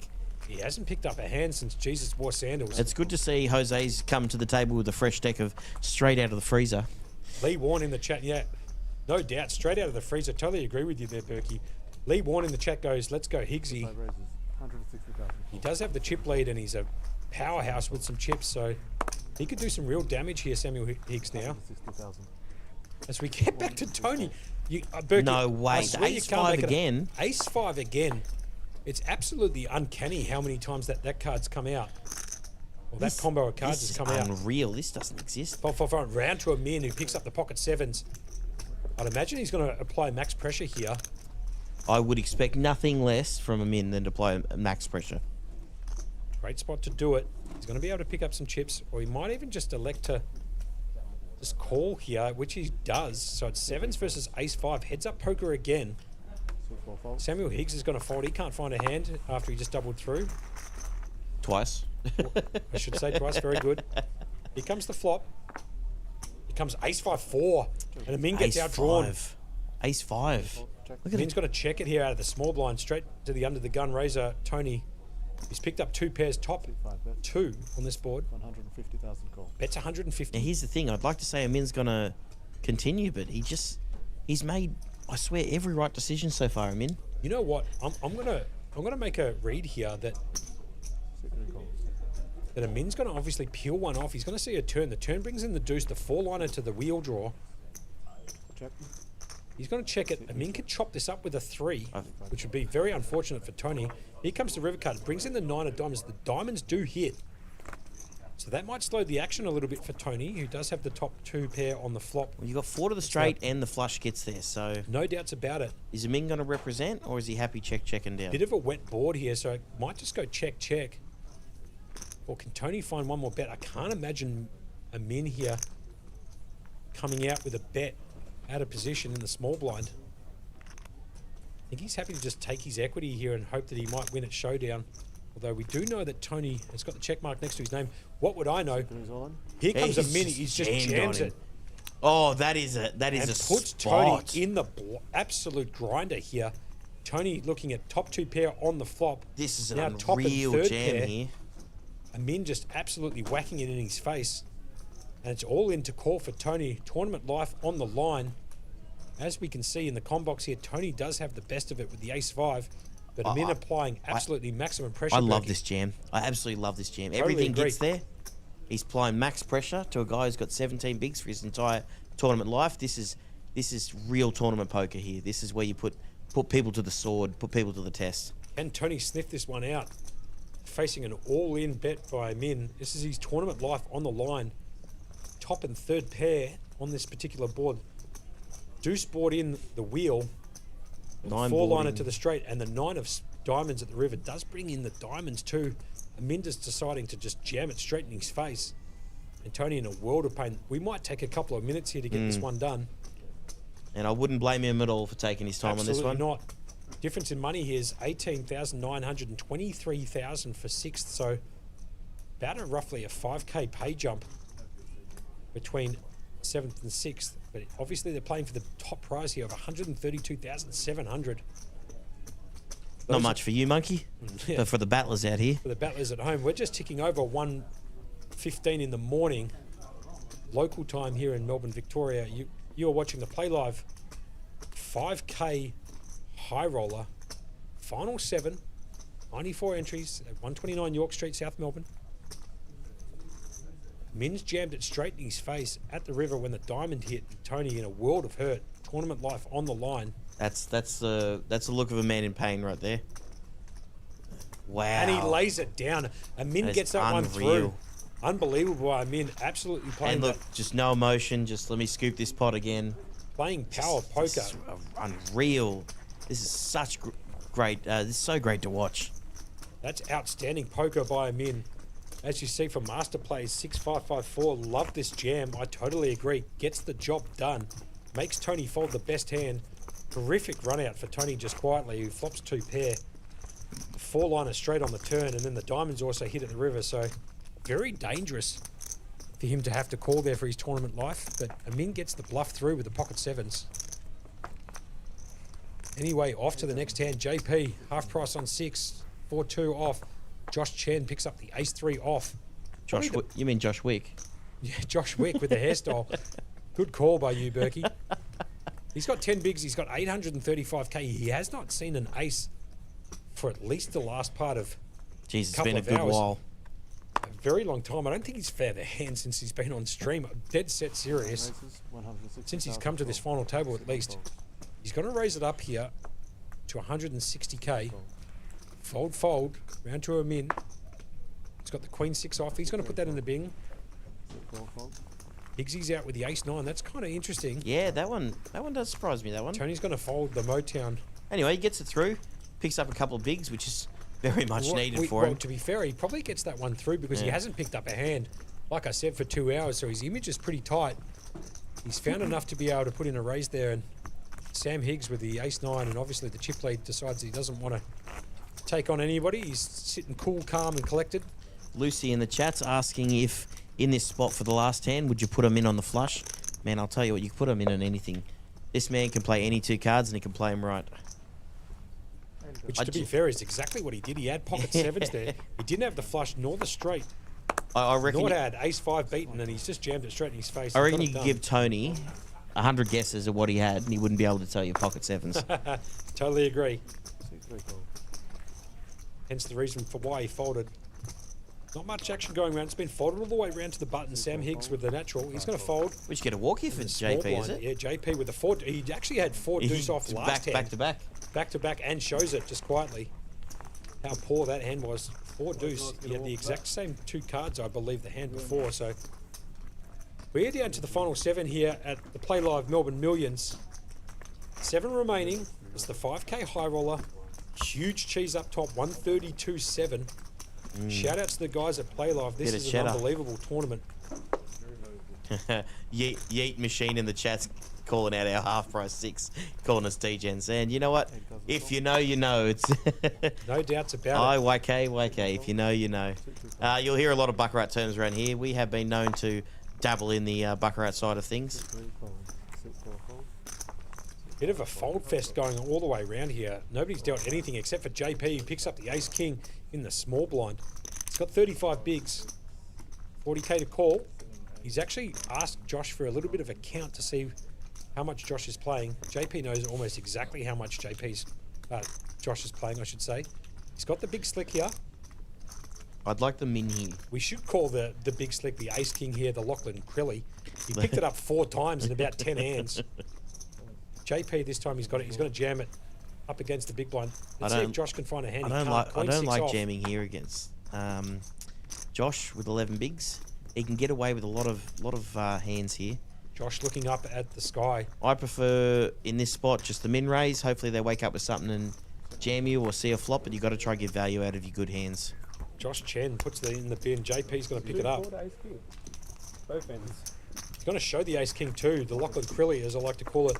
This particular stream, he did pick it up, I think, 4 or 5 times. I think it was 4 times in like 12 hands. It was crazy.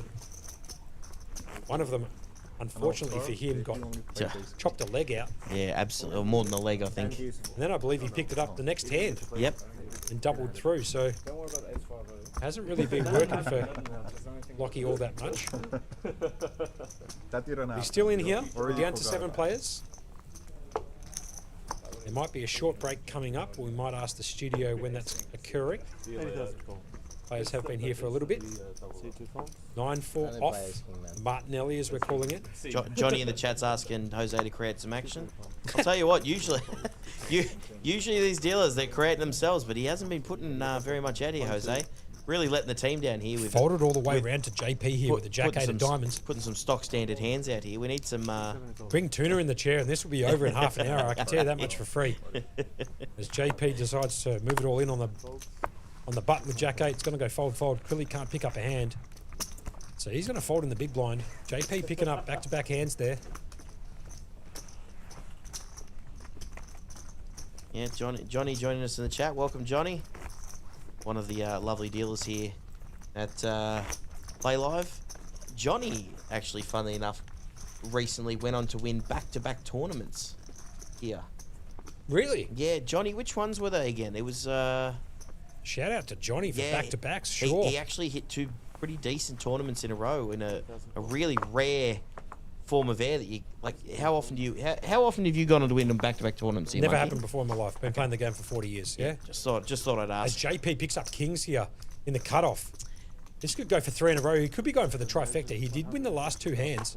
He raised the ace king and then he raised the jack 8. He didn't play many hands, and then now he's just starting to pick up. Josh Chen folds the queen 5 round to Lachlan Crilly. Oh, disaster for Lachlan Crilly. He's got 11 bigs, 890k. He's got the pocket 7s. I think this is going in here, to be fair. Disaster of a setup hand for Lachlan Crilly. If he decides to run this hand, unless he can flop a 7. Suck out on JP.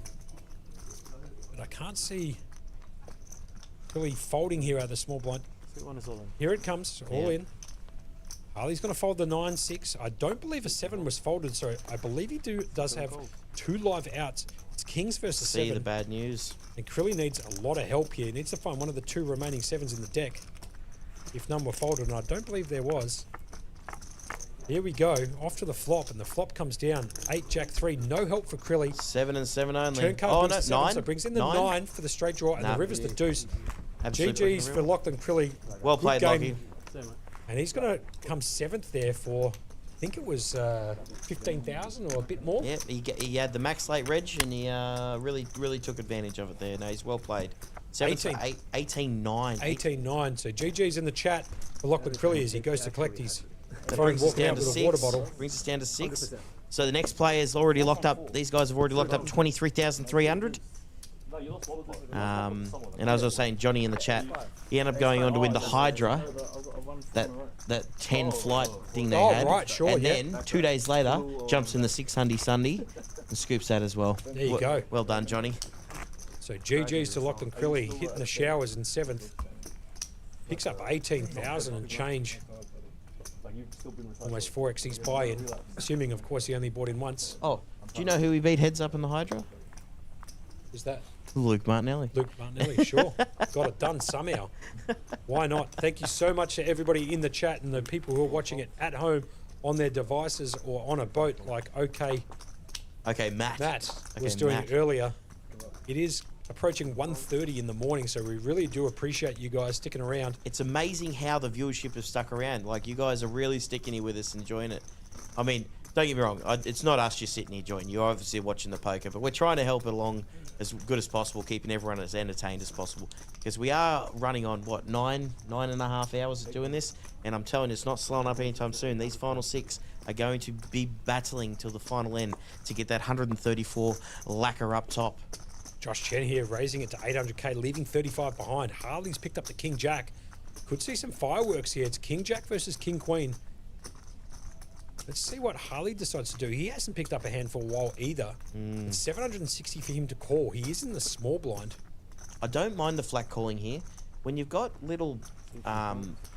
he has folded, but the theory behind it is you can realise your equity better with Broadway cards once you flat and see the flop. Because if you hit a top pair on the flop, you realise your equity more than if you've got large stacks and see the flops. Great call by you there, Berkey. We've still got max viewers at the moment. We're getting told. There you go. Very happy with that. Thank you so much, everybody, for tuning in and sticking with us. It has been a long session, but we're going to see it all the way out, no matter what time it finishes. We are going nowhere. And I guarantee you the sleep I'm going to have later on tonight or this morning will be in the top 10 for sure. My neck, C2, C3, C4, the top part of my neck, absolutely cooked. Oh, there's a massage on the cards tomorrow. No doubts about it. For sure. Actually, as a matter of fact, I'll give him a little shout out. Cam Lawless sent me a private message just before on the Facebook. He said, I'll shout you guys a massage tomorrow here at Playlive. So I might come down for that massage, to be perfectly honest. What a legend he is, man. I love lovely guy. Cam, he's just a super great guy to have around. Anyway, folded around to JP in the hijack. He's got the 7-6. The min's going to fold the ace there. Sam's going to come along in the big blind. Now, there was, I think I remember seeing there was like 2 or 3 sixes folded pre-flop. So JP might be in a little trouble here. Here comes the flop. It comes King 5, yeah, 3. Two sixes were folded, but JP picks up the gut shot straight draw. Sam's got absolutely no part of it. He's got the never win 7 if you play Baccarat. 74% favourite, never wins, and he's going to chuck it straight in the bin. JP's just going to lead out for 200. Well played, JP. Well played. Take it down. We are down to the final 6 here. As you can see from the event ribbon at the bottom, 432,400 in the prize pool, plus the trophy, which is very sexy, Berkey. I know you've seen it. Ooh, it's amazing. The rose, is it the rose gold one? Rose gold unbelievable. One? So they're playing at the moment. 6th place pays, I should say, 23,300. The Michael Jordan and the Scottie Pippen, I should say, 23.3 for 6th. I see what you did there. Yeah, you like that one? I see what you did 23 there. And 33. 23 and 33, yeah. It's all I can come up with at 1:30 in the morning. Hope you're enjoying it. Big jumps in jump down? Yeah. Oh, yeah, I was just about to say it. Big jumps in prize money at the moment. So what? Next one's just a roughly 5k, then 7k, then 15k jump, then 32k jump, then 60k. 50k. Yeah, 50k is correct. Wait. Jeez, yeah, that's what I meant. I said 50k. No one heard any different. So it's just going to get folded all the way around to the button. Min's putting it in the bin. And Sam's going to show the natural. You've got to walk with a natural 6. Baccarat, you got to love it for the people who love Baccarat and like the commentary around Baccarat. The natural 6, obviously, it's not a natural, but with a couple of these guys in here who like throwing around who like peeling some cards, Baccarat comments are going to come thick and heavy, especially when it's this late into the evening. Musafa Yuksai, I'm assuming that is. Berkey, lower the voice and give us some Richard Mercer vibes. Sure, why not? Hey, baby. I've got nothing. I try and bring in a bit of the American chat for Josh Abatey. I was doing a bit of the accent earlier. Might see if I can bring that Now, back. what we have here is an ace-9 off for Harley Gents. I'm not quite sure what he's going to do here in the hijack, but I imagine that he might be raising here with 13 big blinds.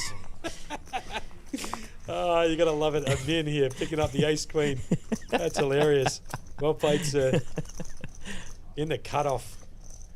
He's got 5 million plus in his chip stack. He's got the ace-queen off. 200,000. He's going to raise it up and make it 200k. The blinds have increased to 50, 100, 100. Hence the min raise to 200. JP in the big blind. Just chucks out the one chip. And it's Jack 9 versus the ace queen as the chips go flying into the center. Apparently, I butchered the crap out of someone's name. That wouldn't be the first time, and I can tell you right now, won't be the last. I am, how do you say? Bit run down. Bit run down, not seeing things right. So Min here picking up second pair with the best kicker. JP's picked up the gut shot. He needs a 10 ball into the corner pocket. Don't worry, man. I know who it is. I just can't say your name on stream because, well, you know why I can't. Turn card comes the deuce of hearts. No help to JP, who's still looking for that 1 of 4 outs 10 to make the straight. Min miles out in front, as you can see. Looks like 89-11 in the equities. Yeah, just in the bottom left-hand corner. Just a little 10 ball corner pocket. Right, JP's going to have a stab at it. Why not? He's going to bet 325k. 375k, I should say. Action back round to a min. Second pair, nut kicker. He's obviously going nowhere. Can JP, if a min decides to flat call here, find one of those 4 outs at the river? Haven't seen a 10 for a while, so let's see what happens. Sniffing this out real quick. I'm in. And Amin's elected to call. Here comes the river. Here comes the 7 of diamonds. No help to JP, who hasn't made a pair or the straight. Now, you've elected to raise in the last street. Do you then come firing out because you missed? I think the funny thing here is JP is such an elite player. I think he's going to just shut down, if I'm being totally honest, especially against Amin, who's got a stack. JP doesn't want to commit anything more, and I don't think he's going to go with another barrel. He doesn't. He checks it. Back round to a min, and this is going to go check, bet, fold, I'd imagine, with a min with the second best pair and the nut kicker. Erky can't even remember the name of his car repairer. He's done it 13 times. No, I do. He doesn't want to do the shout out just well, in case. okay, look. He goes by Muzzy, if that helps you out on why I can't really... Makes sense. It goes check here just quietly. Amin's going to see his equity. Ace Queen's going to get the job done as JP's missed everything. And Amin takes down another pot up to 5.7 million now. 57 bigs. Get up and mid check. So,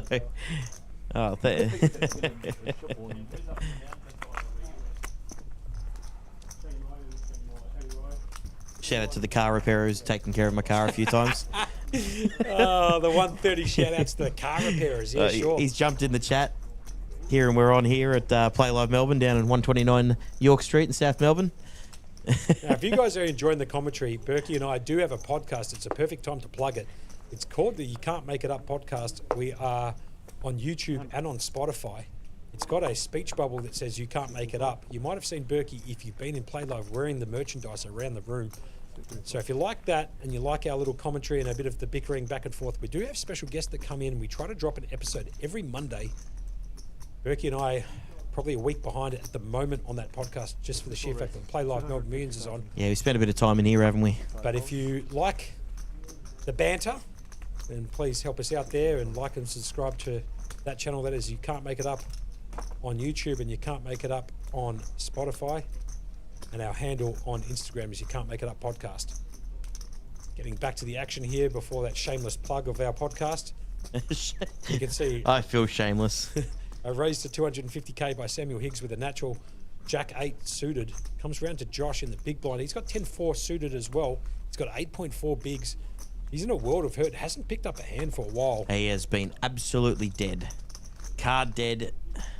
Master Plays says he wants the podcast on Apple Music. I'll have a look into that tomorrow at about 9 p.m. when I wake up after this is done. That's 9 p.m. tomorrow night. I'll be dead for at least 12, 13 hours, I could imagine.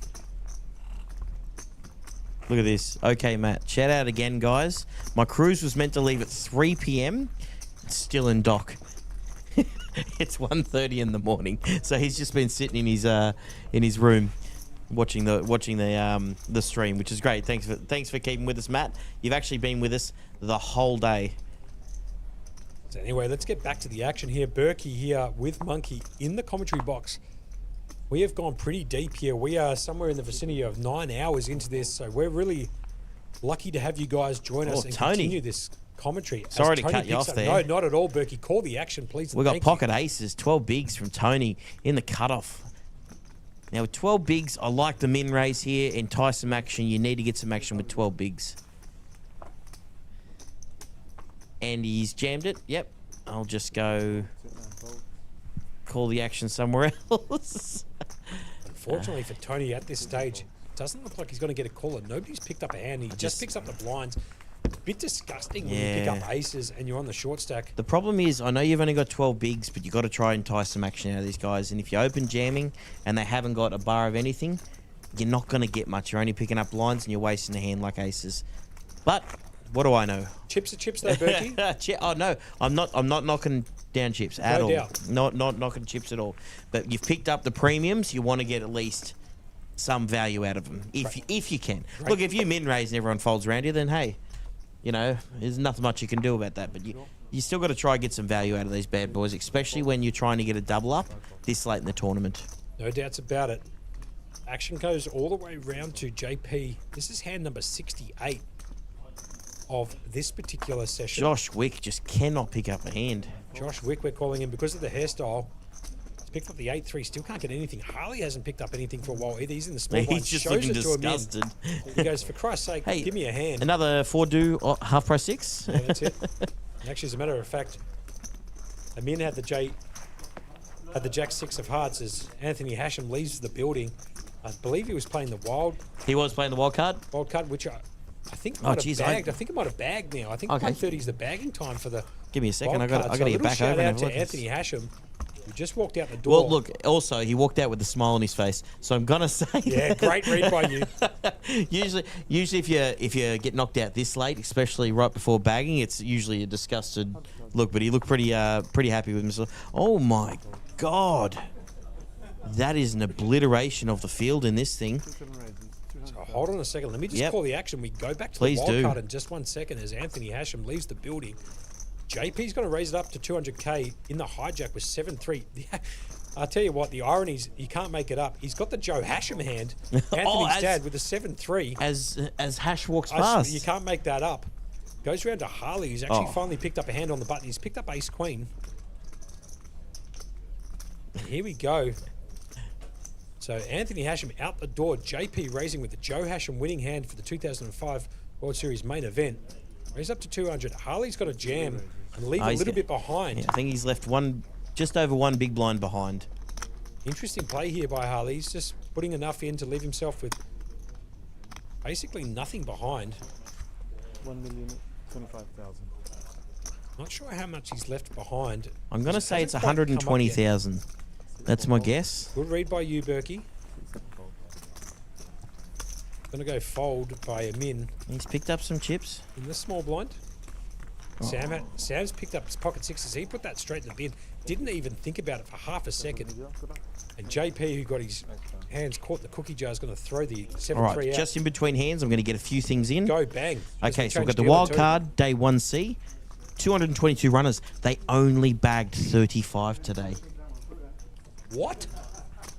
If I'm reading this correctly, they've only bagged 35. That must have been an absolute bloodbath out there today. Only bagged 35. Mate, I'm telling you something. I'm reading it. I'm reading it right here. I'm reading it, but I don't believe it. If they've only bagged 35, I'm telling you something straight here in the chat. You could You're be gonna writing. You're going to be writing the money. Hopefully, if you get very close to it. Well, just really quietly, if they're bagging only 35, what did they bag in the previous flights? Actually, you know what? I'm going to ask the guys downstairs to give us the see if we can get the numbers of people who bagged through and the percentages, and we'll see if we can get a proper number for you. But 22, what is that?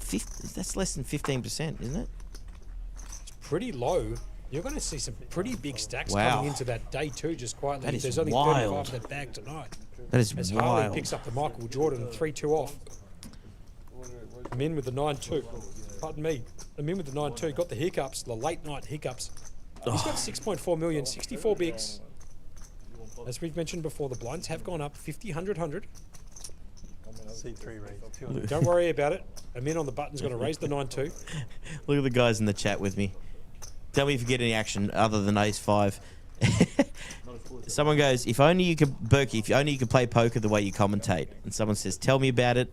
Then I got Josh Clancy going, Berkey can play. If only I could play as good as if only I could run as good as I commentate, I'd take that. Just quietly, Clancy, I appreciate the if Berkey can play. 4 button. Just quietly, Berkey. Another ace 5. Yeah.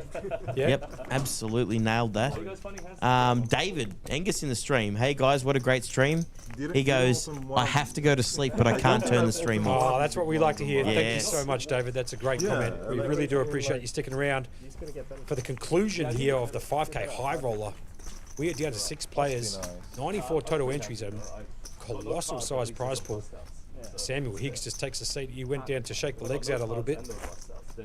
I just got the message from Cam Lawless myself. He goes, it was absolute bloodbath today. I believe it. The Spiritual Tradie podcast says, me too, it's going to kill me tomorrow. Everybody running on absolute fumes. Might be a good time to pop some popcorn. Try and get a little bit of energy in the system to see us out. This could be a lengthy one, but we're going to see this one all the way through.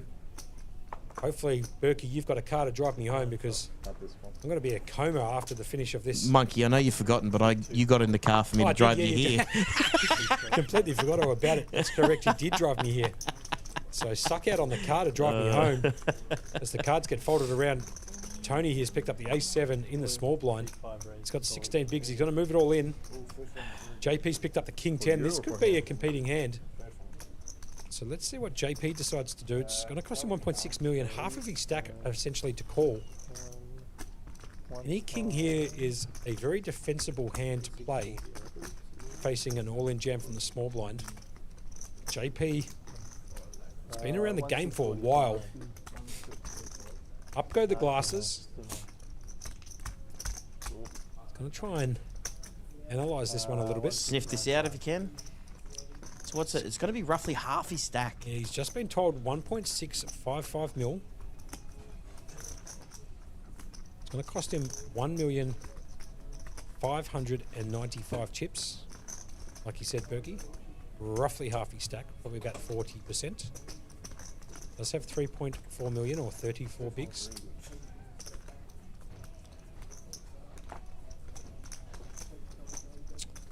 I don't know. I've got a funny feeling JP might run this hand. Yeah, look, I think... look, I'm going to assume GTO is going to tell you it's a fold, but I think he might... Nah. I think, Hold on. Maybe... no, nah, he's got a fold. He's just putting it over the RFID scanner. Well, there's one good news about me driving you home, Monkey, is if I somehow crash the car, I know my mechanic's in here listening to us. Well said, Berkey. So you're listening to Josh Monk. That's me, aka Monkey, with his co-pilot in the commentary box who does the You Can't Make It Up podcast, Adam Burke. We're going to see this one out. This one's going to be a late one. I can feel it. Yeah. Unless, of course, there's some coolers. There's only a few dealers in Victoria who can deal them. Tuna went home about 4 hours ago. CK, I don't think get he's him in back, the building. please. Somebody CK get Tuna back. Tuna was here.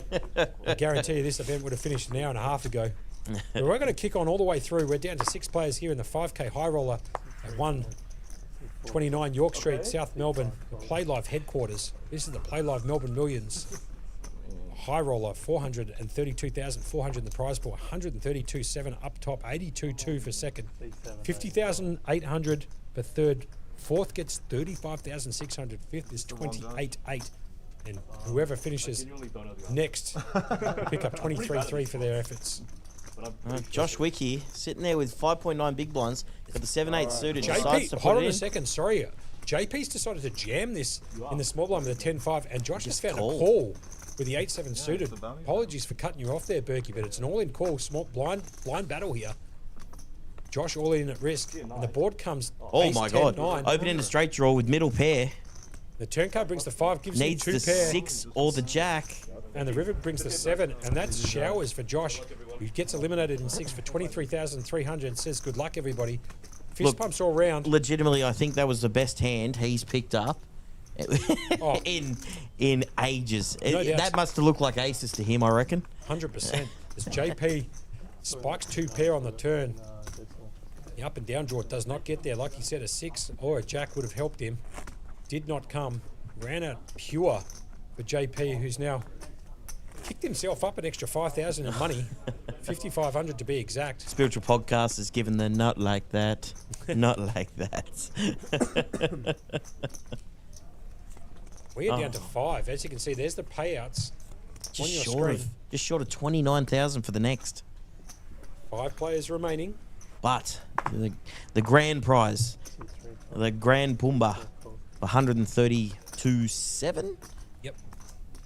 And then I know I've said it 1,000 times tonight, but the brain's not working again. I think it's time for some more peanut M&Ms. Well played, Berkey. Very cool. Yeah, chuck us some of them. Yep, good call, sir. A couple of peanut M&Ms being devoured here in the commentary box as we go back to the action here. It's been raised by Tony to 200k with the ace-7, natural 8, and baccarat. Harley Jens is going to fold out a small blind. Tony's going to pick that up. Harley in desperate need of a double up here. I think he's just going to have to find a hand here and go with it. Spiritual Trade, he's decided to go to bed. Night, guys. GG's. Thank you so much for listening and tuning in. We very much appreciate it. We know it's late. We know that you guys, most of you guys have work tomorrow. But we very much appreciate you sticking by and tuning in. We're getting asked what time will this end. That's just such a tough question with these guys. Like, we can get coolers and have it done in half an hour, or this can go for hour and 45, 2 hours more.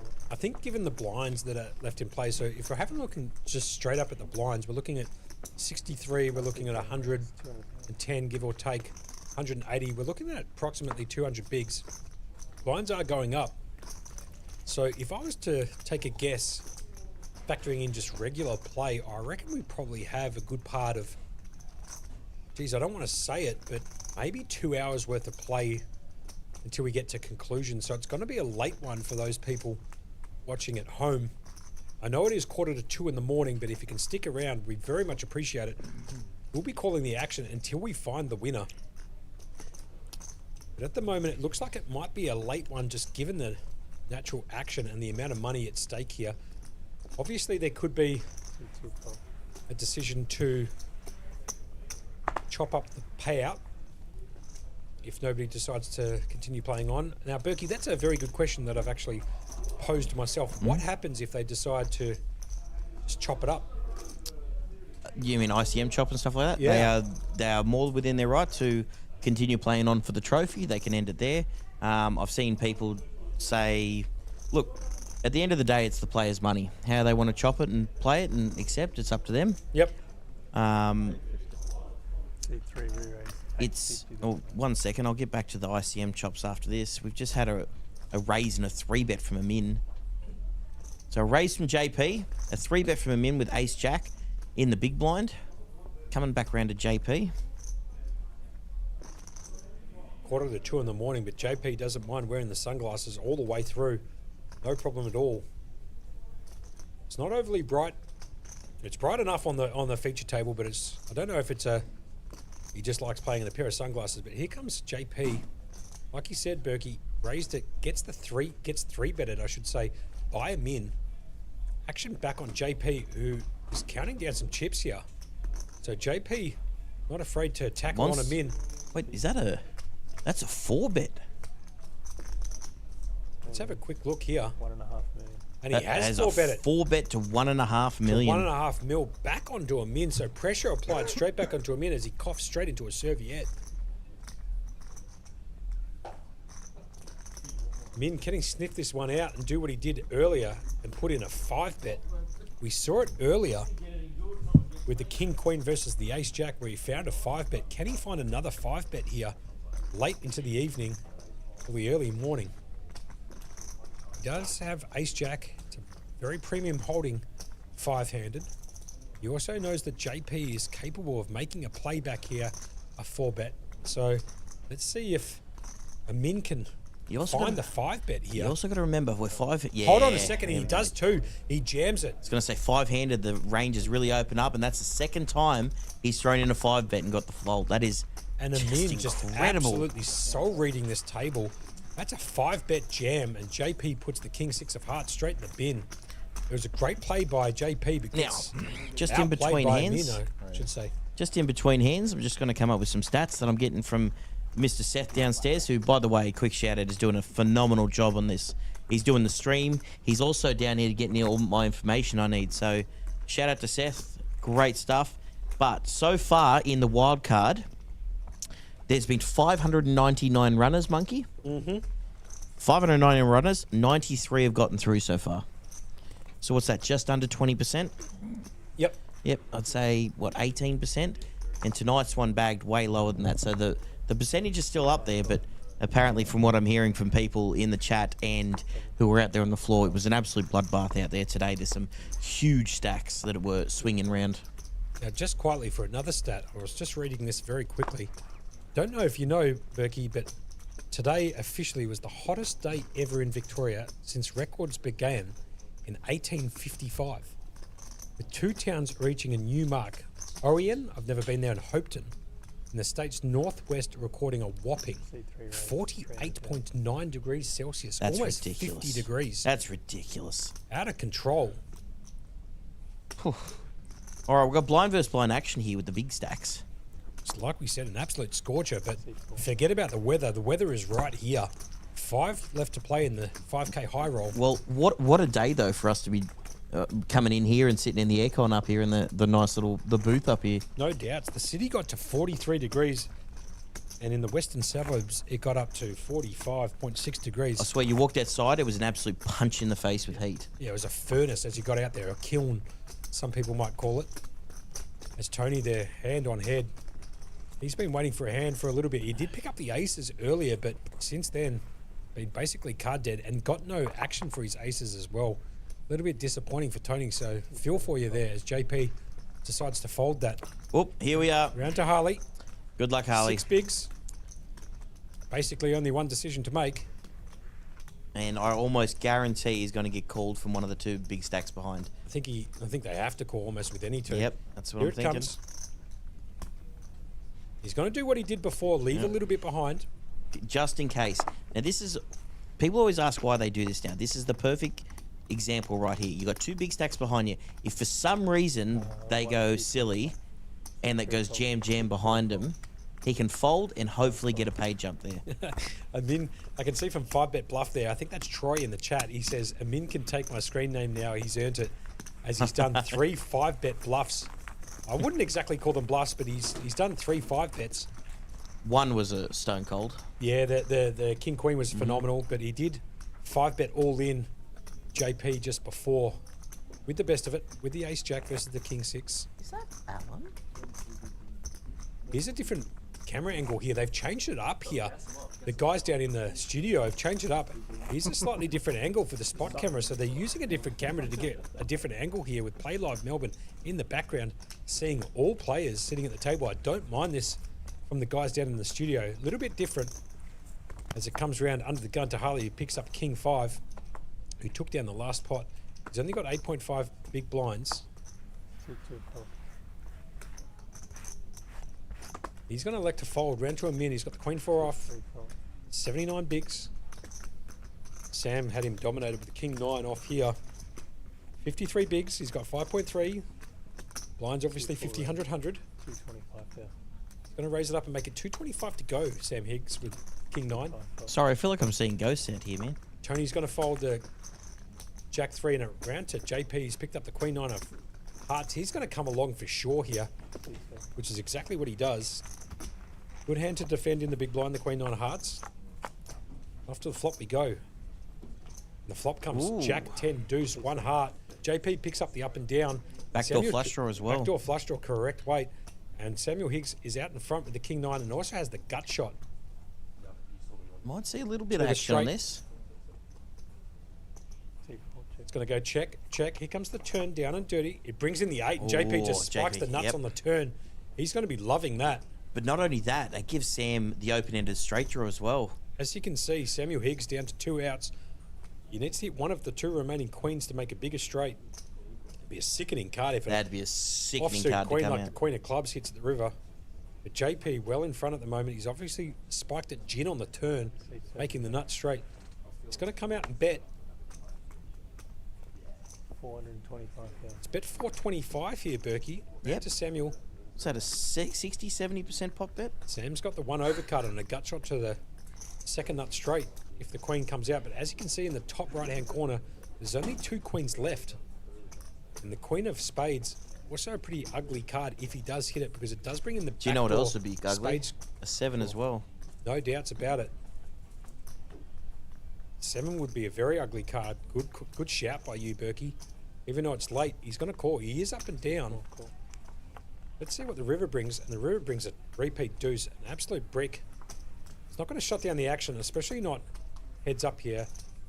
Extremely unlikely that anybody has a full house. So JP is going to take this one down. I can't imagine Sam making any plays at this pot. Let's see what JP decides to do. You try and entice a bluff here. If you were semi-bluffing on the turn when the 2 spades came down, he could elect to check, but better play here is obviously to go for a bet, in my opinion, which is exactly what he's doing. Oh, he's going to push going out big. 1.2 maybe, give or take. I'll say 1.75. Is there another stack behind there? 1,150,000. No, 115. Action back on Sam. He has nothing but king high. Can't imagine he's going to call off here with just king high, regardless of the board texture. There's there's no hands he can beat. That's true. He's going to have a second peek down there. If you don't mind, Berkey, after this hand, I might need to be duck out of the room. You go do what you need to. I can Please call take the action. I've got this for a few minutes. Good man.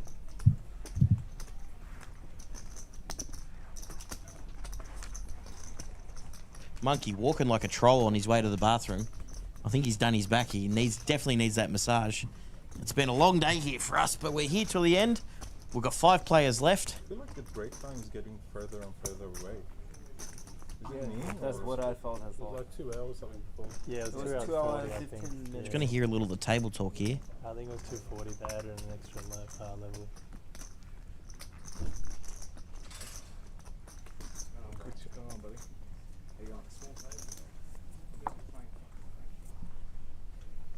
Getting very deep into the night here. It's almost 2 a.m. Amin first wakes up with the ace-5 under the gun. I dare say we're going to get a raise here from Amin. 5-handed. Still like to put the pressure on here. Does raise it to 200,000. Sam's going to bin the 3-4 suited. Nothing from Tony. JP sitting in the background. Folding. Don't know what he has. And Harley with the 5-4 offsuit. I dare say this is going straight in the bin. Amin's going to pick up. But no, he does like to call with the 5-4. Harley going to the flop. 4-5 versus Amin's. Ace-5 off, believe it or not, Monkey. We've got King 8 deuce, 2 spades. Does not help either of these guys. But I dare say we're going to see a check bet. Must represent what you got. Especially against the short stack.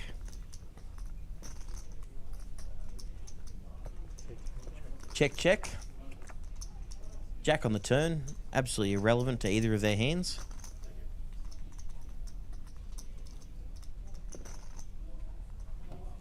Harley pondering what his options are with 5.5 bigs. He's going to check.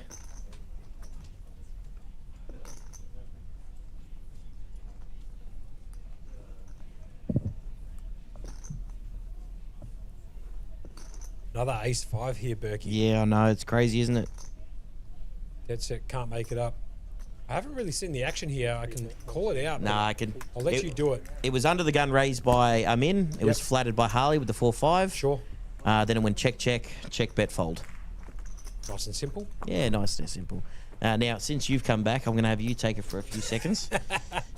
Tag team. Tag team. Tag team the bathroom. I'll be back in a second. Well played, sir. I'll be calling the action all the way through. I like this angle here from the studio downstairs. It encompasses all the players still remaining in the table. Good shout by the guys downstairs in the studio doing a phenomenal job. They've been going hammer and tong at this since the stream started at 4:15, whatever time it was earlier yesterday. We're pushing on through 10 hours worth of doing commentary, and the boys downstairs are keeping this one alive for you guys at home. We're going to see this one out, as Berkey has said a couple of times. Give or take, I'm expecting this to kind of finish in the next 90 minutes, 3:30, give or take, outside of breaks and so on and so forth. If not, it might kick on a little later than that, but I probably anticipate with the blinds going up the way that they're going, this will probably go for at least another 90 minutes as the chip counts get brought up on the screen for you guys to check out. As you can see, Amin, table captain, 83 bigs, he's got over 8 million. And again, we want to say thank you so much to everybody who's sticking on with us until the conclusion of this 5K high roller. We very much appreciate you guys tuning in and listening to Berkey and myself commentate this one all the way through. And we hope that you're enjoying the feed, the chat, the comments from the players at the table, just the overall banter. 6-7 range, 200 down. Stern Cross says, can we get OK Matt to get him into the commentary? See what we can tee up for OK Matt. I know he's on a boat somewhere as we get back to the action here. It's been raised to 200 in the cutoff by JP. He picks up the ace queen. Here comes a min. He's got the ace 9 of clubs. Might see a little bit of fireworks here. C3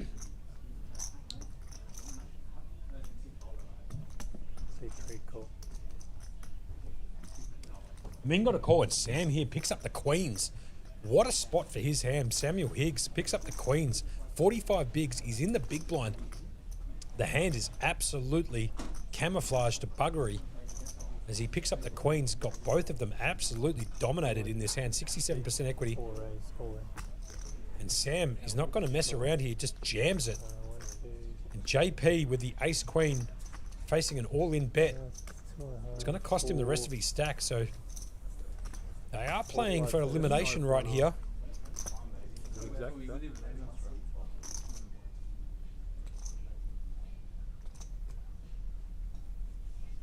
Action time called by Johnny Rotten in the chat. I totally agree. Let's see what JP does.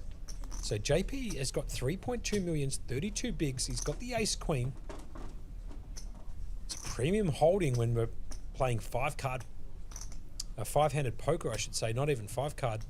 Just 5-handed poker. Somehow he's found the ace queen against the ace 9 and the queens from the big blind with Sam Higgs, who is all in for 4.57 million. JP got to take a moment here. Don't blame him too.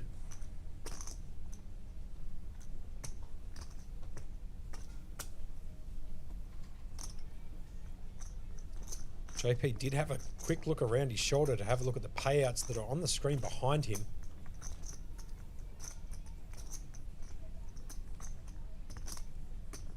Call. C7 call. C3 call. And JP's decided to call here, so it's queens versus ace queen. JP needs an ace here to continue, otherwise he's going to be out of it. Samuel Higgs, the all-in player for 4.5, has got JP dominated, and here comes the flop. It comes king 6 10, 2 clubs. Turn card brings a repeat king. JP after a jack or an ace, and the river card comes an ace. If you don't mind, JP spikes it at the river. That is disgusting.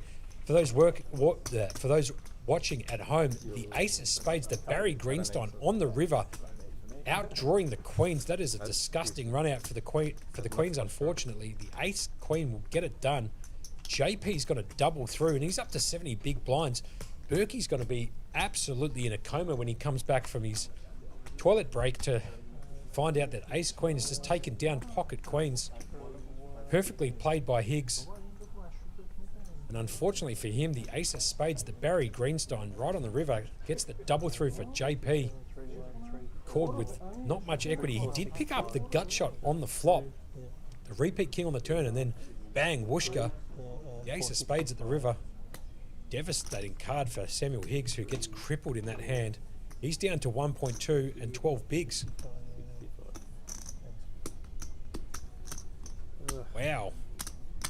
What a turn of events here. Brutal game has been said. Higgs can't believe he's just been done. Berkey coming straight back into the chat with a couple of much needed drinks, a couple of waters. Now, Berkey, I'm not going to lie to you. You missed a monster of a hand. Of course I did. As Berkey says, of course he did. Samuel Higgs picks up the 4,000 answers now and walk away during the one that it actually happened. So, raised by JP under the gun with ace queen, gets called by him in with the ace nine of clubs. Yep. All in jam by Sam Higgs, who picks up the queens of Ladies, all hands. yep. JP decides to make the call. The flop comes down. King something. How much was your stack? What was it? King 410, something like that. Repeat. Oh, you've got like King on the 7 million. turn, I believe, and then the ace on the river. Ace of spades to get the ace queen up against the queens. Absolutely disgusting. So who's copped the? Sam Higgs absolutely crippled. He's down to 12 bigs. Oh my God! And JP just bounces straight up. His name's right there. That is Bounce. huge. JP, we call him JP Bounce. Why not forget about it? He's bounced all the way up to 70 bigs. He's got 7 million. Okay. Absolutely sucking the ace out of the deck on the river as Amin picks up pocket tens here. Wow. What a turn of events for poor That is Sam crazy. Higgs. Sammy looking a bit deflated after that. Yeah. And I don't blame him either. Not as at Tony all. picks up the ace eight of hearts, so some fireworks in the last couple of hands.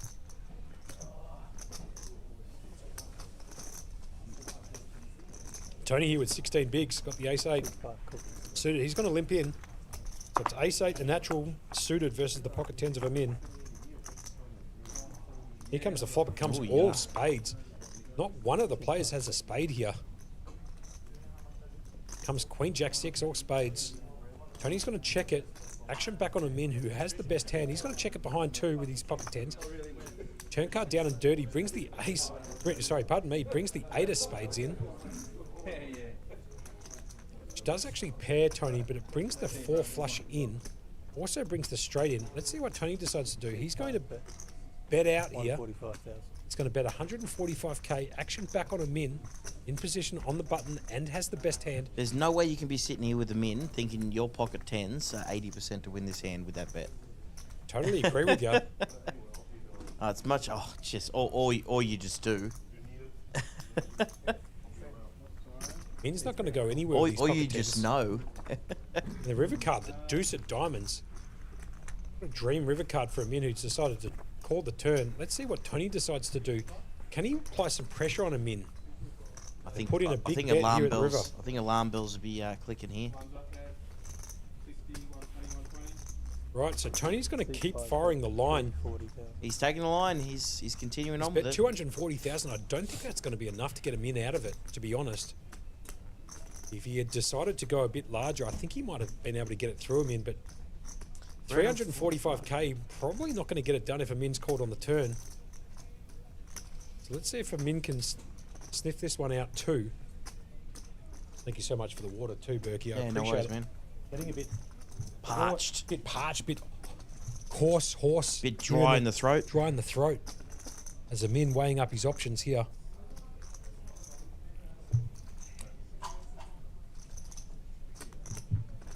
That hits perfect. Yeah. That water, ice cold water, no problems. 2:07 a.m. The action's back on Amin. What to do with pocket tens? 2 overs to the board. The 4 flush down on the board as well. Tony bet the 8 of spades on the turn. He barreled it one more time at the river. 345k. Action back on Amin with pocket tens. Now I've said this a lot of times in the chat before, but if he's called the turn thinking he's good, this deuce doesn't change anything. So I dare say we're going to get the call here from Amin. I'd agree. I mean, the only other thing is Amin might be thinking that if he was semi-bluffing on the turn, he might actually shut down. So Amin's actually going to find the call here. Bad. Tony's going to show him the ace eight of hearts. Amin's going to show him the pocket tens and take down another one. That's just a great call. Tap the table. Yep. You tried your best. Good call. Good as call, the table said. says. I think that might have been JP saying good call. Or Harley for that matter. I agree. It was a good call. Blinds up now. There's 60, 120. Oh, we've gone blinds up. 60, 120, 120. With the 120. It's going to put a little bit more pressure on these small stacks like Harley. Richard King in the chat, 223. Sam. Damn, sick call. I totally agree. This is what a min does best. He's been sniffing them out all day long. Interesting dynamic now with Harley, Sam, and Tony. We've got 11 bigs, 12 bigs, and 5 bigs. Yeah? 2 people dominating the chip lead on the table. Now, there's things to be said about trying to survive. Harley now just picks up the queens just quietly for 4.1 bigs left in his stack. He's got 500k. Is he going to make the same decision as he did last time and leave just 120 or something behind? Or is he just going to just openly jam this? I think he's going to leave 120 behind because there's 2 short stacks behind that can get involved as well. Totally agree with you. And that's exactly what he's going to do, Berkey. Soul read from you. 2 hands. He's going to leave about 120 behind, give or take. 5 6, 3 fold, 6, 4 fold, 6, 5 fold, 6. Gets it through. Everybody folds. Graphics just catching up a little bit. It is late. 2:09 in the morning, local time. As Harley picks it up with these pocket queens under the gun. That's some valuable big blinds for Harley. 100%. He's actually straight into the big blind now, so much needed to help him try and survive. A couple more orbits if he can. It didn't even look like anyone picked up his speculative hand. Have a look at this. This could be done relatively soon, Berkey, just quickly. Yeah. Having a look at 75 bigs, 57, and then you're looking at 3 short stacks, less than 10 bigs with all of them. Amin, I dare say, is going to start ramping up this pressure here. Noticing that three stacks are under 10 bigs. He's going to start putting some max pressure. This is back where the ICM pressure comes back on again. I also think, Berkey, that there's a 0% chance of these guys chopping up the prize money. Oh, I also think so too. I think they're going to play for all of it if we do get down, or when we get down to heads up. Min's going to raise it to make it 240 to go. JP's got the 7-4. The 11 double down in blackjack. Oh, JP's going for the win. JP, he doesn't care that it's the big blind. have a look at the eyebrows on the guy. He's got the rocks going on. The Dwayne Johnson eyebrows just absolutely pricked up. He wants to get in mixed with the. I mean, he does not care that he outstacks him. And here comes a raise. 1 million. Out of the small blind, is it? Yes, straight out of the small blind. Harley's got Jack 10 of spades, so the spades are. How much? And Amin's asking how much JP's got. So we got big stack versus big stack going on here. Crazy action here. Tell you what, if somehow this turns into a monster pot. I know what you're about to say. There's going to be a chip leader who's going to have probably 80% of the chips in play. Min asking for a count. JP saying he's got just less than 7 million, so 6,800,000 exactly.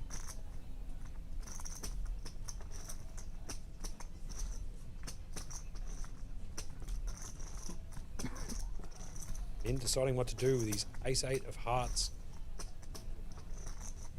He has been 3-bet by JP out of the small blind with 7-4 spades. In deep into the tank here.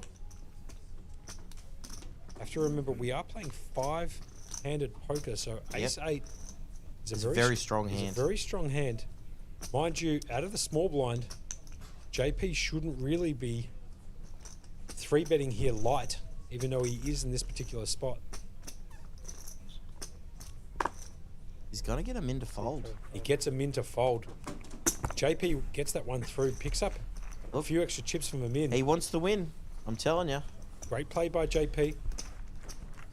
In the chat, they're asking if there's some history between these two. I have no idea about. Like I said before, very unlikely that there's going to be a deal being made here, I would imagine. I'm telling you right now, if JP is raising the chip leader with 3 short stacks, I could almost guarantee there'd be no deal done. Because otherwise, the whole thing would be this big stacks knock out the small stacks and do a deal. Yeah, of That course. is obviously not what's happening here. Anyway, Samuel Higgs here under the guns, picked up the Queen Jack. He's going to jam it, which is exactly what he should be doing. Tony's got the King 7 off. He's got 8.3 bigs. He's going to fold. JP's folding the exact same hand. Harley's going to fold the 9-7. And Min's got the 4-3. offsuit. He's going to ask for a count. And Amin just can't call with the 4-3, so Sam's going to pick that up. Much needed. Helps him get around another orbit of blinds. Excuse me. It's so funny, you know. Samuel Higgs has just jammed that with Queen Jack. He's actually coming third. Yeah, believe it or not, with 12 bigs. Yeah. It's crazy how deep the two chip leaders are in this particular feature table, or final table, I should say. JP and Amin basically holding almost 80% of the chips in play.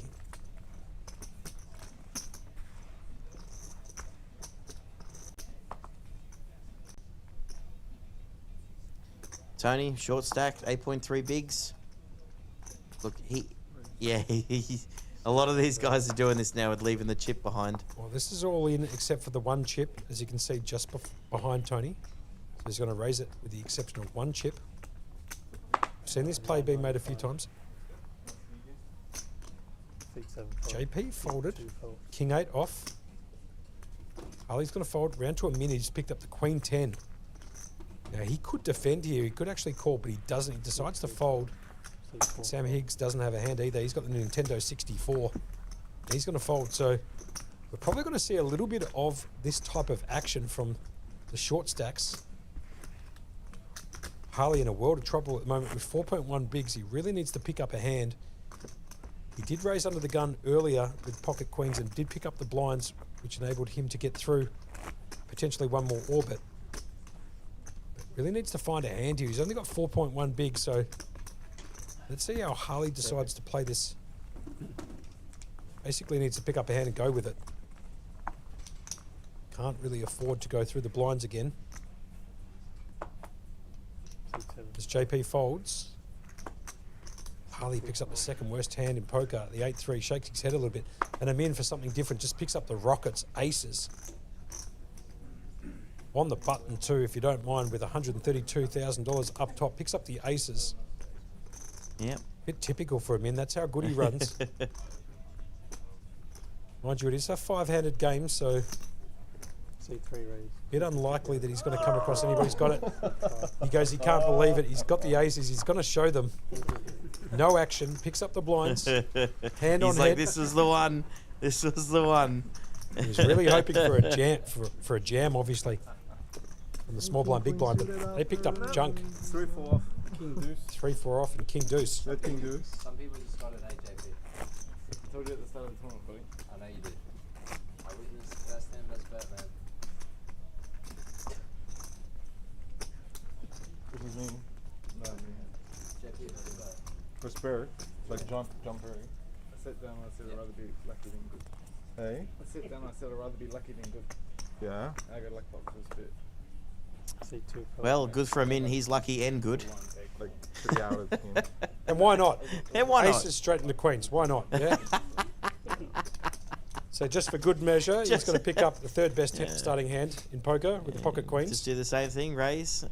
C3 raise. 240,000. It's just unbelievable. It's unreal. He's gone aces into queens here. Sam Higgs is out.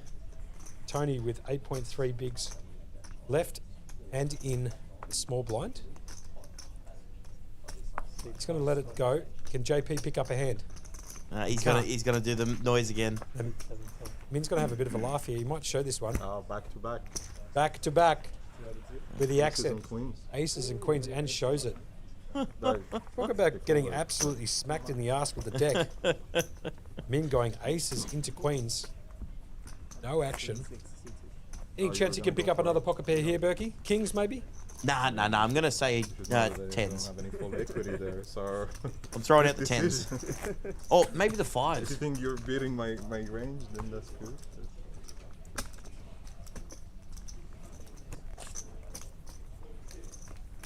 Two in, two now. Yeah. Straight into our 10th hour here in the Combox. So we very much appreciate all of you for sticking around and watching the finale of this 5K high roller. We are down to 5 players out of 94. Huge prize pool, 432,400. 132.7 up top. Amin picking up another ace. This time an ace 4 offsuit. He's got 75 bigs and he has the chip lead Sam Higgs has taken no time here to jam this with King 10 of diamonds. And Tony's actually picked up pocket nines, right? Okay. Hold on. Hold your horses. Hold your horses. We could see a little bit of action here. I'd imagine that Tony's going to go with his pocket nines. Short stack, short stack. He almost has to, I'd imagine. He's also a back row player, so this is going to look very pretty to him. Four side for the natural 8.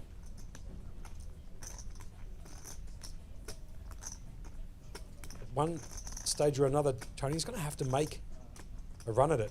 Wow, and he just lays it down.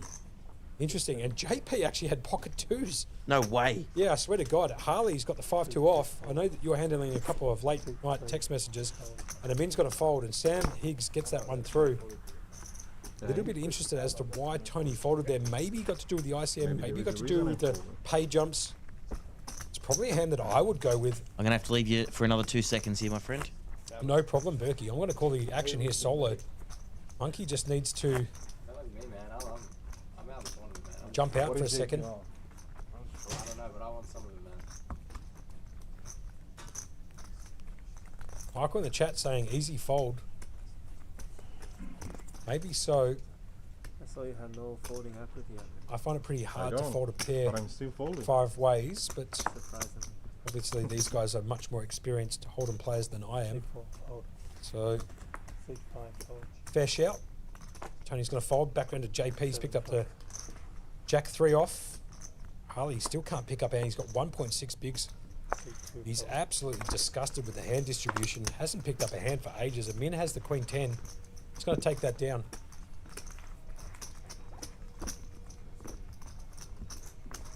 Harley in an absolute world of hurt, but to be fair, if he does bust out in the 5th position, he will be picking up 28,800 for his efforts.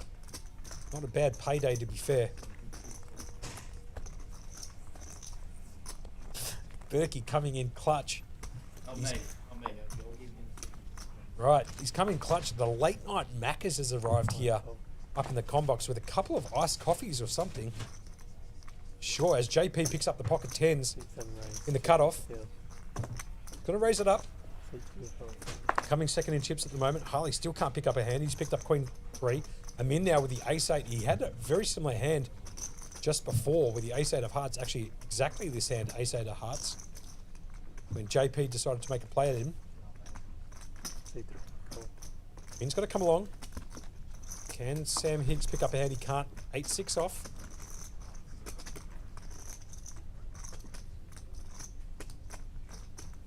Is this going to fold? Heads up action, so it's pocket 10s versus Ace-8 of hearts.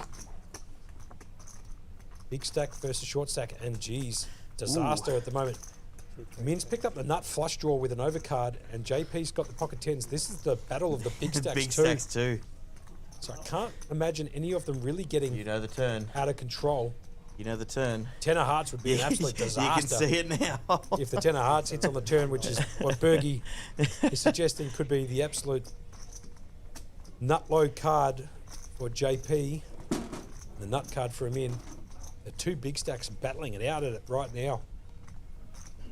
The other short stacks must be licking their chops here, considering there's a bet and a call. Bet 150 from JP, call by him in. Here comes the turn card down and dirty, brings the 9 of clubs in. Hearts haven't hit yet. Amin still with the nut flush draw and an overcard. JP still with a pair of 10s. Still out in the lead. As you can see, Amin's got 12 outs at the top right-hand corner of your screen. Any ace will get it done. I still don't think Amin's going to go anywhere. All of the hearts. Yeah, even if JP bets out here, because he knows if he hits, it could be just game over here. I agree. Let's see how JP plays this. Thank you very much for the straw. I don't know who came in clutch downstairs, but nice hand. I do. Yeah, I'll wait till after the hand. Sure. It's JP eyeing off some of those bigger chips. 525 there. It's going to bet 525k. Action back on Amin, who does have that nut flush draw, like I said, with the 3 overcards, which are all live. None of them have been folded, so 12 clean outs for Amin. Again, though, this is the battle of the big stacks late into the night. 2, 3, 4. And Amin's going to call. He needs a heart or an ace. Or an ace. Heart or an ace. It's just actually uncanny how good he runs. I've said it a couple of times. He hits the ace. That might shut down the Check, action check, for JP. and he knows he gets the river. JP's going to be disturbed by the fact that the ace has hit the river there. I mean, the hand played pretty straightforward, all due respect to the game. I mean, obviously flopping the nut flush draw, bet call, and he actually spikes the ace at the river. Now, I just got a message from Cam Lawless. Sure. He goes, enjoy. He ordered Uber Eats orders a couple of iced coffees and a couple of McFlurries to keep us going. That's absolutely clutch. That is clutch. We appreciate Cam, that very much. thank you very much, buddy. That is a huge, and you actually nailed our order too. Yep. Oreo McFlurry. Perfect. Yep, Oreo McFlurry and I don't even know what it is, but I just love McFlurries. Ace from space for a min. How good's that? Just absolutely Barry Greenstein's the ace of spades at the river too. JP gave him no more. It went check at the river. Harley's going to need to find something soon here, man. He's got 1.6 bigs left.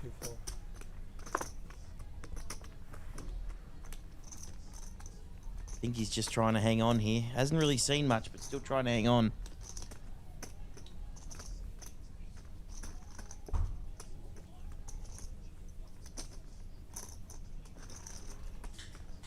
I'll take over the commentary while Monkey's just shoveling his Oreo McFlurry in really quick.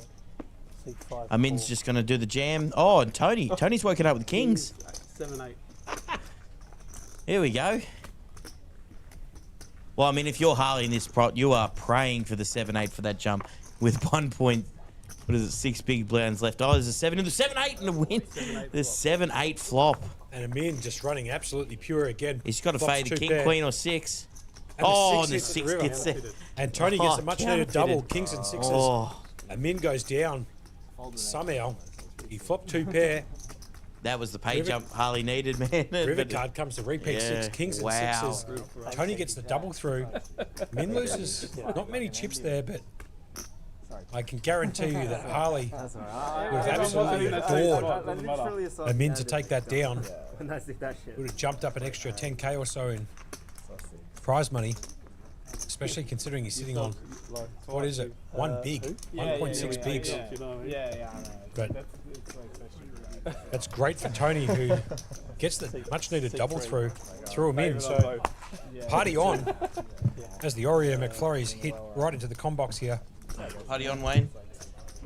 Party on, Gus. Take your time, Berkey. A little bit more, I think. Just need at least one of them. Probably like 9. Like even when Amin's just dominated, he just finds a way to get into the match, just flopping a 7 and an 8. It's amazing. He flops 2 pair. He needs to be sucked out on versus kings when it should be the opposite way around. Absolutely. Unbelievable how good he runs sometimes. But Tony getting the job done with kings. Repeat 6 at the river gave him a bigger 2 pair. So it's play on. Harley, who hasn't picked up a hand forever, going to fold. 6-3, fold. 6-4, fold. 6-5, fold.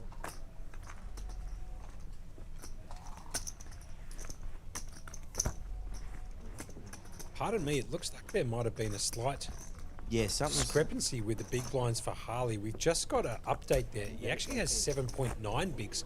Come and get it. Okay. So, not sure Let exactly me just what's double check happened with there. downstairs. We're just going to double check that just in case. I thought before he had 1.6, but I believe the graphics have now been updated to reflect his true stack. We're just going to get a... I've just sent the bat signal downstairs. We'll see what we can come back with. By the looks of his chips, the orange are 5Ks, and it looks like he's got less than 1.5 stacks. So I believe that he is shorter than what's reflected on the screen. 6-7 raids. As JP decides to jam it all in with a Dolly Parton 9.5. Bad for you. Yeah, that one's 1.367. Yeah, I call. What do you got for it? Call. Call in. Call. The first one was enough. But So it looks like Harley's calling. We haven't quite got the graphics up yet. So I have been told the chip counts are off. We are going on a player break soon. And Harley picks up the ace king. Sure. Now we'll get confirmation of exactly what everybody's in for. I'm not exactly sure, but... Oh. Well, so there was a king and a 9 on the flop that got them both. And the ace king's going to hold, and Harley gets the double through, much needed. Much needed, it looks like. That's my turn next, huh? But just guys, keep apprised that these graphics are a little off at the moment. We're going to do a recount on the break, which is, I don't know. I'm hearing just less than 20 minutes away is what I'm hearing. So we'll try call the action as raw as we can. We know we've got 2 big stacks, which is Amin and JP, and 3 shorter stacks. Not sure about Harley, who just got the double ups, but I'll try have a look at their stack and see what I can come up with. Kind of don't mind this studio view here, this spot cam that they've adjusted. They've turned it into another camera. Well played from the studio guys downstairs who have done a phenomenal job. Shout out to the guys in the studio downstairs. They are powering through like Power Rangers all the way through. It's 2:30 in the morning. They've been tracking this and putting up the graphics and making sure that they're maintaining the integrity of the stream non-stop since we went live at 4:45, I believe it was, PM earlier yesterday, coming into roughly the 10th hour, almost the 11th hour as we speak. 1195. As Samuel is all in for 1.4 million with Ace 4, and JP's picked up the pocket 7s. C7 call. JJ Gaming MC in the chat. The orange chips at 25k. Actually, Good Harley's call. stack is very, very spot on. That there's 25s, that's 8. Yeah, Harley's stack actually is about 1.7 mil, I think. Good call by JJ. H4 versus Thank you 7. so much for that. We have been here for a while, so I did get the colours slightly incorrect, but you are right. And the board comes Ace King 8. Sam obviously out flopping the pocket 7s, and the river comes the 3, and Sam's going to get a double up through JP. They just cannot get rid of these short stacks, can they? They're trying. They're trying their best, and they're fighting back. Which is, look at this. They're just doing their best. Amin's like, oh come on, can we just get down to heads up already? I had Ace 8. I was calling. Oh really? Oh, Min saying he had Ace 8. He was going to be calling. As JP takes a hit here. And basically, all of the short stacks have doubled through. Believe it or not. That's what I'm saying. They just won't die. They're just hanging around. It's good. I believe it's great poker. Did it go in order? I think did it go Tony? Battle continues. Boys. Then Harley. Then Sam. Battle of the short stacks. Yep. I believe in that order. So the final table continues. All the short stacks now back in play. Remember, no more than about half an hour ago, Berkey, all the 3 short stacks at this final table had less than 10 bigs. Less than 10 bigs. Yep. As Lee Warren comes in, the kid's got alligator blood around us. He's got alligator blood. He won't back down. As Tony picks up the Queen 9 off under the gun, he's going to fold it. JP's picked up a decent holding here. King Jack off. 7 raised, 250,000. Tell you what, that Oreo McFlurry's come in clutch. Thank you so much, Cam. Well played, sir. I literally, look what I just messaged for him. And Amin, he picks up another pair. Pocket queens here. I don't believe it. I mean, it's unbelievable. These graphics have got to be wrong somehow. We have got confirmation that the chip stacks in play are correct. So, bit of a shout out there to JJ Gaming MC, who said the orange chips are 25k. So Harley had about 700k. He's spot on the money. Great call by you. As Amin picks up the queens here. He's going to raise it up and make it 800k to go. And JP, he's got 30 big. Sam's going to fold the King 9 of diamonds. JP's got the King Jack. Just been absolutely He's been hammered the last destroyed round. in the last few hands. Does that play on your mind a bit? Do you start thinking that... Look, probably for an inexperienced player, bit of the tilt factor, the late night, the tiredness, but JP's an elite poker player. And he can find folds here. And he does. Well played. I wish I could... I'm going to show you this photo, but I wish I could explain it to the people out there. You've got Cam ordering the McDonald's for us on Uber Eats while having the stream up in the top corner of his screen. So he's taking a screenshot, the stream on with the McFlurry already in the background. That's pretty clutch. Oh, that is super clutch. Man, that McFlurry hit the spot, Cam. That was right on point, man. I cannot thank you enough. Shout outs to Cam Wallace coming in clutch. Yeah. As D King 1975 says, it's easy to win a tournament when you're getting smashed by the deck. I totally agree. Yeah, but it's just unfair sometimes when you can be that good at poker and get slapped in the deck. No doubt. Now, Robbie's come up with a clutch comment here in the chat in the YouTube stream. How many entries in total for the wild card? So Playing far? it tomorrow, the final flight. 599 so far, with a flight to go. 599 players with a flight to go. And what percentage of the players are getting paid? We're going to get better stats on that based on the field of players tomorrow. Yeah, it depends on the size of the tournament. Now, there's three outcomes you can do. You can do 12.5%, you can do 11.5%, or you can do an 11% plus 2. Here comes Harley just quietly. We'll get back to that in a second with the King Queen leaving himself with those chips behind. The signature Harley move. He's got the King Queen. 1.6 million. He's going to raise it to 1.6 million, leaving himself with 100k roughly behind. Can Amin pick up another hand? No, just an ace. And he picks up the ace 9 off. There's something different. Another premium holding 5-handed. He just It's had weird. queens. He's never hit an ace. And Amin with 9.4 million in chips, 79 bigs, can afford to call this off, I should say. He does have a few players to act behind him. C3 call. And he's going to call. Yep, okay. And Sam Higgs has picked up pocket sixes. Right, okay. Yeah. Here we go. I don't think he can get in with this one. A bit of action here. Don't think he can mix it up with this one. Sam Higgs with 20 bigs. Yeah. It's going to be on the button next hand, so kind of a bit of an easy fold here, to be perfectly honest, with pocket sixes. But he's tired. It's late nights. Sixes might start and look like better. Sure, but you can see a few more hands, especially with the min running absolutely pure. The sixes, in my opinion, go in the bin, and they do. Tony's going to fold the Martinelli 9-4 suited. Robbie in the chat's asking how many. Oh, well, not we. Sorry, let's get this very important hand first. So pretty big pot. Obviously, Harley leaving himself with 110k behind. 0.9 of a big blind.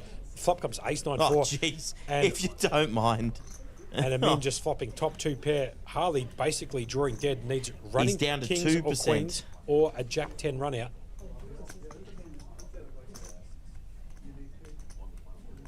Unfortunately for Harley here, he's basically got basically drawing dead. He needs a couple of runners. It's got 0.9 of a BB left. He's going to jam it, and Amin's going to make the easiest call in the world. Ace 9 versus King Queen. Amin smacked in the ass with the deck again. What do we need? Running straight? Is that it? Running King Queen? Oh no, that doesn't even help. No, running kings, jack, running queens, running 10 jack. I think that's correct, it. Wait. And the turn card. And that's just drawing dead. Absolutely. And well has played, Harley. Harley. Dead as the 4 of clubs spills off of the river. Amin's got to bust another player. And Harley out in 5th for 28,800. Not a bad day though. Not a bad day at the office. Amin, you can't make it up, mate. He's been absolutely, like I said, smacked in the ass with the deck. As he flops top 2 pair there and gets Harley to commit with King Queen, drawing near dead. Needed running kings, running queens, now, or Jack 10, and none of them came on the turn when the 7 peeled out, and we are down to 4. They were asking in the chat about the wild card and what the players went through. I had that number here. I'm just trying to find it again. Amin actually, he's come into the chat here. He's put the big love heart in. I'd be love hearting the chat too. I mean, if I was you, 95 bigs, 11.3 million in his stack. Got a commanding chip lead. Everybody else, less than 30 bigs. Are we flipping? All right, so in the wild card, 599, 93 have gone through so far. I don't have the breakdown, but that's how many have gone through. So just less than 20%. I think it's. I'm going to do really poor math here. I'm going to say 17 to 18% go through. MSP in the chat, they're saying poor H couldn't get a hand. Yeah. I totally agree. He couldn't. And he was battling all the way down, but he went out strong. He finally found a hand, but Amin found the ace 9 and flop top 2 pair, and that's showers. But he does pick up 28,800 for 5th place, and we are down to 4. Action here is probably going to be a bit slow, unless of course Amin can pick up another cooler. Which is, you know, could be inevitable. So these guys have now locked up 35 large, still playing for 132. So even though we've got 4 players left, there's still 100,000, just short of 100,000 between 4th and 1st. No doubt. Any info on what the average stack looks like in the wild card? We might be able to bring that information. We might be able to figure that out. I was actually just for about to you. say I'm gonna try to figure this out because 100k starting stack. There's 599, and then you divide it by the players left. I'm assuming. Correct. So we've got 5.59. I'm just gonna get the calculator out. Is it like So 600K? 599 times 100,000 divided by how many players left? Can't remember What do we you say? said. 93. Divided by 93. 670,000? 644,000 would be the average. There we go. Rough math. Good on you, Berkey. High five. That's math at 2 o'clock in the morning. Yeah, buddy. Not even 2:40. It's 2:40 in the morning. It's actually Holy closer to jeez, 3. almost 3. Okay. So here we go. At the moment, down to 4 players out of 94 total entries. The prize pool massive, 432,400. If you don't mind, Min absolutely running away with it. Funnily enough, after I said that, Michael's actually put that in the chat. Shout outs to Michael Parker, who made the exact same comment I did. He is running away with it at the moment. He's got 96 bigs, 11.5 million in chips. JP, 50, Tony, and 53. Samuel in a world of hurt at the moment. So there's 159 bigs in play, and the Min's got 96 of it. JP here has picked up a decent holding. He's got the ace-10 suited in spades. The Min's picked up the king-deuce of clubs, so I wouldn't be surprised here if the flop comes ace-king, jack, all clubs for a Min. Wouldn't surprise me at all. And let's see what comes out as the Min decides to fold. I don't know why he's folding. He's absolutely sun-running this table. There's one of the 2 clubs. Well, actually, there's 2 of the clubs. Jack 3 of clubs. And JP's going to get that through. Power. Up to 32 bigs. I was on Facebook, they wrote 16 to 26 and 34, which works out at 76. That is correct on Facebook, Robbie, but we had a third flight tonight. And 35 went through, I believe. And 35 went through, so I'm not sure if they've added it up to the Facebook page, but we definitely had a flight tonight. Michael, they have been playing since 4:25 p.m. yesterday. So they're approaching 11 straight hours. 10 hours exactly in 4 minutes' time.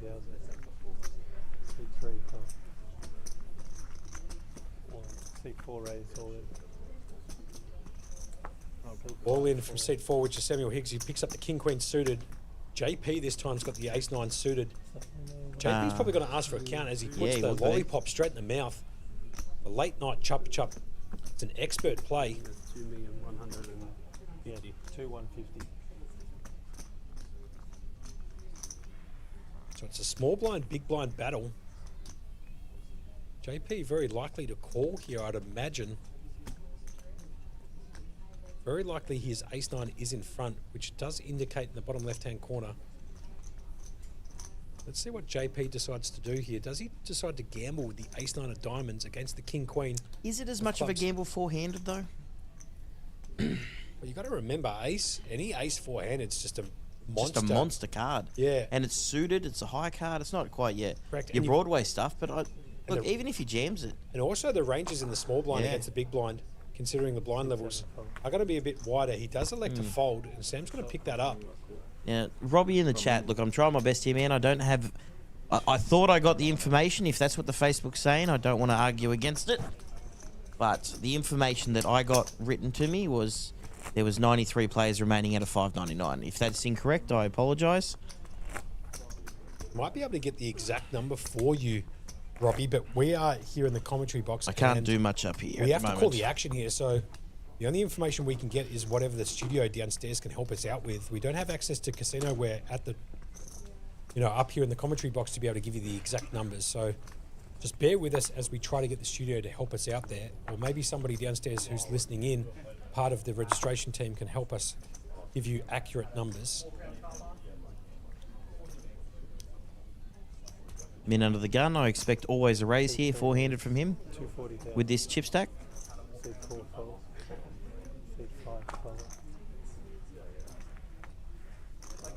JP picking up the ace queen in the big blind. 6, 7, raise, all in. 3, 4. One time.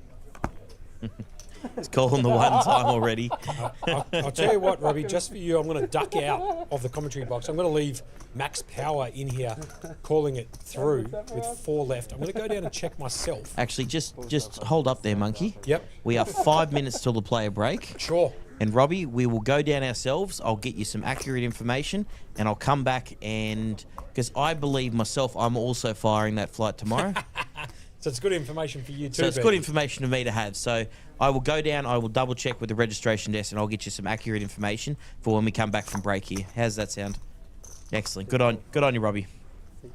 Thank you for sticking with us this whole time as well. Absolute garbage passed around here. 7-5, 7-5, 10-7. So Min's going to pick it up with the 6-3, who had the worst of all of those hands put together, but that's not surprising that he takes down the small blind and the ante, or gets his ante back, I should say. Crilly on the rail there. You can see with the sports jacket on. Mr. Ace King himself over there with the sports jacket. Absolutely. He picked it up, I think, 3, 4, 5 times maybe in... It was a short period of time. Like 12 hands maybe. I might have to go back and have a look at the footage, but it was very... It's probably less than 12 hands, I'd imagine, actually. Anyway, here we go. Some more garbage dealt out. 9-11 double down in blackjack for Tony. Oh, it's getting to that time of morning, Monkey. It's almost 3 a.m. We've been at it for a while. I'm in, just an ace jack. Why not? Why not? 4 And the chip lead. 11 million, 93 bigs. Proxy G's coming in for the 98 out of 645. For wild card? For wild card. So that might actually help you out, Robbie, but we can confirm those numbers. Go get some sleep, man. Watch the rest of the stream tomorrow. I don't think it's going to last that much longer if you can stick with us, but I understand at this time of morning if you need to hit the sack. Especially when Amin's picking up hands left, right, and centre. He's just going to jam it here in the small blind. Oh, Sam's picked here up we the go. ace-8. This might look like he's just trying to buy it again. He's been pushing people around the last few hands. He might want to take a stand here, Sammy. I reckon he takes a stand. I really do. Amin's been pushy with a lot of hands, and people who have been watching the feed throughout the day knows that Amin has been making this play quite a lot. Ace-8 looks very strong here, 4-handed. And I've got a funny feeling Sam's going to find the call button. Shakes his head a little bit. The Ace-8, very strong holding 4-handed, so we could see a bit of fireworks here, but Amin again with the best of it. Somehow Sam finds the fold. Nice hand, he says, I could have called. He's folded ace-8. He's told him, and Min cannot believe he's just folded that. I folded ace-8. He's got ace-jack. Unbelievable. I mean, he's not supposed. Honestly, he's not supposed to, but somehow he finds a hero call. There you go.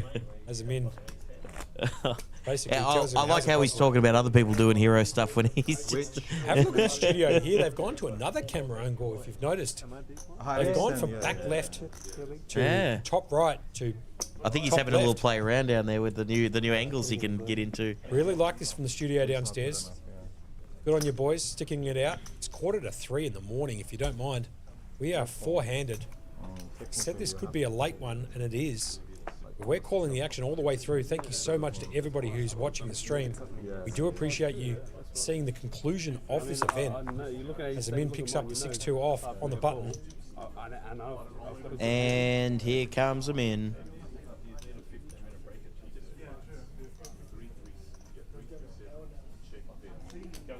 Give him a 5-minute now. 5-minute break. C3. Here comes Amin. Amin's got a jam it here on the button. Sam picks up the second worst hand in poker. Tony's got the queen 5 in the big blind with 8.6 bigs. He's just squeezing him. Not that good. Shows the cards and folds it, and Amin gets another one through. He's the best. They'll still be in front of you, so you see what's going on, but we'll get rid of them. There's Big Ralphie. Yeah, it's hard for me to call there. Head floor here. Is that correct? Head of floor? Oh, head of poker. Head of poker, they call it. All right, guys. It looks like we're going to go on a break. I haven't been given a time on how long it's going to be. I don't think it's going to be that long, probably 10, 15 minutes. But we will see you guys when we get back. Berkey and Monk, not signing off yet. We are going all the way to the end and finding ourselves a winner. Good on you, Perky. We'll see you guys soon. Sam, do you want counts and stacks? Count? Yeah, that'd be great. Okay, sets after counts as well, guys.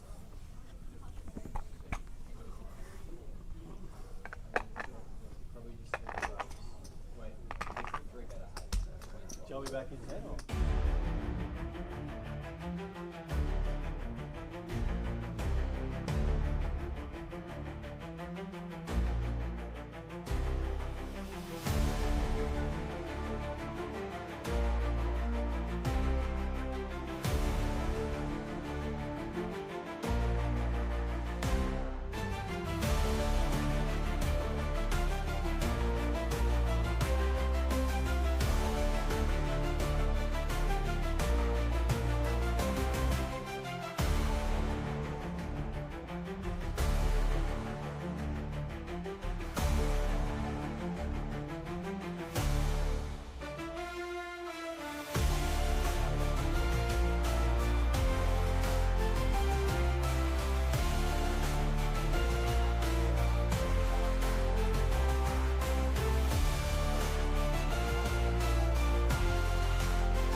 And we are back at the action here at the Playlive Melbourne Millions 5K Highroller event. We have 4 players left. We're just getting the screen back up here. We'll get back to it in a second. I can only see one thing. That's a min, and that's with a premium hand. Imagine this four-handed.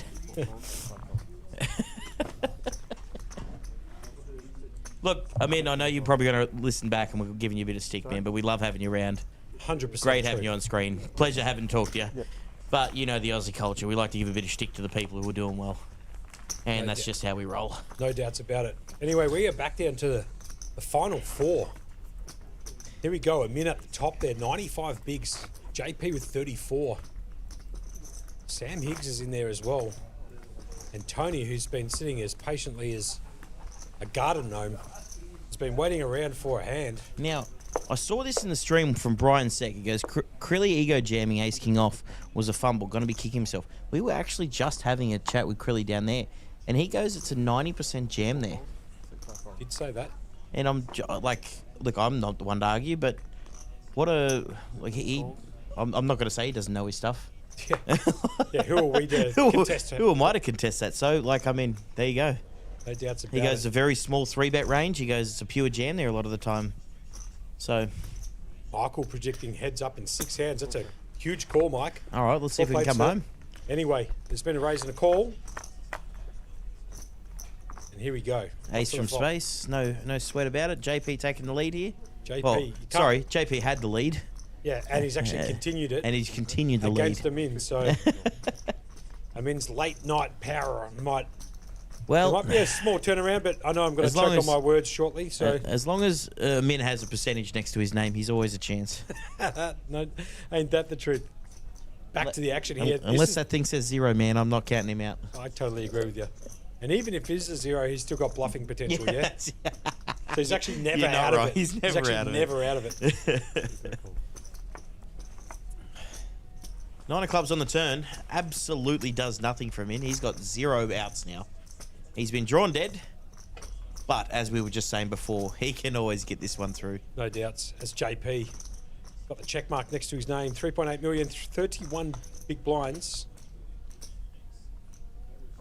As I believe also that the blinds have gone up. We'll just double check that in a second at the end of this hand. Gonna get the bet fold? And folds, and the button goes over to JP. But to be fair, has played outstanding. No, look, you have to play outstanding to get to the top 4 of a 5K event. No doubts about it. As a min, right in his element, to be fair. Asking for some more water, sure. 4 players, that's the pre-flop raise. Forget the coffee, forget the Red Bulls. Let's just get the water into us. Maybe that's the secret. Maybe just stick to the waters, not the coffees and Red Bulls here. I haven't even got into my iced coffee here from Cam, so I might have to clutch up and get on that. I've got to tell you, it's actually... It's hitting the spot, man. Does it hit the spot? Thanks, buddy. Yeah. Make sure you drink all the milk in the bottom first. Well said. That's quite funny. Tony with the King 10 suited under the gun. I dare say this is going in 6.6 big blinds, and he's going to be. Oh man, okay.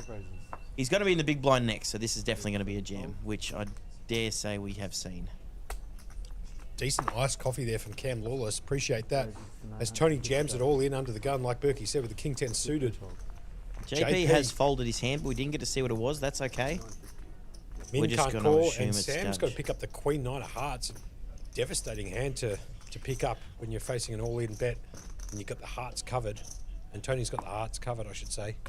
Oh, he's going to come along, right? Okay, sure. Right, so it's Queen 9 Hearts versus King 10. So who's all in here, just out of curiosity? Tony's all in. Tony's all in, okay. Yep. But he's got the Queen 9 dominated, but we'll see the flop. And the flop comes a bit sticky with the cards. It's Ace, 8, 7. Turn card brings the 5. Needs a Queen or a 9. Nope.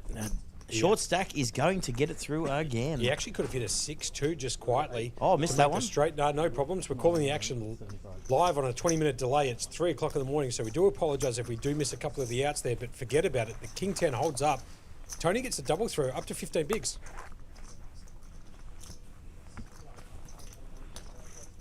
Interesting dynamics here now. Oh, Sam Higgs, 8.1 big blinds. Now, we've seen him do it before. We've seen him do it again. I reckon he's got it in him to get a double up there again, because it seems to be the short stacks just seem to be hanging on.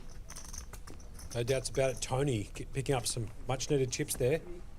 Just in the chat, I'm seeing the blinds are 75, 150. 5Ks are now out of play. We're up to the big boy chips.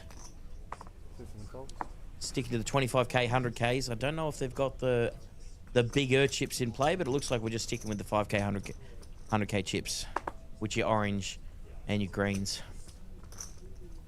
Beautiful chips here. You know when you're playing the chips here? Really good. Really clean. Really, yeah, totally agree. Great call by you there, Berkey. So 25K chips and the 100K chips are in play.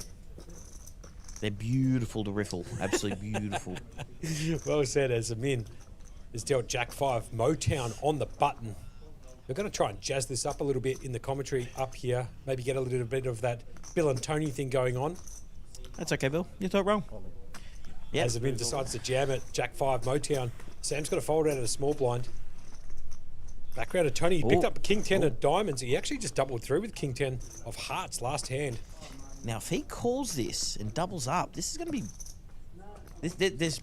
There's plenty to play for here, then. No doubts. To be honest with you, I mean, I was hoping Tony was going to make the call there, but he elects to fold. He's just being pushed around a bit.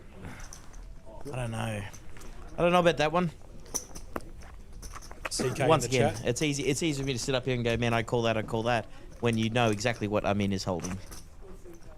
That's correct. CK in the chat. When does Berkey have enough chips to riffle? Peter in the chat too says, wow, good job, boys. We really appreciate that, Peter. Coming into our 11th hour of giving you all the action here at the 5K Highroller.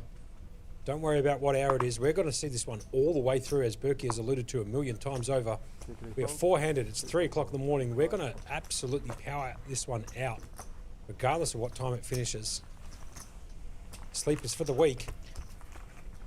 And that's exactly what we're doing. We're going to stay awake. We've got some iced coffees, some Oreo McFlurries up here. Cam, what an absolute hit, Cam. No doubts about it. Getting a few crisp high fives tomorrow from the boys. Now, Cam, if you're still in the chat, if you could just send a masseuse my way at 4 in the morning, that'd be absolutely amazing.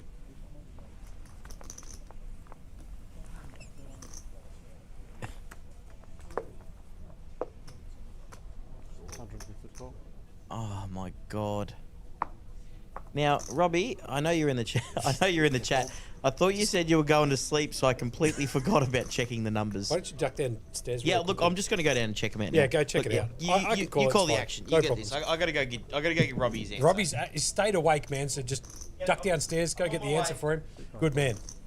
Robbie, just hold tight. Becky's going to be 3 or 4 minutes. I'll call the action solo here. As the action comes around to JP. Blinds are 75, 150, 150. JP in the small blind with the ace-7 of hearts. He's going to elect Olympian. Amin's picked up the king-2 off. Berkey going for a runner downstairs to the registration desk. He was taking a breather during that last break, and he's completely forgotten to do what Robbie asked him to do. So he's going to clutch up and go down and get the answer for you, Robbie. As Amin decides to raise it up and make it 400K.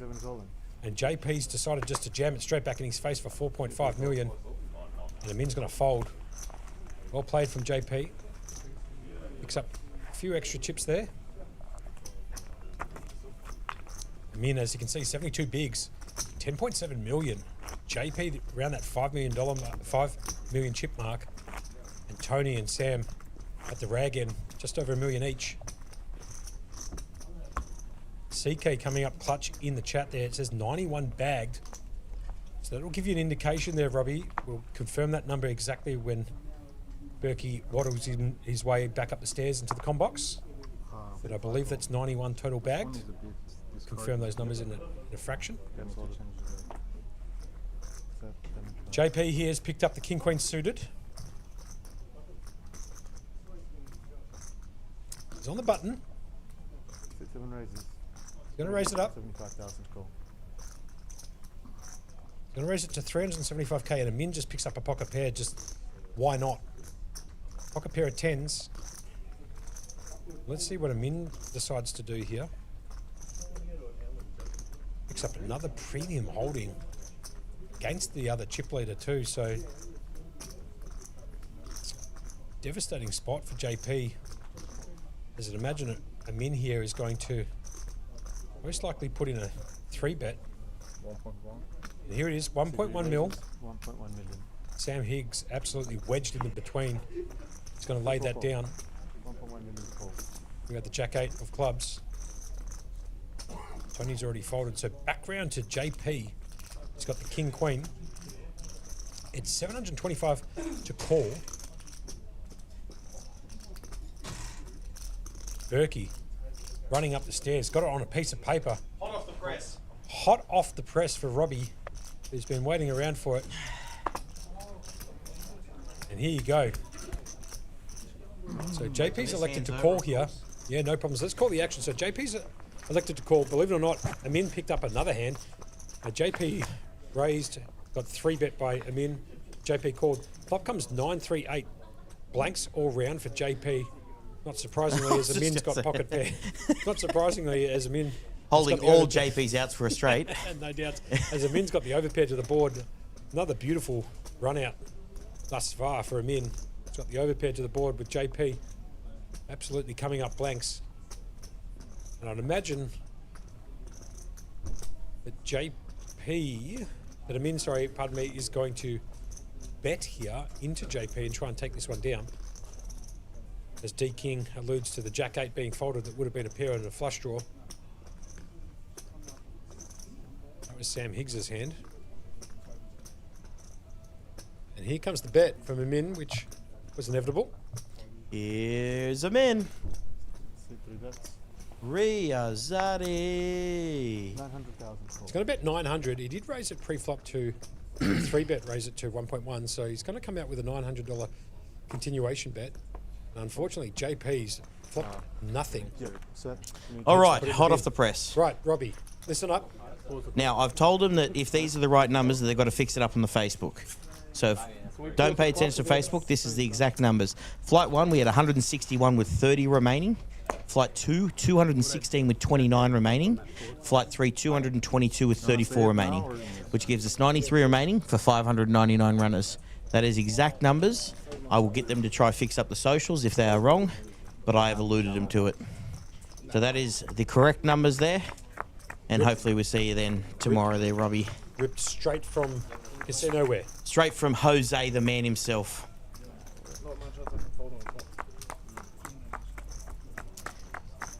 Oh, card's getting a bit sticky. I'm glad they're actually putting another fresh deck on here now. Aaron coming into the chat too, just finished work. Sure, a bit of a shift worker, finishing up at 3. Glad the stream is still going. Oh, we've been here all night, my friend. But glad of you to join us. 93 out of 599, beautiful. That That's is absolutely spot on, Robbie.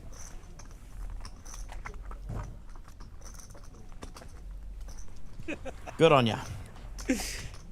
Anyway, we're back down to the final 4. Amin with the chip lead, 81 bigs. Sam Higgs. I just didn't even pay attention to that. Only Jose can deal and give Berkey numbers at the same time. We're on a 20-minute delay here, guys. I went down and saw Jose, even though he's sitting at the table.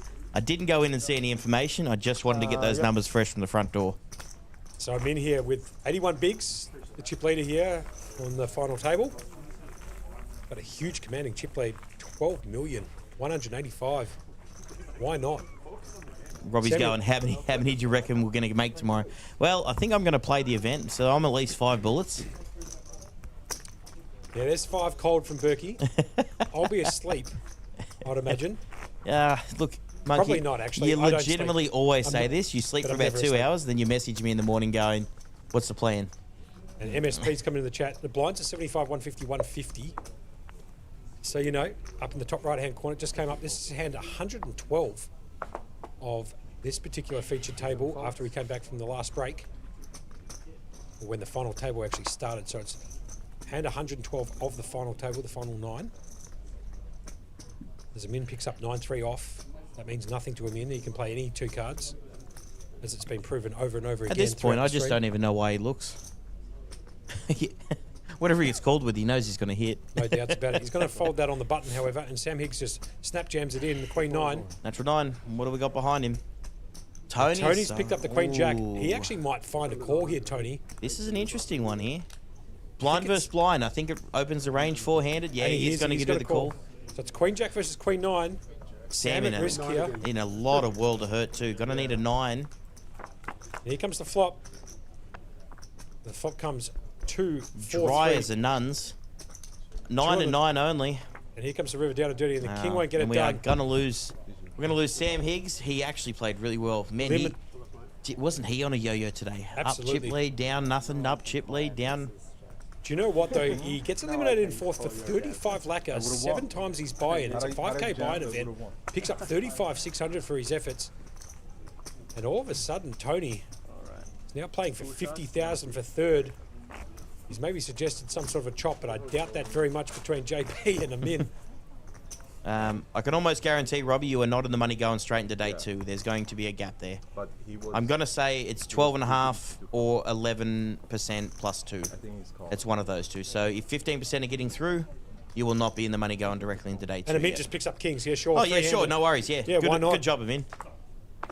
So at 18 minutes past 3, Amin just going to pick up the kings here. He's 43rd pair for the day that are above 10s. He only had 10s 2 hands ago. Absolutely blessed with the deck at the moment. He's going to raise under the gun. Oh, JP. JP's picked up a defendable hand with the ace-8 off. So it's kings versus ace-8. Now, can the ace actually hit here against the kings? Nah, I'm saying a million years, Amin doesn't get an ace on the board when he's got kings. Here comes the flop. Comes a couple of 4s and a 10. Amin way out in front. Absolute bricks for Amin here. It's unfortunate the kings are holding up so well. JP's probably going to have to squeeze one out here on this flop. There's no chance that this hits any of Amin's range often enough, especially in a 3-handed game. So let's see what Amin does. He checks it behind for a bit of deception. Turn card brings in another spade. Obviously, Amin's got the spades covered as well for something different. As well for something. And as you can see, JP, I know we're giving you shit, Amin, but we truly love you, man. But as you can see, JP's looking at 2 clean outs. The ace of spades is not an out for him, as Amin would make the nut flush. JP's going to check it. Amin wondering how he's hit this board so high, how he's going to get paid off.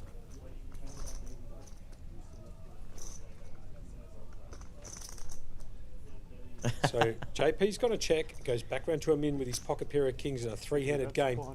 He's going to bet 400k. That's probably going to get it done. I can't imagine that JP's going to continue here. Not with an 8-high flush and just the ace. What would I know? He throws in the 400k. And a repeat queen at the river. Now that's a very dangerous card for JP. As queens and 4s are showing on the board, he's going to check it. It does make an ace-high call here more likely, just because combinatorically, Amin shouldn't really have much of this board. An ace is a very strong card when the board double pairs. So let's see what Amin chooses to do.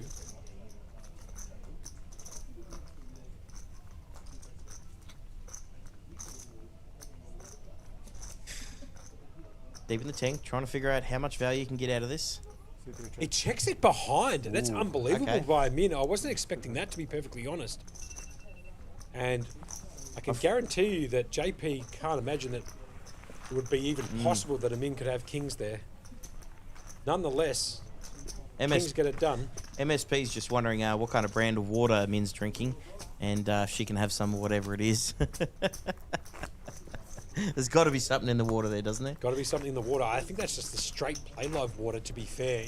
It's not bottled Fuji. If it was, I'd be on it. He's absolutely sun-running this event at the moment. He's been playing outstanding, to be fair, too. He has put in 3 unbelievable 5-bets. Yeah, unreal.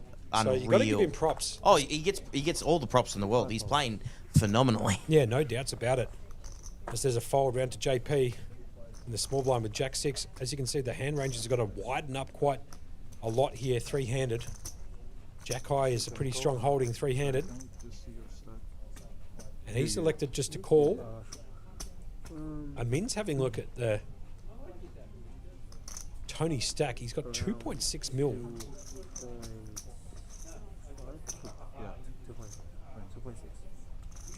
All at 2.6, like I said. In with the Nintendo 64. You love this hand. You love this hand. I'm a huge fan now. I'll be honest with you, he's absolutely getting dominated by JP's Jack-6. I think he's going to just come along Check it back at the big blind. So it's Jack 6 versus 6-4. Amin obviously a strong favourite in this hand, even though... Anyway, the flop comes 3-3-7. Amin picks up that gut shot. JP's going to check his Jack 6. JP, like I said, been playing phenomenally all tournament. Being able to whiff some of Amin's sun running as the Jack, I believe, is turned. If I just saw that, it hasn't quite shown up, but the Jack has turned. JP goes miles out in front, obviously, with his Jack now. Amin can only win now with a gut shot 5. Never seen a 5 on the river in my life. And JP's going to check it for a bit of deception. Out comes the bet from Amin. I really like the bet from Min, even though he's hit the Jack. If he's missed the Jack here, he's going to take this down a lot of the time. JP, I love the way he's played this. Check back the Jack on the turn. Here comes the river down and dirty. I think that's a 5. Deuce really? of diamonds, I'm going to say. Deuce of diamonds. All right, so Amin with absolutely nothing. Seeing what you want to see. He checks it back down to Amin now. Can he continue with another barrel here at the river with essentially 6 high and see if he can somehow get JP to fold top pair, which is impossible. I'll tell you that much for free. So here comes Amin. Does he just check it back?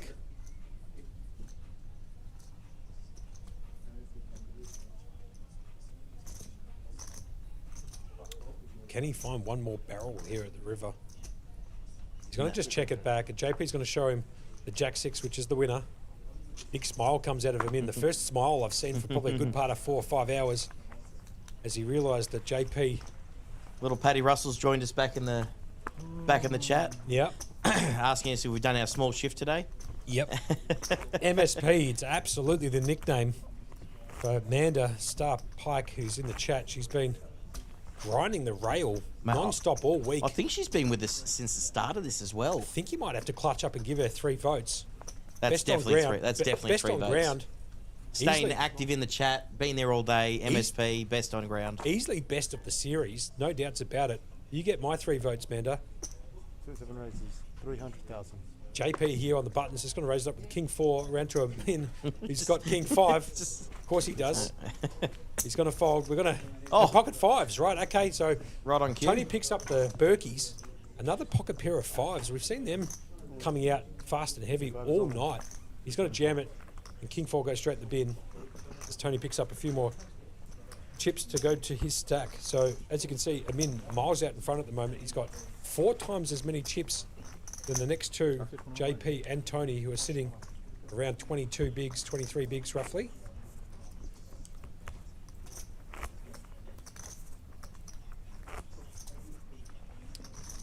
Shout outs to everybody in the chat and those people who are kicking on for the late shift. We're going deep into the morning. Deep. I don't even know what date it is. I think it's a Wednesday morning. Now the 28th of January. Let's have a look at Amin. He's picked up the natural 9, King 9. Very strong holding in a 3-handed game. Most likely going to put in a raise here on the button. We're going as deep as you do when you get two side, monkey. That's it. We're going to be squeezing it right out. Getting right to the centre. Yeah, Crilly was enjoying a sandwich in the background, man. He wasn't just, well deserved. Absolutely, it's well deserved. Crilly played well today. 7th. Got a nice little payday. He's just going to jam the button here. Put maximum pressure on. Tony's going to fold the Queen 4. JP's picked up the natural 8, Jack 8, but that's going to go in the bin too. So we're going to probably see a bit of this from Amin, just applying the maximum pressure non-stop. He's got the chip lead and he's got the big enough stack to be able to continue that pressure all night long. It's 1:26 in Japan, so we've got the Japanese boys in. Lovely night for a streaming. Why not? Glad to have you, Keto. Where in Japan are you located there, Keto? Now, Berkey, whilst we're on 3-handed poker, which is notoriously quite slow and a bit boring until there's set-up hands or coolers, we can talk a little bit about what's on today. We'll get to that in a little bit whilst you and I call this particular hand. You just have a look and I'll take over the hand for a second. You just figure out what we need to do next. I'm in waking up at the 7-8 in the big blind. JP making the call. See, we're just going to see. Yep, we're just going to go see a flop here between JP and Amin. Queen 8 versus 8-7. Amin absolutely dominated. Queen on the flop. JP takes the absolute lead here, but Amin not left behind with a gut shot straight draw. Amin still 19% to take this down. You have to add at least an extra 10% because it's a min. So those 4 5s at the top, you might as well make them 10 5s. 300,000 As he's been running absolutely pure all event. He's also been playing outstanding. So props to him in. He has been playing phenomenal poker all series, to be fair. But he's really outplayed everybody here in this particular event, and he's run pure too, just quietly, as I'm sure everybody in the chat who's been watching it since the start can attest to. He's going to lay this one down. Now, Berkey, I'm going to get into what's happening today. Now, by today we mean Wednesday? Today because I mean it's Wednesday. early morning? That's correct. So what's happening today? In approximately 8.5 hours, the Step 1 main event satellite's on. That's a $90 buy-in, 10K starting stack. 10-minute levels, 5 seats guaranteed. Then at 1:30, the Step 2 of the main event satellite. Those Step 2s and Step 1s have been going rocketing. Absolutely off the chain. So Step 2 starts at 1:30 p.m. That's in approximately 12 hours from now. 10 hours, some would say. I didn't even realise how late the time is. 10 hours is correct. 10 hours almost to the dime. That's a $350 buy-in, 15K starting stack, 15-minute levels, 2 seats guaranteed. Don't worry about the 2 seats guaranteed. Oh, that's going to obliterate. That's going to absolutely pop off tomorrow. And then at 2:30, we've got the Mega Mystery Bounty Satellite. That's a $280 buy-in, 15K starting stack, 15-minute levels, 5 seats guaranteed. And then for those big punchers who want to come back tomorrow after either playing this particular event or want to see some big time cards in the air, we've got the Mega Mystery Bounty Day 1A. At 4:15 p.m, it's the 1150 30K start stack, 30-minute levels, and a 200K guarantee. Well, based on everything that Playlive has done thus far, don't worry about a 200K guarantee in that event either. And then obviously at 6 o'clock... I don't even think that's going to be close. Yeah, me either. And then don't even worry about it. At 6 p.m, Wildcard Satellite's a $90 buy-in, 10K starting stack, 10-minute levels, 5 seats guaranteed. They had 18 seats, I believe, guaranteed. Sorry, 18 seats given out tonight. So they had a 5-seat guarantee tonight, and they gave away 18 seats into it. So if you want some good value for the money, 6 p.m, the Wildcard Satellite is the way to go. That's a $90 buy-in, like I said, 10K starting stack, 10-minute levels, and a plethora of seats available there. And if you want to just buy directly into the Wildcard, that's at 7 p.m. tomorrow, approximately 14 hours from now. The 350. And that is the wild card Day 1D, $350 buy-in, 100K start stack, the same structure as the main, but with half the blind level. So instead of going 40 minutes, we're going to put 20 minutes in there for you with a 100K guarantee, which already has been smashed out of the park. 599 runners in those first 3 flights. That's correct. Wait. 93 remain, but 599. Now, very, very quickly, let's move a little bit forward into the rest of the week. Get a bit deeper into the card. Deeper into the card. Onto the main event. Day 1C, the last chance for you to bag some chips for the main event. That's on Saturday, the 31st of January. That starts at 1 p.m. 1 p.m. next Saturday, the 31st of Jan. That's the main event, Day 1C. $1,500 buy-in, 100K starting stack, 40-minute levels, and a 500K guarantee. Don't worry about the guarantee. Which don't even worry about the guarantee, as Berkey said. Guarantee's been hit. We've got 1 flight to go, which is going to be the biggest one yet. As a min here. Actually, I think this could be the biggest flight for a main event Playlive has ever run. That's how big I'm calling it. As a min here just jams on the button, and JP peeled it up Baccarat styles. I'm not sure if you caught that down the mic. He said no side, no side. He had a pocket pair of deuces, but not enough to continue, and Min's going to take that down. Anyway, so that's Saturday the 31st. That's your last chance to bag for the main event before the main event Day 2 kicks off on Sunday the 1st of Feb at midday. Now, for those people who like a bit of 4-card action, on Saturday the 31st, there is the PLO 54. Something that Berkey and I have just shot our eyes up into the moon about. I just woke up a little bit. Pardon me for the cough down the mic. Getting a bit throaty here at this time. That's at 7 p.m. Now, the PLO 54 is a $400 buy-in, 25K starting stack, 20-minute levels, a 25K guarantee. Now, Berkey, tell everybody at home who are still listening and watching what the PLO 54 is all about. Just going to watch this hand really quick that's been jammed. Sure, why not? Is it 3? As JP just jams, all in for 3,050,000 with the Jack 8 clubs, as a Mins picked up the Ace 3 offsuit in the big blind. Yeah, he's got an ace here, and it's only 25% of his stack, but he elects to get rid of it. He's going to lay it down. Now, let's get back to this 54. Now, the PLO 54, that was a brainchild of mine that you helped me, what do you call it, tinker with to get it where we wanted to. It's a combination. It's not, a lot of people read it as a 4-5 rotation. It's definitely not. It is max gamble start PLO 5. Perfect. During the whole rebuy period, PLO 5, and then we get into deep stack PLO 4 once the rebuy period ends. So 2 of my favourite games, max punt early, and then max playability later on. Now, to be fair, that is a fan favourite, the old PLO 4-5. I'll be honest. Very well done by the guys down at Playlive to put that into play. That's going to hit that guarantee almost certainly. And they've put it at a $400 price point, which is excellent. Yeah, allows everybody to be able to DGN off a little bit early, play the 5-card PLO, and then after that registration closes, straight into the 4-card after people have built up a bit of a stack. JP's going to raise here on the button. But as I say that, everyone else folds, and we're just going to move on to the next part of the schedule. D King in the chat says, D King 1975 says, how long does Rego go for? I'm going to try and bring that up. I'm assuming you're referring to the PLO 54 where let me get deep into we're talking about at the moment. But Berkey's got that information. Berkey's going to attempt to find the information for you. Wildcard, main event, step 1.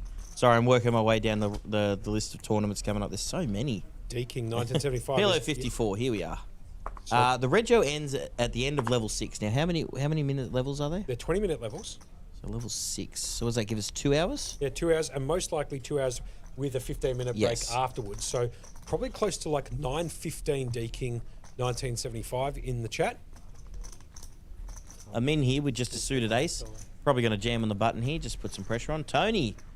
Tony here with pocket 5s. Another pocket 5s here, but an all-in to call for Tony's tournament life here, as Amin's just jammed it on the button. He has picked up a pair. Does Tony go with this here? 14 bigs. He has locked up 50,800 for third, if you don't mind.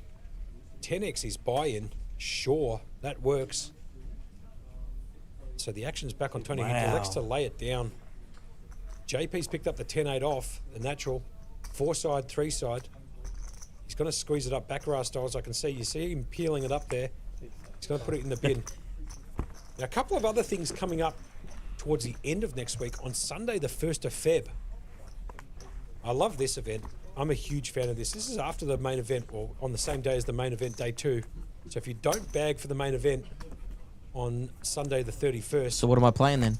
There is the deep freeze day 1, no re-entry. Entry. They've put a big deep freeze on there. That is the 4:15 start. That is a no re-entry. So people who want to have 1 bullet and 1 bullet only, and that's it, and there's no unlimited rebuys. And oh my God, back-to-back pocket 5s for Tony. Just pocket 5s for Tony again. Rinse and repeat. He's going to jam this one this time. Unreal how many 5s. 5s and ace 5. It's the hand of the day. JP here with the Queen 3. He's going to most likely put this in the bin. He can't call. Now, can Amin pick up another hand? He's got the King 5. He's heavily dominated here with the King 5, but Amin might ask for a count, which he does. Just very quickly, the deep freeze is a freeze out. It's like the main event over in the WSOP. 1 bullet, no re-entries. What's the price point on that? That's at 4:15 p.m. on Sunday, the 1st of Feb. Patrick Russell will be in town. If you want to see his face, it's 11.50, 200k starting stack, 30-minute blind levels, and 100k guarantee. Wait, did you say 200k starting stack? That's a 200k starting stack. That is Holy the cow. deep freeze. That's not just a deep freeze. That's a deep That's deep a freeze. deep. There's a few deeps there. Like from Beverly Hills Yeah. Cop, yeah. The deep. I'm going deep undercover. So that is the deep freeze. I'm just going deep undercover. I'm just going to reiterate that for the people who might not have heard me before. The deep freeze is a no re-entry. It is a single entry tournament only. It is 11.50.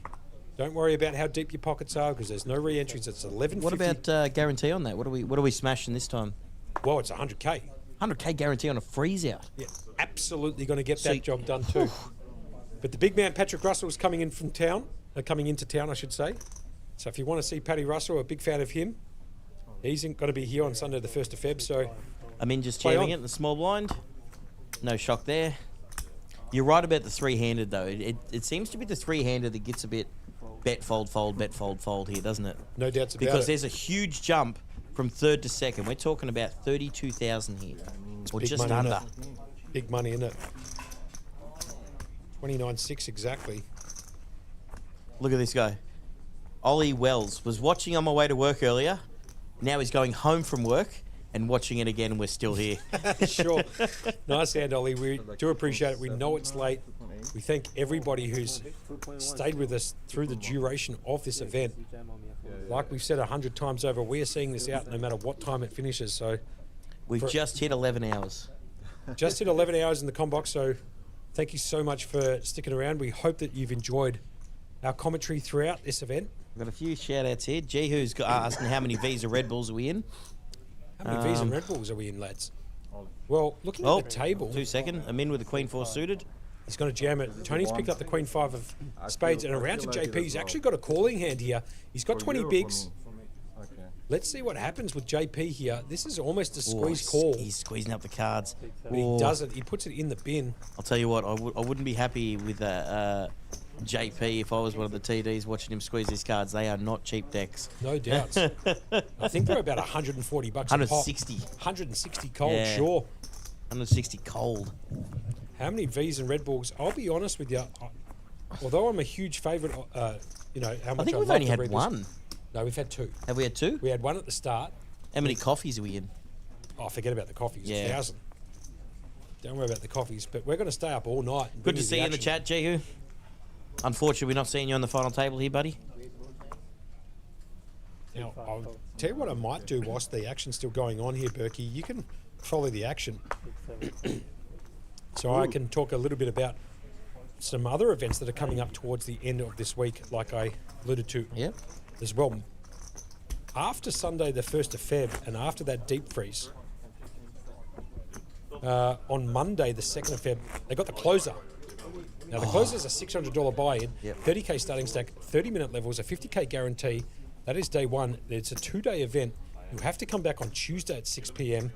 if you wish to, or if you bag, obviously, and you want to come back and finish that tournament off. The closer is usually a pretty big event here, Berkey. Is that correct? The closer, I think, is actually a new one. I think the big event that usually finished off was the Berserker. Sure. The $400 Berserker sitting at the end. And I'm assuming it's still on the cards here at the end? Yeah, Tuesday, the Feb 3rd. That the Berserker is... at 7 o'clock. That is... That's everyone's get-out stakes on that one. That is just an absolute... Fest. Like... Poker fest. It's a poker fest for people trying to get out of the works. Hence the name, the Berserker. The Berserker. So the Berserker is on Tuesday, the Feb 3rd, 7 p.m. It's a $400 buy and 50K starting stack. Yeah, I think the closer's a new one put in there, but I like a not just a jam fest when it comes to a closing out tournament for people to try get out stakes as we call it. Get out stakes as we call it. 100%. The back and pikey in the last over in Adelaide, over in Perth. Now, Berkey, is there any chance you might have the Gaviscon there? There's a chance. Give me a second. Thank you very much. I need to balance this. Berserker, by the way, is 7 p.m. on Tuesday, the 3rd of Feb. That is a week from yesterday. It's a $400 buy and 50K starting stack. The blinds are 15 minutes, 20 minutes, 24 minutes, and 30 minutes. No, snap. Might actually go the Gaviscon liquid, but I might run it down with a piece of chewy. We're on the Gaviscon now here. I'm getting a bit of heartburn late in the evening. And that's got a 50K guarantee on it, the Berserker. That's a one-day event that has a 50K guarantee. That starts at 7 p.m. That's how much it's a crazy event. So if you're trying to get out, a 50K, $400 single-day event. Yeah, starting at 7 p.m. too, so that's for the real D-Gens. The real battlers out there. Liam Juhu, I'd imagine, would probably be playing that event if he busts out of everything else. I was not holding my one for sure as well. He didn't jam as well. Yep, just soaking up the Gaviscon over here for both of our heartburns, because we've been on nothing but coffees and liquids and Red Bulls and sandwiches. And shout out to the dual action Gaviscon, having it straight out the lid. Why not? Oh, yeah. As JP picks up 3-2 off. Look at me just making a mess over here. The mins. Oh God, it's getting late. Tony's raised it all in with the ace-2. Doesn't get any callers. 3-2 folded. And queen 7's in the bin. Come on, Berkey. One time, just get it right. Liam Juhu says he's drawing dead to play the Berserker. I doubt you're drawing dead, Liam, but We're playing dodgeball here. I reckon he thinks he's going to go deep in the main event, and I wouldn't be surprised if he takes it down. He has been sun running for a good part of the last 9 months. Up piles, as he likes to say. Sorry, if he goes deep in the main event, he got the Young Player of the Year through the awards. Oh, did he clutch up and get the Young Player of the Year? Sure, why not? Yep, no. He and well deserved from him as well. Well played. I didn't know that. Congratulations, I should say, to Liam for that. Paused halfway through saying that word. Anyway, back to the action here. I'd like to keep saying back to the action, but I don't think we've seen a flop in a while. Hey, we're going to see a flop. Here we go. So it's King 5 versus Ace 5. There's a race to 300k and a call from the big blind by Tony. He's got the Ace 5 of clubs, so it's King 5 off versus Ace 5 of clubs. Here comes the flop down and dirty. Comes King 6-4. JP goes miles out in front. He also he has top pair with the flush draw. Tony got the gut shot to the straight. He needs an offsuit 7. And that's about it. As you can see, top right-hand corner, 3 outs. The 7 of diamonds, obviously not one of the outs, as JP would make a flush. JP's coming out for a bet here. Oh, he's going to get the call. Gets the call. So Tony's going to try and suck it out. A king on the turn. JP takes a massive lead. Basically can't lose the hand with the exception of an offsuit 7 at the river. Or, of course, he could bluff JP out of it, but I highly doubt that considering JP's holdings. So let's see what happens here. Check from Tony. JP's going to trick it up and check it behind. Here comes the river down and dirty. The Queen of Spades peels off. Tony doesn't get there. Check mark next to the JP, as you can see. And let's see what Tony decides to do. Right, he's going for some chips here. That was an unbelievable check back by JP on the turn. And just a snap call. Tony's going to show him 8 high. That's no good as JP rolls over the King 5. And JP picking up some more chips. That was a great check on the turn there from JP. He got paid. Outstanding. Tony down to 1.3 million or 8.8 bigs. CK asking how we did in the awards. Dead last? Yeah, but he had a good game though. Hey, listen, it's always good just to get nominated, mate. You don't have to win everything. Hey, what are you talking about? You got nominated as well. I know, and did I win? No. But that's okay. He had a good game though. Tried my best and lost. Tried my best, standard. lost. Stock standard. But as you said, it's just nice to be nominated. No doubts about that. Now, what I might do whilst we're doing here, I'm going to actually load up the phone here just really quickly. We're going to go to Shannon Vandenberg, or actually, as a matter of fact, the Mixed Game Academy on the old Facebook. If you're not subscribed to the Mixed Game Academy and you like playing mixed game poker or different variants of poker, I would strongly suggest you like and subscribe his page. It's Mixed Game Academy with the man himself, the Prince of Poker, Shannon Vandenberg. Do you know, Shannon brings a passion to mixed game and poker that, for being in the industry that long, is just a breath of fresh air every time you see him. No doubts about it. As a min here on the button, raises it up to 500k with Jack 3 off. Round to JP of the small blind of Tony folds. JP, I can't imagine is going to continue. But those guys who like more than 2 cards, the place to be is the Mixed Game Academy with Shannon. And he's got some big events coming up here. Jesus Christ, have a look at these bad boys. Tuesday, the 3rd of Feb. The Horse. It's $1,150 buy and 20-minute blind levels. That's Hold'em, Omaha 8 or better, Stud, Raz, and Stud 8. And then it's 6:15 on Tuesday, the 3rd of Feb. The Octagon. Never heard of this one before, but I like this. What's the Octagon? Have a look at this. I've never even heard of that. It's a $650 buy-in, 20-minute levels. No guarantees on any of these events because they are mixed games and it always dependent on how many players they get. They are very niche games, but he's done extremely well throughout the Playlive series when he's put on these niche games. Tomorrow, actually, as a matter of fact, is the Drawmaha, which I'm looking forward to if you guys like the Drawmaha. Anyway, getting back to the action here, Berkey, call it for me so I can have a breather. That's okay. I was waiting for you to have a breath there really quick. No, we just got, out of the small blind, we just got a flat from JP with the King 10, coming to a min with his option. Trying to trick it up here a bit, JP, but you can't play a min stock standard ABC. Wow, he's got him utterly dominated here. 6, 7, fold. Unreal. He was tricking it up there, had him utterly dominated, but yet again, Amin just pulls the power of the big stack and jams it on him. So let's get back to the Next Game Academy whilst we're watching the final 3 players play out this 5K high roller. The action's going to be a bit slow, so we're trying to entertain you in between shuffling and dealing with the cards and calling the action simultaneously. Anyway, the Octagon, that's a 6:15 p.m. on Tuesday the 3rd. The Octagon, it's a deuce to 7 triple draw, Hold'em, Omaha 8 or better, stud, Raz, stud 8 or better, no limit Hold'em, and PLO. It's a $650 buy-in, 20-minute blind levels, hosted, like I said, by the Prince of Poker, Shannon Vandenberg. That's going to be right here at the Playlive. That's on Tuesday the 3rd of Feb. There's a min here. The small blind picks up Jack 6 of diamonds. I believe Berkey, have the blinds gone up? 100, 200, 200? Makes sense, right? Or 153? I need to double check that. Anyway, Amin's going to come in for another raise for something different. 6, 5, 4. All right, so work with me for a second, yeah? Yep. So we were talking about the numbers earlier about how much... Like I said, the blinds have gone up 100, yep. 200, 200. They are, 1, 2, 2. We were talking about the guarantee on the series, yeah? The 2 million guarantee. Sure. Now, we went through the tournaments we've already run. Now, we did the addition, we had the help. $2 million series. So far, we've hit 2.9 million, and we have 7 days left of poker. Just absolutely outrageous, really, if you think about it. This could hit we could double the series guarantee. Very, very likely, considering we still have 7 more days worth of poker, plus a little bit of extra at the end of Monday, Tuesday. So we do have 7 full days, I believe. 7 full days, yeah. Wednesday to Tuesday. That's correct. Spot on. So, and I imagine that main event's going to go off its head. So, well, you've also got the main event flight. You've got the 1150 mystery bounty. Yep. You've got the 1150 freeze out.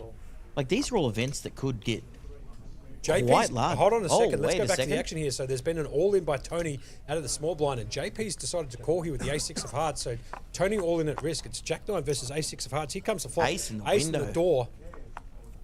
And the turn card brings in the 10. He needs an 8 to make a straight and whiffs it. A repeat 7. And that's going to get it done for Tony. Showers coming in third, played, but he Tony. picks up 50 large. Great if you play. don't mind. And we're going heads up. There's going to be a small break here, as the studios just let us know. So 5-minute break, it looks like. bear So with us for a little bit. We'll be back in 5 minutes, give or take. Maybe the studio can help us out with the exact amount of break time here. 5 Just in minutes, the we just got called. I just got the message. It's 5 minutes exactly. 5 minutes break. We'll see you all back here in 5 minutes' time. Don't go too far, guys. It's taking a slight break, 5-minute break. Yeah, till they come back. Yeah.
tail, JP. I need to find the right tail, buddy. 450 as well. Yeah. So you must have. Welcome back here to Playlive Melbourne Millions. You are watching the conclusion of the 5K high roller. We're heads up. All of a sudden, Amin absolutely been dominating all day. Does have the chip lead against JP. Yep. As you can see, it's 72 bigs versus 22 bigs. Anyone's game at this point, but Amin has been playing great. Shout outs to both of the players here, JP and Amin, both battling it on. There's going to be absolutely no chops here, I can tell you, in the prize money. They're playing for it all.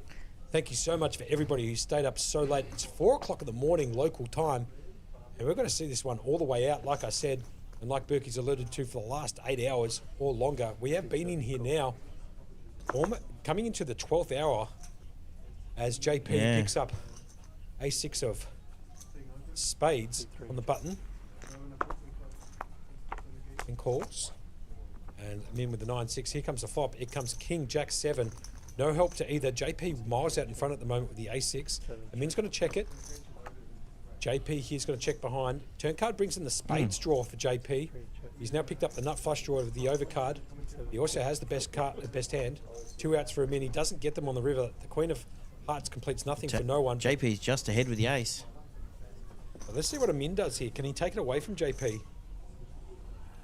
Or is he just going to shut down? He does shut down. JP's probably going to shut behind. He goes check, check. JP's just going to pick up the blinds there. So this is heads up poker. They're playing for 132 lacquer right up the top. Second is 82,200, and as you can see, Tony came out third for 50,000, and fourth was Samuel Higgs for 35,600. We're heads up. Lachlan Crilly staying in the room the entire evening. Just if you don't mind, what a player. Just a quick shout out to everyone who's been in the chat today. We've had a vast amount of people coming in from the chat from all around the world. And we thoroughly appreciate it. Really, we do. We really appreciate everybody sticking on for the long haul. Ooh, look! Did you see the backdrop of the trophy on the table? I haven't seen it yet. Yeah, they've got the rose gold trophy on the table with the custom water bottle with the 5K champion written all over it. Gonna get the raise here from Amin.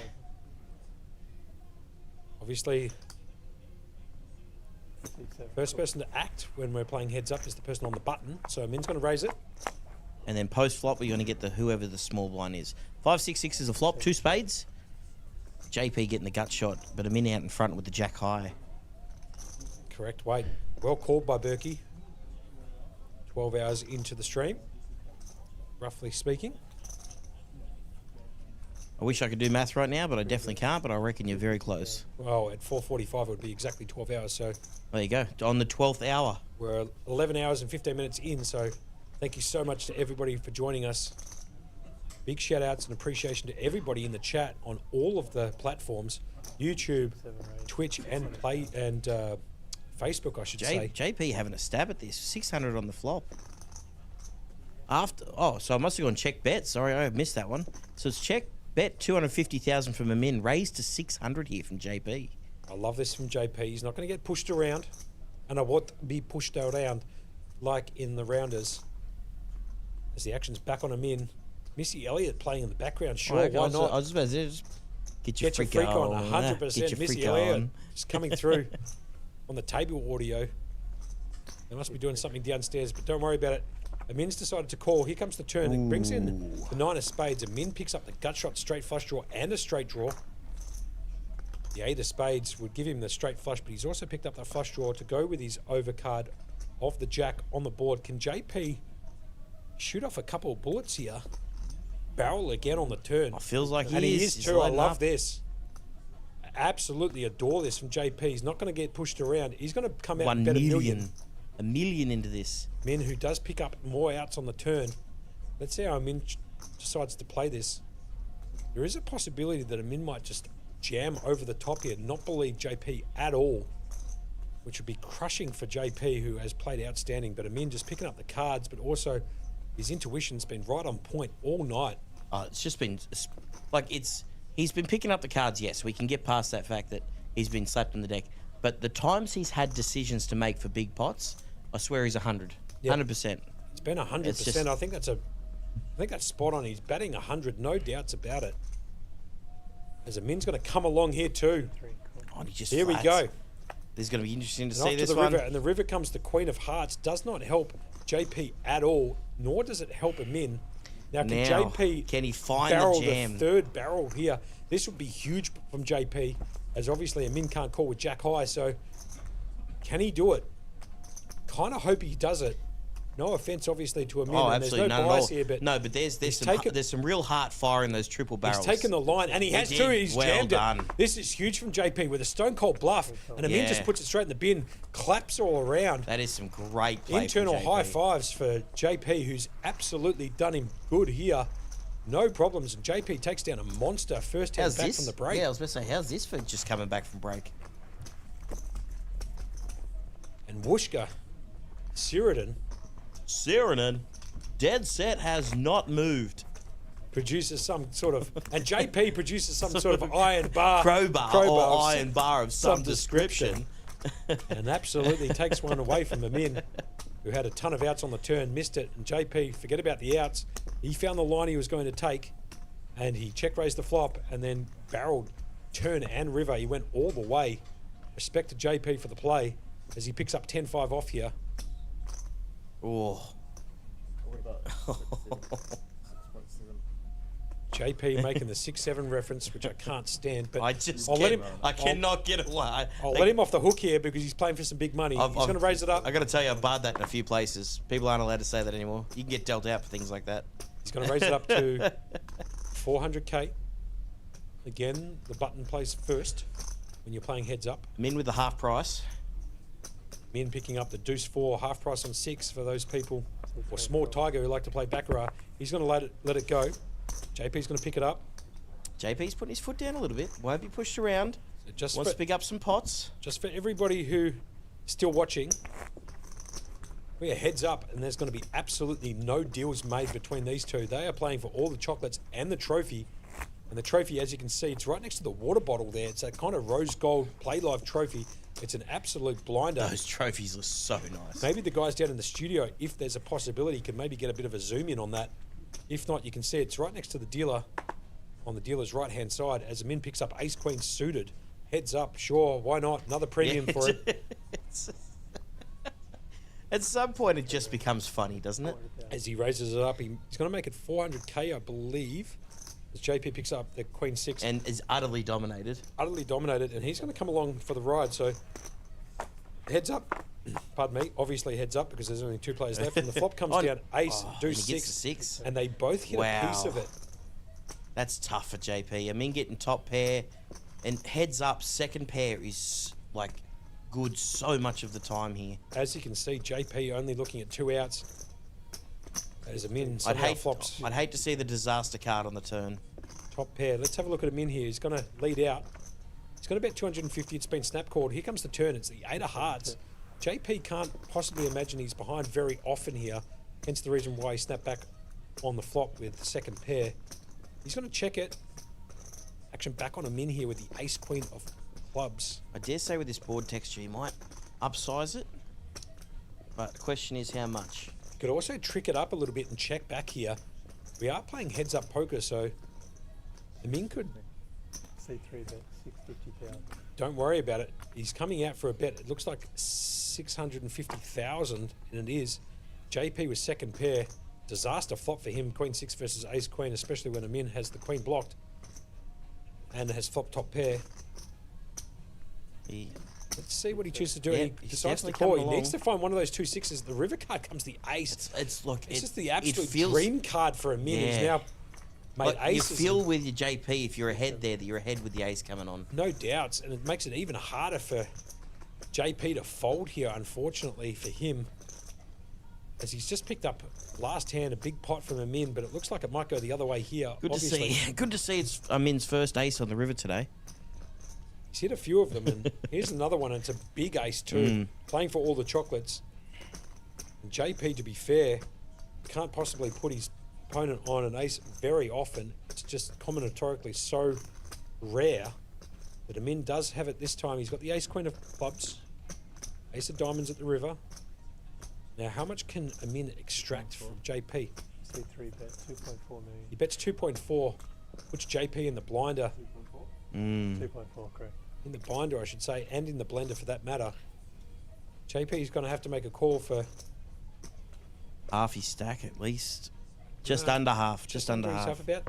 And he makes the call. That's a tough one for JP. JP, I feel for you there. That's disgusting just, flop. Queen 6 versus Ace Queen. The Ace 2 6. I don't blame him for making the call. At all. Absolutely it's an obvious not at all. call at the river heads up, in my opinion. And JP's going to give back all of those chips he just collected the hand before, straight back to Amin, who goes up to 77 bigs, 15 million against JP's 3.35 million. Pretty gross in terms of how that flop and that river played out. Once again, guys, in the chat, shoot us a thing, shoot us a message.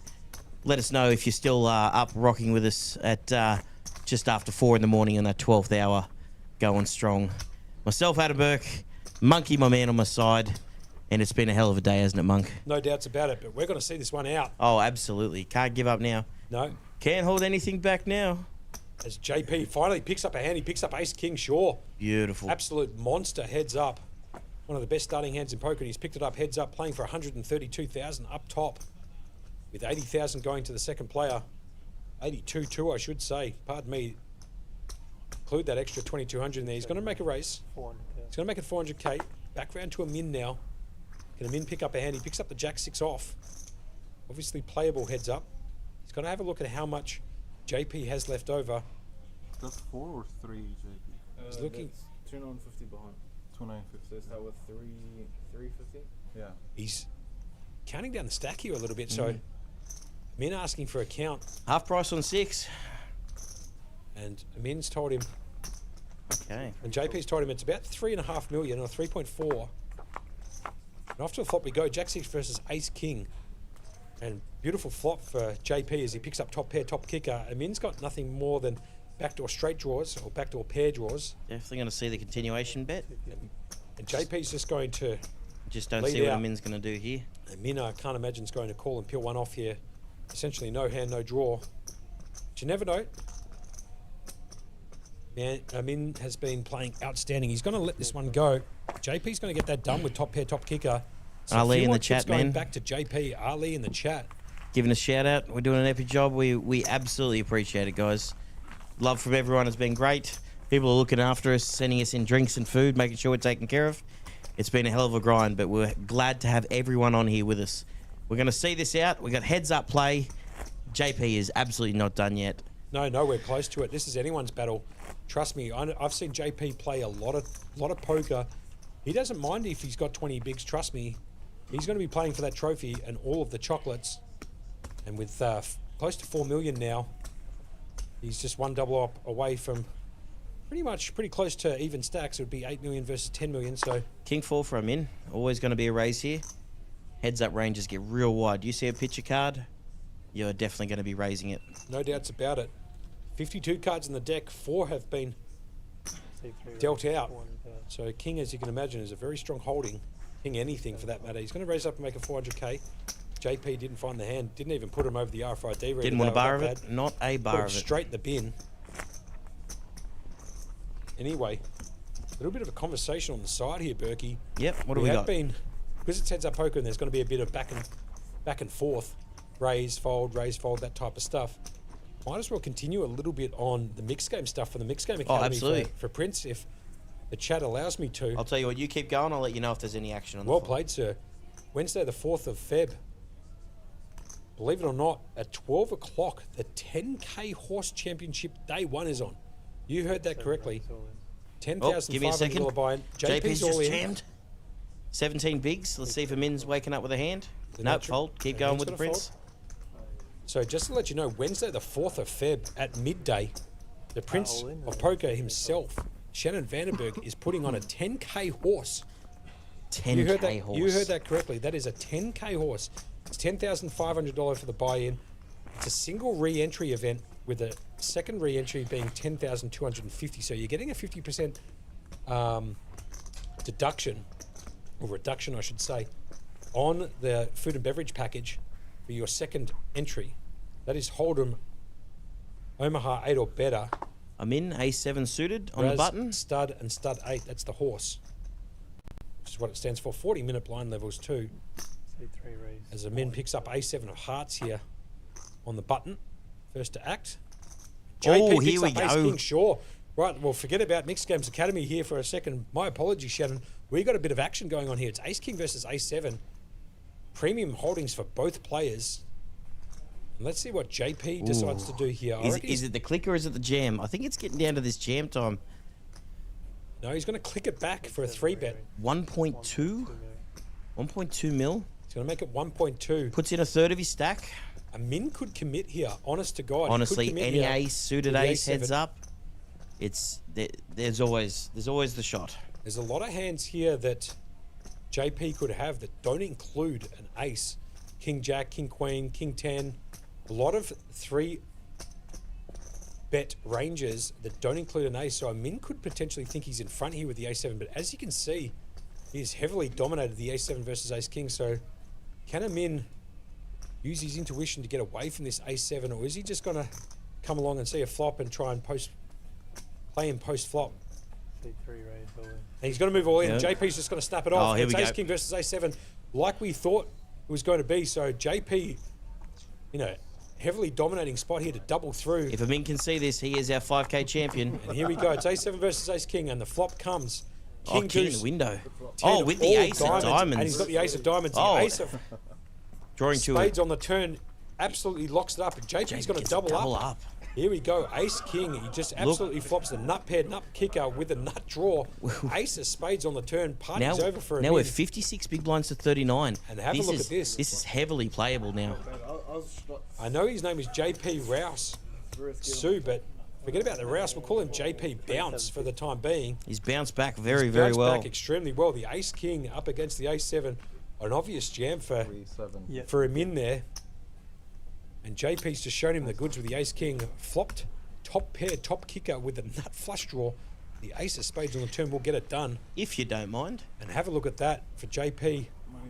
As he's just accumulated almost 4 million. He's up to 7.7 million since he started. So he came to the table with 3.7 million.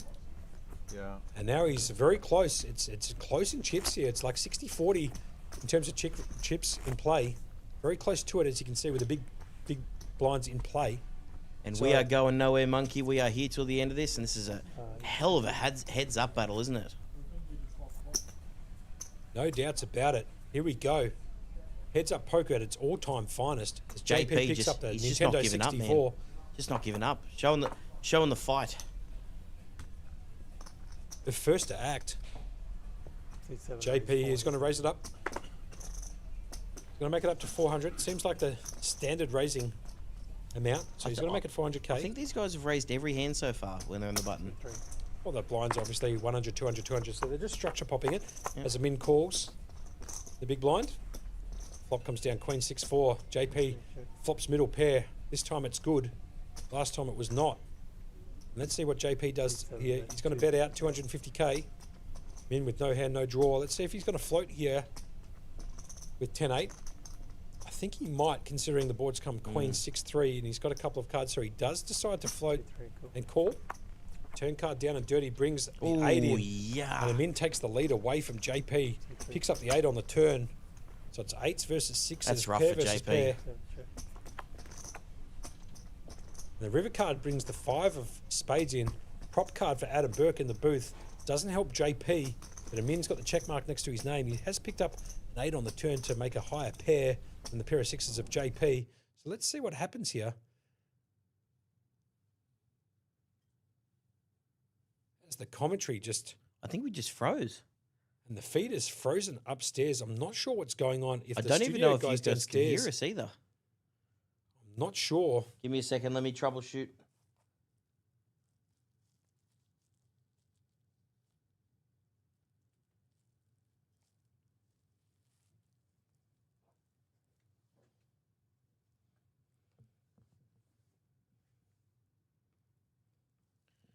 I don't know if... Can you guys in the chat still hear us? Because the feed...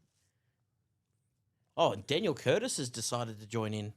So you guys can hear us, okay? We have no idea what's going on. We've got frozen action.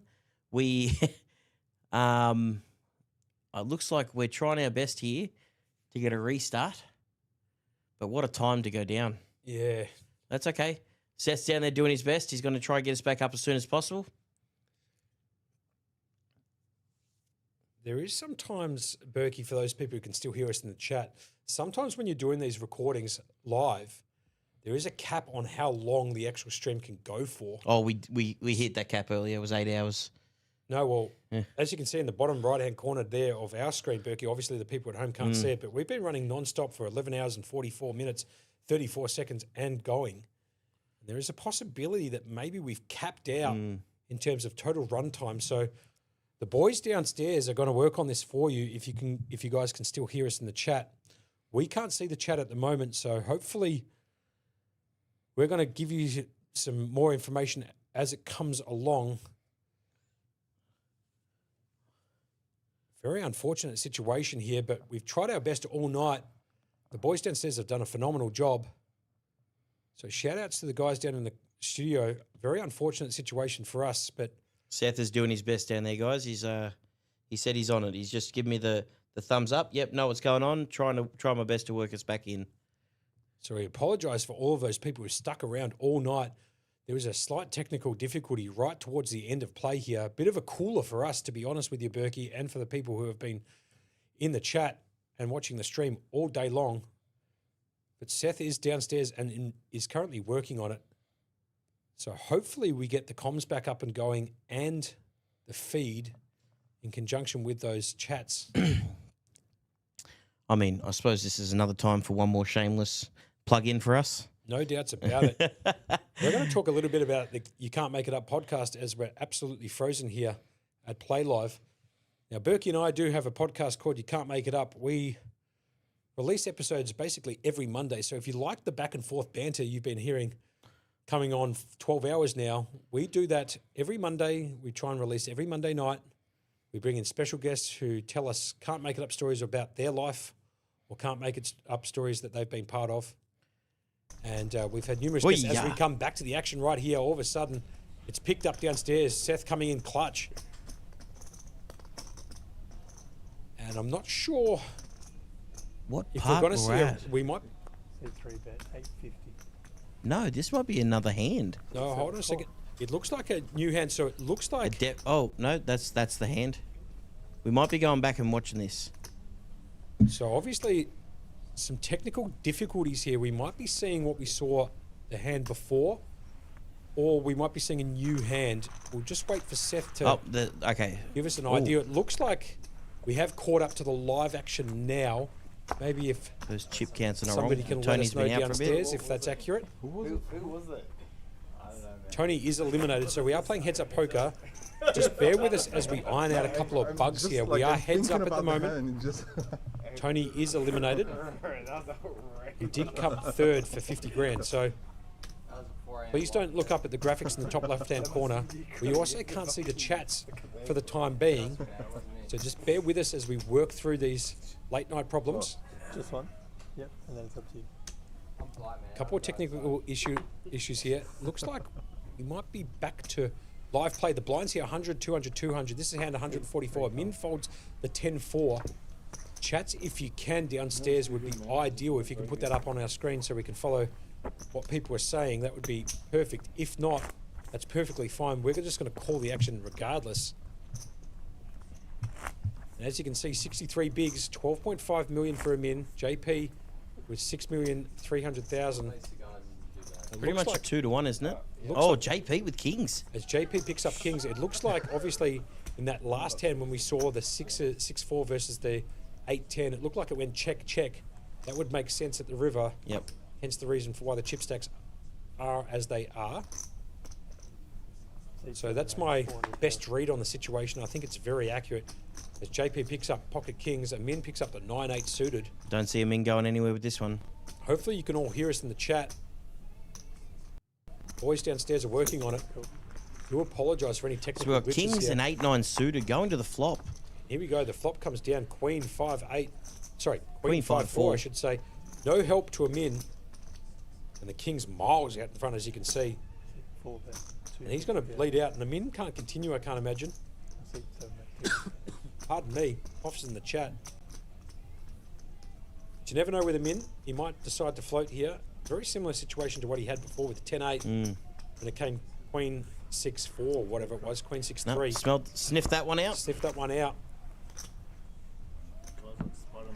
We are back to hopefully a glitchless stream for those people who have stuck around for the full 12 hours. We might be playing a little bit of catch up downstairs, but big shout out to the guys down in the studio. They've done a phenomenal job for 12 hours straight. So hopefully the chat can let this one go through to the keeper and give them some props. Yeah, it's been a long day for everyone, hasn't it? But we've tried to bring the best stream we can. I'm in here with the ace-4 and the buttons suited. Definitely be seen a raise, which we've seen a raise with almost every hand. So here comes a stock standard. Like you said, ace-4 suited in hearts on the button. First to act, heads up poker, raises up, makes it 400k. Standard structure bet. JP's picked up the Joe Hash, 7-3. And it was actually really nice seeing Anthony Hash in here tonight. Absolutely, totally agree. As JP decides to call with the Joey Hasham hand. That won him all the cheddars back in 2005, and the flop comes 4-5-8. He's almost actually peeled out the Joe Hash flop. Missed it by one card. It comes 4-5-8. He does pick up the straight draw. Backdoor flush draw, and Min's got bottom pair. No doubts about it. As the deuce of hearts peels off on the turn. Ooh. JP now goes up and open. down. Yeah, that's it. Goes straight open-ended. But Min still out in the lead at the moment with a pair of 4s. He's also picked up a gut shot to the wheel. If a 3 rolls off. So as you can see, JP needs one of those 10 outs. The top right hand That's a big bet. corner of the screen. 1.2 of the pot, 1.3 of the pot. It's going to bet 1.3. So JP's setting a line. He's going to go with it. Min, I can't imagine it's going anywhere here with his ace-4. Gut shot to the wheel. A pair of 4s, almost certainly the best hand here, but let's see how JP, or better yet, let's see how Min plays this one out here. Is he going to apply a little bit more pressure on the turn, or is he just going to flat and peel one off? I can sort of see a Min coming in for a raise here, so let's have a look. Oh, look at Seth getting the chats back up here for us. And he decides just to call, and the river card down and dirty. Let's see what it brings. It brings the 6, and JP hits the straight. Why not? Sure, a Min goes down right on the river. JP picks up the gut shot on the river. Well, it's actually an up and down. But he did have that gut shot on the flop, and he has hit it now on the river. It does make up that 8 high straight and takes the lead here, a much needed lead. Pot 3.6 mil, JP with 5 remaining. So he's going to go all the way up to 8.6 mil. He's definitely not folding. So let's see what JP decides to do. He's going to come out with a big bet. Hold on a second. I think it's 2.6 mil as he brings out the 25k chips. He's going to bet 2.6 mil, like I said. Min with second bottom pair here. A 4-card straight board. The flush did not hit, but JP doesn't care about that as he spiked the 6 to make the straight at the river. Tough call here. Tough call. I don't think a Min's going to actually call here. I don't think he is, but I think he's just going to protect his chip lead and just lay this one down. He can find a better spot somewhere down the track. Absolutely. As JP makes that gut shot at the river, pleats that straight. And it looks like we're going to have a epic heads-up battle. This is strap yourself in, because we're not going anywhere until this is done. No doubts about it. If JP wins this hand, if Min folds, it's going to be 10 million versus about 8 million, as you can see from the chip stacks currently. Believe it or not, if a Min decides to call here, JP would be the chip leader for the first time today. Well, I mean, what a better time. No doubts. Playing for 132,000 up top and a bit of change. Thinking this one through, there's a very big call here if he makes it. Can only beat bluffs here, usually. Don't see that many bluffs in the range here when this card hits the river. Very interesting hand. As Min just rattles the old wrist here with the Playlive hospitality band on.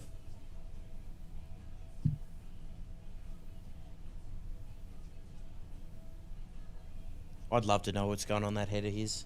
No doubts about it. Because I've had a few chats with him before about hands he's played. I like the way he looks through things.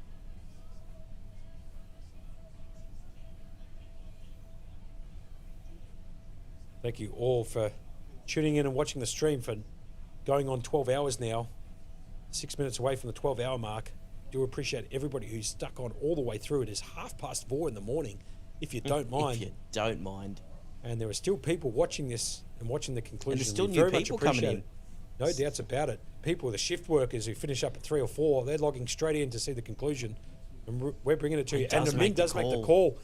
And all of a sudden, JP's going to take... All of a sudden, JP's going to take this one down and collect the chip lead. All of a sudden, how the tables have turned. JP now up with 11.2 million. Wow, this is a huge Min down turnaround. to 7.6. He decided to call that off for 2.6 million at the river. So it's 56 bigs